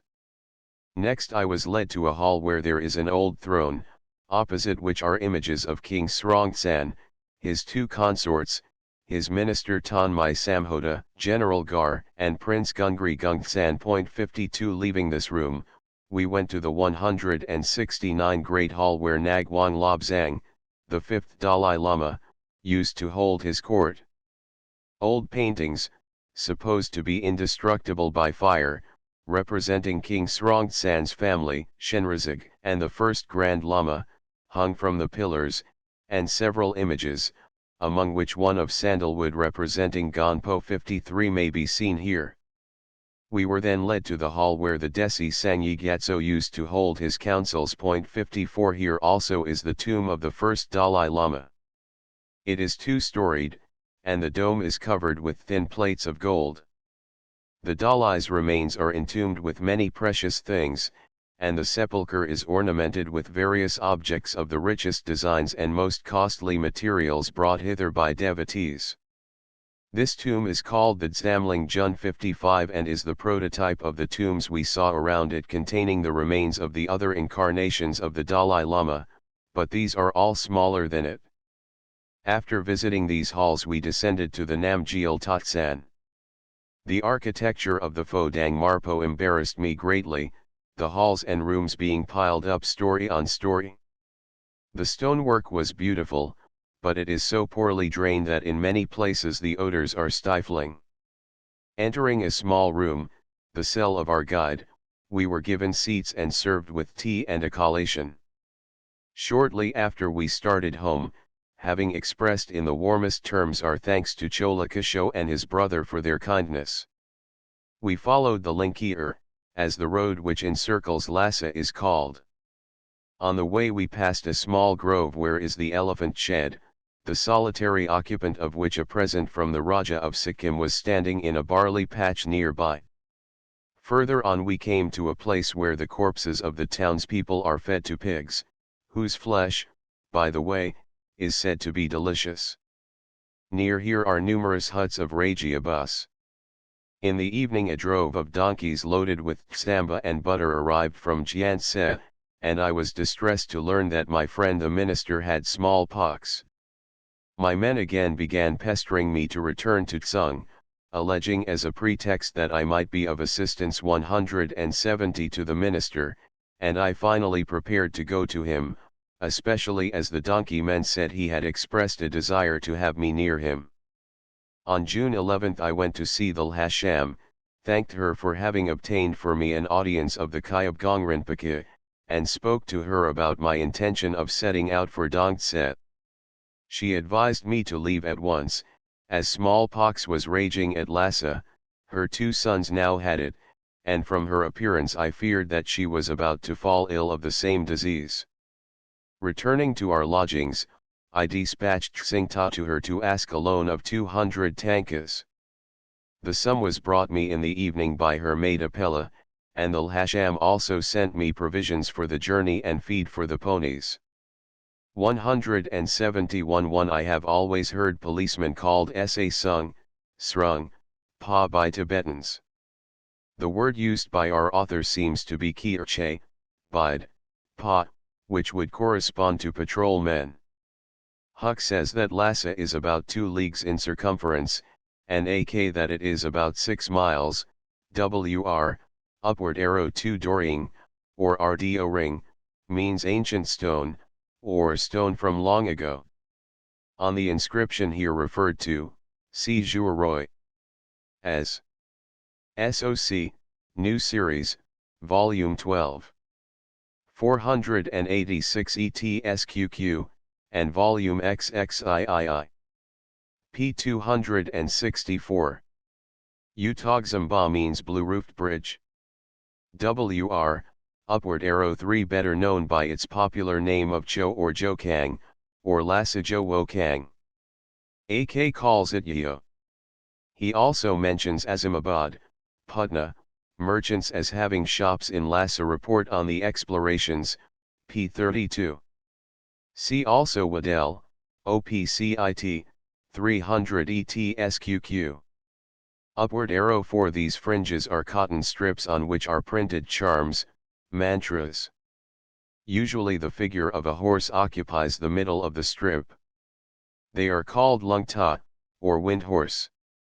Ishlajantwite, Buddhism in Tibet, p. 253, and plate 11.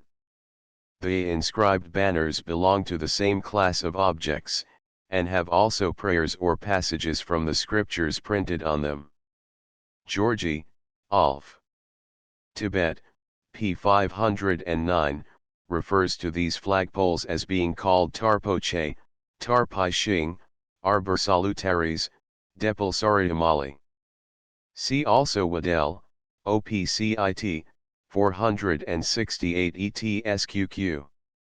Upward arrow 5 Mutton fat is a common substitute for butter in tea among the Tibetans, and is not always used as a pies aller, but in preference to butter.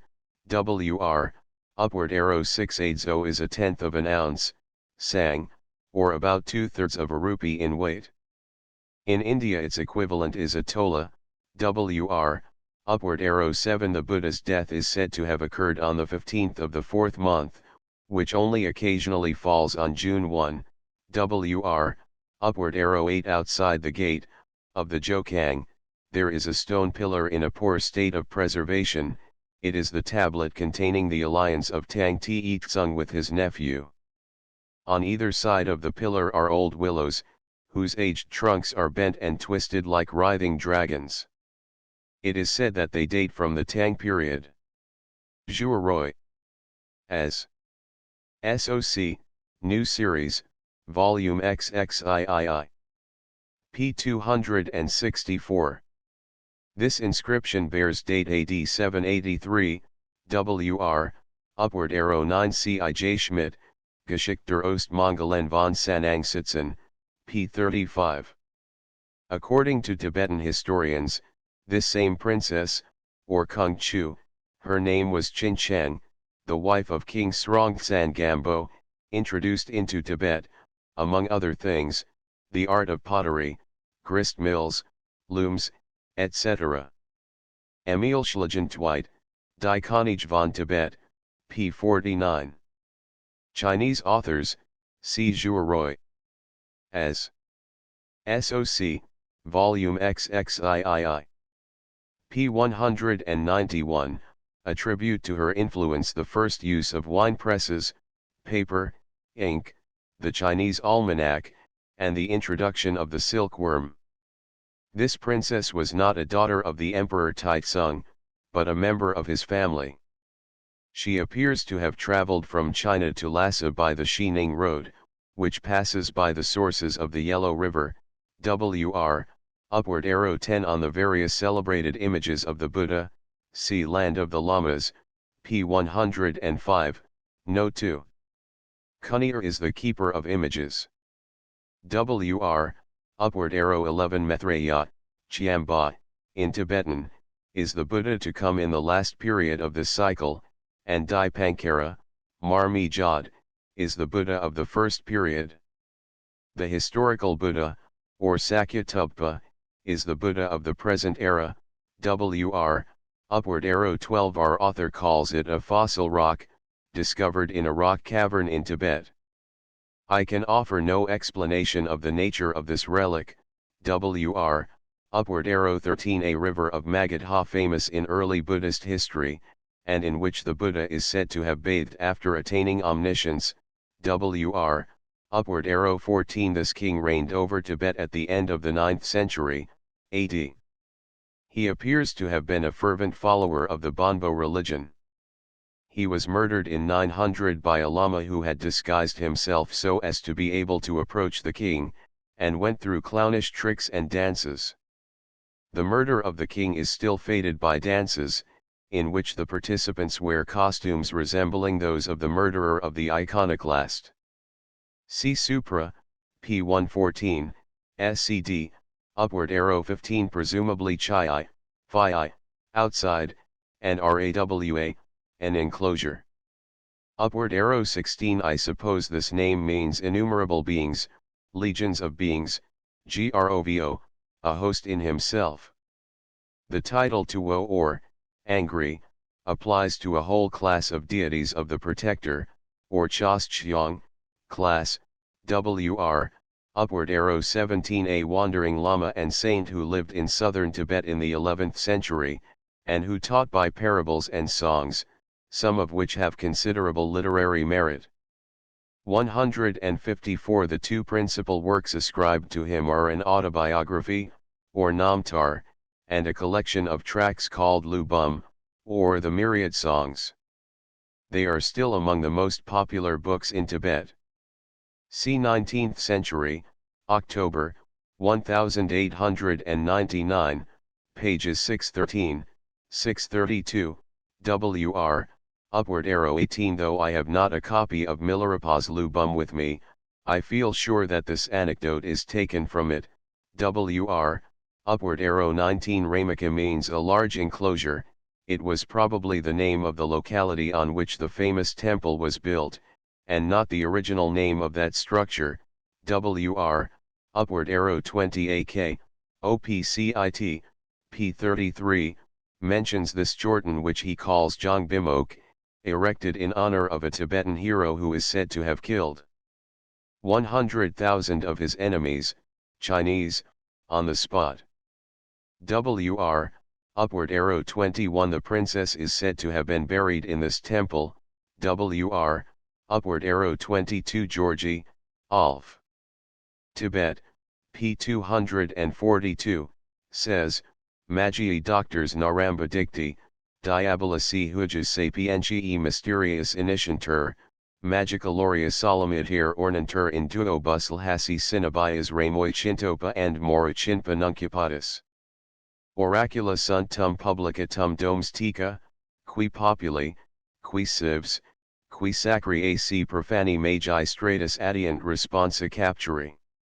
Upward arrow 23. Or Tachien Lu, on the border of Shichen, WR, upward arrow 24. Pamda appears to be Pungdi, a little post station 2 days' ride from Shamdo, and southeast of that town. It is called by the Chinese Paotun.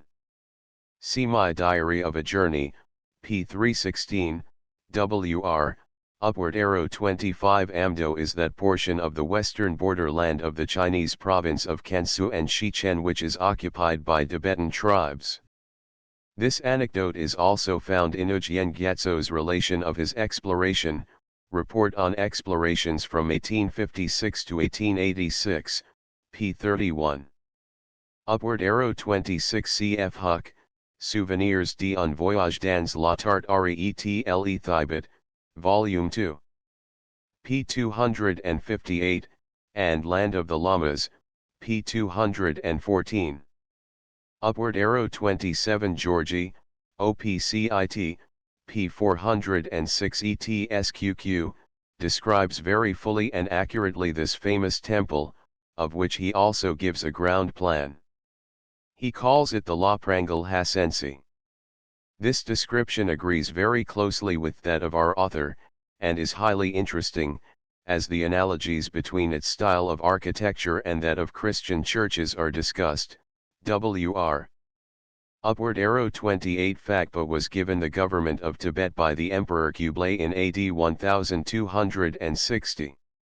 The first of the Phakmoda kings was Nyakri Tsanpo, who is said to have ascended the throne of Tibet, then a little principality south of the Tsangpo, in the Yarlung Valley, BC 313. C.I.J. Schmidt, O.P. Sup.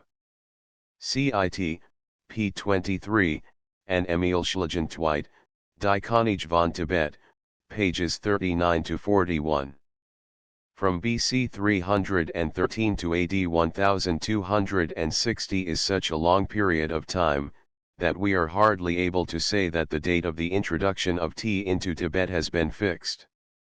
It is probable that the Tibetans did not use tea before the 8th century, at the earliest, and its use only became common in recent times. No mention, I believe, is made of tea in the works of Milarepa, 11th century, nor in any of the older books known to us in the Tibetan language. WR, upward arrow 29. According to Chinese authors, the selection of incarnate lamas by the drawing of lots from a golden vase dates from 1793. See Zhuoroy. As SOC, Volume XXIII, Land of the Lamas, p. 290, Waddell, OPCIT, 245 ETSQQ.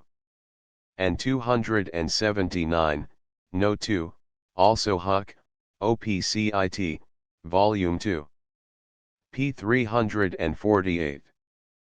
François Berny, in his Voyages, 1723, Volume 2 p. 310, gives some interesting details about the reincarnation of the Grand Lama, as told him by an attaché to a mission from the King of Little Tibet to Aurangzeb, WR, upward arrow 30. Among the strange events which occur on the birth of a reincarnation of the tail Lama may be mentioned the blossoming, in the immediate vicinity of the birthplace, of fruit trees some months before their usual season, the casting of 2 or more young by animals which, as a rule, do not cast so many at a birth, and the sudden recovery from fatal illnesses of persons coming in contact with the newborn child.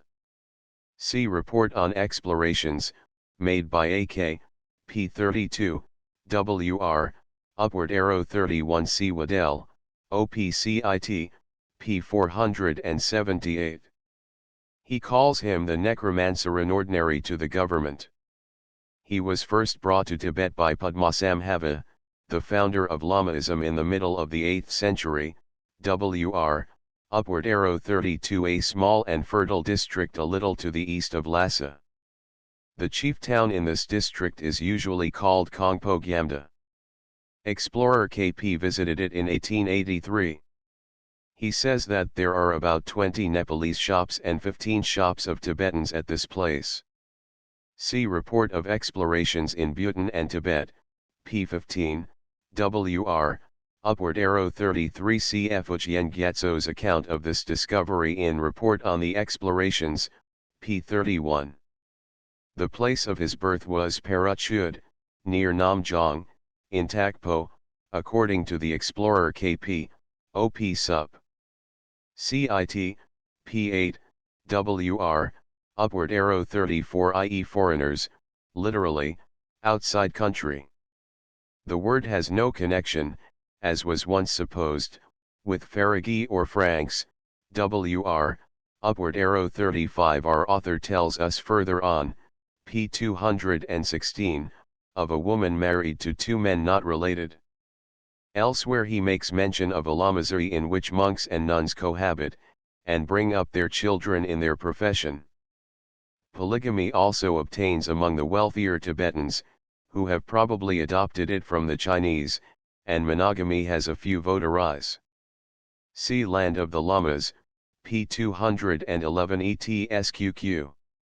Upward arrow 36 meaning, literally, pillars of southern wood. The southern wood is probably the same as the Nanmu or teak of the Chinese, WR, upward arrow 37. The term Yangyag usually means musical score, the lamas using sometimes a descriptive score to teach chanting, WR. Lukang means snake house. Upward arrow 38 a medicinal plant, SCD, upward arrow 39 C Juaroi. Asiat. SOC, XXIII. P70, and Huck, OPCIT, 2. P194, WR, upward arrow 40. In the Phobers there is a quarter where the houses are built entirely with horns of oxen and sheep. These curious buildings are extremely solid, and present a rather pleasing aspect. The ox horns being smooth and whitish, and the sheep horns, on the contrary, black and rough. These strange building materials lend themselves marvelously well to endless combinations, and form on the walls designs of infinite variety. The spaces between the horns are filled with mortar. These houses are the only ones which are not whitewashed. Huck, Souvenirs d'un Voyage, Volume 2. p. 254. Upward arrow 41. The Kungchu came to Tibet AD 639, C.I.J. Schmidt, OPCIT, p. 341. He there says, translating from the Bodh Hamur, that when the princess reached the spot where the Ramaka temple now stands, the cart on which was the image of the Buddha, Jovio, stopped of itself, and could not be made to move forward, WR, upward arrow 42 Dalma, or Dralma, Sanskrit Tara. The two wives of King Srongtsan Gampo are worshipped under this name. The Chinese princess is called Dolkar, or the White Dalma, and the Nepalese princess Doljang, or the Green Dalma. The latter is prayed to by women for fecundity. On the worship of Dalma, see Waddell, OPCIT, p. 435 ETSQQ. Upward arrow 43. The god of eternal life, in Sanskrit, Amateos. Upward arrow 44. The Kadro, Nkagros, are nymphs or fairies, all friendly to man. In Sanskrit they are called Dakini. See Waddell, OPCIT, p. 366. Upward arrow 45. Mumin, a precious stone of dark blue, but inferior to the azure stone, occasionally used for rosaries. Mention is also made of Mumand Marpo, red Muman. Jishka, Tib English Dictionary, SV Mumen. Upward arrow 46. From what the author says a little later, it would appear that, on the contrary, the tail lama is very accessible. Manning called repeatedly on him in 1811, and Huck tells us there was no difficulty about being admitted to his presence. Wr. Upward arrow 47. Cf. Juroy. Asiat. SOC, XXIII. P 285. Upward arrow 48. The earliest name of Mount Potala was Marpo Ri, the Red Hill. King Srongtsan Gampo is said to have built a palace on its summit, and it was occupied by the kings of Tibet down to the time of the fifth tail lama, who built about the middle of the 17th century the present palace. See Emil Schlegentweit, Die Konige von Tibet, p. 49. Our author says the palace was built by the fifth Dalai Lama and his illustrious regent Desi Sangye Gyatso. In connection with our author's audience of the Grand Lama, it is interesting to read Manning's account, which agrees with it very closely. Wr. Upward arrow 49. Manning says of the then tail Lama, La Zang Lungtog Gyatso by name, the Lama's beautiful and interesting face and manner engrossed almost all my attention. He was at that time about 7 years old, had the simple and unaffected manners of a well-educated princely child. His face was, I thought, poetically and affectingly beautiful. I was extremely affected by this interview with the Lama. I could have wept through strangeness of sensation. See Markham, Op. Cit. Pages 265, 266. I am sorry I have not now access to Nain Singh's report of his interview with the tail Lama in 1866, but, if I remember rightly, it contains some interesting details on his audience with the Dalai Lama Trin Las Gyatso. Wr. Upward arrow 50. Water used for ablations in Tibet is usually colored, or perfumed, with saffron. See Waddell, OPCIT, p. 298, Wr. Upward arrow 51. Manning says, OPCIT, p. 265, the ceremony of presentation being over, Munshi and I sat down on 2 cushions not far from the Lama's throne, and had Suchi 168 brought us. It was most excellent, and I meant to have mended my draught and emptied the cup, but it was whipped away suddenly, before I was aware of it. Suchi is soul, chsal, ja, the polite term for tea. Perfume tea is the Chinese Shangpian Cha, Wr. Upward arrow 52. Tanmai Samhoda introduced the alphabet of India into Tibet, and negotiated the king's marriages with his 2 famous consorts. Gar was an equally famous general of the same epoch, and Prince Gungri Gungtsan is, I think, Srongtsan Gampo's grandson. See Emil Schlegentweit, Die Konige von Tibet, p. 47 ETSQQ, Wr. Upward arrow 53. There are 75 gods bearing this name. The Gonpo, are the fiercest of the terrifying type of divinities. Wr. Upward arrow 54. On this famous Tibetan statesman, 'tis revere ingegni sagassissimi, as Georgi, OPCIT, p. 329, calls him. See Georgi's notice, LOCCIT, and Juroy. Asiat. SOC, XXIII. P 186. Upward arrow 55. Meaning the ornament of the world. Upward arrow. Contents Chapter 7. Government of Lhasa Customs, Festivals, etc. The Dalai Lama's one position resembles that held until lately by the Pope in the Christian world. He is believed by the northern Buddhists to be the Buddha's vice-regent incarnate on earth, and the spiritual protector of Tibet. He is known as Tug Jaichen Poshenrazig, or the most merciful of Alakai Teswara. He never dies, though at times, displeased with the sinfulness of the world, he retires to the paradise of Gaden to leaving his mortal body on earth. The ancient records of Tibet say that he has only appeared on earth 14 times in the 18 centuries from the time of the Buddha's death to the beginning of the 15th century. In the year 1474 Gedung Gyatso was born, an embodiment of Gedung Dub, who was an incarnation of Shenrezig, and the founder of the famous Lamasery of Tashil Hunpo. 3 Gedung Gyatso was elected head Lama of Tashil Hunpo in 1512, which office he resigned to fill the same position in Dabung, the chief Lamasery of Lhasa. He had built at this latter place the Gaden Phodang of Dabung, which since then has been famed as the principal seat of Buddhist learning. 4 He was the first of the line of Dalai Lamas. 172 His successor was Sonam Gyatso. He was invited to Mongolia by the famous conqueror Altan Khan, and on his arrival at the latter's camp the Khan addressed him in Mongol by the name of Dalai Lama, the Tibetan word Gyatso, ocean being the equivalent of Dalai in Mongol.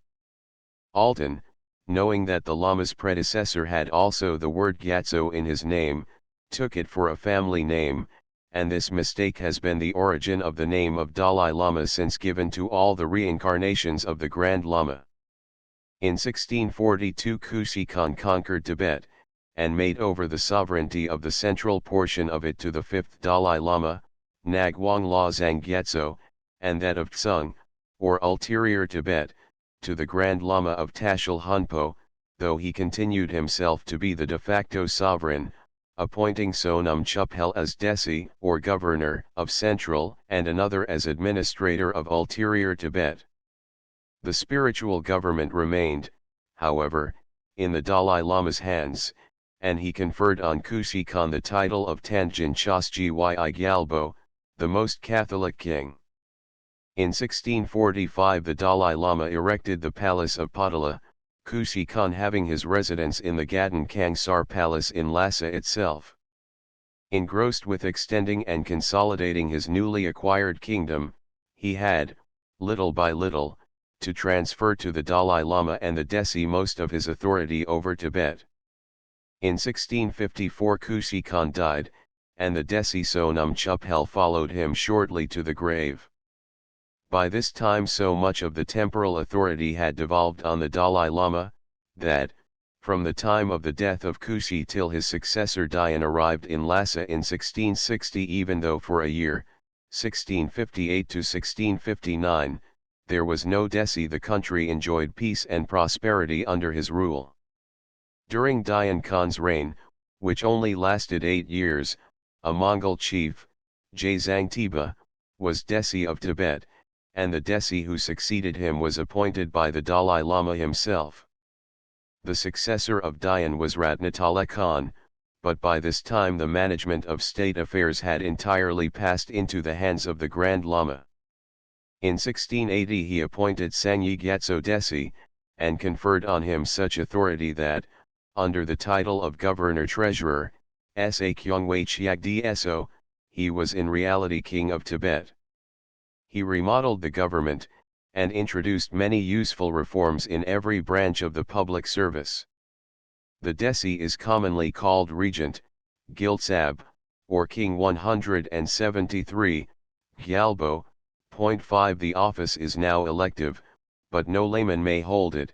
It is filled by a lama from one of the 4 great lings, Tangyiling, Kunduling, Tsekogling, and Samoling, though there have been cases, as, for instance, that of the Desi Shida, or Shidra, where lamas from other places have been selected. 6 The Council of Ministers, Kalan, and the Prime Minister, Chiaikai of Kanpo 7, select the regent, and their choice is confirmed by the oracles of Nashang Chostyong and Lamo Sung Kyong Ma, and, lastly, the nomination is ratified by the Emperor of China.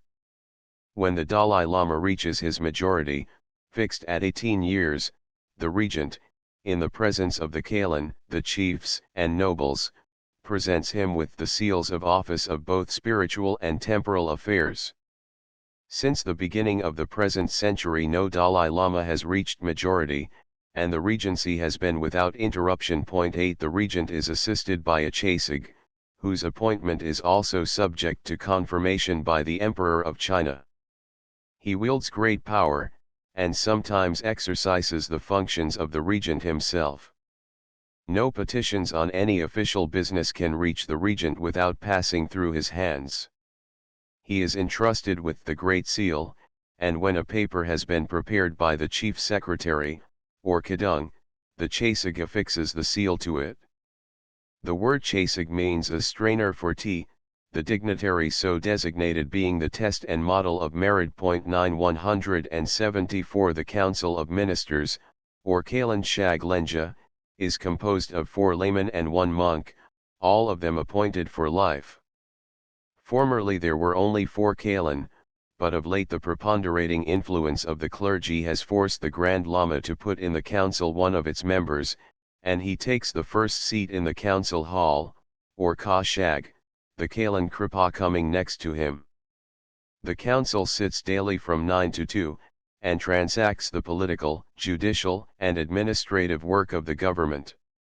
It hears appeals from the Jongpan, or from the court of the Timpan of Lhasa, known as the Black Court, Nagtsashar.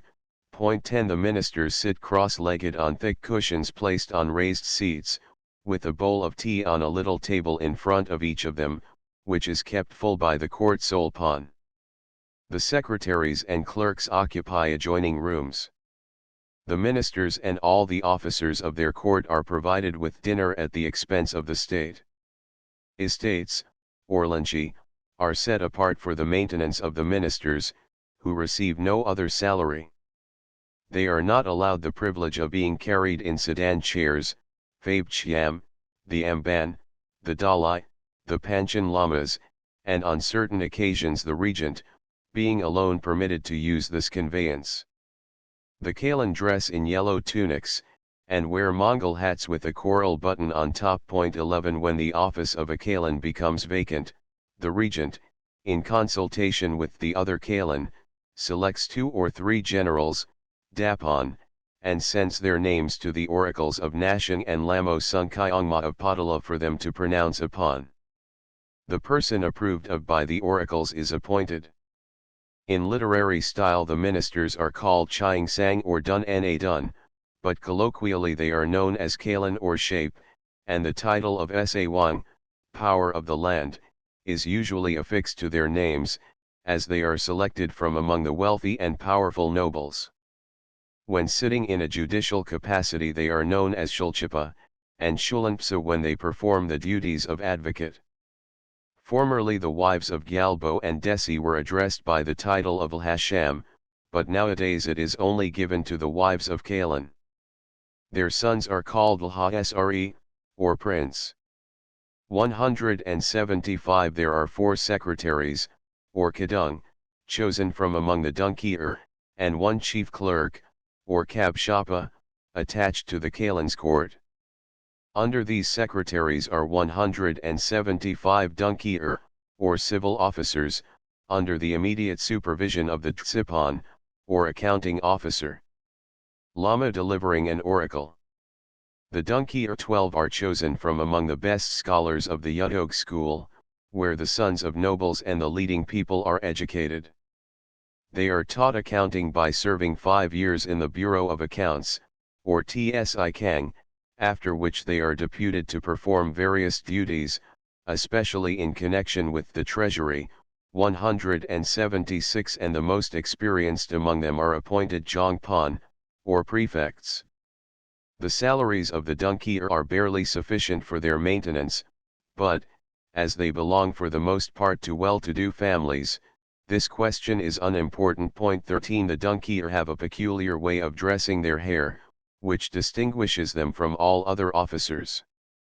Those among the sons of the wealthy and prominent people of Lhasa who, having become members of the church, desire to enter public life, are trained at the Tselabdra of Patala, after which they become Tsedung, or monk officials. The number of these Tsedung cannot exceed 175. In all places of trust and responsibility there are 2 officers, and sometimes more, one at least of whom is a tsedung. Thus, in the office of the treasurer of Patala there are 2 tsedung and 1 dungkier, in the Labrang treasury there are 2 tsedung and 1 dungkier, etc. The tsedung are appointed to these offices for a term of 3 years. The jongpan, or prefects, are entrusted within their respective jong with civil and military powers.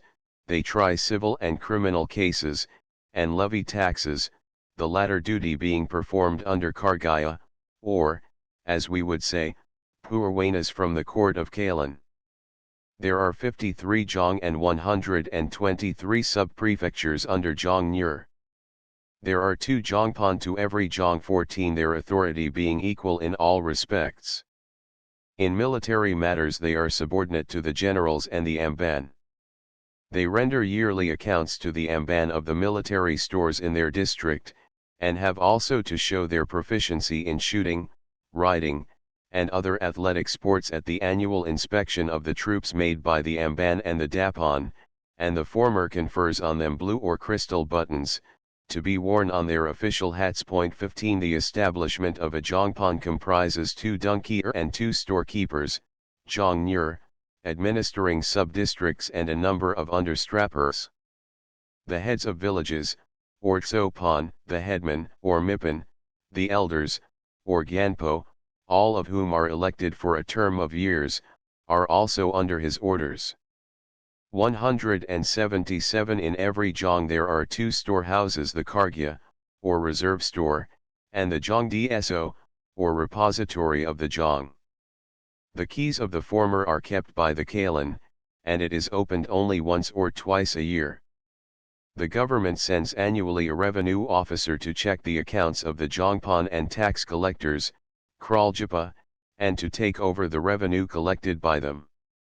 The jongpan have, like the Kalen, their jagirs or jongshi for their maintenance, in lieu of salary. The following citation, taken from a work entitled Sharab Dongview, or Bits of Wisdom, may prove of interest whenever petitions or requests are made. They should be carefully examined. Impartiality should be shown to all classes alike, to great and small, to lamas and to laymen. Uninfluenced by gratuities or the fear of criticism, the jongpan should administer perfect justice. Questions of jurisdiction, of taxes due by the misr, and of forced labor, should be settled by the rules, tsig, of each jong. The villages, houses, and inhabitants should be counted and inspected yearly, and the numbers compared with those of preceding years. He should have returned to their houses those who have left them, particularly misr who have been absent from their houses for not more than 5 years. Servants and laborers of the jong should not be employed by him at his private work. The number of servants allowed him is fixed by the tsig. He should be kind to the misr, and not without a good cause have disputes with neighboring jongpan, as the government's interests would thereby suffer. He should not allow the public lands to be encroached upon, nor should tenants on them be taken away by landholders, jerpas. No women should be allowed to loiter about the jong, and the jongpan should carefully refrain from any flirtation. He should see to facilitating the courier service, and he should see that no one receives supplies for their journey unless they are bearers of passports, lamyig. Frontier or foreign traders who cannot show a passport should be held, and any information he may obtain of affairs in other quarters should be transmitted to Lhasa. 16 As previously mentioned, the Kalen and jongpan exercise judicial functions.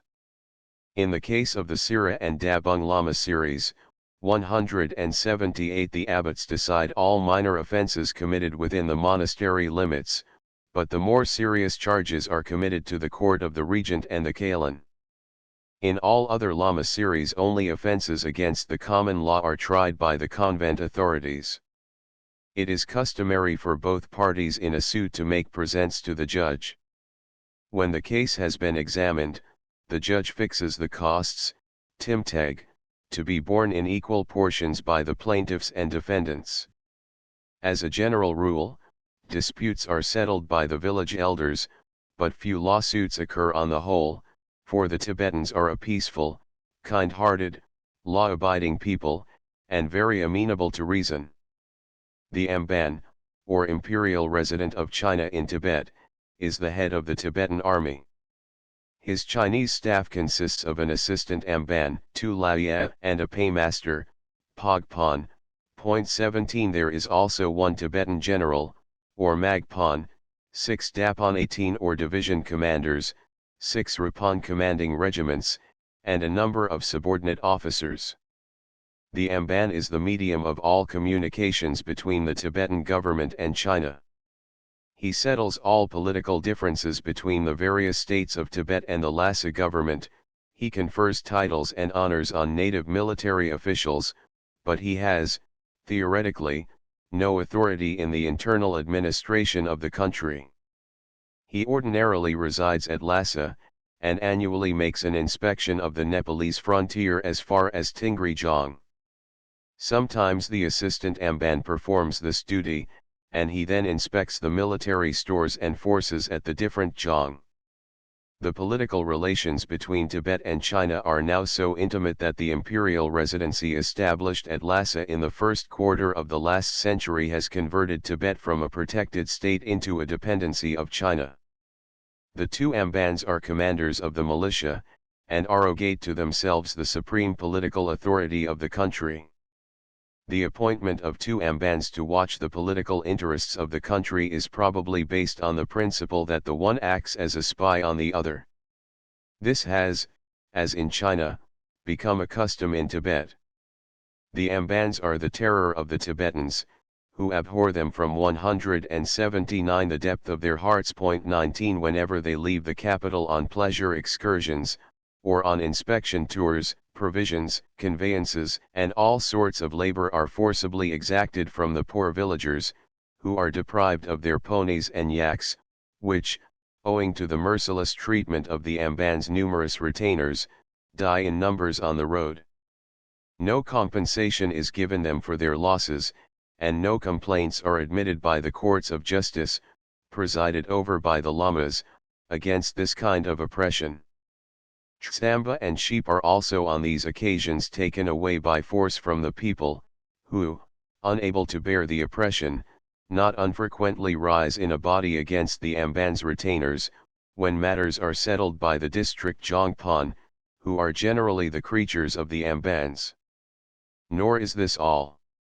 Every Chinese or Manchu soldier or merchant who enters Tibet, whether in a public or private capacity, is provided with a pass from Peking, which facilitates his journey and brings him safe to his destination free of charge. 20 The same is the case with those who leave Tibet for China, the Ambans being the only officials qualified to grant passports. The happy traveler, armed with the Amban's authority, takes every advantage of his pass, and never fails to use his whip freely when the villagers delay in complying with his requisitions. One of the Ambans at least is required to pay a visit to the Tashi Lama once a year, to confer with him on state affairs, when, as the representative of the Emperor of China, he is received with the highest marks of distinction. The Amban is required to make a low salutation with joined palms, and as he approaches the throne he presents a kadag to the Lama. The Tashi Lama, on his side, blesses him by touching his head with his open hand, and seats him on his right on a state cushion. After a short interchange of compliments the conversation turns on the health of the emperor, the happiness of the people, and the prospects of the year's crops. Interpreters who 180 understand the Mongol, Manchu, and Chinese languages always accompany the Amban, and the Tashi Lama has also his interpreters. When the Amban appears abroad he is carried in a yellow chair, and attended by a numerous retinue bearing the insignia of his high office. Of the Dapon, 2 are stationed at Lhasa, 2 at Shigatse, 1 at Jiantse, and 1 at Tingri-jong. 3 of the 6 Rapon belong to central Tibet, and 3 to ulterior. The regular army consists of 6,000 men, 3,000 being under arms, and the other 3,000 at home on half pay. Those in active service serve for 3 years at a monthly pay of 2 ounces of silver. After this they return to their homes, and enter the Territorial Army, or Yulmag, whence they may be at any moment recalled to active service. They are not usually uniformed, though some wear a black Chinese jacket. They are armed with matchlocks, bows and arrows, long spears, and slings, ordo. Besides the regular army, the government may, in case of need, call out all the forces of the country, when each family has to supply one man fully equipped and provisioned, and every landholder sends a man for every kong 21 of land he owns, and a follower to carry his provisions. The Kalan, Jongpon, Dapon, and chief men furnish quotas of cavalry, or tamag, all those who have ponies being incorporated in this arm. Besides the expense of maintaining the army, each Chinese private being paid 14 rupees a month and 30 sers of tsamba, and every Tibetan 2¼ rupees a month. The Tibetan government has to contribute 50,000 rupees to the residency establishment, exclusive of the amban's salary. The Tibetan government, as well as the whole nation, groan under this excessive and useless expenditure, but the maintenance of this order of things is declared to be essential for the protection of the holy lamas against the encroachments of the English, Nepalese, and Kashmir governments.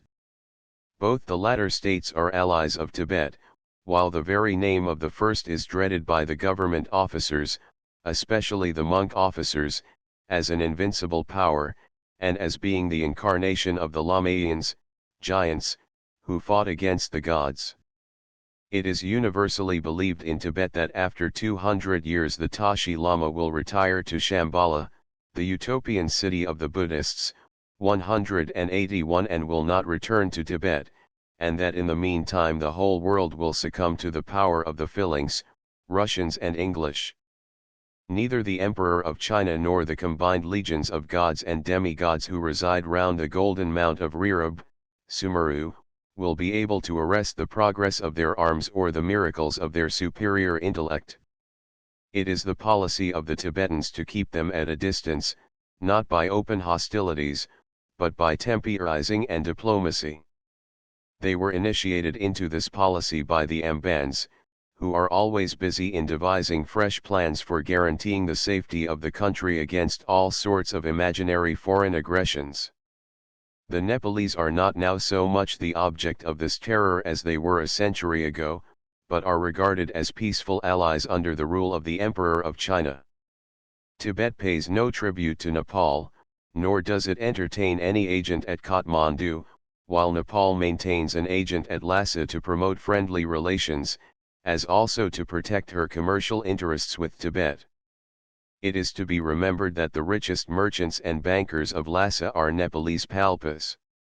During the late disturbances between the monks of the Tusamling College and the Nyurchangchenpo, the late Tashi Lama did not consult the Amban, or invite the aid of his soldiers to quell the rebellion among the 1,500 disaffected and unruly monks, but secretly apprised his subjects of the neighboring villages of his intentions, and on the appointed day 10,000 armed men were assembled, carrying long spears, bucklers, matchlocks, and slings, who at once struck the rebel monks with terror. He has since that day been convinced of the sincere veneration and devoted loyalty of his people, and of the perfect uselessness of the Amban's forces. This instance of tact in the Panchen Rinpoche has raised him higher than ever in the estimation of the people, much to the discomfort of the jealous Amban.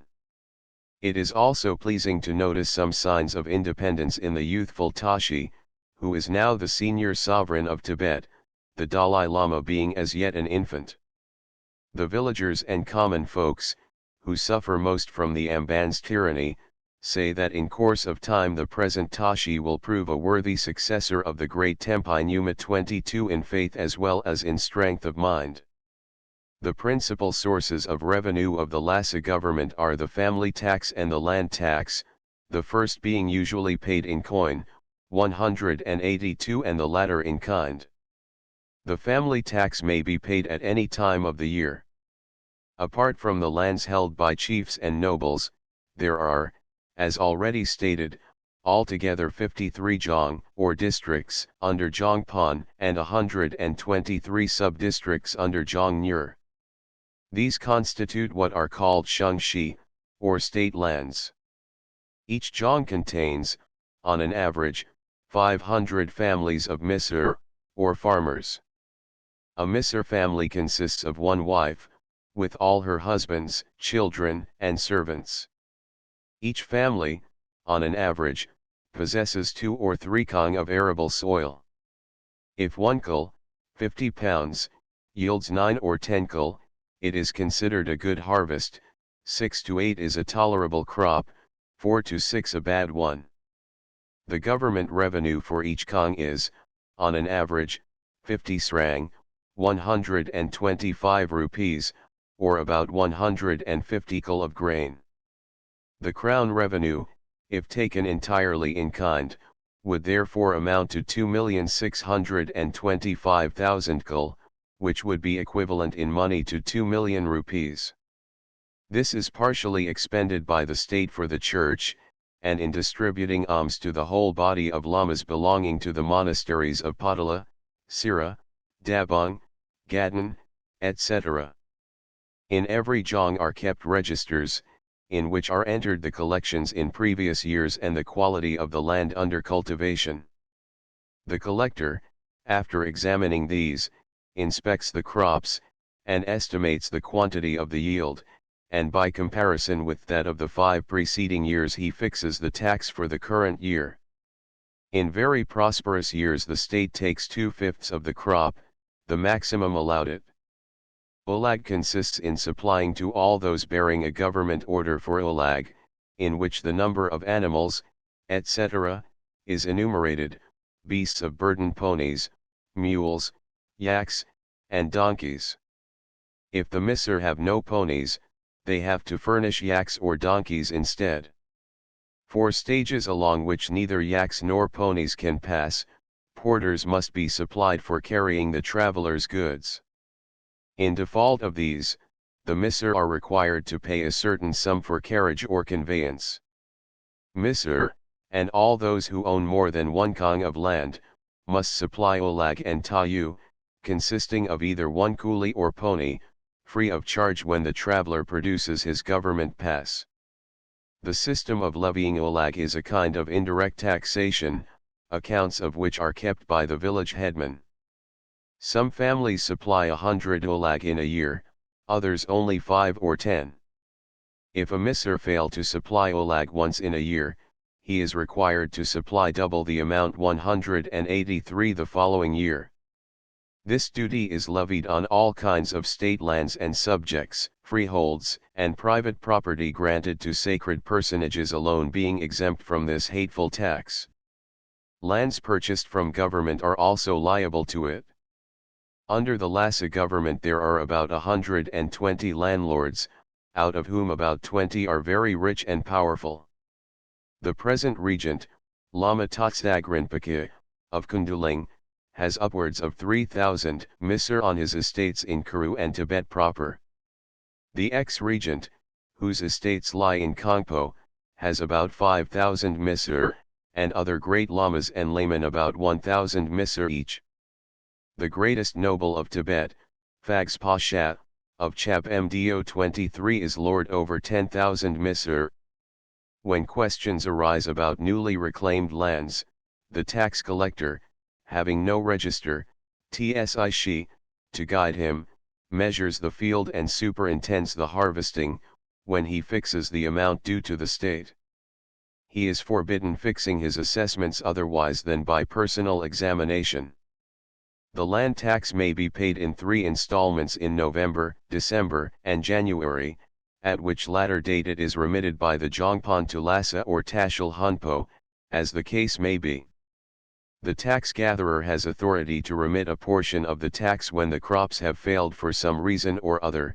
In fact, as a Tibetan author puts it, as eggs are quietly taken from under a sitting hen without disturbing the nest, so should the tax gatherer collect the taxes without oppressing or disturbing the Misr. 24 The great monasteries at Lhasa and its neighborhood, such as Sira, Dabong, Gadon, Samai, etc., have large freehold estates. Besides these, there are more than 300 landholders, called Jerpa, who pay a nominal revenue to the government, varying from 10 to 30 dok, 1,250 to 3,750 rupees, and who are also called upon to furnish ulag, tayu, and other indirect taxes. Cows and yomo belonging to the government and tended by Dokpa are calculated to yield at the rate of 5 pounds of butter per head per year. In the provinces of Kongpo and Pemakyot numerous pigs are reared, and rich families count their pigs by the thousands. The Lhasa government levies a tax of 1 tanka on every pig, and derives no inconsiderable revenue from these districts from this 184 source. The tenants in each jong contribute 10 days' labor per head for the plowing or harvesting of the state lands. This service is called the lostal, or labor tax. There is in Tibet no fixed rate of duties on merchandise, nor is there a regular import duty. Rich merchants who come from foreign countries are required to pay annually a tax of 50 srang to government, large traders are charged 25 srang, and small traders 3 srang. Shopkeepers and peddlers pay 5 sho, 1/4 rupee, annually, and itinerant kamba hawkers who carry their own loads are charged half a tanka per quarter both in Yu and Tsung. For crossing large bridges the charge is from 1 ka, 1 anna, to 1 tanka per head for a man, and a karma, 2 annas, to a sho, 4 annas, for ponies. For pasturing cattle on public lands there is a charge of from 3 to 5 sho yearly for every head. Besides these, there is a capitation tax of from 2 to 3 srang, 7½ rupees, on people owning no land but only homesteads.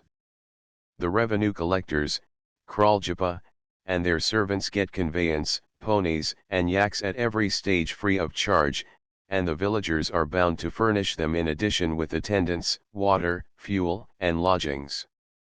The revenue collectors may accept for their own use all the katag, butter, tea, and silver coin which the Misr may see fit to offer them. They are also authorized, when on tour, to kill 1 out of every 100 sheep belonging to the Misr for their own consumption. 25 In all other matters they are guided by the usages and laws of the country. No government official, revenue officer, or jongpan may oppress the poorest Misr.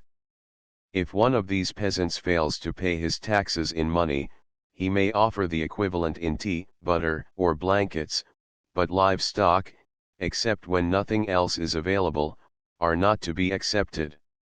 The property in cattle belonging to the Lhasa government exceeds 1 million head. There is a superintendent of this government stock, who, at the end of every year, submits an account of the live animals and the number died or killed during the year. In order to satisfy the authorities, he is required to produce the entire dried carcasses of the dead animals with their tails and horns. These superintendents are appointed annually, and as a consequence they take every opportunity of making their fortune at the expense of the state before the expiration of their term of service. 185 letters are carried by messengers and special couriers called chibzamba, or tazamba, meaning, literally, horsebridge. The couriers generally discharge their duty with admirable efficiency, and every one assists them with great promptness. All government messengers are provided with the best and swiftest ponies, and at every halt are furnished with lodgings, water, firewood, and a man to cook their victuals. Couriers on foot usually travel from 20 to 25 miles a day, while those who ride do from 30 to 35 miles. The latter is the express rate, for which the government generally gives an extra remuneration. Government couriers alone get tayu, or ponies for traveling.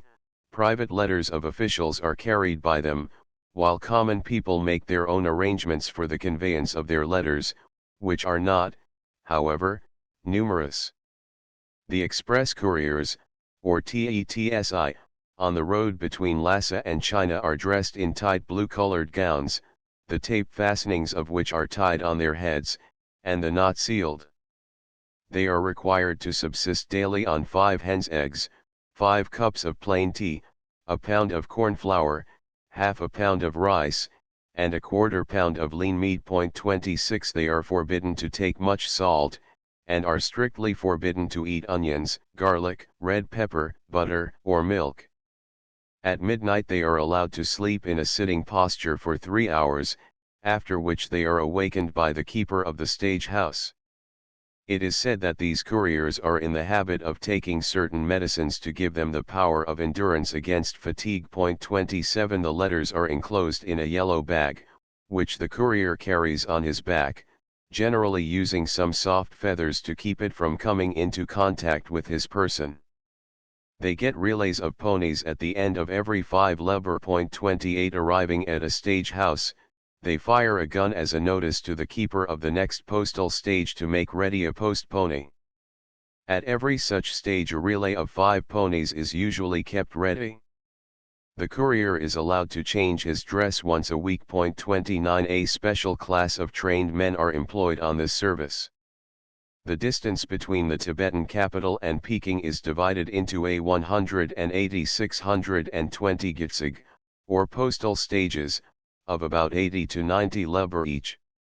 This distance of nearly 10,000 leber is required to be traversed in 72 days. Couriers are generally allowed a delay of 5 days, but when they exceed that they are punished. On occasions of very great importance and urgency the express rate to Peking is 36 days. 30 During the last affray between the Junior Amban and the people of Shigatse the express took a month and a half to reach Peking. As regards the administration of justice and the laws of Tibet, the following peculiarities may be noted. Both parties in a suit make written statements of their case, and these briefs are read in court. The judge has the evidence, depositions, and his decision written down, 3 copies of the latter being given to the parties concerned. Then he states the law fee, timteg, and the engrossing fee, myogrin, both of which vary with the importance of the case, and are borne by both parties to the suit. The death punishment is only inflicted in certain cases of dacoity, chagpa, when those convicted are sewed in leather bags and thrown into a river. Offences of a less heinous nature are dealt with by banishment to the borders, whipping, imprisonment, or fines. 31 Nothing can be more horrible and loathsome than a Tibetan jail. There are some dungeons in an obscure village 2 days' journey up the river from Tashil Hunpo, where life convicts are sent for confinement. The prisoner having been placed in a cell, the door is removed and the opening filled up with stone masonry, only one small aperture, about 6 inches in diameter, being left, through which the unhappy creature is supplied with his daily food. There are also a few small holes left open on the roof, through which the guards and the jailer empty every kind of filth into the cell. Some prisoners have lived for 2 years under this horrible treatment, while others, more fortunate, die in a few months. 32 187 In cases of murder, there are 4 fines to be paid by the murderer. First, blood money, tongjal; second, a sum for funeral ceremonies for the benefit of the slain; third, a fine to the state; and fourth, a peace offering to the family and friends of the murdered person. These fines vary from the weight of the body of the slain in gold, to 5 ounces of silver, or the equivalent in kind. Should these fines not be paid, the murderer is thrown into prison. When the murderer is insane, or a minor, aged less than 8 years, the relatives or friends are only required to pay the funeral expenses of the victim. The same rule applies if anyone is killed by a horse, yak, or other animal, the owner paying the funeral expenses of the person killed. When a husband kills his wife, or a master his servant, he is required to pay the usual fine to the state and the funeral expenses. Thieves have to pay from 100 to 7 times the value of the goods stolen, according to the social standing of the person from whom they have stolen. When the thief is a recidivist, his hands may be cut off if it is his 5th conviction, and he may be hamstrung if it is his 7th. For the 9th conviction his eyes can be put out. If a thief is punished by the person from whom he is attempting to steal, the courts will not take cognizance of the case, but should the thief be killed, blood money, to the amount of 5 ounces of silver, must be paid to his family. Children aged less than 13 are not punishable for theft, but their parents are remonstrated with. When a woman commits a theft, the fines and possible corporal punishment are borne in equal proportions by herself and her husband. No corporal punishment can be inflicted on a pregnant woman, nor on those suffering from an illness, who have recently lost parents, or who are older than 70. He who harbors a thief is held to be a greater culprit than the thief himself. If a person witness a theft and do not give notice thereof, he is held equally guilty with the thief. Thefts by one member of a family on another member should be punished by the head of the family alone. The theft of a lock, a key, or a watchdog, is considered equivalent to robbing the objects they keep safe. 188 Rape on the person of a married woman of high degree is punishable by emasculation and fines. In case the woman belongs to the middle or lower classes, the culprit pays the husband a fine and gives the woman a suit of clothes. If a man of low rank has intercourse with the unmarried daughter of a man of high standing, he must serve the father without wages for a term of years. If the offender is of high standing, he has only a fine to pay. In all cases of assault and battery, fines, known as songjal, or life money, are alone imposed, to which may be added the amount necessary for medical treatment for the wounded party. The amount of the fine is fixed by the size and depth of the wounds, the importance of the bone broken or the organ injured. When judges or arbitrators are unable to reach a decision, they may permit the plaintiff to challenge the defendant to make a deposition on oath, or undergo an ordeal. In Khams and Amdo this practice is dying out, but it is still in vogue in central Tibet. On account of the nature of these oaths and ordeals, the law exempts certain classes of men from taking them. Lamas, teachers, Janayan, semi-priestly laymen, monks, and novices are not allowed to take oaths and pass through ordeals, nor are tantrics, religious sorcerers, and other practitioners of mystic incantations, who are supposed to be able to counteract the fearful consequences of breaking an oath by means of their powerful spells. Destitute and famished people, to whom food and clothing are all in all, and men who will do anything they like, regardless of the consequences in a future existence, are not allowed to make a deposition on oath, nor are wives and mothers, who can easily be persuaded to swear in the interests of their husbands and children. Besides these, young boys, lunatics, and the dumb, who do not understand the difference between good and evil, happiness and misery, are equally exempt. All others, not included in the above list, who are honest, know the difference between good and evil, believe in the inevitable consequences of one's actions, karma, are held proper persons to take oaths and undergo ordeals. The challenger is required to pay the defendant the oath compensation, or oath blood, nhra, which varies from a trifling amount to a very large sum, according to the nature of the case, but for one of considerable importance the usual compensation is 189.50 silver srang, 125 rupees, and a yak.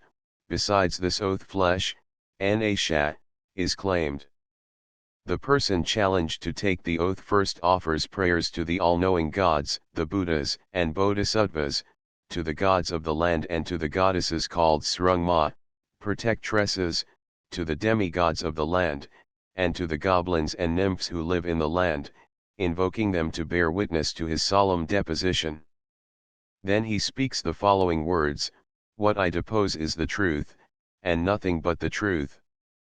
He then seats himself naked on the skin of a cow or ox newly slain, smears himself with the blood of the animal, and places an image of Buddha, with some volumes of religious books, on his head. Next, after eating the raw heart of the ox, and drinking 3 mouthfuls of its steaming blood, he declares to the spectators, "There is certainly no guilt in me, and if there be any, may the guardians of the world and the gods make me cease to exist before the end of the current month." He then receives the oath compensation, na, and the slain ox or oath flesh, na shat. It is commonly believed among the Tibetans that, should one perjure himself, he either becomes insane, or dies vomiting blood, before the expiration of 107 days. When this does not befall him, other misfortunes happen, such as the loss of his wife or children, quarrels, feuds, or the loss or destruction of his property. Death is believed to be the most common consequence of perjury. The undergoing of such an oath liberates the swearer from the penalty of death, and from paying fines in all cases of robbery and murder, as well as from civil liabilities, such as debts and disputes about land, even though it involves thousands of srang. On the other hand, it is believed that if the challenger be guilty of false and malicious accusation, all the evils reserved for the perjured swearer will fall upon him. In certain cases the guilt or innocence of parties is decided by the throwing of dice, the person being exculpated who gets the greatest number of points. Important cases of murder, dacoity, and theft are also decided by ordeals, of which there are 2 kinds: picking out white and black pebbles from a bowl of boiling oil or muddy water, and handling a red-hot stone ball. In the presence of the prosecutor, the witnesses, the judge, or his representative, and many other 190 spectators, the accused person invokes the gods and the demigods to bear witness to his statement, and declares that he tells the perfect truth. A copper or iron bowl filled with boiling oil or muddy water is then placed before him, in which 2 pebbles of the size of an egg, one white and the other black, each enveloped and tied up in a bag, are thrown. The swearer washes his hands first with water, and then with milk, and, having heard read a section of the law written on a tablet with the blood of a cow slain for the occasion, plunges his hand in the boiling oil or water, and withdraws one of the pebbles. If he takes out the white one without scalding his hand, he is believed to be innocent, but if his hand is scalded, he is considered to be only partially innocent. If he brings out the black stone and gets his hand scalded besides, he is pronounced guilty. The second form of ordeal is performed by heating a stone ball of the size of an ostrich's egg red hot, and then placing it in an iron vessel.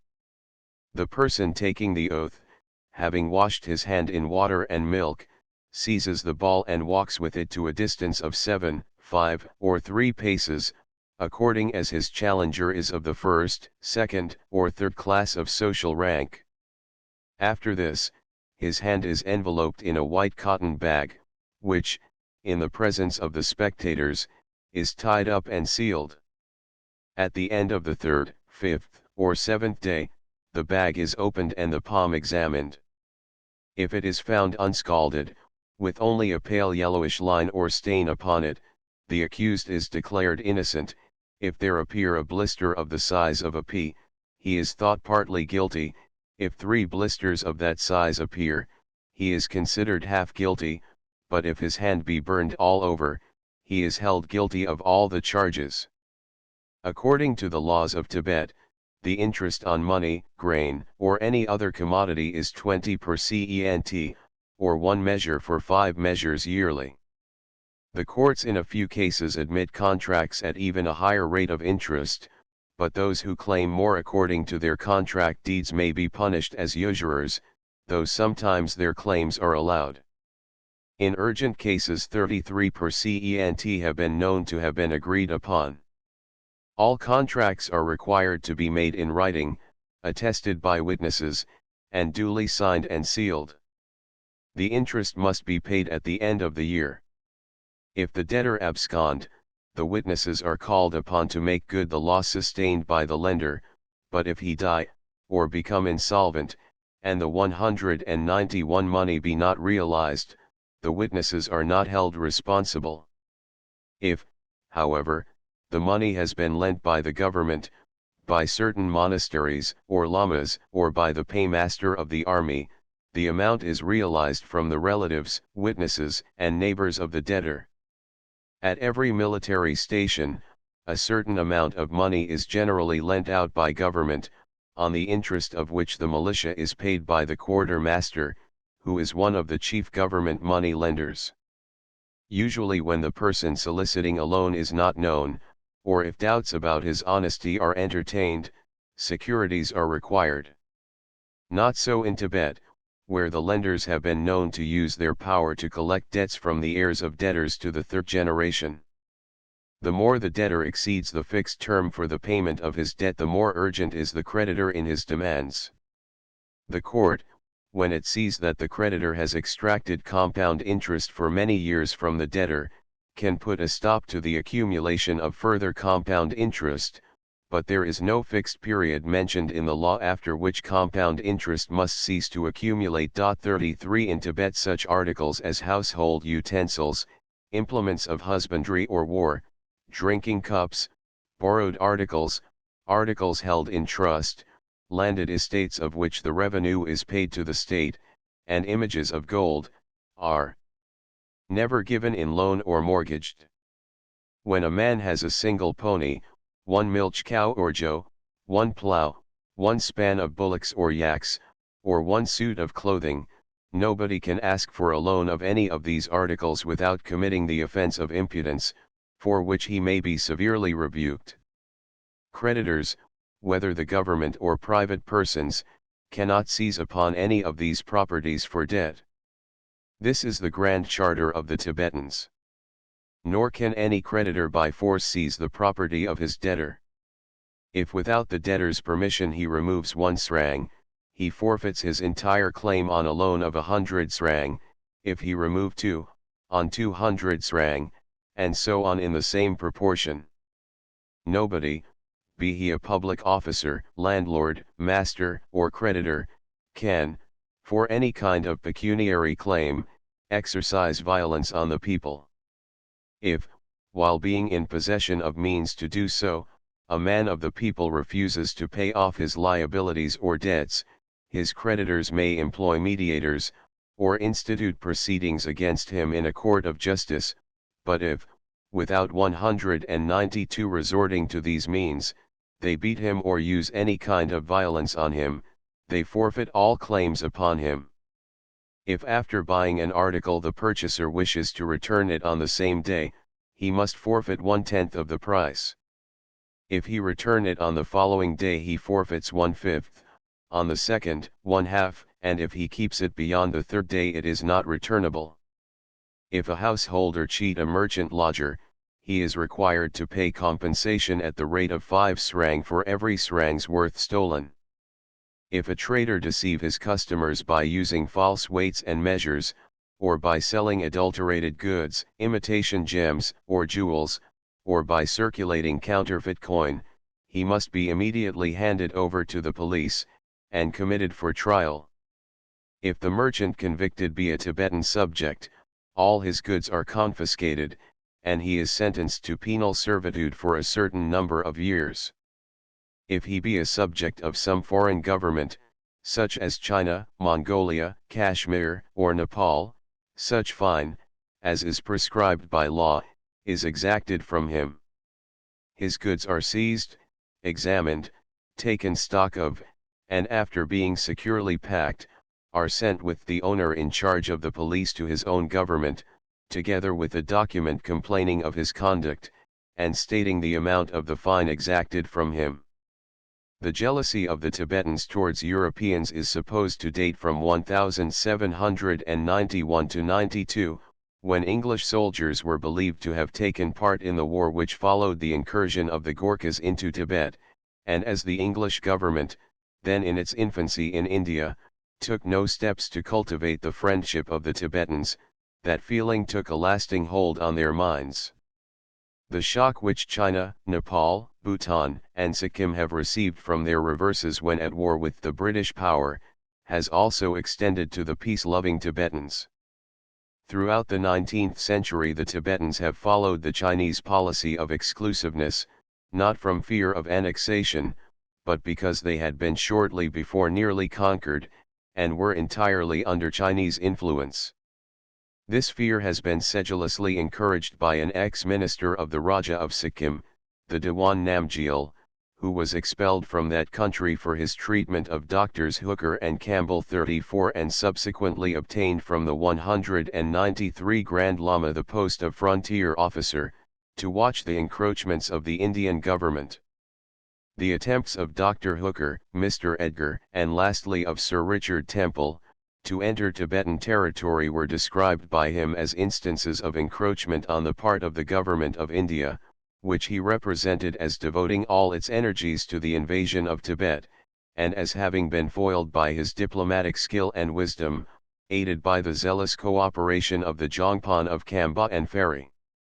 On one occasion he even stated to the Lhasa officials, as a proof of his unshaken loyalty to the Grand Lama, that he had refused a pension of 50 rupees which had been offered to him by the Indian government for supplying information respecting the state of affairs in Tibet. This functionary has, however, together with his coadjutor the Jongpan of Kamba, lately fallen into disgrace with the Grand Lama, and has also lost all influence at Tashil Hunpo. The exclusiveness of the Tibetan government is to be chiefly attributed to the hostile and intriguing attitude of the frontier officials towards the British government. Next to it is the fear of introducing smallpox and other dangerous diseases into Tibet, where the people, being ignorant of the proper treatment of this disease, die in great numbers from it. Death from smallpox is the most dreaded, since the victim is believed to be immediately sent to hell. Not the least important cause, however, is the fear of the extinction of Buddhism by the foreigners, a feeling which prevails in the minds of the dominant class, the clergy. Besides jealousy of foreigners, there is another cause of great importance, being connected with the commercial interests of China. Peking is 8 or 10 months, and Siling, Xining, 4 months' journey from Lhasa, yet the Tibetans carry on a brisk trade with these and other noted cities of China in tea, silk, wooden furniture, and other commodities. The government of Lhasa sends every year 2 or more caravans to purchase goods for the state from the commercial centers on the borders of China. An escort of 500 soldiers accompanies each caravan, for it is not unusual for mounted bands of robbers, from 200 to 300 strong, to attack the caravans. By the opening of the Darjeeling Railway, Calcutta, where most of the Chinese articles valued in Tibet may be easily and cheaply procured, will be brought within 3 weeks' journey of Lhasa. The Tibetans thoroughly appreciate these facilities, and every 194 Tibetan who has ever visited Darjeeling warmly praises our government for making the Jalapla road. The Chinese government naturally fear that with the opening of free intercourse between Tibet and India, China will be a great loser so far as her commercial interests are concerned. 195 One pronounced Tail Lama. This Mongol name is in common use in Tibet. He is also known as Gilwa Gyatso, or Kyabgong Rinpoche, but this latter title is applied likewise to all very high incarnate lamas. AKS Kyamkan Rinpoche is but an inaccurate transcription of Kyabgong Rinpoche, which means the precious protector. WR, upward arrow 2 or rather DWHN, the happy place, in Sanskrit Sukhavati, also called Nubkayak Diwachan, or the western abode of bliss. WR, upward arrow 3 on the tail lamas, see Juaroi. Asiat. SOC, XXIII. P285 ETSQQ, and Waddell, OPCIT, P227, the dates given in the former work are derived from Chinese sources, and differ by a year or two from those usually accepted by Tibetans. WR, upward arrow 4. I believe that the Lhasa mint is in the Skaden Phodang. Tibetan silver coins, tanka, are inscribed Nam Gil Gaden Phodang Kaya Gloss, from the Gaden Phodang of the victorious, Tail Lama. See Lakhupari, the silver coinage of Tibet. WR, upward arrow 5. Manning calls the king Timufu, or Hulutu. See Markham, Tibet, p. 264. I am unable to explain satisfactorily these names, though the first has a rather Chinese tournure. The second may be the Mongol Hutukto, incarnate saint of the first rank. The Chinese call the regent Tsung Wang, or King of Tibet. See also, on the selection of this functionary, Land of the Lamas, p. 289, and Report on Explorations, 1856, 1886, p. 31. Upward arrow 6. In this connection the following is interesting. Some few years ago the Grand Council of Lhasa, Kafin, was composed of 3 men, named Semeling, Teneling, and Kunduling. A man of influence named Sapsatya complained to the Emperor of China of the oppressive and inefficient rule of these men. The Chinese commissioner, Kisan, came from China, apprehended Semeling, and took him off as a prisoner to China. Ashley Eden, Report on the State of Bhutan, p. 131, cf. Huck, OPCIT, 2. 287 ETSQQ. Upward arrow 7. He is also called Chai Lan Hutukto. He is Chancellor of the Exchequer, the Chinese Amban is his colleague, and his approval of any expenditure is necessary. WR, upward arrow 8. See Huck, OPCIT, 2. 286 upward arrow 9. Our author's informant must have written Jaitsag, meaning tea strainer, but Chasag is spelled Rashildsab, and means viceroy. The Lhasa Amban is in like manner called Gongmatsab, the emperor's deputy. WR, upward arrow 10. Cf. Juroy. Asiat. SOC, XXIII. Pages 11, 220, 239, 242. The nominees to these positions are confirmed by the Emperor of China. WR, upward arrow 11. This button is given them by the Emperor, or rather the Amban. The Lama minister does not wear one. According to Chinese authorities, the Kalen have only third class, or blue, buttons. The coral button belongs to the first class.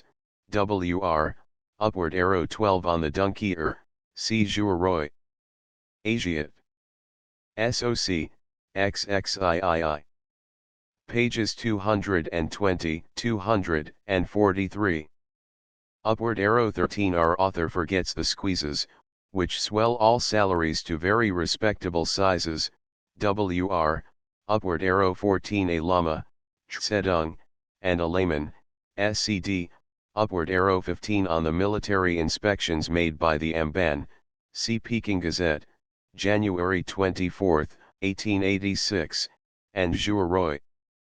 Asiat. SOC, XXIII, p. 216. Upward arrow 16. Of course most of the Zhongpan only attend to a very few of these duties. They squeeze the people under them, exact as much service as possible, and, together with the lamas, get everything they can out of them, and only stop when their exact ions appear likely to cause serious trouble. WR, upward arrow 17. In Chinese, called Liangtai. On the Chinese military establishment in Tibet, see Juroy. Asiat. SOC, XXIII, p. 275 ETSQQ, and on the Amban's duties, Ibid, p. 7 ETSQQ. Upward arrow 18. In the Anglo-Tibetan War there were 4 magpans or mafes, and 8 dapans. Upward arrow 19 does Manning, Markham, Tibet, p. 274, says, it is very bad policy thus perpetually to send men of bad character to govern Tibet. It no doubt displeases the Grand Lama and Tibetans in general, and tends to prevent their affections from settling in favor of the Chinese government. I cannot help thinking, from what I have seen and heard, that they would view the Chinese influence in Tibet overthrown without many emotions of regret. WR, upward arrow 20. This is not correct. Traders only have a permit issued either at Tachianlu by the Chunliangfu or at Lhasa by the Amban, allowing them to enter or leave Tibet. All officials, even common soldiers, the latter only when going to Tibet or when on duty, have ULA supplied them. WR, upward arrow 21. A kong is a piece of land to sow which 10 yak loads of barley are used, or one which pays 50 to 55 ounces of silver a year as taxes. SCD, upward arrow 22. The fourth Panchen Rinpoche was called Paldan Tanpai Nyima. He was born in 1782. He died in the early 50s. Turner, Embassy, p. 230, WR, upward arrow 23. Shamdo, in eastern Tibet. It is an ecclesiastical fief under the rule of a high dignitary of the Gelugpa sect who bears the title of Fapul Ha, WR, upward arrow 24. In other words, he should take all he can possibly get without forcing the Misr to open revolt. WR, upward arrow 25. This seems impossible, in view of the large flocks owned by most of the people. 1 in 1,000 would already be a heavy tax. WR, upward arrow 26. A pretty good allowance, one would think. Cf. On this courier service, Huck, OPCIT, Volume 2. p. 450, WR, upward arrow 27. In China most of the couriers are opium smokers. WR, upward arrow 28. A leber is, says our author, equal to 720 yards. It is the Chinese li, but I have heard the word always pronounced leu. A li, however, is about 600 yards. WR, upward arrow 29. I fancy our author means rearrange or remove his dress. A traveling Tibetan never changes his dress. WR, upward arrow 30. There are cases on record in which a dispatch from Lhasa has been delivered in Peking within a month. WR, upward arrow 31. Cf. However, Zhuoroi. Asiat. SOCXXIII. Pages 216 to 218. See also report on explorations made by AK, p. 33. The Chinese punishment of the Kang is now adopted throughout Tibet, the criminals wearing it being also heavily chained. The Kang is called in Tibetan, Tsego, WR, upward arrow 32. This, I fancy, is hearsay testimony, and, I think, should be taken with several grains of salt. The Tibetans are not cruel, though, like all Asiatics, they believe in deterring from crime by the terror of the punishment. WR, upward arrow 33. All this does not add materially to our knowledge of Tibetan business methods. It would seem that the Tibetans follow the rules concerning loans which obtain in China and India, but the text is not very clear. WR, upward arrow 34. See Hooker's Himalayan Journals, Volume IP 117, and Volume 2. p. 202 ETSQQ. He says, in speaking of the Diwan, considering, however, his energy, a rare quality in these countries, I should not be surprised at his cutting a figure in Bhutan, if not in Sikkim itself. OPCIT, Volume 2 p. 241. WR, upward arrow. Contents Chapter 8. Return to Tashil Hunpo and Ujyen Gyatso's visit to the Bonbo sanctuary of Rijil Sendar. The bells of the Jokang were ringing and the great trumpets of Tangyiling were summoning the lamas to early morning service, when, on June 13, I took from the roof of our house a last look at the gilded spires and red walls of Potala, and started out for Tashil Hunpo.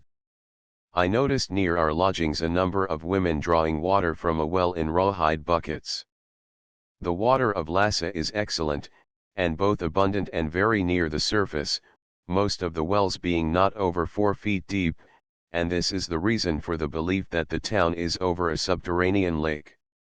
Arriving at the foot of Chakparai, on the summit of which is the College of Surgeons of Tibet, I got off my horse and ascended the hill, as I had promised to visit an old doctor known as Amchi Rivola, who was afflicted with cataract. On the way up I was met by one of the Amchi's pupils, who presented me with a kadag. I was led into a nice room containing a few neatly finished tables, on one of which was a cup full of delicate rose-colored tea of the most delicious aroma. 1 The ceiling was covered with silk, and satin hangings hid the walls, on which hung also pictures of the god of medicine and his attendants. Amchi Rivola soon made his appearance, a man of commanding looks and heavily built. He was the principal of the Vaidurya Tatsan of Chakparai, and physician to the regent. He expressed his pleasure at seeing me, and said he had heard me most kindly spoken of by the Lhasa Phala, and he would be greatly pleased if I would 196 postpone my journey to Shigatse and endeavor to cure his disease, which he thought curable by an operation, but he knew of no surgeon in Tibet able to perform it. I was pained at my utter inability to help him, and told him that I would willingly prolong my stay at Lhasa if I had any means of curing him, but I had none whatever, and must take my leave.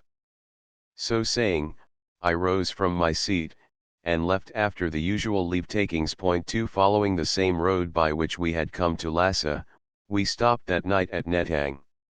On the 15th we reached Paltijong, and on the 18th arrived at Dongtse at 10 o'clock at night, and put up in Pater's house.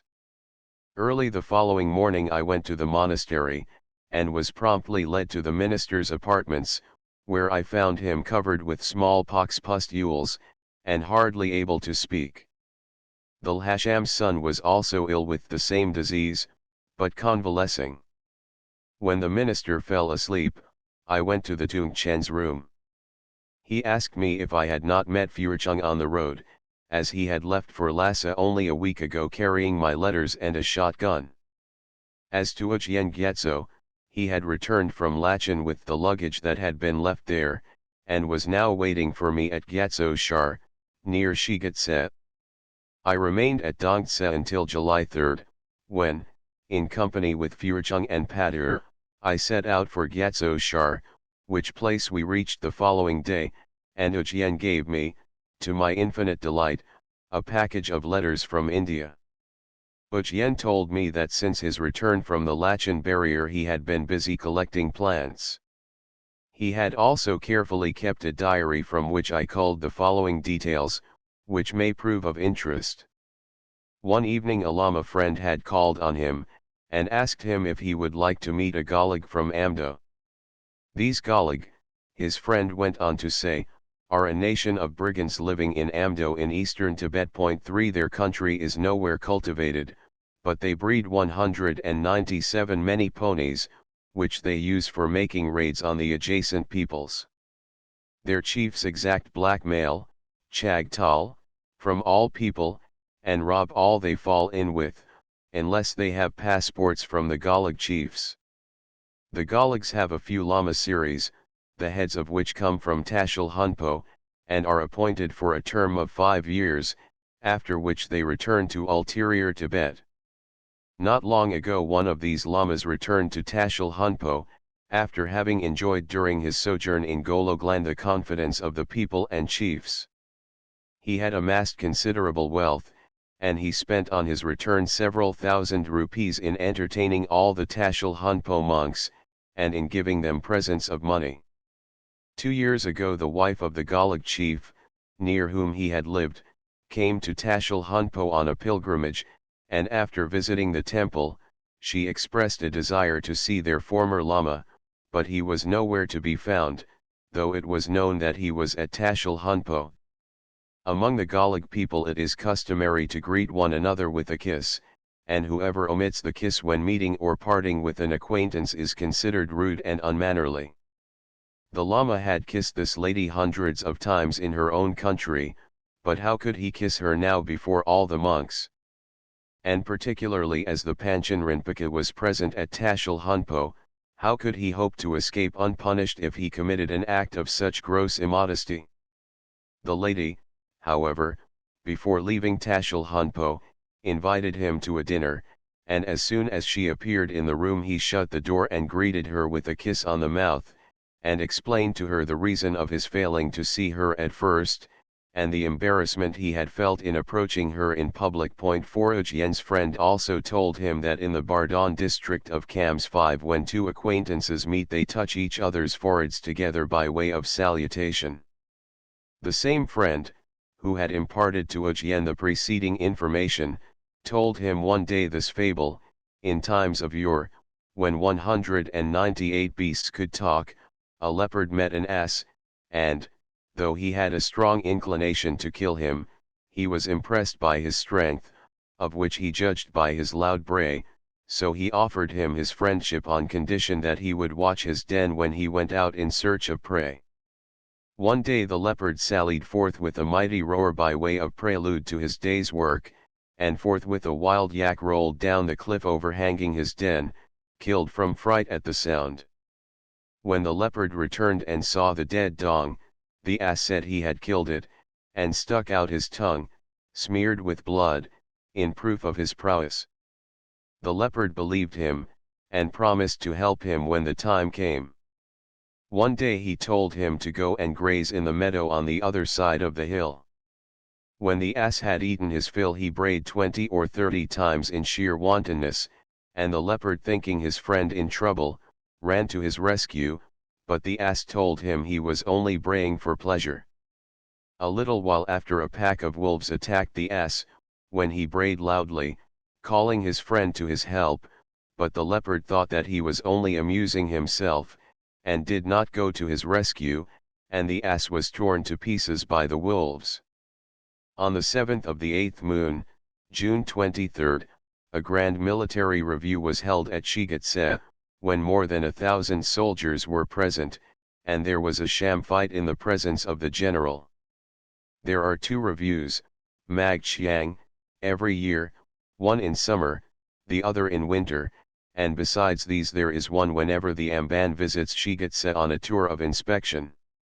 On June 29 the summer prayer ceremony, or Mon Lam, was celebrated. 6 All the monks of Tashil Hunpo, some 3,000 odd, assembled at Chiektsal Gang. A satin wall or giabule, 1,000 feet in circumference, was erected, and inside it was a great state canopy, under which the Panchen Rinpoche's throne was placed. He was unable to be present, but his stole and mitre were put on the throne, and round it thronged the lamas in order of precedence and rank.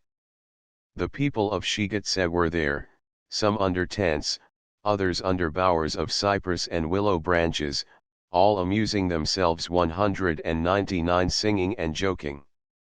A mast about 120 feet high was erected, and ropes stretched from it to the great Kiku building, and on these were hung pictures of all the gods of the pantheon. At Shigetse, the while, there was racing and military maneuvers and drill. The following day was sacred to Dipankara Buddha, and his picture was made to occupy a prominent place in the exhibition. This representation of him was about 100 feet high, and skillfully worked in different colored satins. On either side of it were gigantic representations of the Buddha. All the lamas and nobles of Shigetse with their families made merry under the great tent in the Chiektsal Gang. Sumptuous dinners, cooked by the best native and Chinese cooks, were served to the great personages of Tashil Hunpo and of the government. Many persons had pitched tents near the great one, and were amusing themselves there with their families and friends. From morning to evening the deafening music of drums, cymbals, and trumpets never ceased. No one was absent from the fete save the Grand Lama, who, it was rumored, was laid up with smallpox at Tobjil, where he had gone after a visit to the hot springs of Tanag. On either side of the great 9-storied building of Kiku, between Shigetse and Tashil Hunpo, were 2 huge lions in which men were concealed. These were moved about from time to time to the great delight of the people. The next day was the full moon, and was sacred to Sakya Buddha. The great picture of Dipankara Buddha was removed, and one of Sakya Sinha, of gigantic size, and surrounded by all the Buddhas of past and future ages, took its place. This picture was brought out from the Lamasery to the sound of deafening music, and with great ceremony. 10 black priests, Nagpa, well versed in tantric rituals, conducted a solemn religious service, and were assisted by 300 lamas from Tsomaling chanting hymns. In the plain of Chiaktsal-gang the lamas and people again feasted and enjoyed themselves as on the previous day. On the morrow, July 2nd, the picture of Sakya Tubpa was displaced for one of the Buddha who is to come, Maitreya, or Chiamba. It was brought out and hung up with the same ceremony as was observed on the preceding days. This day Tashil Hunpo was open to women, and crowds of them in the gayest and richest apparel visited 200 the temples and shrines. Ujien estimated the value of the headdress of one lady he saw at 40,000 rupees. In the evening everyone went and touched with his or her head the picture of Chiamba, and thus received his blessing. 7 A little girl, daughter of a Tibetan nobleman. During my stay at Gyatso Shar I occupied the little pavilion belonging to the minister, which I have described previously. 8 The 201 flowers in the garden which surrounded it filled the air with their fragrance, the tall poplars, the widespread willows, the fragrant junipers, the graceful cedars, all contributed to make this place the most favored of all the neighborhood. Picnic in a grove. My health rapidly improved in these pleasant surroundings and genial temperature, and I worked diligently at transcribing works of great interest into the Nagari character which had, though written in Sanskrit, been preserved in the Wuchan script of Tibet.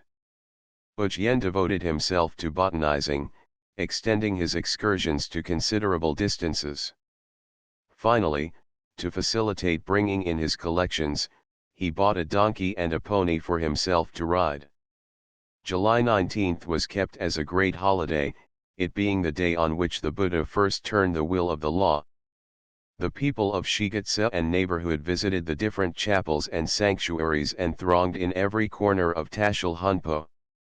2 days later the Debashika, of whom I have had so often to speak, gave a garden party to a number of his friends in the garden surrounding the house in which I was living at Gyatso Shar. There were a dozen men and women, the former amused themselves the 202 whole day at archery and quoits 9 in both of which they exhibited considerable skill. The same day Ujien started on a botanizing trip, which took him as far as Sakya.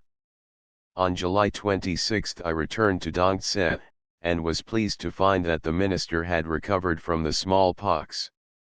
I found the Tungchen busy preparing for the ceremony of consecrating a new house of the Sengchen Ten as the minister is called, now nearly complete, and built a little to the north of the Tsaglakang temple. In the room given me were some 500 or 600 balls of butter of about 2 pounds weight each, and a number of bags of tsamba and wheat flour.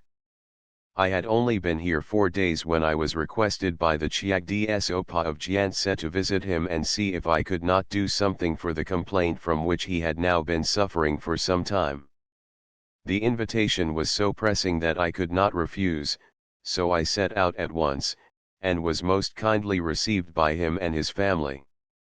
I remained here until August 13th, when a letter reached me from the minister, who was still at Dongtse, asking me to rejoin him there at once. This letter of the minister, though written in Tibetan, was in the Roman character, which I had taught him to write the preceding winter. 11 As I rode back to Dongtse I was greatly struck by the beauty of the vegetation, the little pools were frequently covered with lilies, and wild flowers were in full bloom. The minister asked me if I would go to Tabjil and see the Grand Lama, who was desperately ill. He had received a letter from him asking for some consecrated pills. Cyril, I could take this medicine along with me, and at the same time he would inform the Panchen that I was a skillful physician and might be able to cure him. Hearing of the desperate condition of the Grand Lama, I naturally hesitated to undertake this commission, and so asked for time for reflection. The next day, however, I told the minister that I could not venture to wait on the Grand Lama unless he expressed a wish 203 to see me, or, at all events, unless I was accompanied by the minister himself. He finally decided that he would send the Cyril by a confidential servant, and hint in his note accompanying them, that perhaps Indian medicines might prove beneficial. On August 25 and 26, the final ceremonies of consecrating the new house built by the minister, and which had been going on for the last 5 days, were begun. The last ceremony is called the Chinsreg.12. The mask of the god of death, Shinyeg Yalbo, his weapons and armor were hung on a stake stuck close to the fireplace. Then bundles of sandalwood were arranged in 6 heaps, and melted butter poured over them to feed the flame, and a lama, chanting hymns, sat opposite each fire. Sesamum and barley were scattered about. At the termination of the first day's ceremony, a dinner was served to all the guests and monks. The Chinsreg ceremony on the 26th was similar to that of the day before, and wound up with a long service. In the afternoon the Sengchen, the minister, took his position on a raised seat under a spacious awning spread on the roof of the Tsigalhakang, and ordered all the lamas, carpenters, masons, coppersmiths, gilders, etc., to assemble, when he distributed presents to them. To the lamas and monks he gave silver coins, katig and blankets, and to the head laborers, rugs, tumshi, felt hats, kamba, and homespun cloth, jiantset. On the 28th news reached us that 2 of the Grand Lama's physicians had run away, another had gone mad, and the 4th was without hope or ability to do anything more for the illustrious patient, who had had a severe hemorrhage. On the 31st the dreaded event took place. A letter was handed the minister announcing the Grand Lama's death. He had died on the day previous at Tabjil, or, as it is the custom to say, he had left this world for repose in the realm of bliss. Devachan. A notice was issued to the people to assume signs of mourning. The women were forbidden to wear their headdresses or any other jewelry, and amusements and ornamenting of houses were prohibited. The people showed signs of deep distress at the untimely death of the Panchen, some attributing it to the sorrow he had felt at the disloyalty of his people, others said he had left this world on 204 account of the discourtesy of the Dalai Lama in not inviting him to his consecration. At Dongtse, where I was, the minister was having performed as a termination to the ceremonies attending the consecration of the new building, a grand religious dance in the courtyard of the Koid. A great crowd, all in their holiday attire, was assembled on the roofs and balconies of the temple. The dance had but commenced. The minister's page, who impersonated the herald of the gods, had twice fired off a gun, and had proclaimed the arrival of the 4 guardian deities of the world. The devils and goblins had gone through their part of the performance, when the news of the death of the Grand Lama was made known to the minister. At once the dance was stopped, and the dancers and the crowd rapidly dispersed. On September 3 it was reported to me that the Chinese commander of Shigatse had flogged several of the Grand Lama's servants for not having told him of the gravity of their master's illness. One of the physicians of the Panchen had been severely beaten, and the other medical attendant was found dead shortly after the Grand Lama had breathed his last. I thanked God I had not consented to the minister's proposal to go and attend the Grand Lama. On the 6th Ujien returned to Dongtse from his trip to Sakya, and from his journal I take the following facts, which may be of interest. He had started, as previously stated, on July 21, and on the 23rd crossed to the left bank of the Tsungpo near Tashigang, and camped in the valley of Tangpi. Thence he and his companion, a Mongol Lama by the name of Chastashi, went to the Tanag district, where a fine quality of pottery is manufactured. 13 They could not get lodgings anywhere, so afraid were the people that they might introduce smallpox among them, coming as they did from the infected city of Shigatse.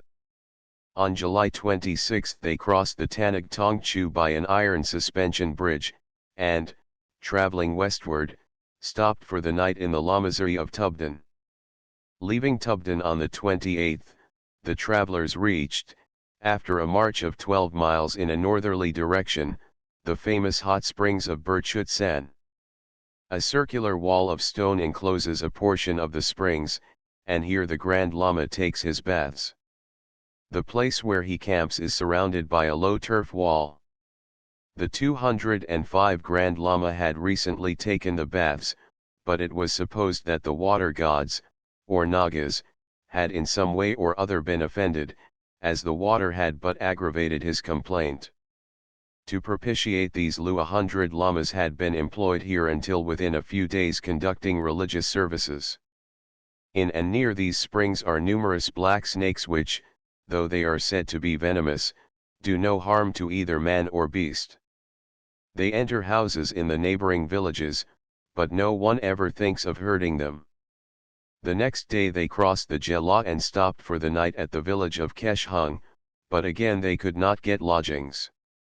On the 30th they reached the old village of Shendarding 14, near which is situated the famous Bonbo monastery of Rijil Shendar. Ujien visited this Lamazuri the following day, and represented himself as a Bonbo from Sikkim on a pilgrimage to the sanctuaries of Bonbo Shenrab Mivo, the chief deity of this religion. He expressed a desire to give a general tea, mang ja, to the monks, presented the manager 5 tanka for the purpose, and it was arranged that the entertainment should take place on the morrow. In the meantime he was shown about the temple. In the congregation hall the priests were reading the Bonbo scriptures. In the chapel of the upper story he noticed among the images of the various gods of the bone pantheon that of Sakya Buddha. The next day the Mang Ja took place. There were about 30 monks, Dabbas, present 15, and, on inquiring why there were so few, Ujien was told that a large number of monks who are natives of Kamsgurong had gone to the Changtang 16 to look to the interests of the Bone Church there. Ujien, in company with the head priest, Omdse, then visited the gloomy chapels of the monastery, only lighted by torches and butter-fed lamps, where he saw a number of curious pictures and tapestries on which were represented various terrifying gods. After this he 206 was presented to the high priest, Je Kadubrinpake, who received him most kindly. He was a man of 68 years of age, but strong and hardy. He explained to Ujien various points of the black water, Chabnag, mysteries of Bonism, and lent him some books to read, a number of which Ujien made copies of. 17 The Rijil Sendar Monastery is said to have been erected on the site of an ancient bone temple, called Darding Surgo Tamo, and was built several hundred years before Tashil Hunpo, and was sacked by the Jungar Mongols in the 17th century. When they demolished the chapel, the bone high priest hurriedly concealed the sacred treasures and scriptures, written in silver on dark blue tablets, in the deep recesses of a cavern, and hence the sacred writings of the Bonbo are now in a confused state. The church furniture and other requisites of worship in the monastery are extremely ancient. Among them are the huge tambourines, shang, and gigantic cymbals made of the finest bell metal, paintings representing the 7 heroic saints, Pauravdun, numerous old tapestries, and several volumes of scriptures written in silver and gold on thick dark blue, card, boards. The roof of the great hall of congregation is supported by 42 pillars, 6 feet apart, and all around the monastery are fine-looking chorten, mendong, and cairns, which visitors are allowed to circumambulate from right to left, instead of from left to right, as do Buddhists. When questioned respecting the reason for this custom, the priests replied that salutation, circumambulation, and the chanting of mantra being intended by the sages as processes to sanctify the body, speech, and mind, they did not at all benefit the divinity. It is, therefore, immaterial how and which way one salutes and circumambulates the sacred things, but it is the established usage of the Bon community to circulate from right to left. 18 The Bon monastery of Shendar is now in the joint possession of the 4 powerful members of the family of Shentsung. Though they are laymen, having wives and children, yet being the descendants of Shenrab Mivo, the illustrious founder of the Bon religion, they are venerated as lamas. The mother of the 2 leading members of this family was the elder sister of Sikyong, the late Raja of Sikkim. 207 The late Panchen Rinpoche was the nephew of these brothers, in consequence of which they are addressed by the people as Ku Shang, royal maternal uncle. The late Grand Lama was of pure Bonbo stock, and the 2 families from which he sprang are known by the names of Shenlug and Tulug. People inquire with wonder why the vice-regent of Buddha in the flesh should have been born in the family of Shenrab Mivo, the heretic. Some disaffected Tibetans were even in the habit of ridiculing this Grand Lama by calling him the offspring of Bon heretics.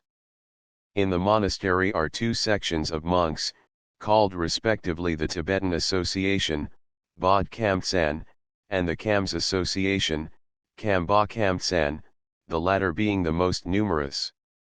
The officers consist of 1 priest for the Grand Congregation, OMDSE, 2 discipliners, Chastims, 2 church directors, Gakhor, 2 general managers, Chinur, and 2 chapel keepers, Kunur. While conducting service the monks dress like the Gelugpa monks of Tashil Hunpo. They wear tall mitre-shaped yellow caps, and a yellow cloak covering the bodies. The ordained monks hang the chablug, or badge of celibacy 19 from their waistbands like the Buddhist monks, and wear red serge boots. They are not allowed to wear anything that is blue, green, black, or white. During their residence at the monastery they wear the church costume, composed of the shamtab and tung 20 and red boots made according to the Bon fashion. When they enter the congregation hall for service they leave their boots at the door. The cost of the tea drunk during the services is borne for the most part by the Shentsung family.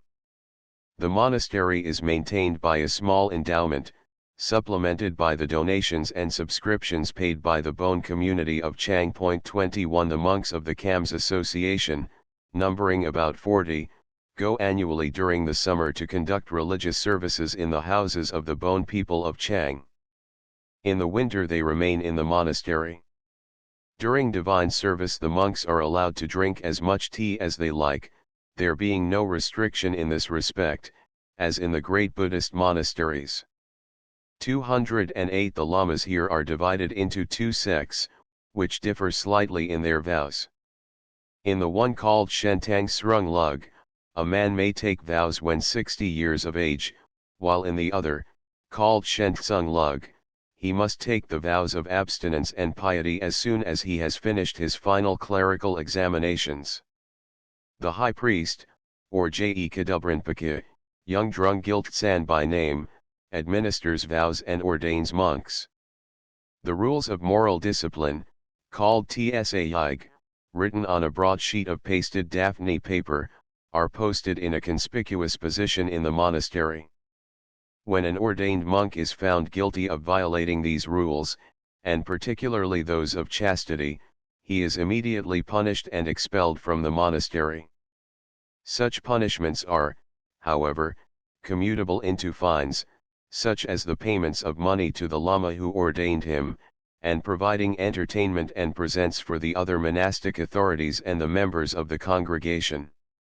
The marriage ceremonies of the Bonbo are the same as those of all other Tibetans, so also the funeral rites, although some communities throw their dead into rivers and lakes. 22 After death the body is kept in the house 24 hours, after which it is removed to the temple or monastery.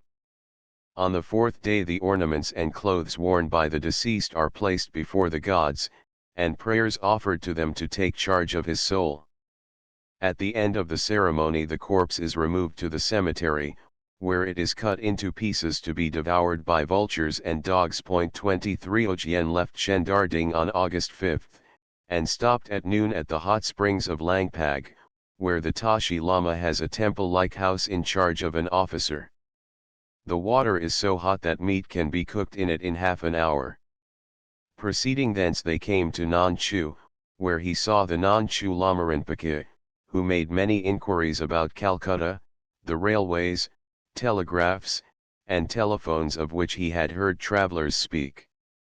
He himself, he said, had invented a telephone, and was just then engaged in making a new instrument with which he 209 would be able to communicate with people at a distance by means of strokes of a hammer. 24 He was also most curious to know about illuminating gas.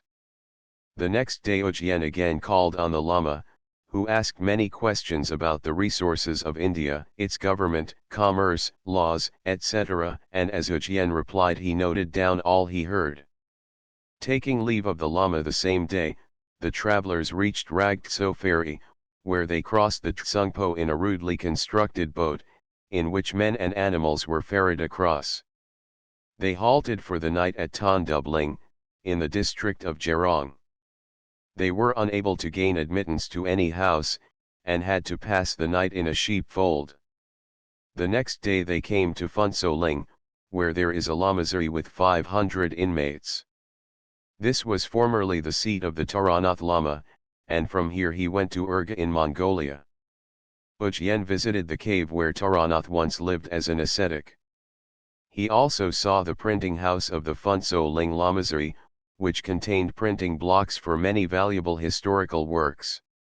2 roads lead to Sakya from this place, one via Tondubling, the other by way of Lhasa. The travelers followed the latter, which is the shortest, arriving at Lhasa on August 10. Shaker Jong 25 Ojien learnt, can be reached from Lhasa in a day. The monks of Shaker are noted for their wealth, much of which is acquired by buying gold. Lhasa Castle, Jong, is on a fine eminence overlooking the Tsungpo. It is the chief place of trade of Upper Tsung. Its monastery used to contain 1,000 lamas, but now the number is considerably smaller. Some distance from Lhasa is the famous monastery of Namring, whose monks are noted for their great learning. Proceeding by way of Tana and Lhasa, Ojien and his companions reached Sakya on the 14th, and put up in a house belonging to the chief of the Olag department. There is a good market in this town, but with the exception of meat, all articles of food are dearer than at Shigatse. No good tsamba could be bought, and straw and hay were very dear, a tanka for a basketful of not over 5 pounds weight. Sakya is a notorious place for thieves and all kinds of bad 210 characters, and the cattle have to be locked up at night in the stables and sheep pens. The next day, being the anniversary of the birth of Pemchaunas, Padma Samhava, a grand religions dance took place in the courtyard of the temple, in the presence of the 5 surviving members of the royal Khan family of Sakya, who sat on chairs on a raised dais under a large Chinese umbrella, with attendants carrying the gilt tsan or banners, and the scepter.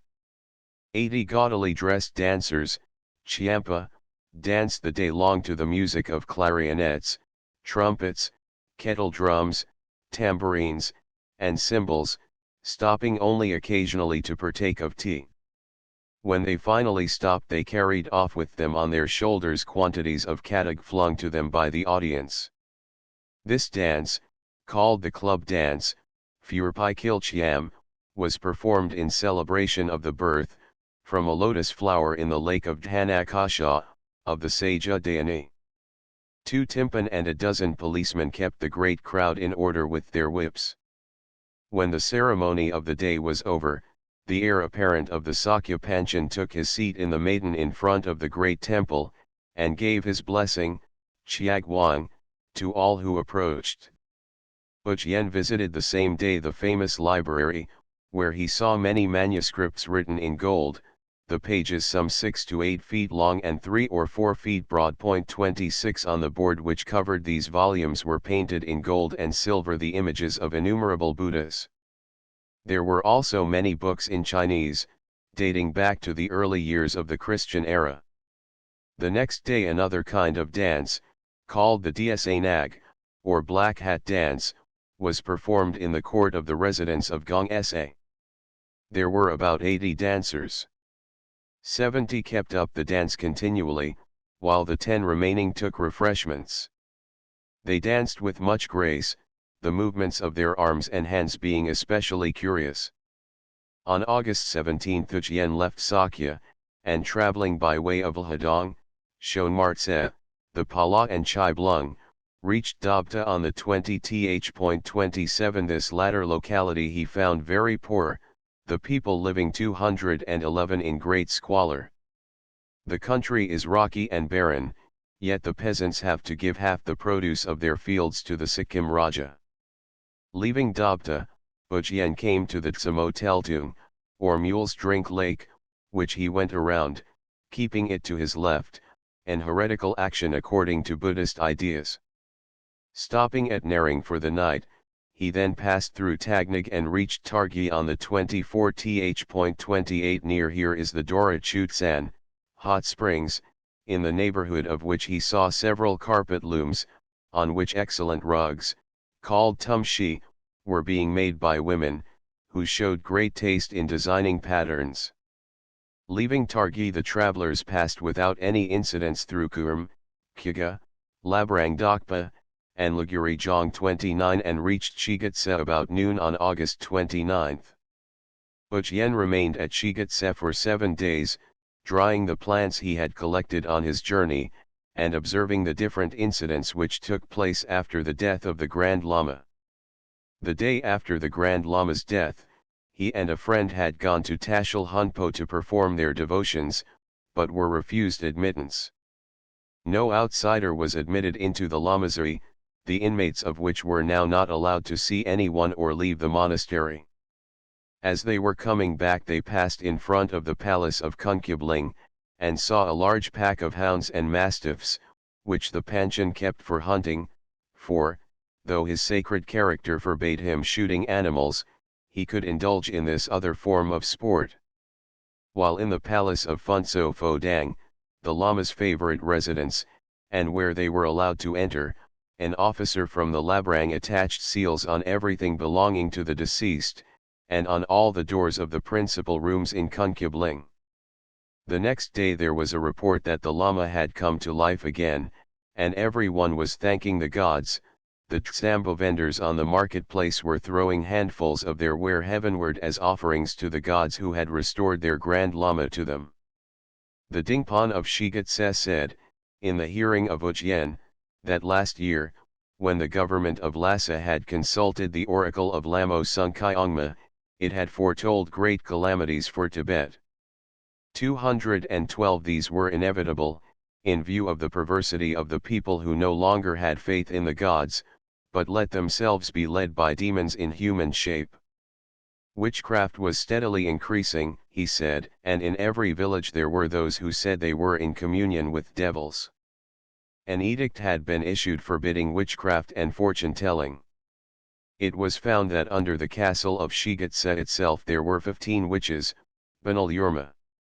These had been brought to trial, and had been submitted to an examination which required them to describe the contents of several chests filled with a variety of things.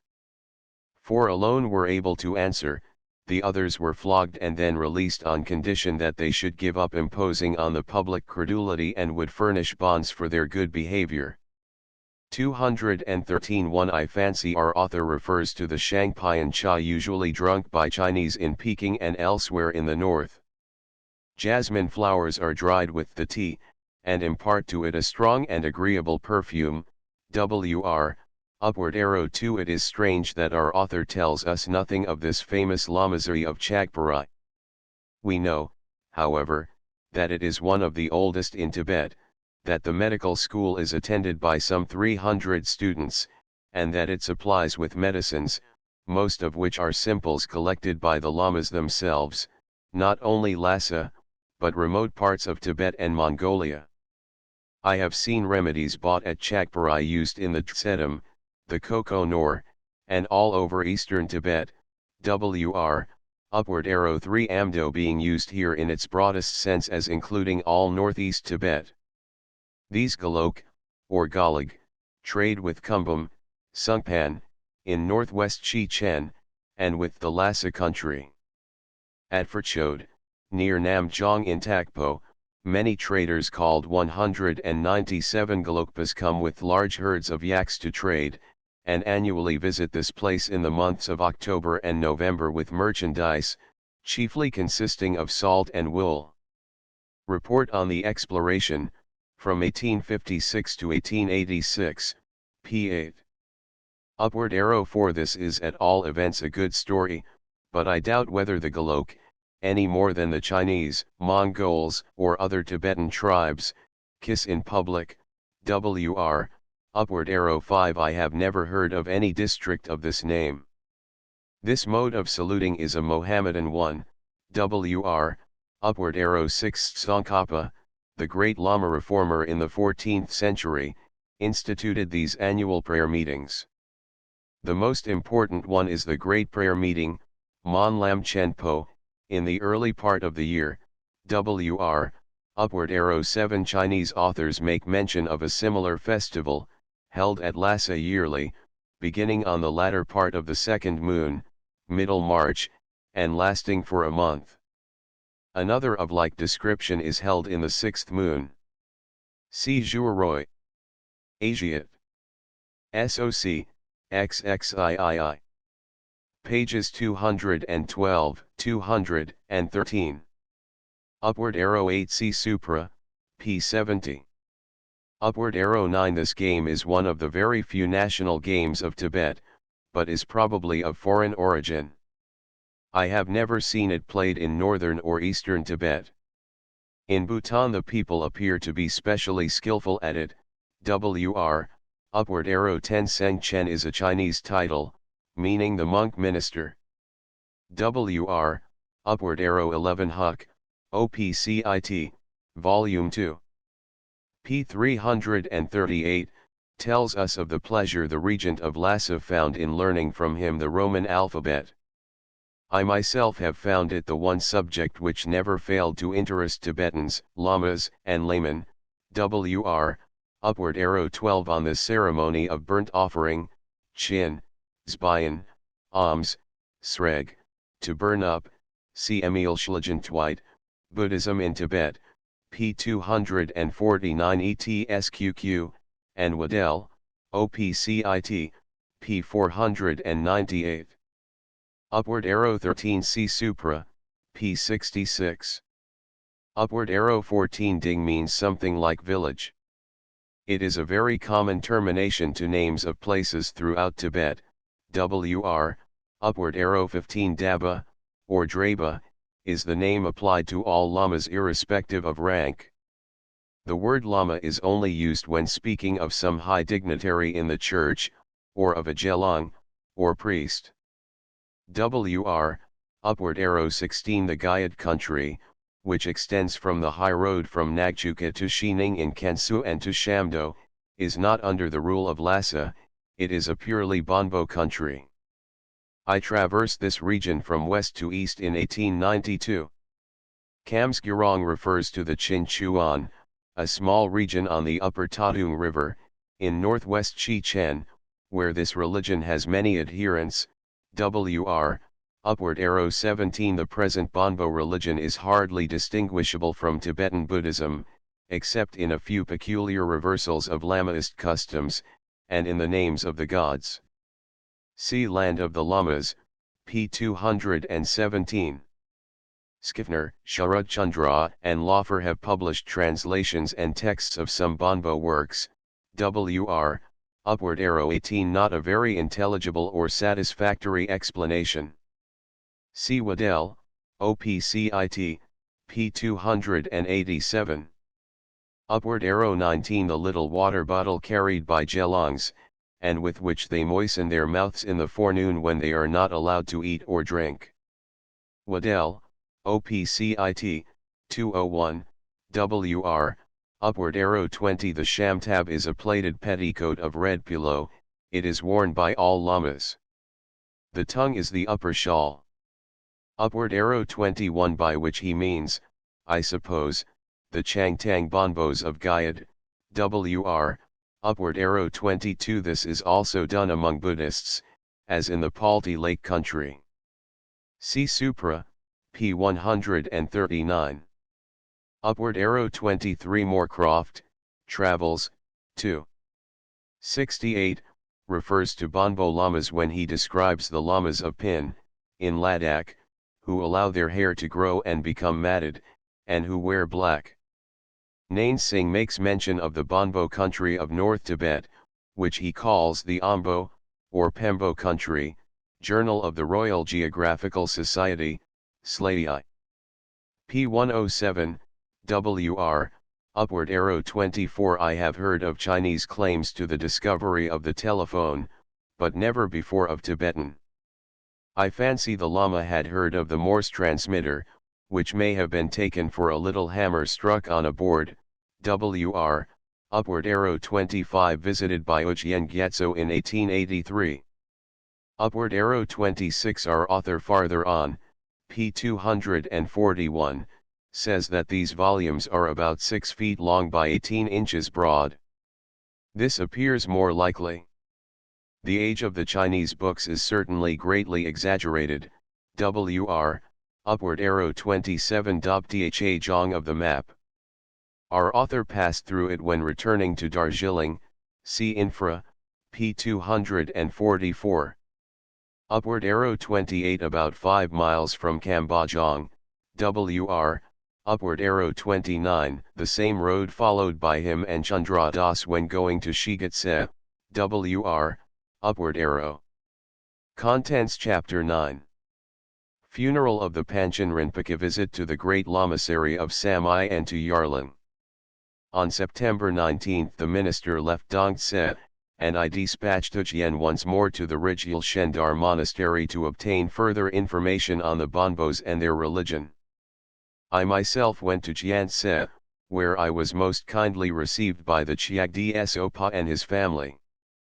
The Chiagdi Sopa of Jiantse has under his superintendence a large rug and blanket factory in which about 90 women are kept constantly employed, some picking the wool, some dyeing it, and others weaving. The tso, or dye plant, grows in rocky soil and is collected by the Dokpas. It supplies a beautiful yellow color.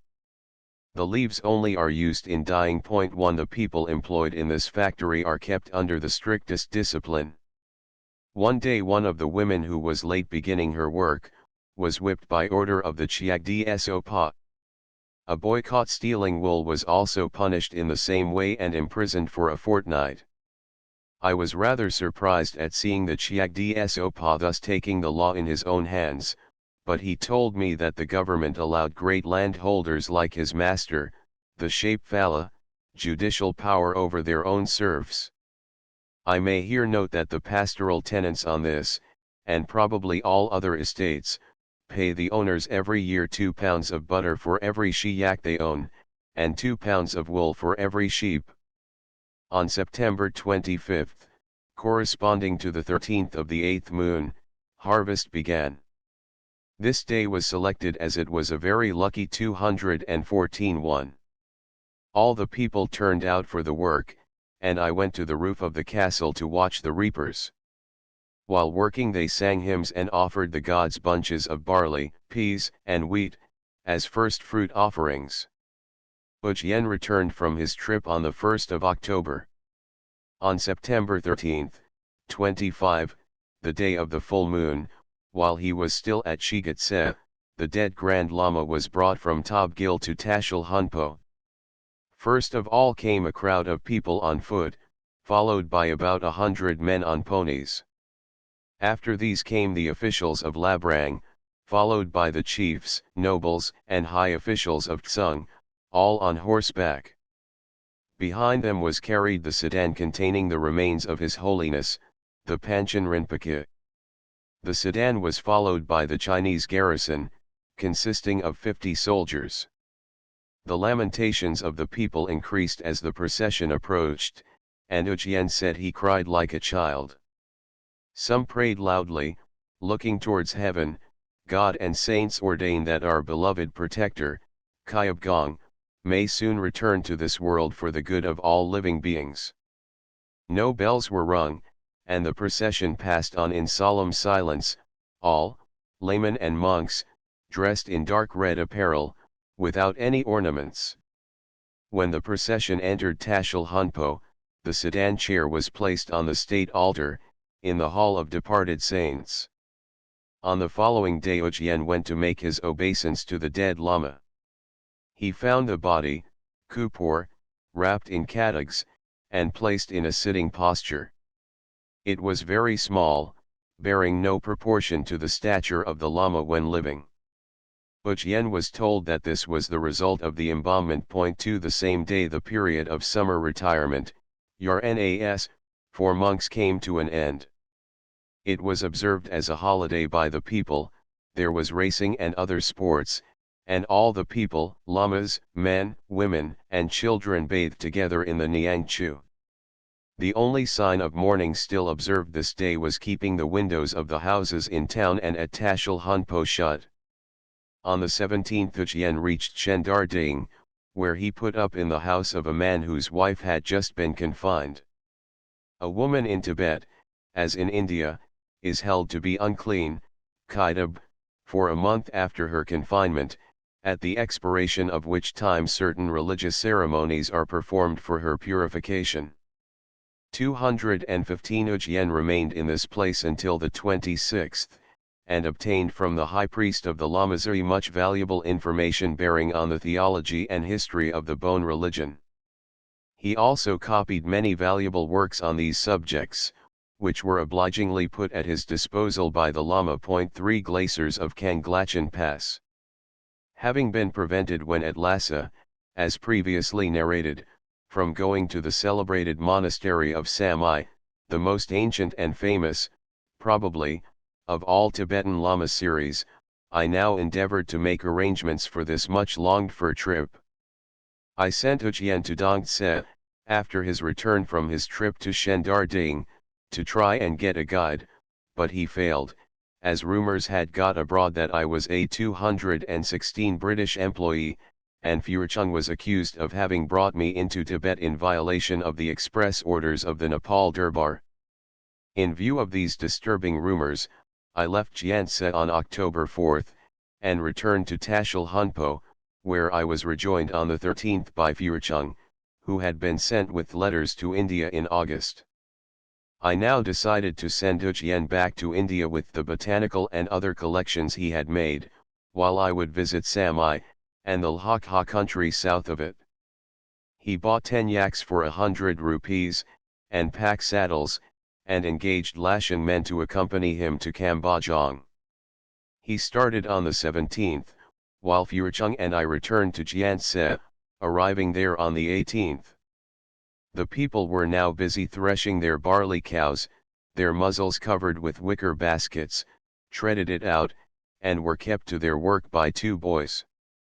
The Chiagdi Sopa lent me a man to guide me to Samai and the south country, Lhasa. His name was Gopan. He told me he was ready to start at any time, for his brother, Namdopan, joint brother, as he called him, had now returned from Shigatse, and he could leave his wife. These 2 men had, though not related, 1 wife between them, and the 3 of them got on very well together. On October 21 I finally started for Samai, and followed, as far as the ruined village of Ringla, the high road to Lhasa I had traveled over earlier in the year.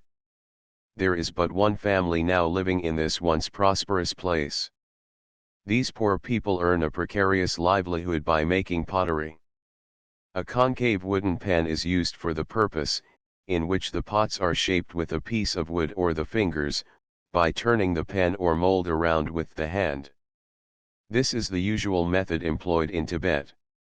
Leaving Ringla, we traveled through the fine pasture lands adjoining the Yamdotso, and over desolate highlands with an occasional stump of a juniper or cedar tree, till we reached the village of Talung, famous, as its name implies for the number and breed of its ponies.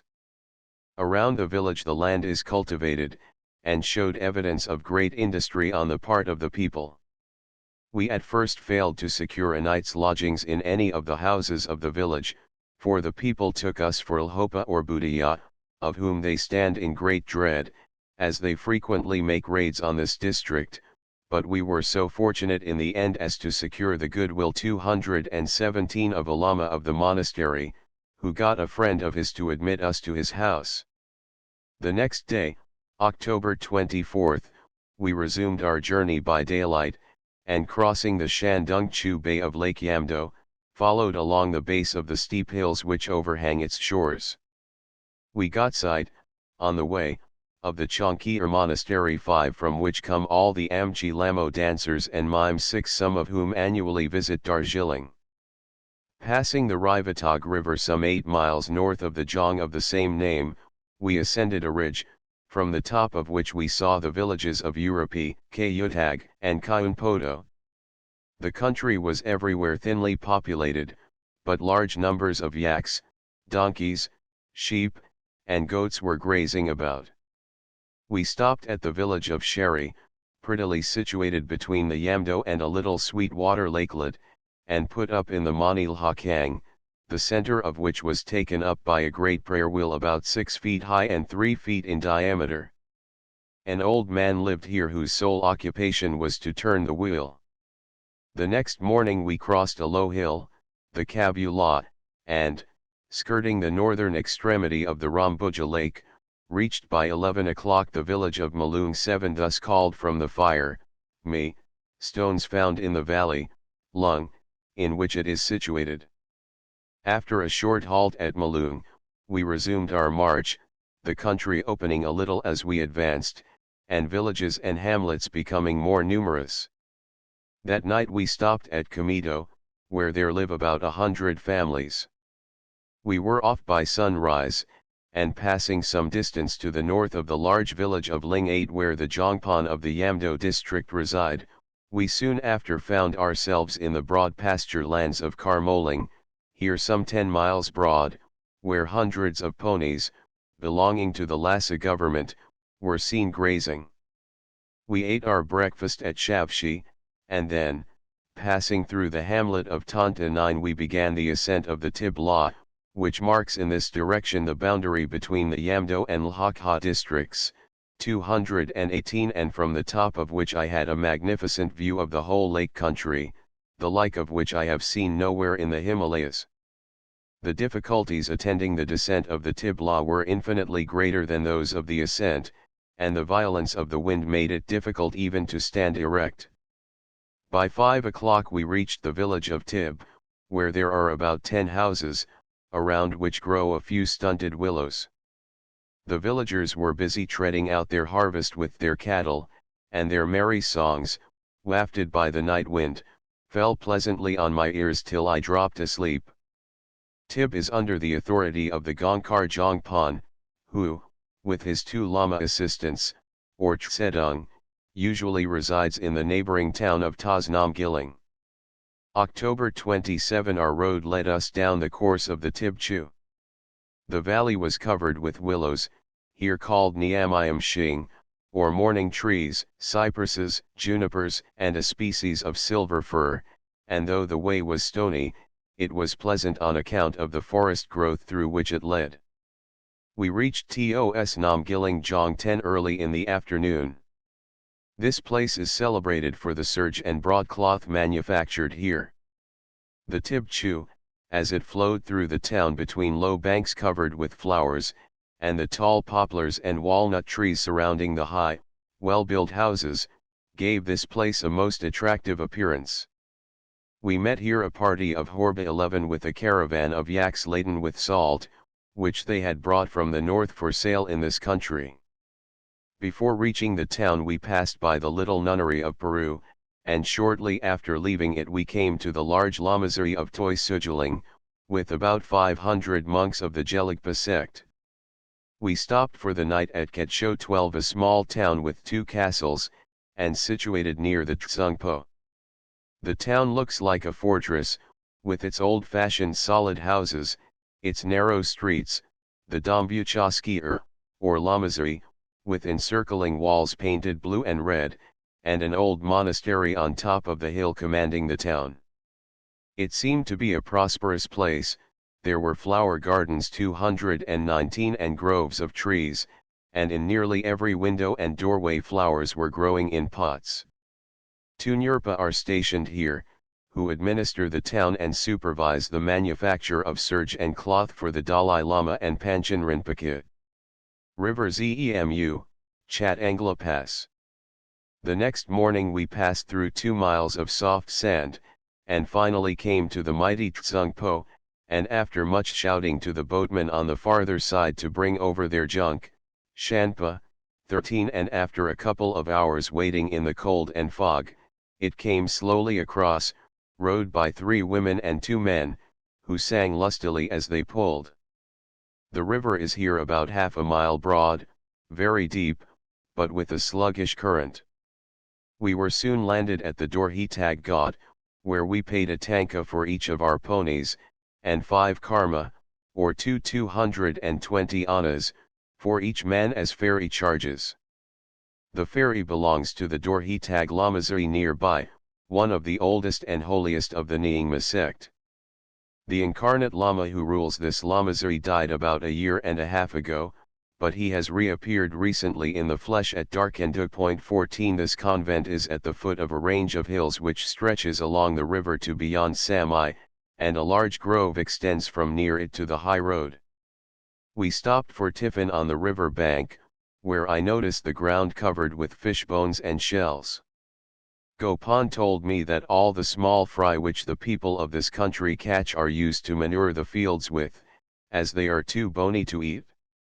Gopan, who, by the way, was a most loquacious fellow, told me while we drank our tea that when a newborn child dies in this country the body is packed in an earthenware jar or wooden box, and is thus kept in the storeroom, or hung from the ceiling of its parents' house. 15. In Upper Tibet the body is usually kept on the roof with a little turret built over it, though the people who cannot afford to do this keep it also hung from the ceiling, the face turned upwards.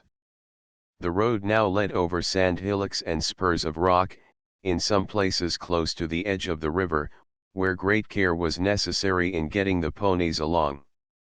We stopped at Tag, behind which rise the forest-covered mountains, and where we got quarters in a fine new house, and were made most comfortable by the owners. The next day we were off before sunrise, and after a few miles through heavy sand, came to Songkar 16 with about 200 houses, and around which grow walnut, willow, peach, poplar, and other varieties of trees. It is said that Prince Lhawang, son of 221 King Meagtsams, was drowned here, and the king, furious at the river gods for having caused the death of his heir, ordered the river to be whipped. The Nagas were terrified when they learnt the order, and repairing to the king, told him that if he would forbear, they would show him many good omens. 'Tis for this that this place is also called Songkar, or Zunkar, Lhatag, or Zunkar of the gods' omens. Near the village passes the road to Lhasa by the Songkar Law and Deshan 17, over which a great deal of timber is carried on yaks to Deshan and thence by boat to Lhasa. From Songkar to Samai most of the way is over a great sandy plain called Nagshichima 18, which stretches from the base of the rugged Lamda hills to the Tsungpo. Reaching the top of a low hill, Samai stood before me, its gilded domes glittering in the sun, and the hillock of Haboyri rising amidst the sands to the south of the great monastery. Passing under some willow trees growing through the sand just outside the Lamazuri walls, we entered by the southern gate, over which was a chorten made somewhat in the shape of a door. 19. The guide led us to the house of the mother of the Omdse, head priest, and we were most hospitably received by the old lady, who gave us her oratory to lodge in. Before the rooms assigned us was a little flower patch, and other plants were growing here and there in pots. There were also 2 singing birds in cages. Tu Ma, our hostess, was a fine-looking old lady of about 60 years of age. She wore as a necklace a number of silver ornaments and charm boxes set with turquoises. Her headdress differed from any I had seen, being in shape like a pointed cap. 20 Furchung was delighted with Samai. He had not only reached the holiest of Tibetan sanctuaries, but a place where Chang was extraordinarily good and cheap. What more could he ask for? After taking tea I went with my 2 companions to visit the chief 222 temple of Wutse, Amitabha.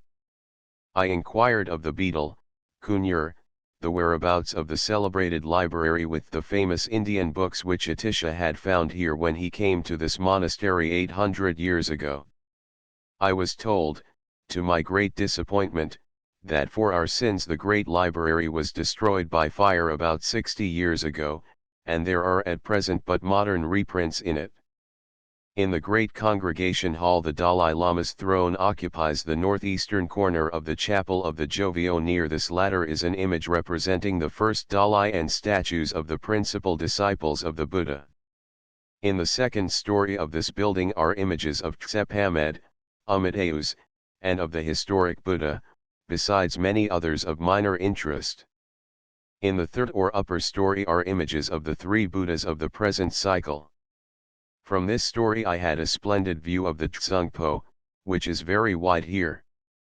On the wall surrounding the Wutse temple are painted various mythological and historical scenes, also pictures of the principal sanctuaries of Tibet. 21 The monks attached to the temple live close by in a 2-storied building.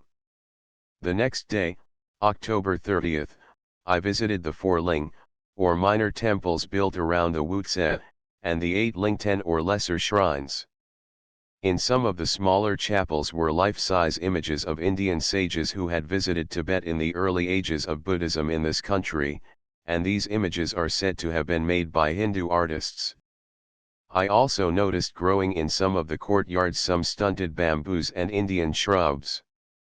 After visiting the White Chorten, we went outside the temple walls to see the chapel built by the wives of King Tazrongditsan, which resembles in style the Wutse, though much smaller than it.